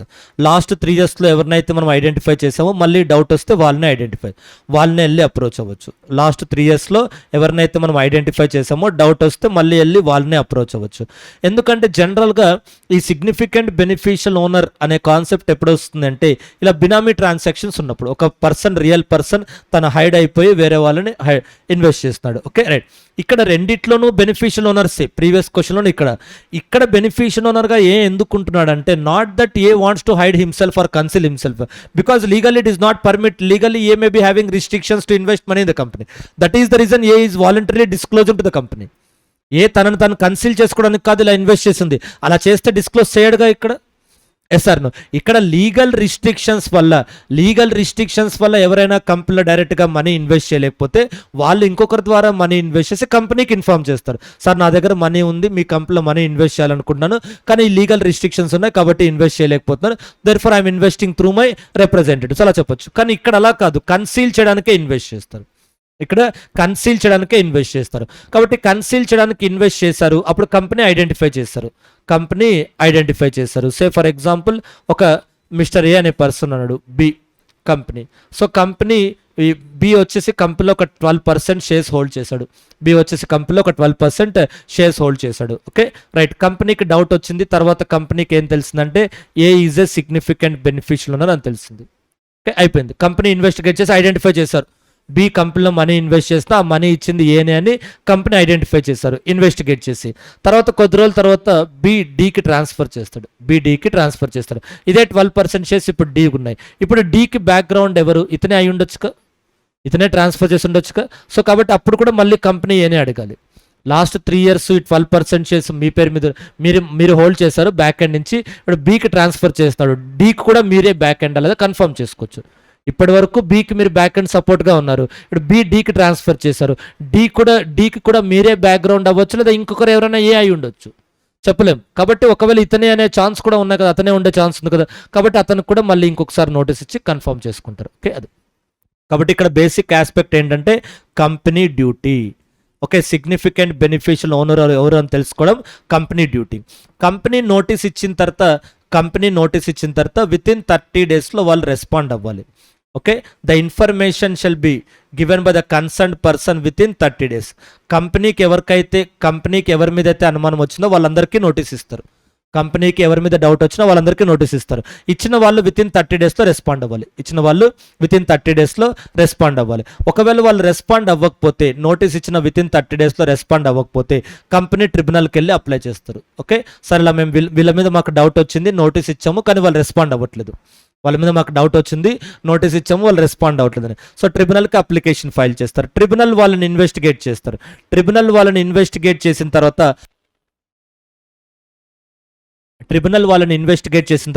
Tribunal order pass చేస్తారు. Okay right.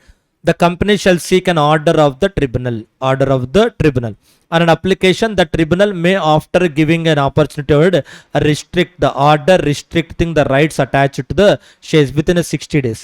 అంటే కంపెనీ నోటీస్ ఇచ్చారు, వాళ్ళు రెస్పాండ్ అవ్వలేదు, తర్వాత కంపెనీ ట్రిబ్యునల్కి ఫైల్ చేశారు. ట్రిబ్యునల్కి ఫైల్ చేసిన తర్వాత విత్ ఇన్ 60 daysలో ట్రిబ్యునల్ ఆర్డర్ ఇవ్వాలి. ఏమని ట్రిబ్యునల్ ఆర్డర్ ఇస్తారు? ఈ షేర్స్ మీద ఉన్న రైట్స్ అన్ని బ్లాక్ చేస్తారు, సస్పెన్షన్ ఆఫ్ రైట్స్. డివిడెండ్ ఇవ్వరు, అప్పుడు రియల్ ఓనర్ ఎవరో బయటకు వస్తాడు. డివిడెండ్ ఇవ్వకుండా, ఓటింగ్ రైట్స్ ఇవ్వకుండా అలో చేస్తే అప్పుడు రియల్ ఓనర్ ఎవరో బయటకు వస్తారు. ఓకే సో కాబట్టి డివిడెండ్ ఇవ్వకుండా ఉండడం. సో కాబట్టి ఫస్ట్ కంపెనీ నోటీస్ ఎవరికి ఇవ్వాలి?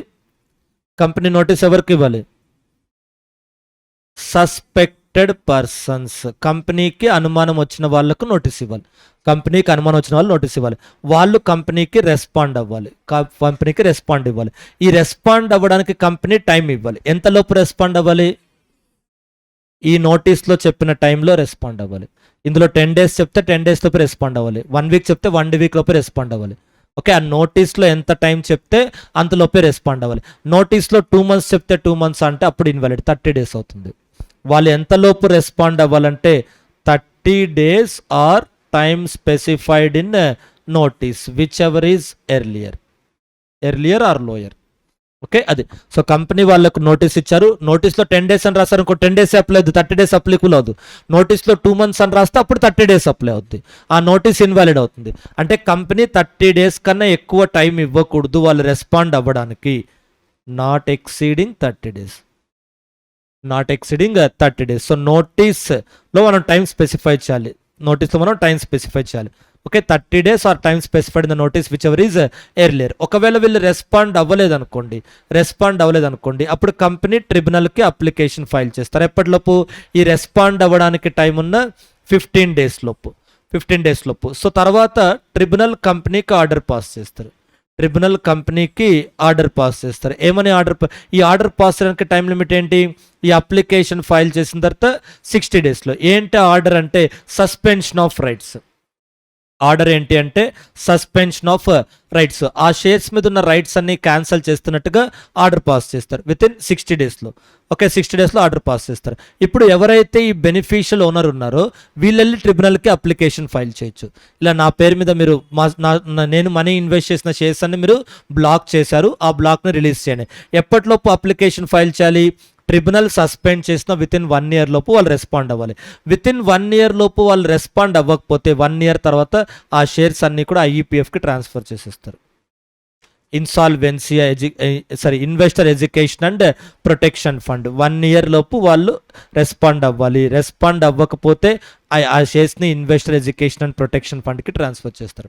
This is the procedure. Okay, significant beneficial owner ఎవరు అన్నది కంపెనీ ఐడెంటిఫై చేయాలి. ఆ ఐడెంటిఫై చేయడానికి this is the procedure. Okay, so significant beneficial owner అంటే మినిమం 10% ఉండాలి. These are the rights. Okay, next so those are the important points, మా basic points అవి. Provision చాలా డెప్త్గా ఉంటుంది కాబట్టి మీకు ఒక బేసిక్ ఐడియా ఉండాలి. ఇన్ డెప్త్గా చదవకపోయినా అట్లీస్ట్ ఒక బేసిక్గా స్టడీ చేసి ఉండాలి. నెక్స్ట్ ఇక్కడ ఇంకొక పాయింట్ ఉంది మీకు ప్రాక్టికల్ క్వశ్చన్లో టెస్ట్ చేసేది. ఇక్కడ బెనిఫిషియల్ ఓనర్ అని ఎప్పుడు వాడు యూజ్ చేస్తామంటే వాళ్ళ నేమ్ మీద షేర్స్ లేకపోతే కదా. వాళ్ళ నేమ్ మీద షేర్స్ లేకపోతే బెనిఫిషియల్ అంటాం.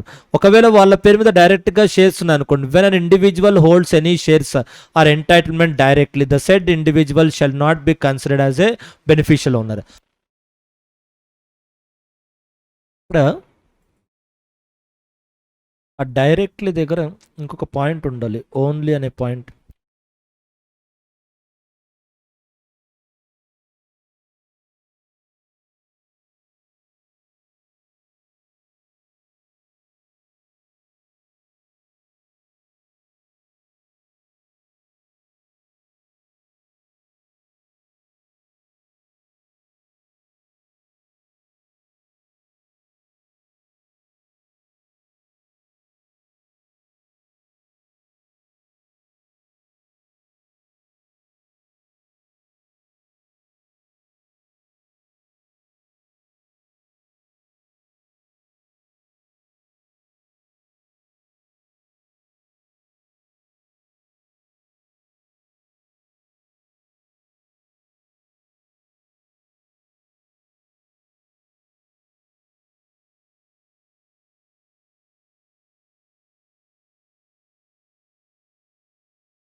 రైట్, సో ఈ పాయింట్ కూడా చూసుకోండి. సో ఇండైరెక్ట్గా హోల్డ్ చేస్తేనే సిగ్నిఫికెంట్ బెనిఫిషియల్ ఓనర్ అంటారు. ఓకే, డైరెక్ట్గా హోల్డ్ చేస్తే సిగ్నిఫికెంట్ ఓనర్ అంటారు, సిగ్నిఫికెంట్ బెనిఫిషియల్ ఓనర్ అన్నారు. ఇప్పుడు ఏ బికి మనీ ఇవ్వకుండా డైరెక్ట్గా ఏ నెలని కంపెనీలో మనీ ఇన్వెస్ట్ చేశారు అనుకోండి, అప్పుడు ఏని సిగ్నిఫికెంట్ ఓనర్ అనొచ్చు, కానీ బెనిఫిషియల్ ఓనర్ అనకూడదు. ఎందుకంటే షేర్స్ అతని పేరు మీద ఉన్నాయి. సార్ నువ్వు షేర్స్ లేకపోతేనే కదా మీరు బెనిఫిషియల్ ఓనర్ అంటారు. సో కాబట్టి ఎవరైనా డైరెక్ట్గా ఇన్వెస్ట్ చేస్తే, ఇలా ఇండైరెక్ట్గా ఇన్వెస్ట్ చేసిన వాళ్ళని మాత్రమే మనం బెనిఫిషియల్ ఓనర్ అంటాం. అలా కాకుండా డైరెక్ట్గా ఇన్వెస్ట్ చేసిన వాళ్ళని, holds any rights directly shall not be considered as significant beneficial owner. Holds any share directly shall not be considered as significant beneficial owner. Okay, next significant beneficial owner అంటే not less దాన్ 10%. దానికి ఇంకొక aspect కూడా ఉంది, definition, majority stake. Majority stake అంటే 1/2. Majority stake అంటే 1/2. Significant beneficial owner అంటే 10%. Significant interest అంటే 10%. Majority stake అంటే more than half. Majority stake will be more than half. Okay, so 8th and 9th questions చాలా tricky questions మా, డెప్త్గా ఉంటాయి. ఇప్పటివరకు టెస్ట్ చేయలేదు కాబట్టి ప్లెయిన్గానే టెస్ట్ చేయొచ్చు అనుకున్నా ప్రొవిజన్ని. బేసికల్గా ఈ డ్యూటీ. ఓకే, సో ఈ డ్యూటీస్ ఒకటి చూసుకోండి, duty of the company to identify the provisions. Okay, ఇవి మీకు ఈజీగా అర్థమవుతాయి. Duty to identify significant beneficial owners.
Right. So ఇదొక small true or false question AGM. So will start the general meetings. Okay, MGT1 ఇందులో important questions తక్కువ ఉన్నాము. Light chapter. So there is a chance of framing some true or false question based on this topic. Government company AGM ఎక్కడ conduct చేయాలి? Registered office or such other place within the city of registered office? No problem. Other ప్లేస్లో కూడా conduct చేయొచ్చు, any other place. So ఎవరి consent తీసుకోవాలి? Central government approval తీసుకోవాలి. Okay, no central government approval. Okay, registered office కాకుండా other place within the same city అయితే no central government approval. No central government approval. ఈ other place అని ఇచ్చింది, other place అక్కడ ఇచ్చింది ఇండైరెక్ట్గా మనం out side the city of registered office అనుకోవాలి. అదర్ ప్లేస్ అంటే other than the registered office కాదు. ఓకే, అదర్ ప్లేస్ అంటే other than the registered office కాదు. ఓకే, మీకు ఎగ్జామ్లో క్వశ్చన్ ఎలా వస్తుందంటే, okay, A government company shall take the approval of central government. A government company can conduct AGM at any place other than city of registered office with the approval of central government అని వస్తుంది. With the approval of central government, a government company can conduct AGM at any place other than the city of registered office with the approval of central government. At any place other than registered office, city కాదు అక్కడ, other than registered office. A government company can conduct AGM at any place other than registered office with the approval of central government. So ఇప్పుడు దీనికి falls అని రాస్తాం మనం. ఎందుకంటే true ఏంటి? Other place outside the city of registered office. ఇక్కడ ఊరికే ఇలా ఎనీ ప్లేస్ అదర్ దాన్ రిజిస్టర్డ్ ఆఫీస్ అన్నారు అనుకోండి, అప్పుడు include other place including with in the same city వస్తుంది కదా. అదర్ దాన్ రిజిస్టర్డ్ ఆఫీస్ అంటే ఇది రిజిస్టర్డ్ ఆఫీస్ అనుకోండి, ఈ బిల్డింగ్లో కాకుండా పక్క బిల్డింగ్లో కండక్ట్ చేయాలన్నా గవర్నమెంట్ అప్రూవల్ తీసుకోవాలి. ఆ మీనింగే కదా వస్తుంది. ఈ బిల్డింగ్ కాకుండా ఏ ప్లేస్ అని అంటున్నారు వాళ్ళు. ఈ బిల్డింగ్ కాకుండా ఏ ప్లేస్ అని అంటున్నారు. అప్పుడు సేమ్ సిటీలోనే ఒక బిల్డింగ్ ఇది రిజిస్టర్ ఆఫీస్, సమ్ అదర్ బిల్డింగ్లో ఎక్కడో సేమ్ సిటీలోనే కండక్ట్ చేస్తే అప్పుడు సెంట్రల్ గవర్నమెంట్ అప్రూవల్ అవసరం లేదు. Therefore there is a chances that this is a false statement. అక్కడ ఏంటి? అదర్ ప్లేస్ని మనం ఎలా చదువుకోవాలి? ఆ place other than the city of register కాదు, place outside the city of register office. Okay, so దీనికి సెంట్రల్ గవర్నమెంట్ అప్లికబుల్ కాదు. Other place within the same city అయితే central government approval not required. Other place outside the city అయితే then you have to take the approval of the central government. Okay, so this is one possible question.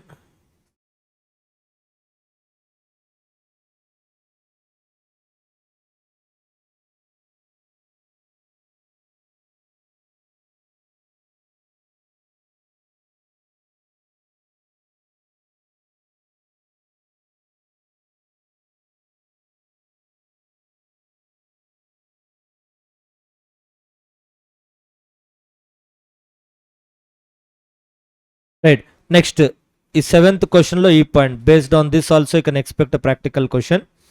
Notice of general meeting given by a company secretary or a director without board resolution is invalid. Okay, however, board of directors can ratify it before the meeting. So, who has given the notice? Company secretary without board authority. Then the notice will be invalid. However, the board of directors can ratify before the meeting. Meeting ki mundu board of directors kanaka ratify cheste, then it becomes valid. మీరు జనరల్గా board permission లేకుండా company secretary notice ఇస్తే ఆ notice invalid అవుతుంది. కానీ ఆ నోటీస్ని validate చేయడానికి ఒక రెమెడీ ఉంది. ఏంటి ఆ రెమెడీ అంటే మీటింగ్ కన్నా ముందు బోర్డ్ ఆఫ్ డైరెక్టర్స్ అప్రూవ్ చేయాలి. So you can expect A practical question based on this aspect. Next, so another practical question based on this one. The onus is on the company to prove that the omission was deliberate. Notice ఎవరికి ఇవ్వాలి అంటే మనం every మెంబర్కి ఇవ్వాలి. To every member. కంపెనీలో ఒక 1 crore share holders ఉన్నారు, 10 lakhs share holders ఉన్నారు, ప్రతి ఒక్కరికి నోటీస్ ఇవ్వాలి. Notice to every member. కంపెనీలో ఉన్న ప్రతి మెంబర్కి నోటీస్ ఇవ్వాలి. ఒకవేళ కొంతమందికి మనం ఇవ్వలేకపోతే అన్ యాక్సిడెంటల్ ఒమిషన్ అంటే బై మిస్టేక్, యాక్సిడెంటల్ అంటే by mistake or by overlook. So ఓవర్లుక్లో ఎవరికో ఒకరికి మనం నోటీస్ ఇవ్వలేదు, అలా దాని అంత మాత్రాన shall not become invalid, shall not invalidate. Accidental omission shall not invalidate. Okay, accidental omission shall not invalidate. The meeting. Okay, అందరికీ నోటీస్ ఇవ్వాలి అన్నారు కానీ ఒమిషన్ కొద్దిమందికి ఇవ్వలేదు, మిస్ అయింది. ఎందుకు మిస్ అయిందంటే వాంటెడ్లీ కంపెనీ మిస్ చేయలేదు, నంబర్ ఆఫ్ షేర్హోల్డర్స్ ఎక్కువ ఉండడం వల్ల ఓవర్లుక్లో మిస్టేక్లో మిస్ అయింది. సో కాబట్టి షల్ నాట్ ఇన్వాలిడేట్ అంటే ఏంటి, వ్యాలిడే. బట్ కాకపోతే ఇక్కడ అది యాక్సిడెంటల్ ఒమిషన్ అని ఎవరు ప్రూవ్ చేయాలి, కంపెనీ ప్రూవ్ చేయాలి. ఓనర్స్ అంటే burden or responsibility of the company to prove that. Accidental అంటే ఏంటి, అన్ఇంటెన్షనల్. డెలిబరేట్ అంటే ఏంటి, ఇంటెన్షనల్. నాట్ డెలిబరేట్ అంటే అన్ఇంటెన్షనల్. రెండు ఒకటే మీనింగ్ వస్తాయి, అవునా కదా. యాక్సిడెంటల్ ఒమిషన్ అవుతే మీటింగ్ ఇన్వాలిడ్ అవ్వదు అంటున్నారు. యాక్సిడెంటల్ ఒమిషన్ అని ఎవరు ప్రూవ్ చేయాలి, కంపెనీ ప్రూవ్ చేయాలి. యాక్సిడెంటల్ ఒమిషన్, నాట్ డెలిబరేట్ అన్న యాక్సిడెంటల్ అనంతా ఒకటే. Do understand the point. Accidental అంటే ఏంటి, అన్ఇంటెన్షనల్, అనుకోకుండా జరగడం. డెలిబరేట్ అంటే ఏంటి, అనుకొని జరగడం, వాంటెడ్లీ చేయడం.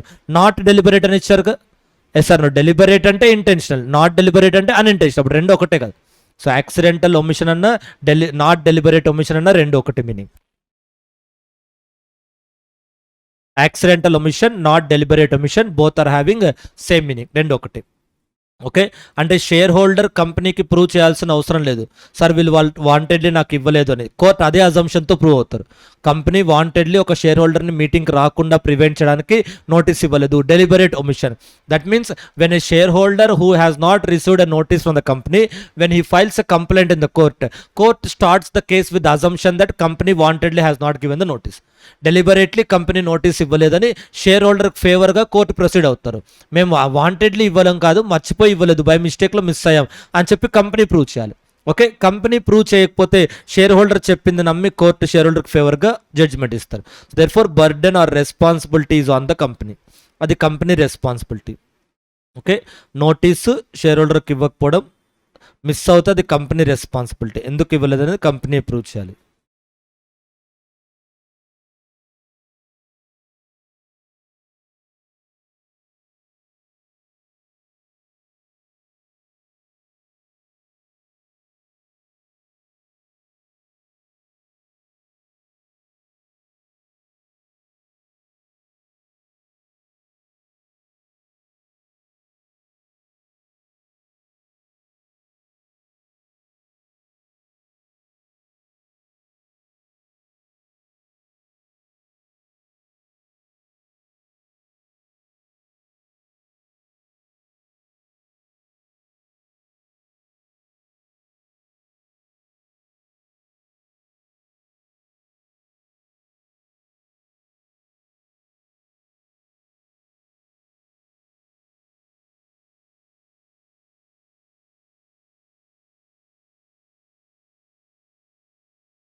ఈ 136 ఎక్కడ ఉందో చూడమ్మా, అకౌంట్స్ ఆఫ్ కంపెనీస్ చాప్టర్లో section 136. Not able to identify, నాకు దొరకట్లేదు. మన మెటీరియల్ అది ఎక్కడ ఉంచండి, సెక్షన్ 136.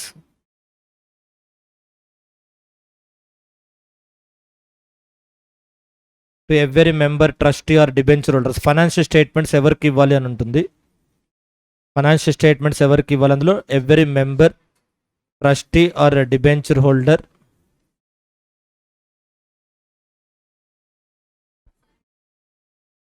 వన్ ఎయిట్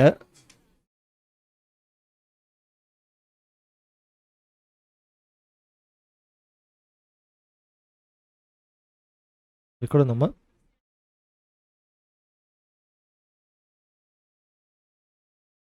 ఇది 22 కదా.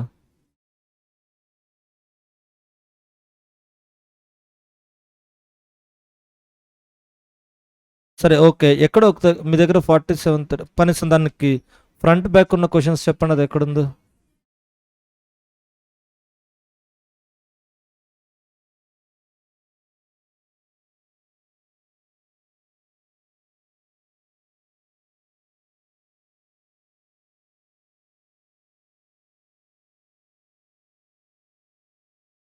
సరే ఓకే, ఇందులో లేదు, మీ బుక్ ఇవ్వండి నేను చెప్తాను.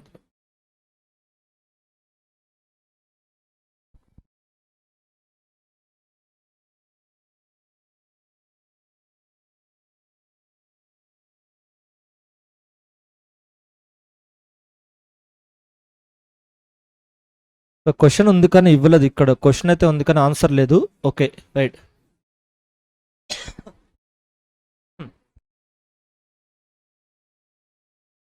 ఫార్టీ సెవెంత్ కూడా అందులో ఆన్సర్ లేదు. ఓకే చూడండి, I will show this point.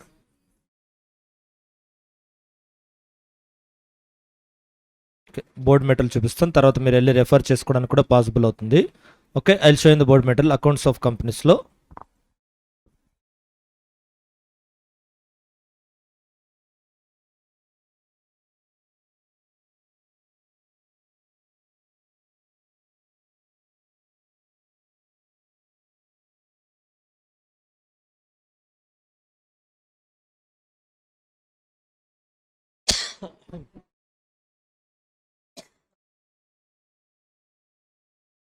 Right, next ఇక్కడ చూడండి, right of members to copies of audited financial statements. So audited financial statements మనం మెంబర్స్కి ఇవ్వాలి. అంతకన్నా ముందు మనం నోటీస్ డిస్కస్ చేస్తే, సో ఏజిఎం కండక్ట్ చేయడానికి, సో మీటింగ్ కండక్ట్ చేయడానికి నోటీస్ ఇస్తాం. మీటింగ్ కండక్ట్ చేయడానికి నోటీస్ ఇవ్వాలి. ఎప్పుడు లోపు నోటీస్ ఇవ్వాలి? 21 days బిఫోర్ నోటీస్ ఇవ్వాలి. మీటింగ్ కండక్ట్ చేయడానికి 21 days బిఫోర్ నోటీస్ ఇవ్వాలి. ఒకవేళ 21 days కన్నా తక్కువ నోటీస్ ఇస్తే ఏజిఎంకి అయితే ఈ కన్సెంట్ తీసుకోవాలి, ఈజిఎంకి అయితే ఈ కన్సెంట్ తీసుకోవాలి. ఏజిఎం కన్సెంట్ ఏంటి? 95% of the members entitle to vote. EGM consent అయితే ఏంటి? Majority number of members entitle to vote and who represent not less than 95% of the paid up share capital. ఈ కన్సెంట్ దేనికి? Shorter నోటీస్కి. 21 days కన్నా తక్కువ notice ఇచ్చినందుకు shorter నోటీస్కి. Okay, next ఈ నోటీస్లో, ఇది నోటీస్కి మాత్రమే. మీటింగ్ కండక్ట్ చేయడానికన్నా ముందు నోటీస్ ఇవ్వాలి. ఎప్పుడు ఇవ్వాలి? At least 21 days before the meeting. 21 days కన్నా మనం తక్కువ నోటీస్ ఇస్తే, అంటే ఈరోజు మనం నోటీస్ ఇచ్చి 10 daysలోనే మీటింగ్ కండక్ట్ చేస్తాం, 4 daysలోనే మీటింగ్ కండక్ట్ చేస్తాం, అంటే తక్కువ టైం ఇచ్చినప్పుడు అప్పుడు ఏంటి అంటే ఈ కన్సెంట్ తీసుకోవాలి. ఓకే, అది నెక్స్ట్. ఇదే కాన్సెప్ట్ మీకు షార్టర్ నోటీస్ అనేది మళ్ళీ అకౌంట్స్ ఆఫ్ కంపెనీస్లో వస్తుంది. అకౌంట్స్ ఆఫ్ కంపెనీస్లో ఇక్కడ ఏం చెప్తున్నాం అంటే, ఏజిఎంకి మనం నోటీస్ ఇచ్చినప్పుడు ఆ నోటీస్తో పాటు మనం ఫైనాన్షియల్ స్టేట్మెంట్స్ కూడా అటాచ్ చేయాలి.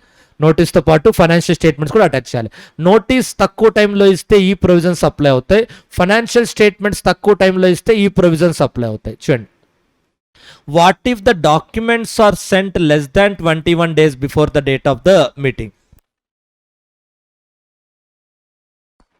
ఏ copy of the financial statements, a copy of the financial statements.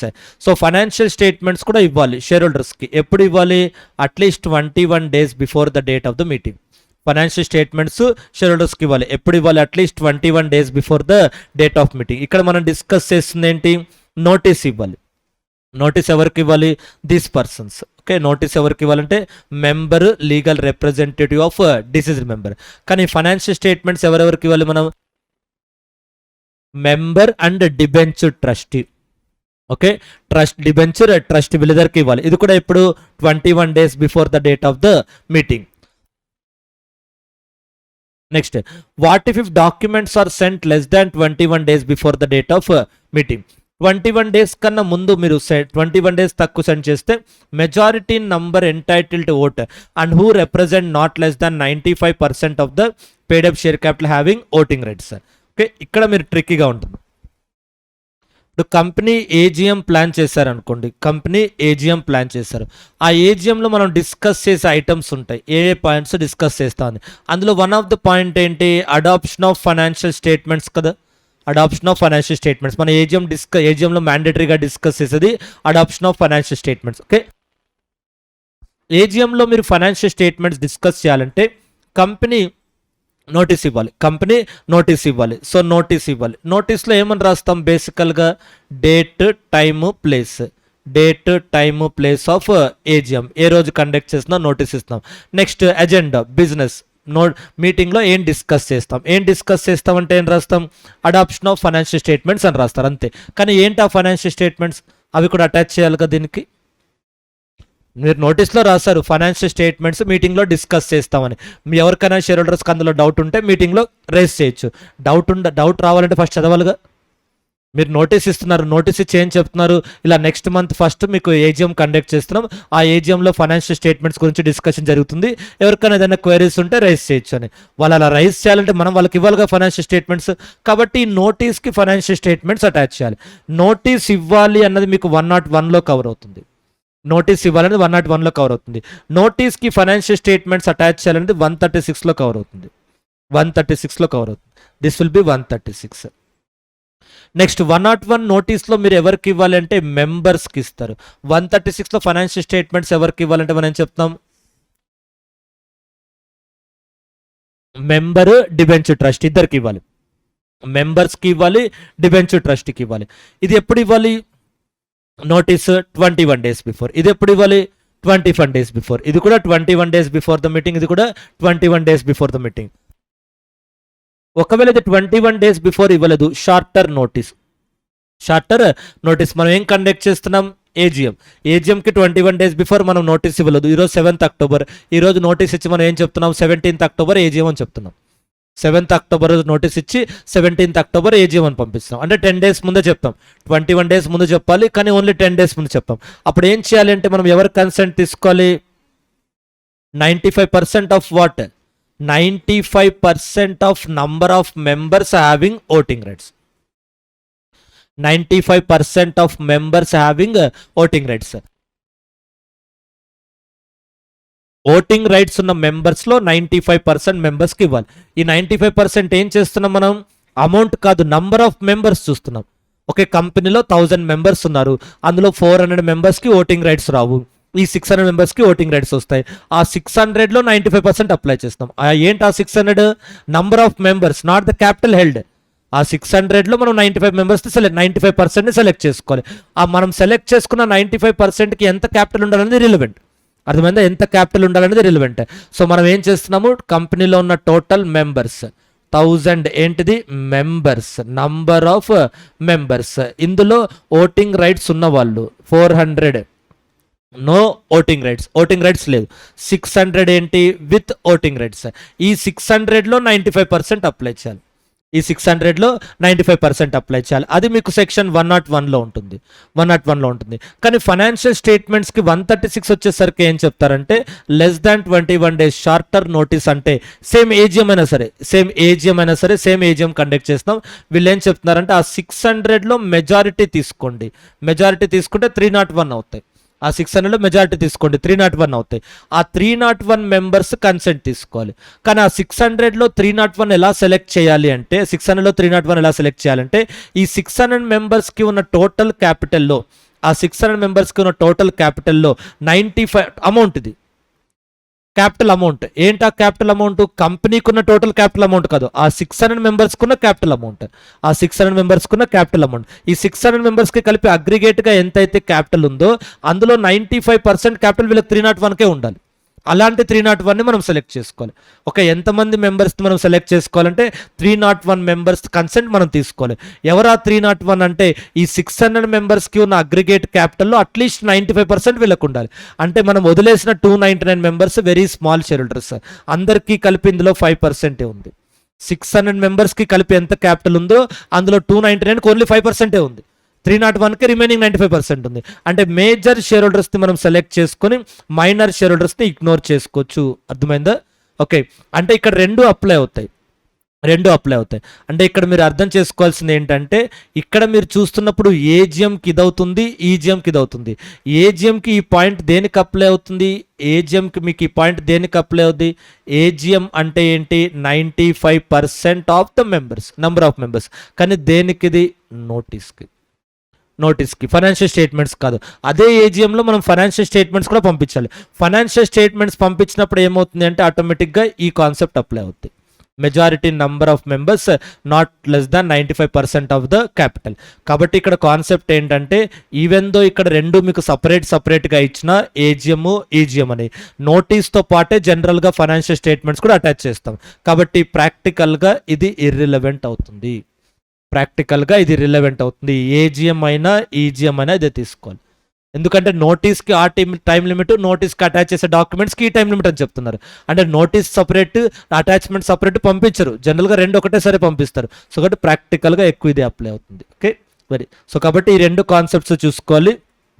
AGM conduct చేస్తున్నాం, ఏజిఎం మనం ఏం చేస్తున్నాం? ఫైనాన్షియల్ స్టేట్మెంట్స్ డిస్కస్ చేయాలి. కాబట్టి ఏజిఎం కండక్ట్ చేయడానికి మనం నోటీస్ ఇస్తాము, ఆ నోటీస్కి ఫైనాన్షియల్ స్టేట్మెంట్స్ కూడా అటాచ్ చేస్తాం. ఈ నోటీస్ ఇవ్వాలి అనేది సెక్షన్ 101లో కవర్ అవుతుంది. ఆ నోటీస్కి ఫైనాన్షియల్ స్టేట్మెంట్స్ అటాచ్ చేయాలనేది 136లో కవర్ అవుతుంది. 101 ప్రకారం నోటీస్ ఎవరికి ఇవ్వాలి? మెంబర్స్కి ఇవ్వాలి. యాజ్ పర్ 136 మనం నోటీస్ ఎవరికి ఇవ్వాలి? మెంబర్స్కి, డిబెంచర్ ట్రస్టీకి ఇవ్వాలి. సో రెండిట్లో కూడా 21 days టైం లిమిట్ చెప్పారు. కానీ 101లో ఏం చెప్తున్నారంటే 95% of the number of members అంటున్నారు. కానీ 136లో చెప్పింది ఏంటి? What 136 said? Majority number not less than 95% of the capital. Majority number not less than 95% of the capital. అంటే ఇది ఏ మీటింగ్ కన్నా సేమ్ అప్లై అవుతుంది. ఓకే, ఏ మీటింగ్ కన్నా సేమ్ అప్లై అవుతుంది. ఇక్కడ ఏం చెప్పారు మనకు? మీటింగ్. ఫైనాన్షియల్ స్టేట్మెంట్స్ దేనికి డిస్కస్ చేస్తాం? ఏజిఎంలోనే డిస్కస్ చేస్తాం. ఫైనాన్షియల్ స్టేట్మెంట్స్ ఏజిఎంలోనే డిస్కస్ చేస్తాం. సో ఏజిఎంలో ఫైనాన్షియల్ స్టేట్మెంట్స్ డిస్కస్ చేసినప్పుడు అదే ఏజిఎంకి ఈ కాన్సెప్ట్ అప్లై అవుతుంది. ఇక్కడ మీకు మళ్ళీ స్ప్లిట్ చేయలేదు. ఏజిఎమ్మా ఈజిఎమ్మా అని స్ప్లిట్ చేయలేదు. ఏజిఎమ్మా ఈజిఎం అని స్ప్లిట్ చేయలేదు. వాళ్ళు సింపుల్గా చెప్పింది general meeting. So general meeting అని మాత్రమే చెప్పారు. కాబట్టి ఇక్కడ ఏజిఎంకి ఈజిఎంకి రెండు ఒకటే ప్రొవిజన్స్ అప్లై అవుతాయి. ఏజిఎంకి డిఫరెంట్ ప్రొవిజన్స్, ఓకే, ఈజిఎంకి డిఫరెంట్ ప్రొవిజన్స్. దేనికి? నోటీస్ గురించి. ఓకే, ఫైనాన్షియల్ స్టేట్మెంట్స్ మాత్రం డిఫరెంట్, సేమ్ ప్రొవిజన్స్. సో కాబట్టి ఇక్కడ కన్క్లూజన్ ఏంటి అంటే, మీరు మీటింగ్ ఎప్పుడు ప్రాక్టికల్గా అడ్వైజ్ ఏంటి అంటే, మీరు ఈ మీటింగ్ ఎప్పుడు కండక్ట్ చేయాలో ఇంకా మీకు ఒక క్లారిటీ రాలేదు. ఎందుకు క్లారిటీ రాలేదంటే, మీటింగ్ కండక్ట్ చేయాలంటే డైరెక్టర్స్ అవైలబుల్లో ఉండాలి, ఆడిటర్స్ అవైలబుల్లో ఉండాలి. వాళ్ళ అపాయింట్మెంట్ టైం చూసుకునే కదా మీటింగ్ కండక్ట్ చేస్తాం. కంపెనీలో ఒక 10 డైరెక్టర్స్ ఉంటారు, అందులో మీటింగ్కి రావాలి, ఆడిటర్ రావాలి. వాళ్ళిద్దరిని కన్సల్ట్ చేసి, సార్ నెక్స్ట్ 1 monthలో మీకు షెడ్యూల్ ఏంటి, ఏ రోజు మీటింగ్ కండక్ట్ చేస్తే మీరు మీటింగ్కి రాగలరు, అలా మ్యూచువల్గా డిసైడ్ చేస్తే డేట్ ఫిక్స్ చేస్తాం. ఆ డేట్ ఇంకా ఒక క్లారిటీ రాలేదనుకోండి, మీటింగ్ ఎప్పుడు కండక్ట్ చేస్తారనే విషయాన్ని మీరు మర్చిపోయి ఫైనాన్షియల్ స్టేట్మెంట్ పంపించేసేయండి. అదే అడ్వైస్. మీటింగ్ గురించి నోటీస్ మర్చిపోండి. నోటీస్ మనం ఏదో ఒకటి చేయొచ్చు, మనం ఫైనాన్షియల్ స్టేట్మెంట్స్ ఫస్ట్ పంపించాలి. ఓకే, మీటింగ్ గురించి ఏం మాట్లాడద్దు. మీటింగ్ ఎప్పుడు కండక్ట్ చేస్తారు, ఈ ఫైనాన్షియల్ స్టేట్మెంట్స్ గురించి ఎప్పుడు డిస్కస్ చేస్తారో వీటి గురించి ఏం చెప్పకుండా ఫైనాన్షియల్ స్టేట్మెంట్స్ ఆడిట్ అయిపోయాయా ఇమీడియట్గా షేర్ హోల్డర్స్కి పంపించండి. ఎప్పుడు మీటింగ్ అనేది తర్వాత డిసైడ్ చేసుకోవచ్చు. అంటే అప్పుడు ఏమవుతుంది అంటే, మనం 137 కంప్లై అయినట్టు అవుతుంది. 101 మాత్రం ఎప్పుడైనా డిఫరెన్స్ చేసుకోవచ్చు. ఎందుకంటే 101 అనేది చాలా ఈజీ మనకు. ఎందుకు ఈజీ అంటే, నంబర్ ఆఫ్ మెంబర్స్లో 95% మెంబర్స్ సెలెక్ట్ చేసుకుంటే సరిపోద్ది. వాళ్ళకి ఎంత క్యాపిటల్ ఉండాలనేది ఇర్రిలవెంట్. అంటే మేజర్ షేర్ హోల్డర్స్ నుంచే కన్సెంట్ తీసుకోవాల్సిన ఆబ్లిగేషన్ లేదు. మైనర్ షేర్ హోల్డర్స్ నుంచి కూడా కన్సెంట్ తీసుకోవచ్చు. కానీ 136 ఏంటి? మేజర్ షేర్ హోల్డర్స్ నుంచి కన్సెంట్ తీసుకోవాలి. That is difficult. సో కాబట్టి ఇక్కడ కన్సిక్వెన్సెస్ ఏంటి అంటే, even though company has not yet decided when it is going to conduct the AGM, better dispose the financial statements. So కాబట్టి మీరు జనరల్ మీటింగ్స్ చాప్టర్ చదువుతున్నప్పుడు section 101, so to be red along with section 136 in accounts of companies చాప్టర్లో రాసుకోండి. To be red, రెండు ఒకేసారి చదవాలి. నేను క్లాస్లో ఎంత చెప్పినా మీకు డీటెయిల్ డిఫరెన్సెస్ అర్థం కాదు. ఓకే, డీటెయిల్ డిఫరెన్సెస్ మీకు అర్థం కాదు, మీరే ఓన్గా చదువుకోవాలి. రెండు ఒకేసారి చదువుకున్నప్పుడు అర్థమవుతాయి. ఎందుకంటే యాజ్ యూజువల్గా 11th క్వశ్చన్కి వెళ్ళేసరికి 9th క్వశ్చన్ మర్చిపోయి ఉంటారు. కాబట్టి ఆ చాప్టర్లోనే పరిస్థితి అలా అవుతే ఇది ఎన్నో chapter, 12th chapter, accounts of company 17th chapter. ఆ చాప్టర్కి వెళ్ళేసరికి సిమిలర్ పాయింట్ చదువుకొని ఉన్నామని గుర్తుండొచ్చు, ఉండకపోవచ్చు. ఒకవేళ గుర్తున్న రెండు ఒకటే అనుకుంటాం, ఇంకా బెటర్ అని చెప్పి చదవరు. 17th చాప్టర్కి వెళ్ళేసరికి ఇదేదో ఎక్కడో చూసాం కదా 95%, ఇది అదే అయి ఉంటుందని వదిలేస్తారు. అదేనా కదా కన్ఫర్మ్ చేయరు. ఒక 2-3 లైన్లు కామన్గా కనిపిస్తాయి కదా, జనరల్గా అదే కదా చేసేది, అది అదే చదివాం సేమ్ జనరల్ మీటింగ్లో చదివింది అని స్ట్రైక్ అవుట్ చేసి వస్తారు. డీటెయిల్గా చదివితే తెలుస్తుంది అది వేరు ఇది వేరు అనే పాయింట్. ఎప్పుడైతే ఈ 95% capital having voting rights, shorter notice ఇవి చదివారో మీకు 101లో చదివింది మళ్ళీ చదవాల్సిన అవసరం లేదని స్కిప్ చేస్తారు. యాక్చువల్గా చేయాల్సిందంటే ఇంకా డీప్గా చదవాలి దాన్ని, డిఫరెన్స్ ఏంటిది. కానీ మనం ఏం చేస్తాం, ఎక్కడో చదువుంటామని డిఫైడ్ చేస్తాం. To be red along with ఏమని చెప్పాను, చాప్టర్ నంబర్ ఎంత, accounts of 16 17. Okay, to be read along with section 136 in chapter number 17. Question number ఎంత మది 22. క్వశ్చన్ నెంబర్ 22 47th ఎడిషన్లో క్వశ్చన్ నెంబర్ 22. సో ఆ డిఫరెన్సెస్ కొద్దిగా చూసుకోవాలి. ప్రాక్టికల్గా మనకు కేసు వచ్చినప్పుడు ఒక మల్టిపుల్ సెక్షన్స్ అప్లై చేస్తాం కాబట్టి మనకు యాక్ట్ మొత్తం 365 degrees ఒక అవేర్నెస్ ఉండాలి. రిలేటెడ్ ప్రొవిజన్స్ ఎక్కడ ఉన్నాయి, కాంట్రడిక్టరీ ప్రొవిజన్స్ ఎక్కడ ఉన్నాయి అన్నది. ఓకే,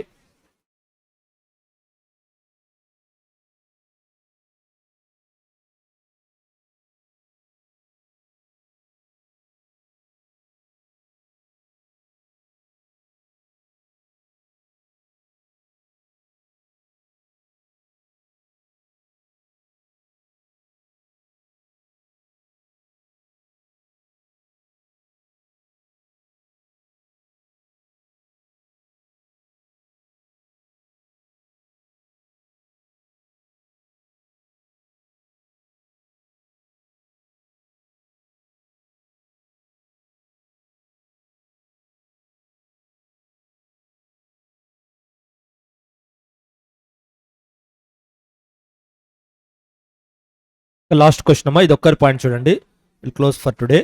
సో ఈ పాయింట్ బేస్ చేసుకుని కూడా మీకు ప్రాక్టికల్ క్వశ్చన్ రావచ్చు. కాన్ఫ్లిక్ట్స్ ఉన్నాయి. కోరం ఎప్పుడు ఉండాలి, మీటింగ్లో కోరం ఎప్పుడు ఉండాలి అంటే 2 aspects. Okay, at the time of commencement of meeting, at the time of commencement of meeting. Okay, at the time of commencement of meeting. Next, at the time of commencement of discussion, commencement of discussion on a particular matter till the conclusion of the meeting, till the conclusion of the meeting, till the conclusion of the meeting. So ఈ మూడిట్లో ఏది correct answer అంటే this is the correct answer. Meeting, this is the correct answer. అంటే meeting స్టార్టింగ్లోనే quorum, meeting స్టార్టింగ్లో quorum ఉంటే సరిపోద్దా, throughout the meeting ఉండాలంటే ఇక్కడ ఎలాగో కోరం ఉండాలి. మీటింగ్ స్టార్ట్ చేసినప్పుడు ఖచ్చితంగా కోరం ఉండాలి, అందులో డౌట్ ఏం లేదు. ఇక్కడ కూడా ఉండాలంటే ఎస్, ఇక్కడ ఉండాలంటే అవసరం లేదు. ఓకే, మీటింగ్ స్టార్టింగ్లో ఉండాలి కానీ ఎండింగ్ వరకు ఉండాల్సిన అవసరం లేదు. అలా దాని అర్థం మీటింగ్ స్టార్ట్ అవ్వగానే అటెండెన్స్ వేసి వెళ్ళిపోవాలని కాదు. దాని అర్థం ఏంటంటే డిస్కషన్ స్టార్టింగ్ వరకు ఉండాలి. స్టార్టింగ్లో చైర్మన్ స్పీచ్, ఇంట్రడక్షన్ ఏదైనా ఉండొచ్చు, కానీ ఒక మనం రిజల్యూషన్ టేకప్ చేసేటప్పుడు ఉండాలి. అంటే కోరం లేకుండా ఏ రిజల్యూషన్ టేకప్ చేయకూడదు. No business shall be transacted అంటే no matter can be discussed, no matter can be discussed unless the quorum is present at the time when the meeting proceeds to business. Proceeds to business అంటే ఏంటి, starts discussion on this matter, starts discussion on that matter. Proceeds to business అంటే దాని అర్థం ఏంటి, starts discussion on a particular matter. Meeting స్టార్టింగ్లో quorum ఉండాలి, discussion స్టార్టింగ్లో కూడా కోరం ఉండాలి. మీటింగ్ ఎండింగ్ దాకా ఉండాల్సిన అవసరం లేదు, మీటింగ్ ఎండింగ్ దాకా ఉండాల్సిన అవసరం లేదు. మీకు ఒక ప్రాక్టికల్ క్వశ్చన్ ఉంటుంది, తర్వాత చదువుకోండి. సో ఆ క్వశ్చన్ బ్రీఫ్ ఫ్యాక్ట్స్ చెప్తాను, గుర్తుంటుంది. సో మీకు కోరం 18 members వస్తారు మీటింగ్ స్టార్టింగ్లో, మళ్ళీ 4 members వెళ్ళిపోతారు మీటింగ్లో, 14 members ఉంటారు. ఎక్కడైనా ప్రాక్టికల్ క్వశ్చన్ చదివినట్టు గుర్తుంది ఇది. సో 18 members ఉంటారు, అందులో 18 members అటెండ్ అవుతారు, ఒక 4 members మధ్యలో లెఫ్ట్ అయిపోతారు, 14 members ఉంటారు. మీటింగ్లో ఎన్ని డిస్కస్ చేసినాం, 8 matters ఏదో డిస్కస్ చేసాం అనుకోండి, 8 or 5 matters డిస్కస్, 5 matters అనుకోండి, 5 matters డిస్కస్ చేయాలి. 3 matters డిస్కస్ చేసినప్పుడు ఎంతమంది ఉన్నారు, 18 members ఉన్నారు. 4th 5th డిస్కస్ చేసినప్పుడు 14 members ఉన్నారు. ఇప్పుడు మీటింగ్ మొత్తం ఇన్వాలిడ్ అవ్వదు, ఈ 3 resolutions వ్యాలిడ్ అవుతాయి, ఈ 3 resolutions వ్యాలిడ్ అవుతాయి, ఈ 2 resolutions ఇన్వాలిడ్ అవుతాయి, ఈ 2 resolutions ఇన్వాలిడ్ అవుతాయి. ఓకే, కాబట్టి సార్ మీటింగ్ స్టార్టింగ్లో 18 ఉన్నారు కాబట్టి మీటింగ్లో పాస్ చేస్తే అన్ని రిజల్యూషన్స్ వ్యాలిడ్ అనడం కరెక్ట్ కాదు. అర్థమైందా? మీటింగ్ స్టార్ట్ అయినప్పుడు 18 మెంబర్స్ ఉన్నారు కాబట్టి మీటింగ్లో పాస్ చేసిన అన్ని రెజల్యూషన్స్ వ్యాలిడ్ అవ్వడం కరెక్ట్ కాదు. అలా అని చెప్పి మీటింగ్ ఎండింగ్ దాకా కోరం లేదు కాబట్టి అన్ని రెజల్యూషన్స్ ఇన్వాలిడ్ అనడం అది కూడా కరెక్ట్ కాదు. ఏ రిజల్యూషన్స్ పాస్ చేసినప్పుడు అయితే కోరం ఉందో అంతవరకు వ్యాలిడ్ అవుతాయి. అదర్ రిజల్యూషన్స్కి quorum will be invalid. So quorum should be present not only at the time of commencement of business but also at the time of commencement of discussion, but need not be present till the conclusion of the meeting. Need not be present till the conclusion of the meeting. Meeting start చేసినప్పుడు మాత్రమే కాదు, discussion start చేసినప్పుడు కూడా quorum ఉండాలి. Discussion ending దాకా ఉండాల్సిన అవసరం లేదు. డిస్కషన్ ఎండింగ్ దాకా ఉండాల్సిన అవసరం లేదు. లాజిక్ ఏంటంటే ఎందుకు అలా ఫ్రేమ్ చేశారంటే, ఒక రిజల్యూషన్ డిస్కస్ చేస్తున్నాం, అప్పటి వరకు మీరు ఉన్నారు, ఆ డిస్కషన్ స్టార్ట్ అవగానే మీరు వెళ్ళిపోయారంటే దాన్ని లా ఎలా అజంప్షన్ చేసుకున్నట్టే you are least bothered about the resolution. ఆ రిజల్యూషన్ గురించి మీరు ఎక్కువ పట్టించుకోవట్లేదు. అది పాస్ చేస్తా ఫెయిల్ అయినా మీకు సంబంధం లేదు. You are not interested in that. కాబట్టి మీరు వెళ్ళిపోయారు. కాబట్టి కంపెనీకి అది అనవసరం. అర్థమైందా? సో కాబట్టి that will be okay. Okay, so కాబట్టి at the time of commencement of the business. ఇది బాగా చూసుకోండమా, ప్రాక్టికల్ క్వశ్చన్. ఇదే నా క్వశ్చన్ నేను డిస్కస్ చేసింది ఇదే కదా. So read this question, practical question, very important question. Okay right. So remaining will continue tomorrow's class. ఈ 136 ఎక్కడుందో చూడమ్మా, అకౌంట్స్ ఆఫ్ కంపెనీస్ చాప్టర్లో section 136. Not able to identify, నాకు దొరకట్లేదు. మన మెటీరియల్ అది ఎక్కడ చూడండి, సెక్షన్ 136.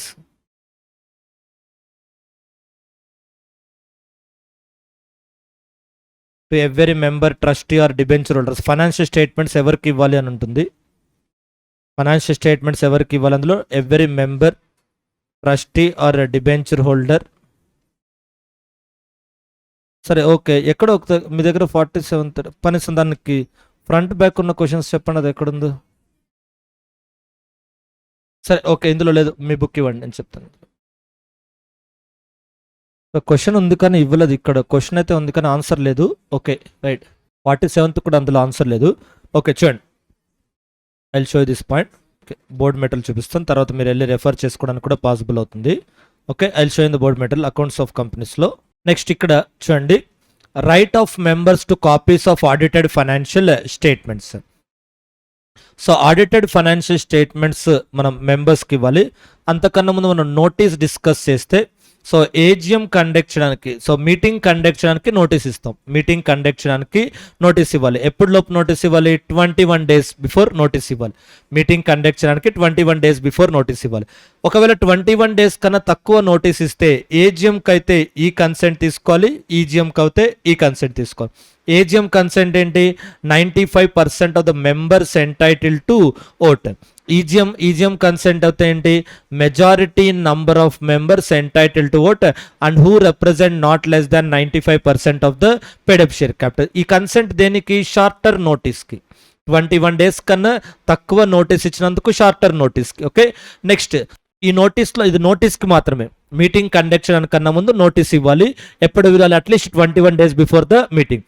21 days కన్నా మనం తక్కువ నోటీస్ ఇస్తే, అంటే ఈరోజు మనం నోటీస్ ఇచ్చి 10 daysలోనే మీటింగ్ కండక్ట్ చేస్తాం, 4 daysలోనే మీటింగ్ కండక్ట్ చేస్తాం, అంటే తక్కువ టైం ఇచ్చినప్పుడు అప్పుడు ఏంటి అంటే ఈ కన్సెంట్ తీసుకోవాలి. ఓకే, అది నెక్స్ట్. ఇదే కాన్సెప్ట్ మీకు షార్టర్ నోటీస్ అనేది మళ్ళీ అకౌంట్స్ ఆఫ్ కంపెనీస్లో వస్తుంది.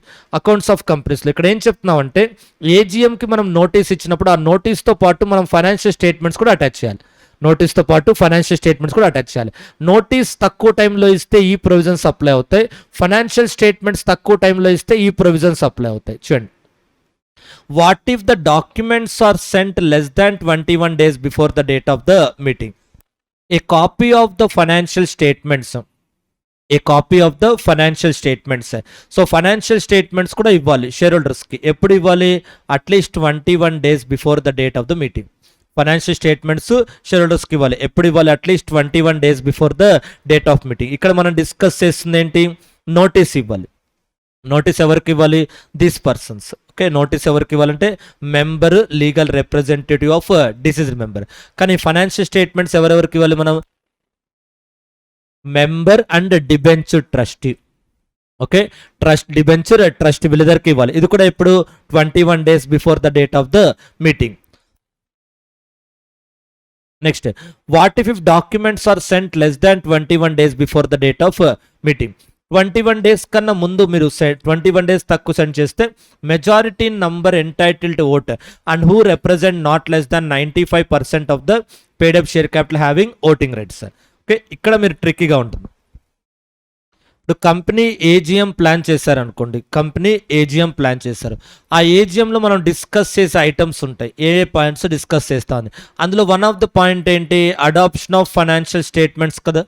అడాప్షన్ ఆఫ్ ఫైనాన్షియల్ స్టేట్మెంట్స్ మన ఏజిఎంలో మ్యాండేటరీగా డిస్కస్ చేసేది adoption of financial statements. Okay, ఏజిఎంలో మీరు ఫైనాన్షియల్ స్టేట్మెంట్స్ డిస్కస్ చేయాలంటే కంపెనీ నోటీస్ ఇవ్వాలి, కంపెనీ నోటీస్ ఇవ్వాలి. సో నోటీస్ ఇవ్వాలి. నోటీస్లో ఏమని రాస్తాం, బేసికల్గా date, time, place. Date, time, place of AGM, ఏ రోజు కండక్ట్ చేసినా నోటీస్ ఇస్తాం. నెక్స్ట్ అజెండా, బిజినెస్ మీటింగ్లో ఏం డిస్కస్ చేస్తాం. ఏం డిస్కస్ చేస్తామంటే ఏం రాస్తాం, అడాప్షన్ ఆఫ్ ఫైనాన్షియల్ స్టేట్మెంట్స్ అని రాస్తారు అంతే. కానీ ఏంటి ఆ ఫైనాన్షియల్ స్టేట్మెంట్స్, అవి కూడా అటాచ్ చేయాలి కదా దీనికి. మీరు నోటీస్లో రాశారు ఫైనాన్షియల్ స్టేట్మెంట్స్ మీటింగ్లో డిస్కస్ చేస్తామని. మీ ఎవరికైనా షేర్ హోల్డర్స్కి అందులో డౌట్ ఉంటే మీటింగ్లో రేస్ చేయొచ్చు. డౌట్ రావాలంటే ఫస్ట్ చదవాలిగా. మీరు నోటీస్ ఇస్తున్నారు, నోటీస్ ఇచ్చి ఏం చెప్తున్నారు, ఇలా నెక్స్ట్ మంత్ ఫస్ట్ మీకు ఏజిఎం కండక్ట్ చేస్తున్నాం, ఆ ఏజిఎంలో ఫైనాన్షియల్ స్టేట్మెంట్స్ గురించి డిస్కషన్ జరుగుతుంది, ఎవరికైనా ఏదైనా క్వైరీస్ ఉంటే రైజ్ చేయొచ్చు అని. వాళ్ళు అలా రైజ్ చేయాలంటే మనం వాళ్ళకి ఇవ్వాలిగా ఫైనాన్షియల్ స్టేట్మెంట్స్. కాబట్టి ఈ నోటీస్కి ఫైనాన్షియల్ స్టేట్మెంట్స్ అటాచ్ చేయాలి. నోటీస్ ఇవ్వాలి అన్నది మీకు 101లో కవర్ అవుతుంది. నోటీస్ ఇవ్వాలనేది 101లో కవర్ అవుతుంది. నోటీస్కి ఫైనాన్షియల్ స్టేట్మెంట్స్ అటాచ్ చేయాలనేది 136లో కవర్ అవుతుంది. 136లో కవర్ అవుతుంది. This will B 136. నెక్స్ట్ 101 నోటీస్లో మీరు ఎవరికి ఇవ్వాలి అంటే మెంబర్స్కి ఇస్తారు. 136లో ఫైనాన్షియల్ స్టేట్మెంట్స్ ఎవరికి ఇవ్వాలంటే మనం చెప్తాం, మెంబరు, డిబెంచర్ ట్రస్ట్ ఇద్దరికి ఇవ్వాలి. మెంబర్స్కి ఇవ్వాలి, డిబెంచర్ ట్రస్ట్కి ఇవ్వాలి. ఇది ఎప్పుడు ఇవ్వాలి, నోటీస్ 21 days బిఫోర్. ఇది ఎప్పుడు ఇవ్వాలి, 21 days బిఫోర్. ఇది కూడా 21 days బిఫోర్ ద మీటింగ్. ఇది కూడా 21 days బిఫోర్ ద మీటింగ్. ఒకవేళ ఇది 21 days బిఫోర్ ఇవ్వలేదు, షార్టర్ నోటీస్. షార్టర్ నోటీస్ మనం ఏం కండక్ట్ చేస్తున్నాం, ఏజిఎంకి 21 days బిఫోర్ మనం నోటీస్ ఇవ్వలేదు. ఈరోజు 7th October. ఈరోజు నోటీస్ ఇచ్చి మనం ఏం చెప్తున్నాం, 17th October ఏజిఎం అని చెప్తున్నాం. 7th October రోజు నోటీస్ ఇచ్చి 17th October ఏజిఎం అని పంపిస్తున్నాం. అంటే 10 days ముందే చెప్తాం. 21 days ముందు చెప్పాలి, కానీ ఓన్లీ 10 days ముందు చెప్తాం. అప్పుడు ఏం చేయాలి అంటే మనం ఎవరి కన్సెంట్ తీసుకోవాలి, 95% of what, 95% of number of members having voting rights. 95% of members having voting rights. Voting rights ఉన్న మెంబర్స్లో 95% మెంబర్స్కి ఇవ్వాలి. ఈ 95% ఏం చేస్తున్నాం మనం, అమౌంట్ కాదు, నంబర్ ఆఫ్ మెంబర్స్ చూస్తున్నాం. ఒకే కంపెనీలో 1000 మెంబర్స్ ఉన్నారు, అందులో 400 మెంబర్స్కి ఓటింగ్ రైట్స్ రావు, ఈ 600 మెంబర్స్కి ఓటింగ్ రైట్స్ వస్తాయి. ఆ 600లో 95% అప్లై చేస్తున్నాం. ఏంటి ఆ 600, number of members, not the capital held. ఆ 600లో మనం 95 మెంబర్స్ని 95%ని సెలెక్ట్ చేసుకోవాలి. ఆ మనం సెలెక్ట్ చేసుకున్న 95%కి ఎంత క్యాపిటల్ ఉండాలనేది రిలవెంట్. అర్థమైందా, ఎంత క్యాపిటల్ ఉండాలనేది రిలవెంట్. సో మనం ఏం చేస్తున్నాము, కంపెనీలో ఉన్న టోటల్ మెంబర్స్ 1000 ఏంటిది, మెంబర్స్, నంబర్ ఆఫ్ మెంబర్స్. ఇందులో ఓటింగ్ రైట్స్ ఉన్న వాళ్ళు 400, no voting rights, voting rights లేదు. 600 ఏంటి, విత్ ఓటింగ్ రైట్స్. ఈ 600లో 95% అప్లై చేయాలి. ఈ 600లో 95% అప్లై చేయాలి. అది మీకు సెక్షన్ 101లో ఉంటుంది, 101లో ఉంటుంది. కానీ ఫైనాన్షియల్ స్టేట్మెంట్స్కి 136 వచ్చేసరికి ఏం చెప్తారంటే, less than 21 days shorter notice. అంటే సేమ్ ఏజిఎం అయినా సరే, సేమ్ ఏజిఎం కండక్ట్ చేస్తాం. వీళ్ళు ఏం చెప్తున్నారంటే ఆ 600లో మెజారిటీ తీసుకోండి. మెజారిటీ తీసుకుంటే 301 అవుతాయి. ఆ 600లో మెజారిటీ తీసుకోండి, 301 అవుతాయి. ఆ 301 మెంబర్స్ కన్సెంట్ తీసుకోవాలి. కానీ ఆ 600లో 301 ఎలా సెలెక్ట్ చేయాలి అంటే, 600లో 301 ఎలా సెలెక్ట్ చేయాలంటే, ఈ 600 మెంబర్స్కి ఉన్న టోటల్ క్యాపిటల్లో, ఆ 600 మెంబర్స్కి ఉన్న టోటల్ క్యాపిటల్లో 95 అమౌంట్, ఇది క్యాపిటల్ అమౌంట్. ఏంటా క్యాపిటల్ అమౌంట్, కంపెనీకి ఉన్న టోటల్ క్యాపిటల్ అమౌంట్ కాదు, ఆ 600 మెంబర్స్కి ఉన్న క్యాపిటల్ అమౌంట్. ఆ 600 మెంబర్స్కి ఉన్న క్యాపిటల్ అమౌంట్. ఈ 600 మెంబర్స్కి కలిపి అగ్రిగేట్గా ఎంతైతే క్యాపిటల్ ఉందో అందులో 95% క్యాపిటల్ వీళ్ళకి 301కే ఉండాలి. అలాంటి 301ని మనం సెలెక్ట్ చేసుకోవాలి. ఒక ఎంతమంది మెంబర్స్ని మనం సెలెక్ట్ చేసుకోవాలంటే 301 మెంబర్స్ కన్సెంట్ మనం తీసుకోవాలి. ఎవరు ఆ 301 అంటే, ఈ 600 మెంబర్స్కి ఉన్న అగ్రిగేట్ క్యాపిటల్లో అట్లీస్ట్ 95% వీళ్ళకు ఉండాలి. అంటే మనం వదిలేసిన 299 members very small share holders, అందరికీ కలిపి ఇందులో 5% ఉంది. 600 మెంబర్స్కి కలిపి ఎంత క్యాపిటల్ ఉందో అందులో 299కి ఓన్లీ 5% ఉంది. 301కి రిమైనింగ్ 95% ఉంది. అంటే మేజర్ షేర్ హోల్డర్స్ని మనం సెలెక్ట్ చేసుకొని మైనర్ షేర్ హోల్డర్స్ని ఇగ్నోర్ చేసుకోవచ్చు. అర్థమైందా, ఓకే. అంటే ఇక్కడ రెండు అప్లై అవుతాయి. రెండు అప్లై అవుతాయి. అంటే ఇక్కడ మీరు అర్థం చేసుకోవాల్సింది ఏంటంటే ఇక్కడ మీరు చూస్తున్నప్పుడు ఏజిఎంకి ఇదవుతుంది, ఈజిఎంకి ఇదవుతుంది. ఏజిఎంకి ఈ పాయింట్ దేనికి అప్లై అవుతుంది, ఏజిఎంకి మీకు ఈ పాయింట్ దేనికి అప్లై అవుతుంది. ఏజిఎం అంటే ఏంటి, 95% of the members, number of members. కానీ దేనికి ఇది, నోటీస్కి ఫైనాన్షియల్ స్టేట్మెంట్స్ కాదు. అదే ఏజిఎంలో మనం ఫైనాన్షియల్ స్టేట్మెంట్స్ కూడా పంపించాలి. ఫైనాన్షియల్ స్టేట్మెంట్స్ పంపించినప్పుడు ఏమవుతుంది అంటే ఆటోమేటిక్గా ఈ కాన్సెప్ట్ అప్లై అవుతుంది. Majority number of members not less than 95% of the capital. కాబట్టి ఇక్కడ కాన్సెప్ట్ ఏంటంటే ఈవెన్ దో ఇక్కడ రెండు మీకు సపరేట్గా ఇచ్చిన ఏజిఎం, ఈజిఎం అని నోటీస్తో పాటే జనరల్గా ఫైనాన్షియల్ స్టేట్మెంట్స్ కూడా అటాచ్ చేస్తాం. కాబట్టి ప్రాక్టికల్గా ఇది ఇర్రిలవెంట్ అవుతుంది. ఏజిఎం అయినా ఈజిఎం అయినా ఇదే తీసుకోవాలి. ఎందుకంటే నోటీస్కి ఆ టైం లిమిట్, నోటీస్కి అటాచ్ చేసే డాక్యుమెంట్స్కి ఈ టైం లిమిట్ అని చెప్తున్నారు. అంటే నోటీస్ సపరేట్, అటాచ్మెంట్ సపరేట్ పంపించరు, జనరల్గా రెండు ఒకటేసారి పంపిస్తారు. సో కాబట్టి ప్రాక్టికల్గా ఎక్కువ ఇది అప్లై అవుతుంది. ఓకే మరి సో కాబట్టి ఈ రెండు కాన్సెప్ట్స్ చూసుకోవాలి. ఏజిఎం కండక్ట్ చేస్తున్నాం, ఏజిఎం మనం ఏం చేస్తున్నాం, ఫైనాన్షియల్ స్టేట్మెంట్స్ డిస్కస్ చేయాలి. కాబట్టి ఏజిఎం కండక్ట్ చేయడానికి మనం నోటీస్ ఇస్తాము, ఆ నోటీస్కి ఫైనాన్షియల్ స్టేట్మెంట్స్ కూడా అటాచ్ చేస్తాం. ఈ నోటీస్ ఇవ్వాలి అనేది సెక్షన్ 101లో కవర్ అవుతుంది. ఆ నోటీస్కి ఫైనాన్షియల్ స్టేట్మెంట్స్ అటాచ్ చేయాలనేది 136లో కవర్ అవుతుంది. 101 ప్రకారం నోటీస్ ఎవరికి ఇవ్వాలి, మెంబర్స్కి ఇవ్వాలి. యాజ్ పర్ 136 మనం నోటీస్ ఎవరికి ఇవ్వాలి, మెంబర్స్కి, డిబెంచర్ ట్రస్టీకి ఇవ్వాలి. సో రెండిట్లో కూడా 21 days టైం లిమిట్ చెప్పారు. కానీ 101లో ఏం చెప్తున్నారంటే 95% of the number of members అంటున్నారు. కానీ 136లో చెప్పింది ఏంటి, what 136 said, majority number not less than 95% of the capital. Majority number not less than 95% of the capital. అంటే ఇది ఏ మీటింగ్ కన్నా సేమ్ అప్లై అవుతుంది. ఓకే, ఏ మీటింగ్ కన్నా సేమ్ అప్లై అవుతుంది. ఇక్కడ ఏం చెప్పారు మనకు, మీటింగ్. ఫైనాన్షియల్ స్టేట్మెంట్స్ దేనికి డిస్కస్ చేస్తాం, ఏజిఎంలోనే డిస్కస్ చేస్తాం. ఫైనాన్షియల్ స్టేట్మెంట్స్ ఏజిఎంలోనే డిస్కస్ చేస్తాం. సో ఏజిఎంలో ఫైనాన్షియల్ స్టేట్మెంట్స్ డిస్కస్ చేసినప్పుడు అదే ఏజిఎంకి ఈ కాన్సెప్ట్ అప్లై అవుతుంది. ఇక్కడ మీకు మళ్ళీ స్ప్లిట్ చేయలేదు, ఏజిఎమ్మా ఈజిఎమ్మా అని స్ప్లిట్ చేయలేదు, ఏజిఎమ్మా ఈజిఎం అని స్ప్లిట్ చేయలేదు. వాళ్ళు సింపుల్గా చెప్పింది general meeting, so general meeting అని మాత్రమే చెప్పారు. కాబట్టి ఇక్కడ ఏజిఎంకి ఈజిఎంకి రెండు ఒకటే ప్రొవిజన్స్ అప్లై అవుతాయి. ఏజిఎంకి డిఫరెంట్ ప్రొవిజన్స్, ఓకే, ఈజిఎంకి డిఫరెంట్ ప్రొవిజన్స్. దేనికి, నోటీస్ గురించి, ఓకే. ఫైనాన్షియల్ స్టేట్మెంట్స్ మాత్రం డిఫరెంట్, సేమ్ ప్రొవిజన్స్. సో కాబట్టి ఇక్కడ కన్క్లూజన్ ఏంటి అంటే మీరు మీటింగ్ ఎప్పుడు ప్రాక్టికల్గా అడ్వైజ్ ఏంటి అంటే మీరు ఈ మీటింగ్ ఎప్పుడు కండక్ట్ చేయాలో ఇంకా మీకు ఒక క్లారిటీ రాలేదు. ఎందుకు క్లారిటీ రాలేదంటే మీటింగ్ కండక్ట్ చేయాలంటే డైరెక్టర్స్ అవైలబుల్లో ఉండాలి, ఆడిటర్స్ అవైలబుల్లో ఉండాలి. వాళ్ళ అపాయింట్మెంట్ టైం చూసుకునే కదా మీటింగ్ కండక్ట్ చేస్తాం. కంపెనీలో ఒక 10 డైరెక్టర్స్ ఉంటారు, అందులో మీటింగ్కి రావాలి, ఆడిటర్ రావాలి. వాళ్ళిద్దరిని కన్సల్ట్ చేసి సార్ నెక్స్ట్ 1 monthలో మీకు షెడ్యూల్ ఏంటి, ఏ రోజు మీటింగ్ కండక్ట్ చేస్తే మీరు మీటింగ్కి రాగలరు, అలా మ్యూచువల్గా డిసైడ్ చేస్తే డేట్ ఫిక్స్ చేస్తాం. ఆ డేట్ ఇంకా ఒక క్లారిటీ రాలేదనుకోండి, మీటింగ్ ఎప్పుడు కండక్ట్ చేస్తారనే విషయాన్ని మీరు మర్చిపోయి ఫైనాన్షియల్ స్టేట్మెంట్ పంపించేసేయండి. అదే అడ్వైస్. మీటింగ్ గురించి నోటీస్ మర్చిపోండి. నోటీస్ మనం ఏదో ఒకటి చేయొచ్చు, మనం ఫైనాన్షియల్ స్టేట్మెంట్స్ ఫస్ట్ పంపించాలి. ఓకే, మీటింగ్ గురించి ఏం మాట్లాడద్దు. మీటింగ్ ఎప్పుడు కండక్ట్ చేస్తారు, ఈ ఫైనాన్షియల్ స్టేట్మెంట్స్ గురించి ఏం ఎప్పుడు డిస్కస్ చేస్తారో వీటి గురించి ఏం చెప్పకుండా ఫైనాన్షియల్ స్టేట్మెంట్స్ ఆడిట్ అయిపోయాయా ఇమీడియట్గా షేర్ హోల్డర్స్కి పంపించండి. ఎప్పుడు మీటింగ్ అనేది తర్వాత డిసైడ్ చేసుకోవచ్చు. అంటే అప్పుడు ఏమవుతుంది అంటే మనం 137 కంప్లై అయినట్టు అవుతుంది, 101 మాత్రం ఎప్పుడైనా డిఫరెన్స్ చేసుకోవచ్చు. ఎందుకంటే 101 అనేది చాలా ఈజీ మనకు. ఎందుకు ఈజీ అంటే నంబర్ ఆఫ్ మెంబర్స్లో 95% మెంబర్స్ సెలెక్ట్ చేసుకుంటే సరిపోద్ది. వాళ్ళకి ఎంత క్యాపిటల్ ఉండాలనేది రిలవెంట్.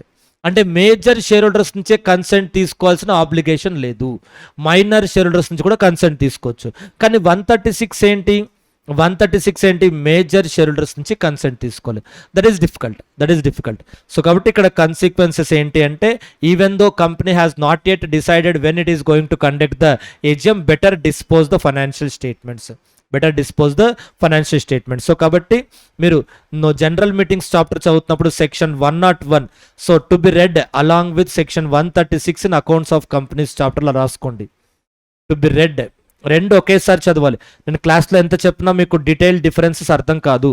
ఓకే, డీటెయిల్ డిఫరెన్సెస్ మీకు అర్థం కాదు, మీరే ఓన్గా చదువుకోవాలి. రెండు ఒకేసారి చదువుకున్నప్పుడు అర్థమవుతాయి. ఎందుకంటే యాజ్ యూజువల్గా 11th క్వశ్చన్కి వెళ్ళేసరికి 9th క్వశ్చన్ మర్చిపోయి ఉంటారు. కాబట్టి ఆ చాప్టర్లోనే పరిస్థితి అలా అవుతే ఇది ఎన్నో chapter, 12th chapter, accounts of company 17th chapter.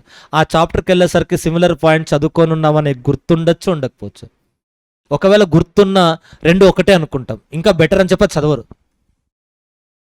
17 చాప్టర్కి వెళ్ళేసరికి ఇదేదో ఎక్కడో చూసాం కదా 95%, ఇది అదే అయి ఉంటుందని వదిలేస్తారు. అదేనా కదా కన్ఫర్మ్ చేయరు. ఒక 2-3 లైన్లు కామన్గా కనిపిస్తాయి కదా, జనరల్గా అదే కదా చేసేది, అయితే అదే చదివాం సేమ్ జనరల్ మీటింగ్లో చదివింది అని స్ట్రైక్ అవుట్ చేసి వస్తారు. డీటెయిల్గా చదివితే తెలుస్తుంది అది వేరు ఇది వేరు అనే పాయింట్. ఎప్పుడైతే ఈ 95% capital having voting rights, shorter notice ఇవి చదివారో మీకు 101లో చదివింది మళ్ళీ చదవాల్సిన అవసరం లేదని స్కిప్ చేస్తారు. యాక్చువల్గా చేయాల్సిందంటే ఇంకా డీప్గా చదవాలి దాన్ని, డిఫరెన్స్ ఏంటిది. కానీ మనం ఏం చేస్తాం, ఎక్కడో చదువుంటామని డిఫైడ్ చేస్తాం. To be red along with ఏమని చెప్పాను, చాప్టర్ నంబర్ ఎంత, accounts of 16 17. Okay, to be read along with section 136 in chapter number 17. Question number ఎంత మది 22. క్వశ్చన్ నెంబర్ 22 47th ఎడిషన్లో క్వశ్చన్ నెంబర్ 22. సో ఆ డిఫరెన్సెస్ కొద్దిగా చూసుకోవాలి. ప్రాక్టికల్గా మనకు కేసు వచ్చినప్పుడు ఒక మల్టిపుల్ సెక్షన్స్ అప్లై చేస్తాం కాబట్టి మనకు యాక్ట్ మొత్తం 365 degrees ఒక అవేర్నెస్ ఉండాలి. రిలేటెడ్ ప్రొవిజన్స్ ఎక్కడ ఉన్నాయి, కాంట్రడిక్టరీ ప్రొవిజన్స్ ఎక్కడ ఉన్నాయి అన్నది. ఓకే, లాస్ట్ క్వశ్చన్ అమ్మా, ఇది ఒక్కరి పాయింట్ చూడండి, will close for today. So ఈ పాయింట్ బేస్ చేసుకుని కూడా మీకు ప్రాక్టికల్ క్వశ్చన్ రావచ్చు. కాన్ఫ్లిక్ట్స్ ఉన్నాయి. కోరం ఎప్పుడు ఉండాలి, మీటింగ్లో కోరం ఎప్పుడు ఉండాలి అంటే 2 aspects. Okay, at the time of commencement of meeting, at the time of commencement of meeting. Okay, at the time of commencement of meeting. Next, at the time of commencement of discussion, commencement of discussion on a particular matter till the conclusion of the meeting, till the conclusion of the meeting, till the conclusion of the meeting. So ఈ మూడిట్లో ఏది correct answer అంటే this is the correct answer. Meeting, this is the correct answer. అంటే meeting స్టార్టింగ్లోనే quorum, meeting స్టార్టింగ్లో quorum ఉంటే సరిపోద్దా, throughout the meeting ఉండాలంటే ఇక్కడ ఎలాగో కోరం ఉండాలి. మీటింగ్ స్టార్ట్ చేసినప్పుడు ఖచ్చితంగా కోరం ఉండాలి, అందులో డౌట్ ఏం లేదు. ఇక్కడ కూడా ఉండాలంటే ఎస్, ఇక్కడ ఉండాలంటే అవసరం లేదు. ఓకే, మీటింగ్ స్టార్టింగ్లో ఉండాలి కానీ ఎండింగ్ వరకు ఉండాల్సిన అవసరం లేదు. అలా దాని అర్థం మీటింగ్ స్టార్ట్ అవ్వగానే అటెండెన్స్ వేసి వెళ్ళిపోవాలని కాదు. దాని అర్థం ఏంటంటే డిస్కషన్ స్టార్టింగ్ వరకు ఉండాలి.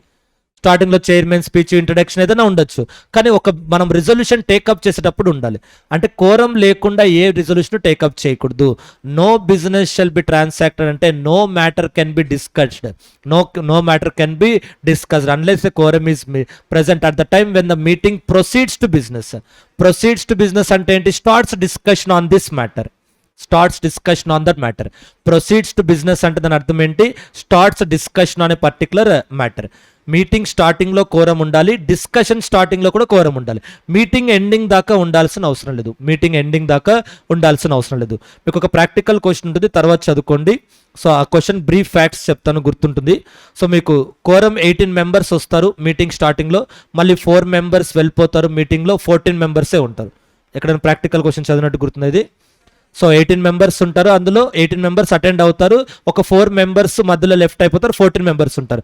మీటింగ్లో ఎన్ని డిస్కస్ చేస్తున్నాం, 8 matters ఏదో డిస్కస్ చేసాం అనుకోండి, 8 or 5 matters డిస్కస్, 5 matters అనుకోండి, 5 matters డిస్కస్ చేయాలి. 3 matters డిస్కస్ చేసినప్పుడు ఎంతమంది ఉన్నారు, 18 members ఉన్నారు. 4th 5th డిస్కస్ చేసినప్పుడు 14 members ఉన్నారు.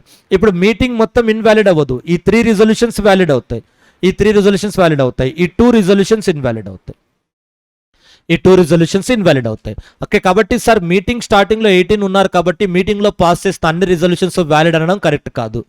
అర్థమైందా, మీటింగ్ స్టార్ట్ అయినప్పుడు 18 members ఉన్నారు కాబట్టి మీటింగ్లో పాస్ చేసిన అన్ని రిజల్యూషన్స్ వ్యాలిడ్ అవడం కరెక్ట్ కాదు. అలా అని చెప్పి మీటింగ్ ఎండింగ్ దాకా కోరం లేదు కాబట్టి అన్ని రిజల్యూషన్స్ ఇన్వాలిడ్ అనడం అది కూడా కరెక్ట్ కాదు. ఏ రిజల్యూషన్స్ పాస్ చేసినప్పుడు అయితే కోరం ఉందో అంతవరకు వ్యాలిడ్ అవుతాయి, అదర్ రిజల్యూషన్స్కి quorum will be invalid. So quorum should be present not only at the time of commencement of business but also at the time of commencement of discussion, but need not be present till the conclusion of the meeting. Need not be present till the conclusion of the meeting. Meeting start చేసినప్పుడు మాత్రమే కాదు, discussion start చేసినప్పుడు కూడా quorum ఉండాలి. Discussion ending దాకా ఉండాల్సిన అవసరం లేదు, డిస్కషన్ ఎండింగ్ దాకా ఉండాల్సిన అవసరం లేదు. లాజిక్ ఏంటంటే ఎందుకు అలా ఫ్రేమ్ చేశారంటే, ఒక రిజల్యూషన్ డిస్కస్ చేస్తున్నాం, అప్పటి వరకు మీరు ఉన్నారు, ఆ డిస్కషన్ స్టార్ట్ అవగానే మీరు వెళ్ళిపోయారంటే దాన్ని లా ఎలా అజంప్షన్ చేసుకున్నారంటే you are least bothered about the resolution. ఆ రిజల్యూషన్ గురించి మీరు ఎక్కువ పట్టించుకోవట్లేదు, అది పాస్ చేస్తా ఫెయిల్ అయినా మీకు సంబంధం లేదు, you are not interested in that, కాబట్టి మీరు వెళ్ళిపోయారు, కాబట్టి కంపెనీకి అది అనవసరం. అర్థమైందా? సో కాబట్టి that will be okay. Okay, so కాబట్టి at the time of commencement of the business, ఇది బాగా చూసుకోండమా ప్రాక్టికల్ క్వశ్చన్. ఇదే నా క్వశ్చన్ నేను డిస్కస్ చేసింది ఇదే కదా. So read this question, practical question, very important question. Okay right. So remaining will continue tomorrow's class.